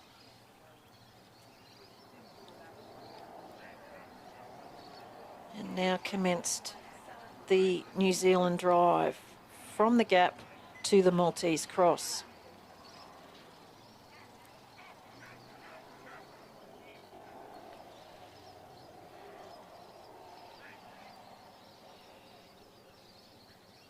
Preferred positioning here for the dogs to drive from the flank or from behind.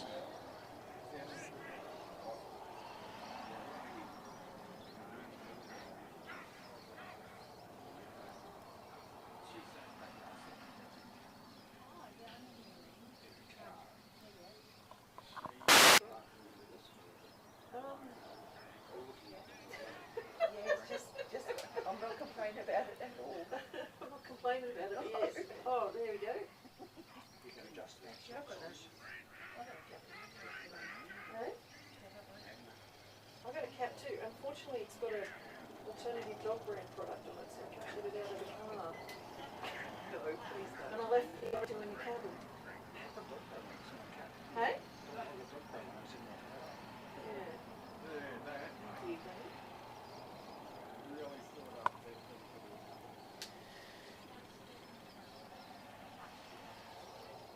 So we've got those sheep now just in the free work area at the first side of the Maltese cross.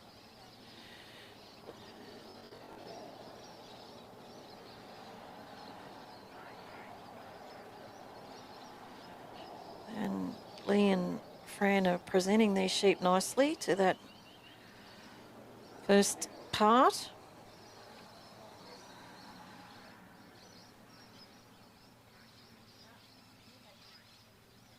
And the sheep have walked through there rather sweetly. Fran's going to come around now and pick them up. Bring them back to the other section.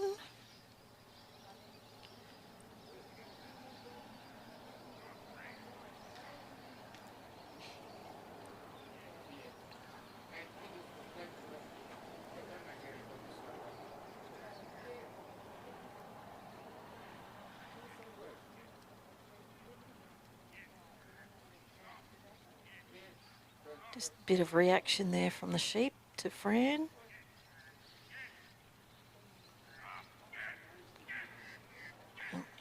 Just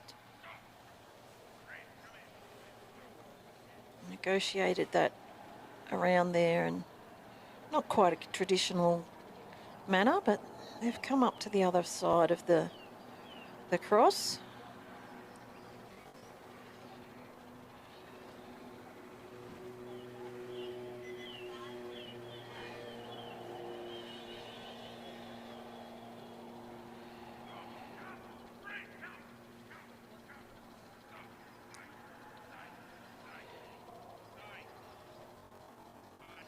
And they've come out, almost out. I'm not sure if all the feet are clear yet, but there we go. They're clear now.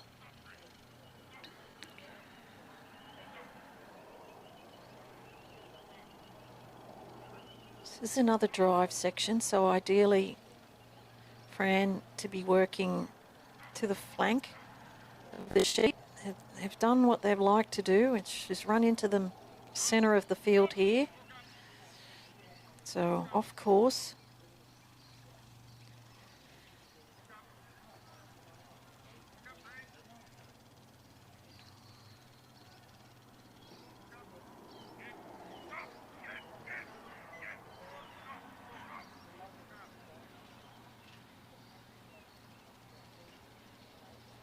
Lee and Fran were runners-up last year in the Supreme Australian Championships. They are an experienced combination and they're getting it back on course here. Back in the free work area of the lead into the bridge obstacle.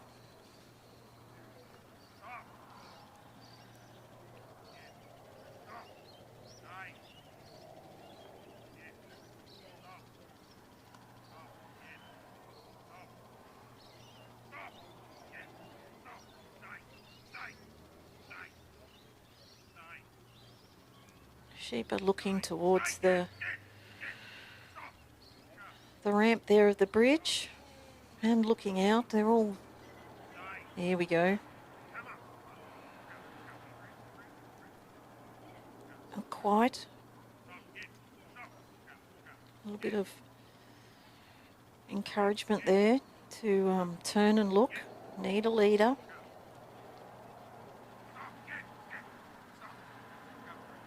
Just under 2.5 minutes remaining. So time still on the clock to achieve a full course. And now that they've come up over the bridge, Lee's had a glimpse at his timepiece.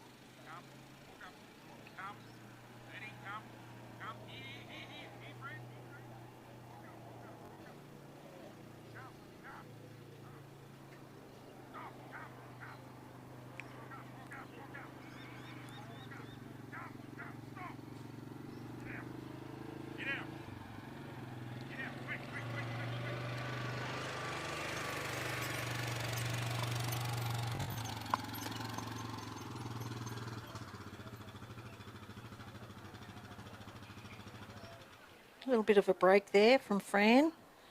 So she's got to bring them back up to the pen. Just on 1:30 on the clock. So the pressure of time, that can have an influence on the handlers, and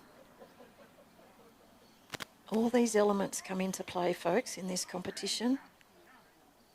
And we do this for fun. It's meant to be our hobby. But yes, sometimes on the heat of the moment, Fran's just doing her best here to get these sheep back to the obstacle.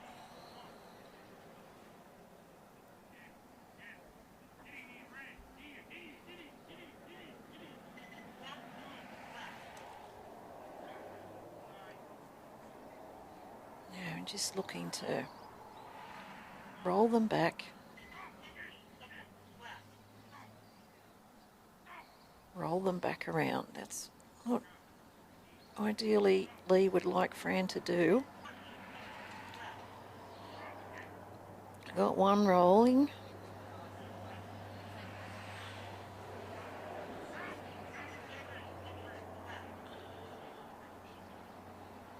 Got them on that gate there now. Might be able to use that to roll them into the pen. We're down to 15 seconds. Lee's going to run. He's not going to wait. And he has got that pen. That's Lee Jamieson representing Tasmania with Riverborn Fran.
Okay, so here we have Gordon Curtis from Western Australia.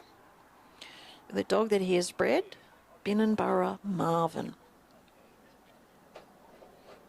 By the look of Marvin, he's a Kelpie. We do have a few Kelpies here at this very elite level.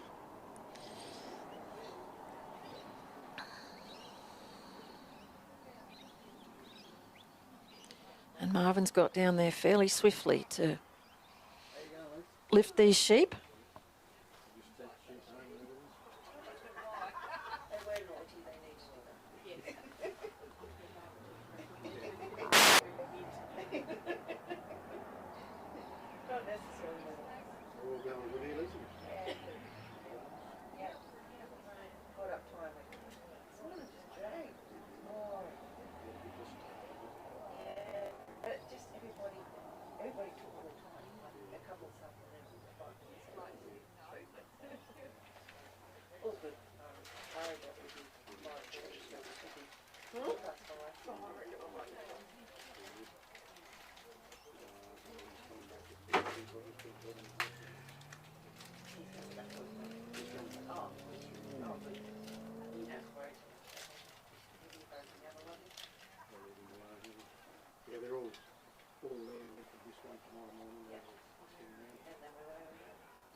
Short break in commentary there for a quick Mars bar, just to keep the energy levels up as we look at these last couple of competitors in round 2 of the Ted Gaby Interstate Challenge. So Marvin's just been quite cautious here in bringing these sheep up to Gordon.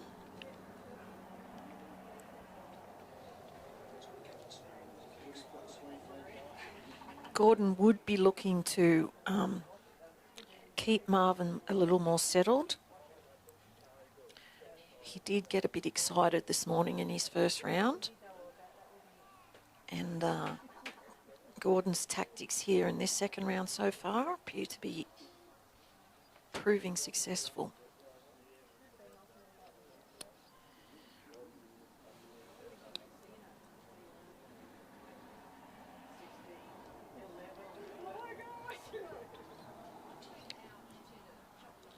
It's been very nice, this draw down from the other end of the arena.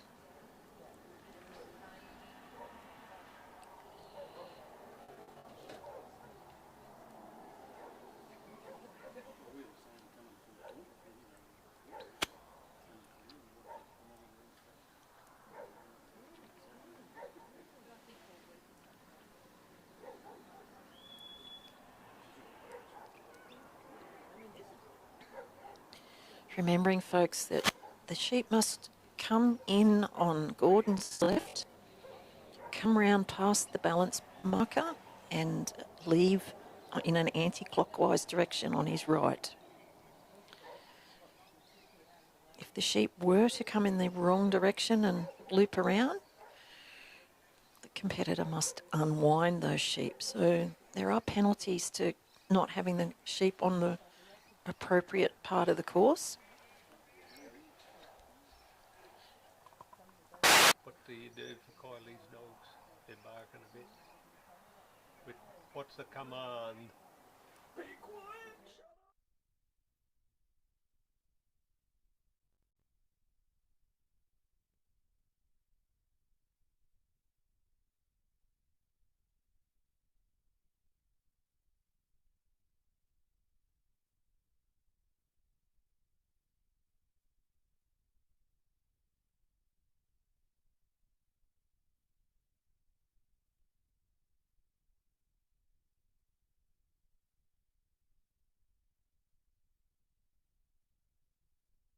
looking at this very steady delivery here.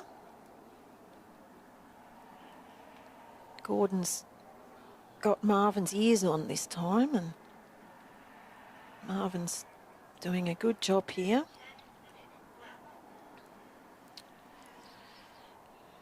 Kelpies have a different presence on stock to Border Collies, most Border Collies. It's just different. They just have a different way of working. But there's nothing that says they can't successfully 3 sheep. And Marvin is proving that here. There they go now, past the delivery point.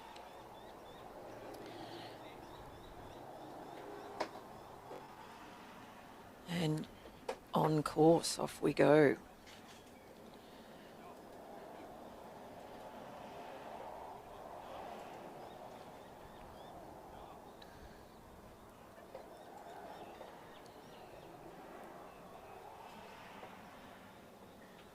So we have handler, sheep, dog. That's pretty much what we're looking for on the carry section. Marvin's just gone down to head these sheep a little. They have had a bit of a habit of bolting down this part of the course. And Gordon would be looking to stop that from happening.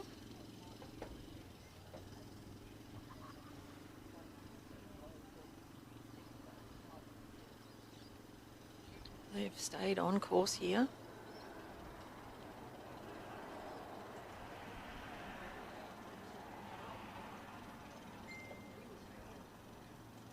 Gordon would just be looking to calm things down, send Marvin out a little bit wider, which he's done. That's very nice down there.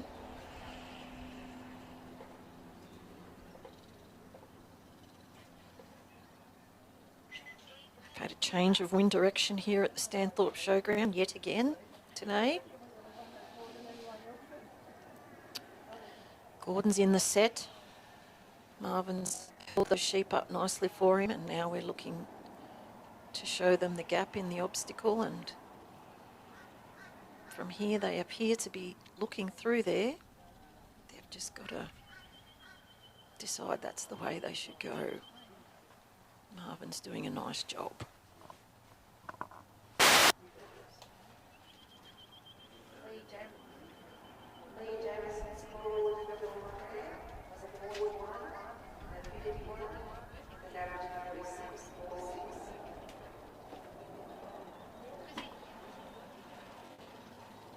Nicely through the gap and now onto the first part of the New Zealand course.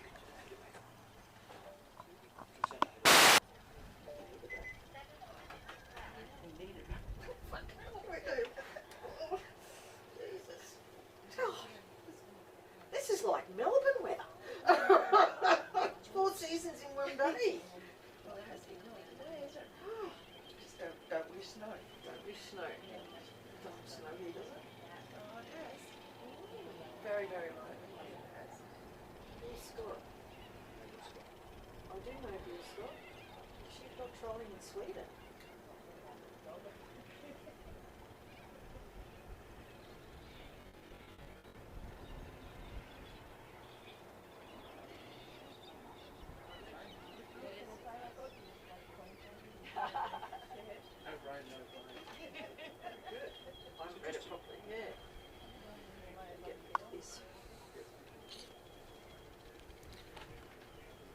Gordon and Marvin have nicely, very nicely and neatly put the sheep through the first half of the Maltese cross.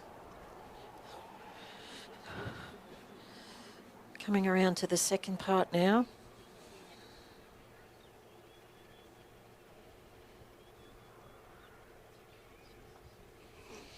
We've lost our sun here at the Stanthorpe Showgrounds. We've turned the heater back on in our little glass box here.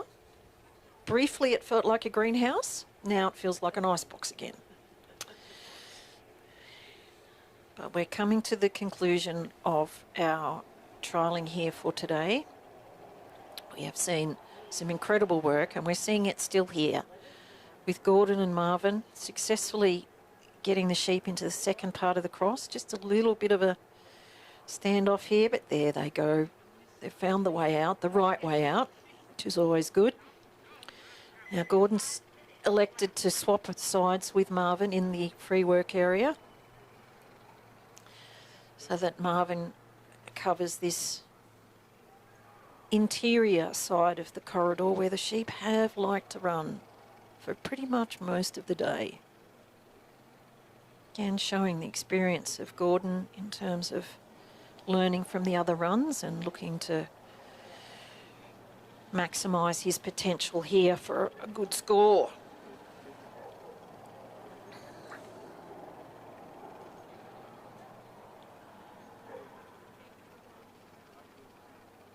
We've got just on 4 minutes left on the clock.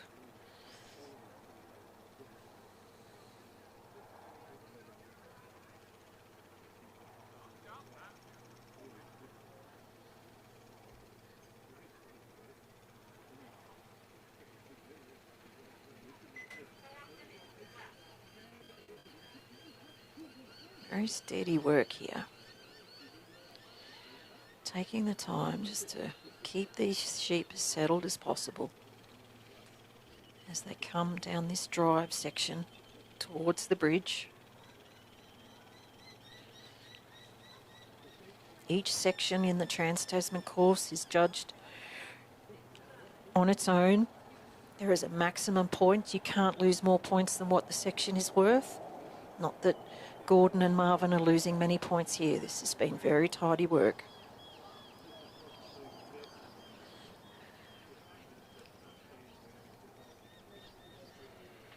Looking now to present the sheep to this obstacle. Looking for one of these merino ewes to look up over the ramp.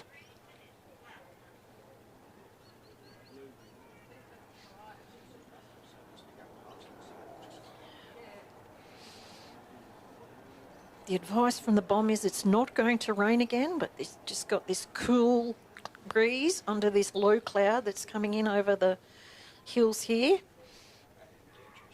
Once again, changing the conditions on the field.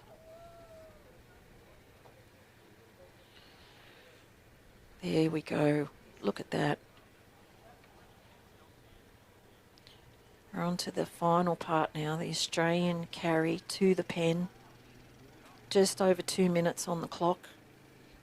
Eminently doable in the time allowed. Gordon knows that. He's encouraging Marvin to stay calm. Go and head these sheep just slightly off course.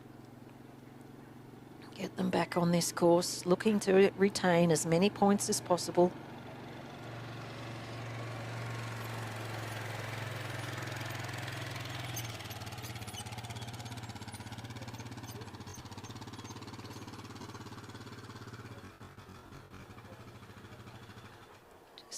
Slightly off course here, but things are calm, folks. That's important as well. Gordon's got just on 1.5 minutes left to get these sheep in the pen and shut the gate with Marvin.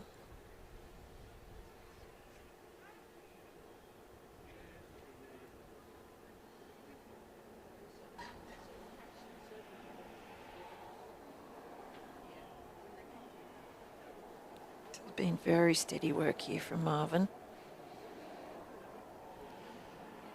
And Gordon keeping things calm. 60 seconds on the clock and the sheep are looking very nicely here as they slide down that gate. They're in the mouth of the pen. Marvin's coming around to cover the whole pen.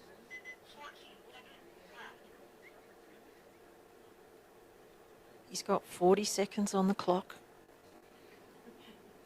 Just need to encourage these sheep to all the feet of the 3 sheep must be over the opening. There's an imaginary line across the front of the pen that the judges are looking at.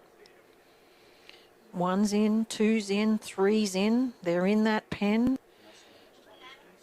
With 7, 6, 5, 4 seconds on the clock. Calm under pressure there. That shows the experience of Gordon Curtis from Western Australia, working a dog that he bred, Binnaburra Marvin. Well done to both of them.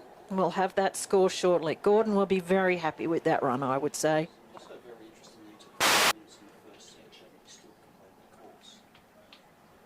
Thanks, Gordon. That was a win with Marvin. Next competitor out is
We're really enjoying the interaction over the live stream. I've been fact-checked on the origin of the dog name. I'll bring you up to date on that shortly. At the casting peg now, we have Gary Barker from Queensland with Anderson's Holly. They won this competition in Dalby back in 2019, I think it was, but I'll let someone fact-check me on that as well. The sheep have been released. The judges have accepted the sheep and the clock has started. So earlier on, when Dave Lacey was on the field with Brands Hatch Tusker, I said that it was named after a spirit from Russia. I've had the breeder contact me personally to fact check me and let me know that Tusker is actually a South African lager. I did get hugs and kisses and smiles in that message, so I know I haven't offended Julie, who bred that little dog. She'd be very happy with how he went in that run. But we're back on course here. Our second last competitor for the day, which is getting us very excited about the imminent approach of beer o'clock, is Gary Barker, working a little dog called Holly. She's presented herself very nicely at the top end of her cast. Lifted the sheep and is now looking to bring them down that imaginary 9-metre corridor to Gary. Gary was a busy fellow along with his team last week at the Queensland Championships, which is another really good competition.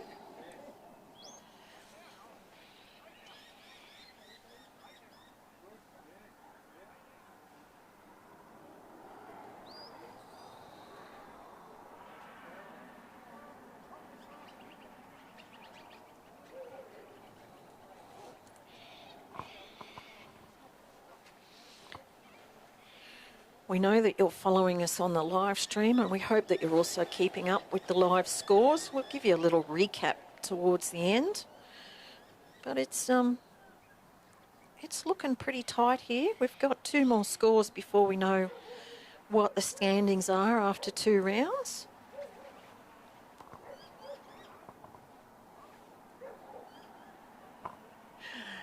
And we've got a comment there from another listener that Brands Hatch Sierra Tequila is one of her favourite names on the Brands Hatch naming line. Tequila's always a good drop. I'm sure a South African lager is too. But we're back here with Holly and Gary Barker. And some could say that Gary's surname is a good name for a dog handler and trainer, but we won't go there either. Just some nice steady work here to bring these sheep up to the casting peg.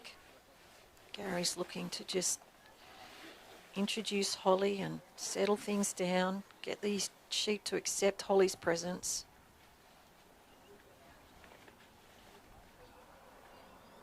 Doing that rather nicely at the moment.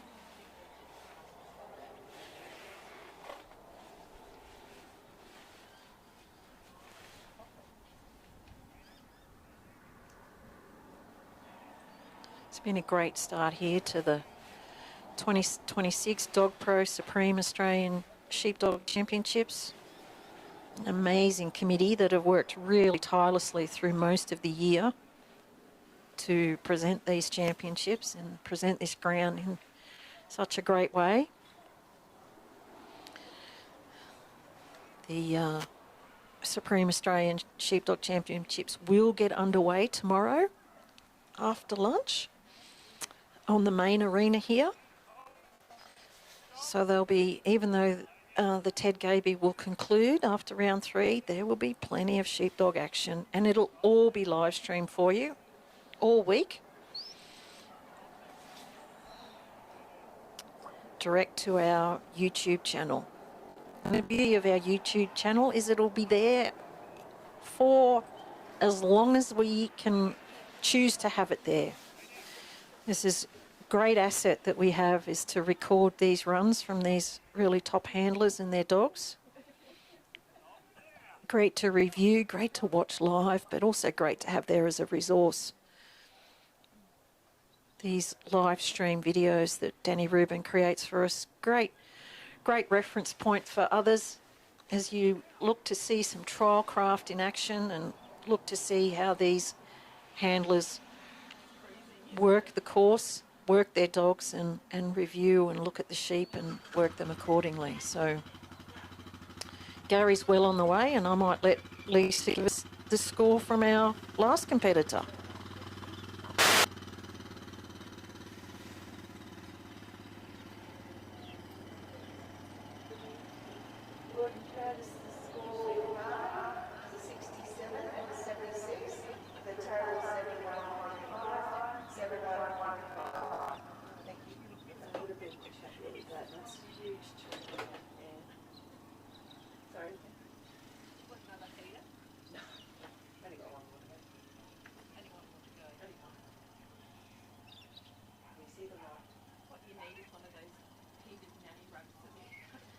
Yeah, I quite nearly picked one up in the early one now, but... Have you seen those, all those coats that have got the batteries in them?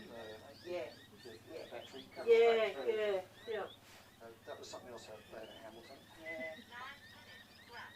One of my pony club daughters went on to be an outdoor ed teacher, and she came round home one day and she said, "Mum, look at this. You buy them in the pharmacy, you whack them, and they heat your hands up." She said, "Why didn't we have them when we had pony club?"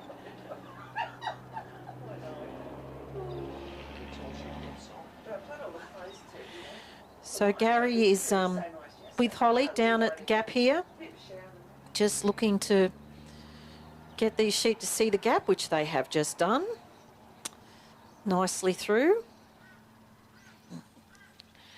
A little bit of a trot up here means Gary's going to have to catch them up to maximise his points. He's got Holly nicely positioned there, driving the sheep. Probably just a little bit ahead. Come on, Gaz, show us your form. Oh, he started to limp, but he's keeping up nicely, and Holly's doing a good job. And they've gone pretty nicely down this corridor.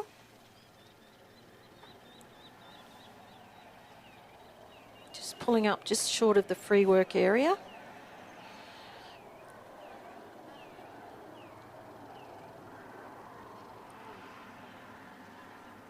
turning now, and all sheep are now in that free work area, which allows Gary to come in and work with Holly to present these sheep to the first part of the Maltese cross. And there they go, very sweetly. Holly's come round to pick them up to bring them round to the second element, second race element of the Maltese cross, unique here to this Trans-Tasman course.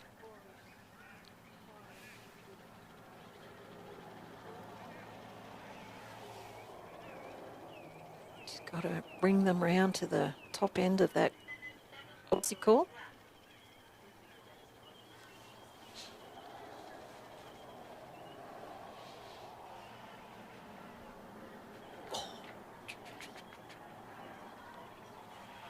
The chill is coming in here, folks, as the clouds come back over, robbing us of our sunshine.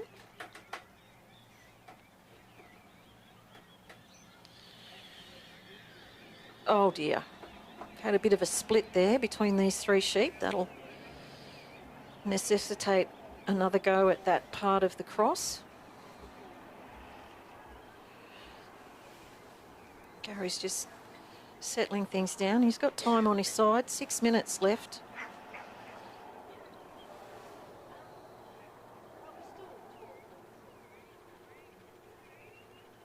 Got Holly there now, bringing them back around to represent them.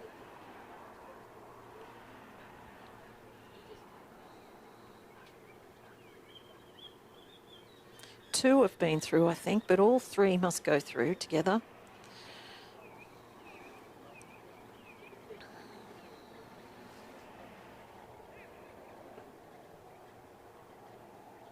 There we go. Success. And Gary's going to swap sides with Holly. He's going to ask Holly to hold up that side. That internal side has been the risky, runny part of the course.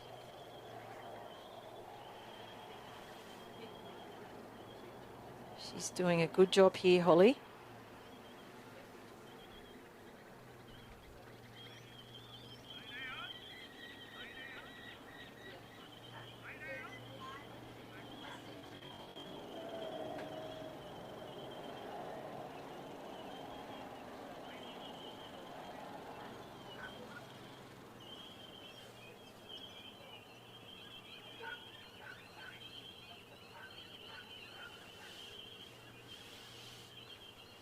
Still 4.5 minutes on the clock, so the time is there to just take a little time here to resettle.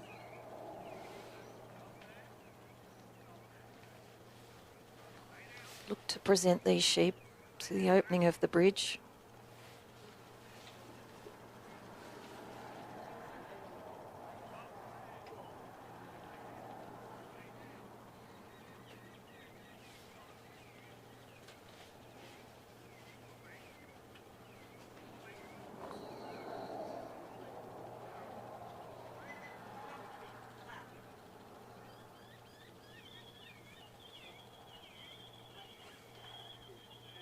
A little bit of a challenge here from one of these ewes, just testing the dog. Holly's up to it though.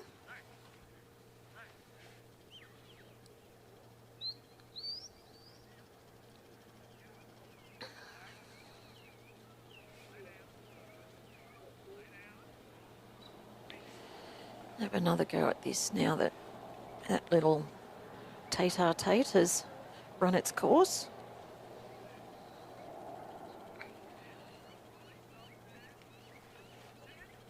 Gary's doing a good job on his side of the bridge, and Holly's doing her best to roll these sheep around, get them to look over this obstacle. Got one, got two, yeah, there they go. Nice work.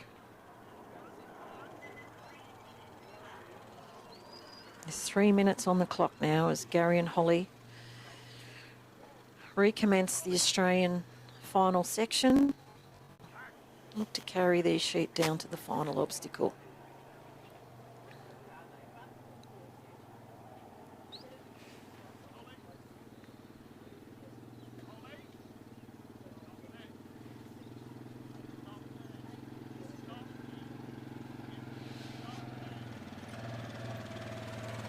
2.5 minutes on the clock, so no need to rush at this stage.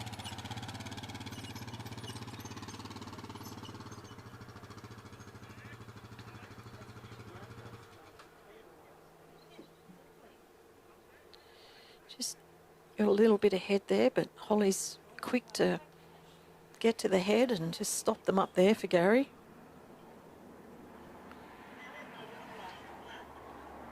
They're in the pen mouth. And Gary is in the set.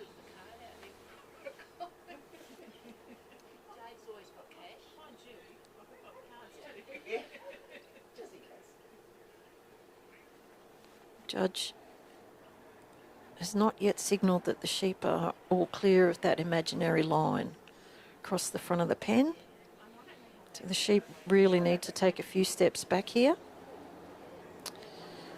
So a little bit of a confrontation going on at the moment between one of these ewes and Holly. It's a case of mind over matter with 1:10 on the clock. Gary knows he's got time. He's just willing to ask Holly to just quietly move up.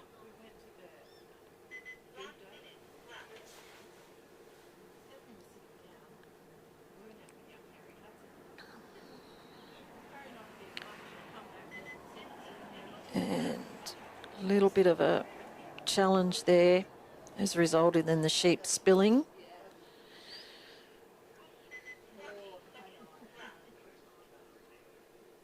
He's got to now represent these sheep up. 30 seconds remaining. This is going to come down to the wire, ladies and gentlemen.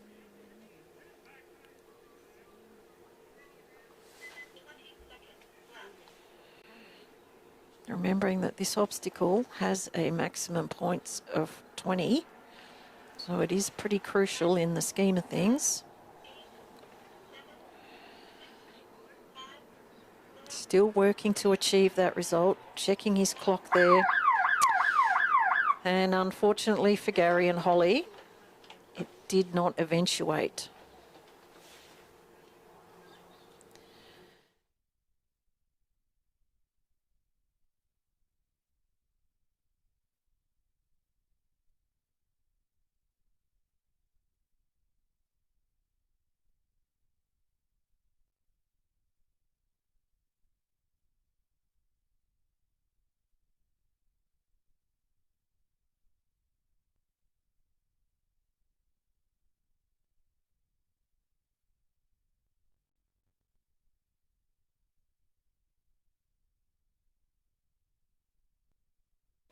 Now, coming on course in a minute will be Paul Darmody.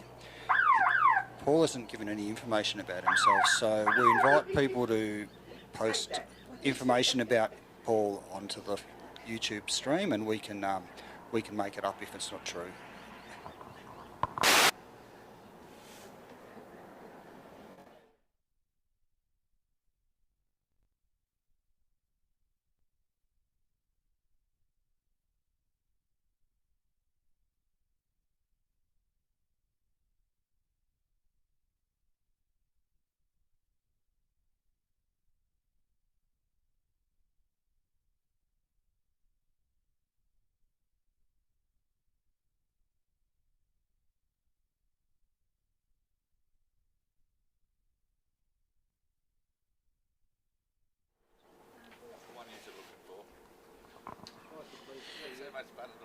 So our final competitor in round 2 today is Paul Darmody from New South Wales, working a dog called Z-Free Troy.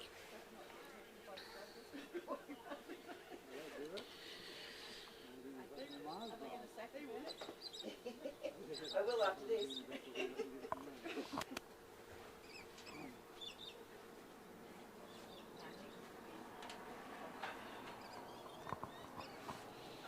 The judges have called for the sheep and they have been released.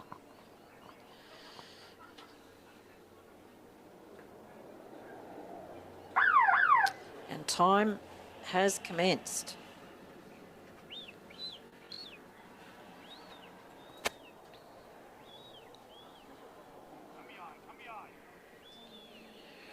So we look at this very brief bio here for Paul Darmody in our trial guide. He's been trialling for over 40 years. He's represented New South Wales on 8 occasions. Been in the Australian Test team 4 times. And I think it's over 20 years ago, and it was a photo that the Mayor of Stanthorpe used. Came off our Australian Association website. And Paul says it's one of the most memorable for him as well. Was the first time that Australia beat New Zealand in New Zealand to win the Waylego Cup. Message in and tell us if you remember that occasion. I know there'd be a couple listening down in Victoria. A gentleman by the name of Paul O'Kane was also in that team. And he too has told me that it was the most memorable sporting achievement in his career. And he was a footy player as well. But yeah, so a long heritage and lots of history associated with the competitions that we are showcasing here in Stanthorpe over the next 9 days. But right now, Paul's focus is on Troy and these 3 sheep that he's been dealt, and getting them to turn and head towards him at the casting peg on this field.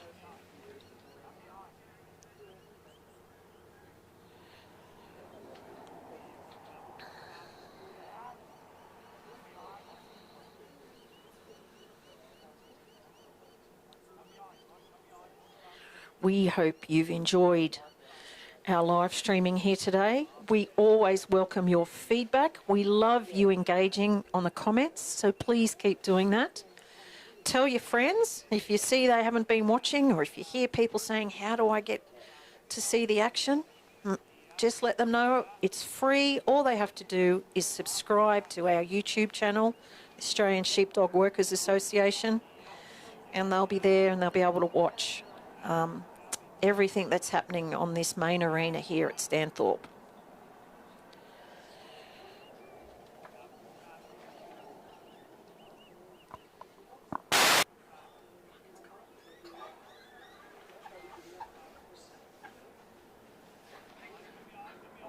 Bring along, Johns.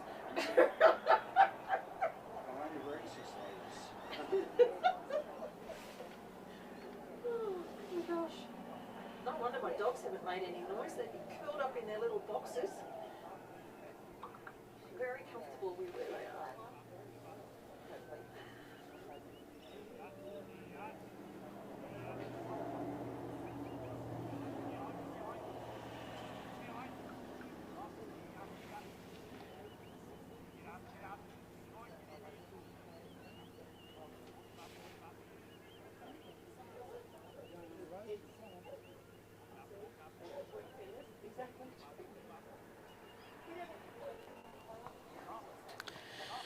We are indebted today to our judges, Bernard McGlashan from Tasmania.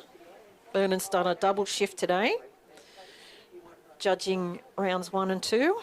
He'll get some time off tomorrow. Mick Rigby was judging with Bernard in round 1, and we've had Kylie Victory from New South Wales judging with Bernard this afternoon. Tomorrow morning, Mick Rigby will be back, and judging with him will be John Cantrell from New South Wales. These are all members of the association in each of their states who give up their time to come and judge for us, and we really appreciate their expertise. A lot of work to do to concentrate on each run and be fair and apply the rules and, yeah, stay focused. So thank you to all our judges. The sheep have been successfully delivered and come past the balance point, and Paul is now heading towards the first obstacle with Troy.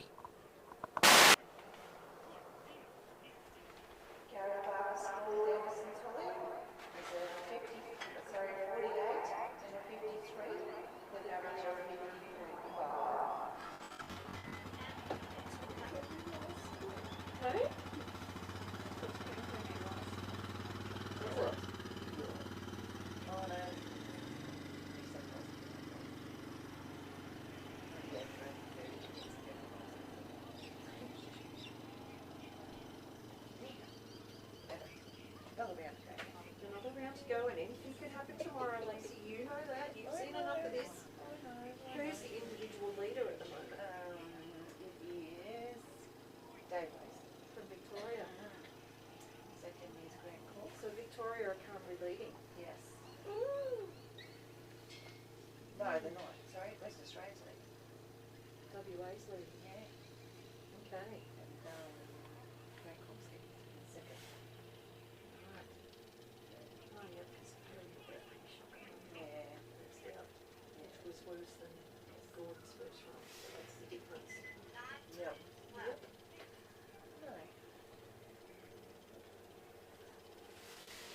It's pretty tight on the leaderboard. We've just been having a look at that, and I'm sure you're following on. Paul's doing a really good job here, and Troy. They're through the gap, and they're in the New Zealand drive. Just a little test there from one of those ewes. Troy was up to the job, as one would expect at this level. So currently on the leaderboard, on an individual basis, we have Dave Lacey in front.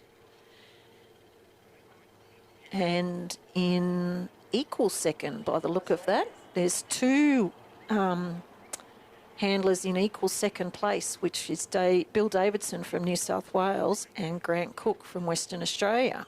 And rounding out the current top four would be Jim O'Connell from Queensland.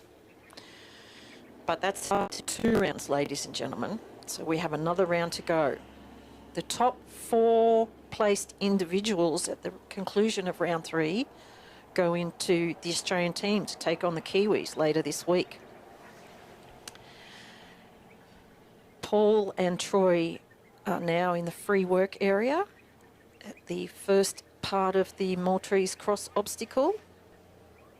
Just had a bit of a split there. So they'll need to regather, which they've done so fairly quickly. So that's useful when we think of the time that's allowed.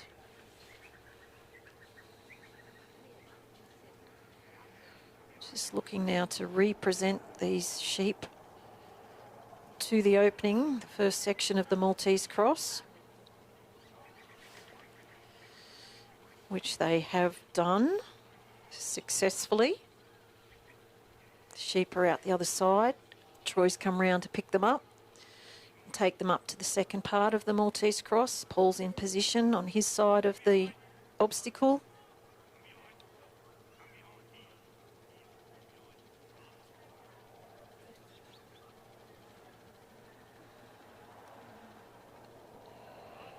And we have the sheep looking through and navigating the second part as well.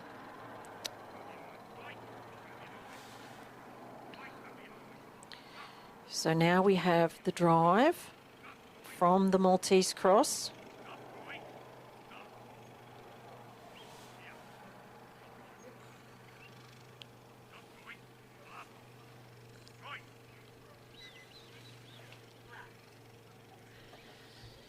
There's that little run again. That's been a common feature today. To the high part of, or I don't know if it's a high part, it's a bit hard to tell with the different colours of grass, but certainly it's been an area that's attracted the sheep nearly all day today. Paul's just moving over to create a bit of space here.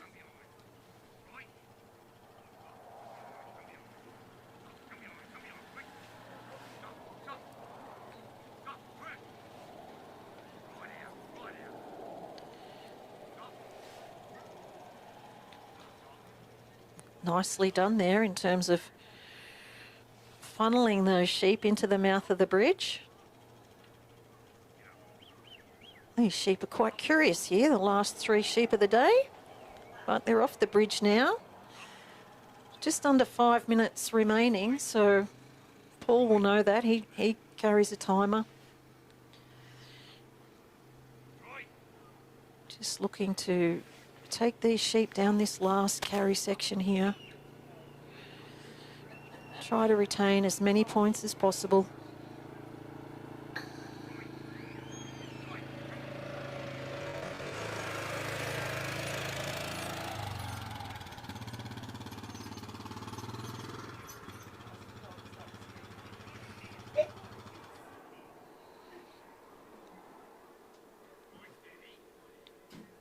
Pretty tidy work there from the bridge to the pen.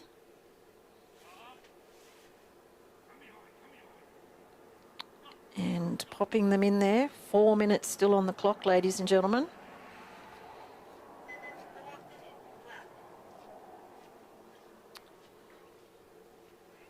And we have our last pen of the day. Congratulations to Paul Darmody representing New South Wales with Z-Free Troy. I'll let Lisa talk first. Yep.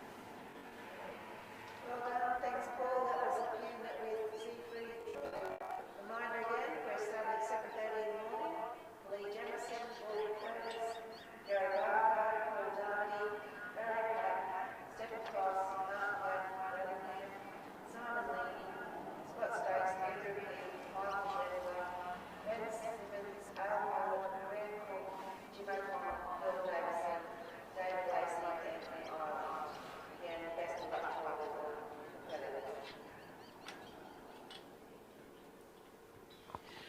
A big thanks also on our live streaming to the Let Out crew and the Put Away dog. This little dog's been taking these sheep home every run. So that's a total of 36 runs today, hasn't missed a beat. Thank you to that team. Thank you to our judges. Thank you to our scorers and timekeeper. And thank you to our live stream. We'll just get this final score in for you before we end the live stream so that we can see if the placings stay where they are or whether that run may have changed something.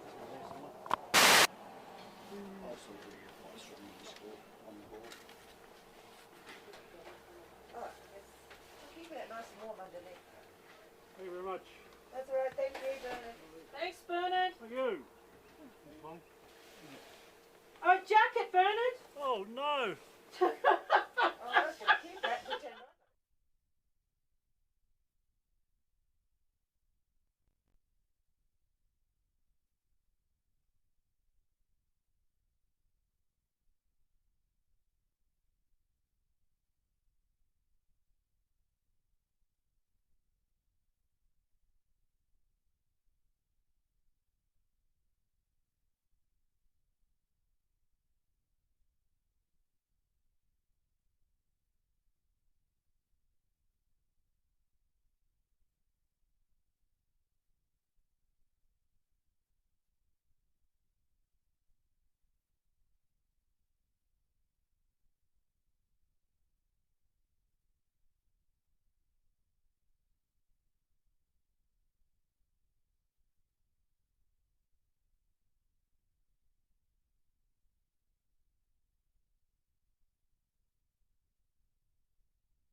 just to conclude our live streaming here for you, we've got the leaderboard as it is today up on the screen just before we sign off for the day from ASDWA TV. That's what we're going to call our channel from now on. And as you can see, Western Australia currently are in the lead and New South Wales are in second place. We only go to 2 placings in the Ted Gaby. And our individual leaders are Dave Lacey from Victoria, Bill Davidson from New South Wales, Grant Cook from Western Australia, and Jim O'Connell from Queensland. But it's been a good competition today. Lots of great demonstration of what this sport is all about. Everyone now will go back to their camp and think about the day and reconsider their strategies for tomorrow. Thank you for watching and listening along with us today on our live stream competition. And we'll be back bright and early tomorrow morning, kicking off at 7:30 a.m. on Sunday, the 23rd of August, here at the 2026 Dog Pro Supreme Australian Sheepdog Championships. Signing out.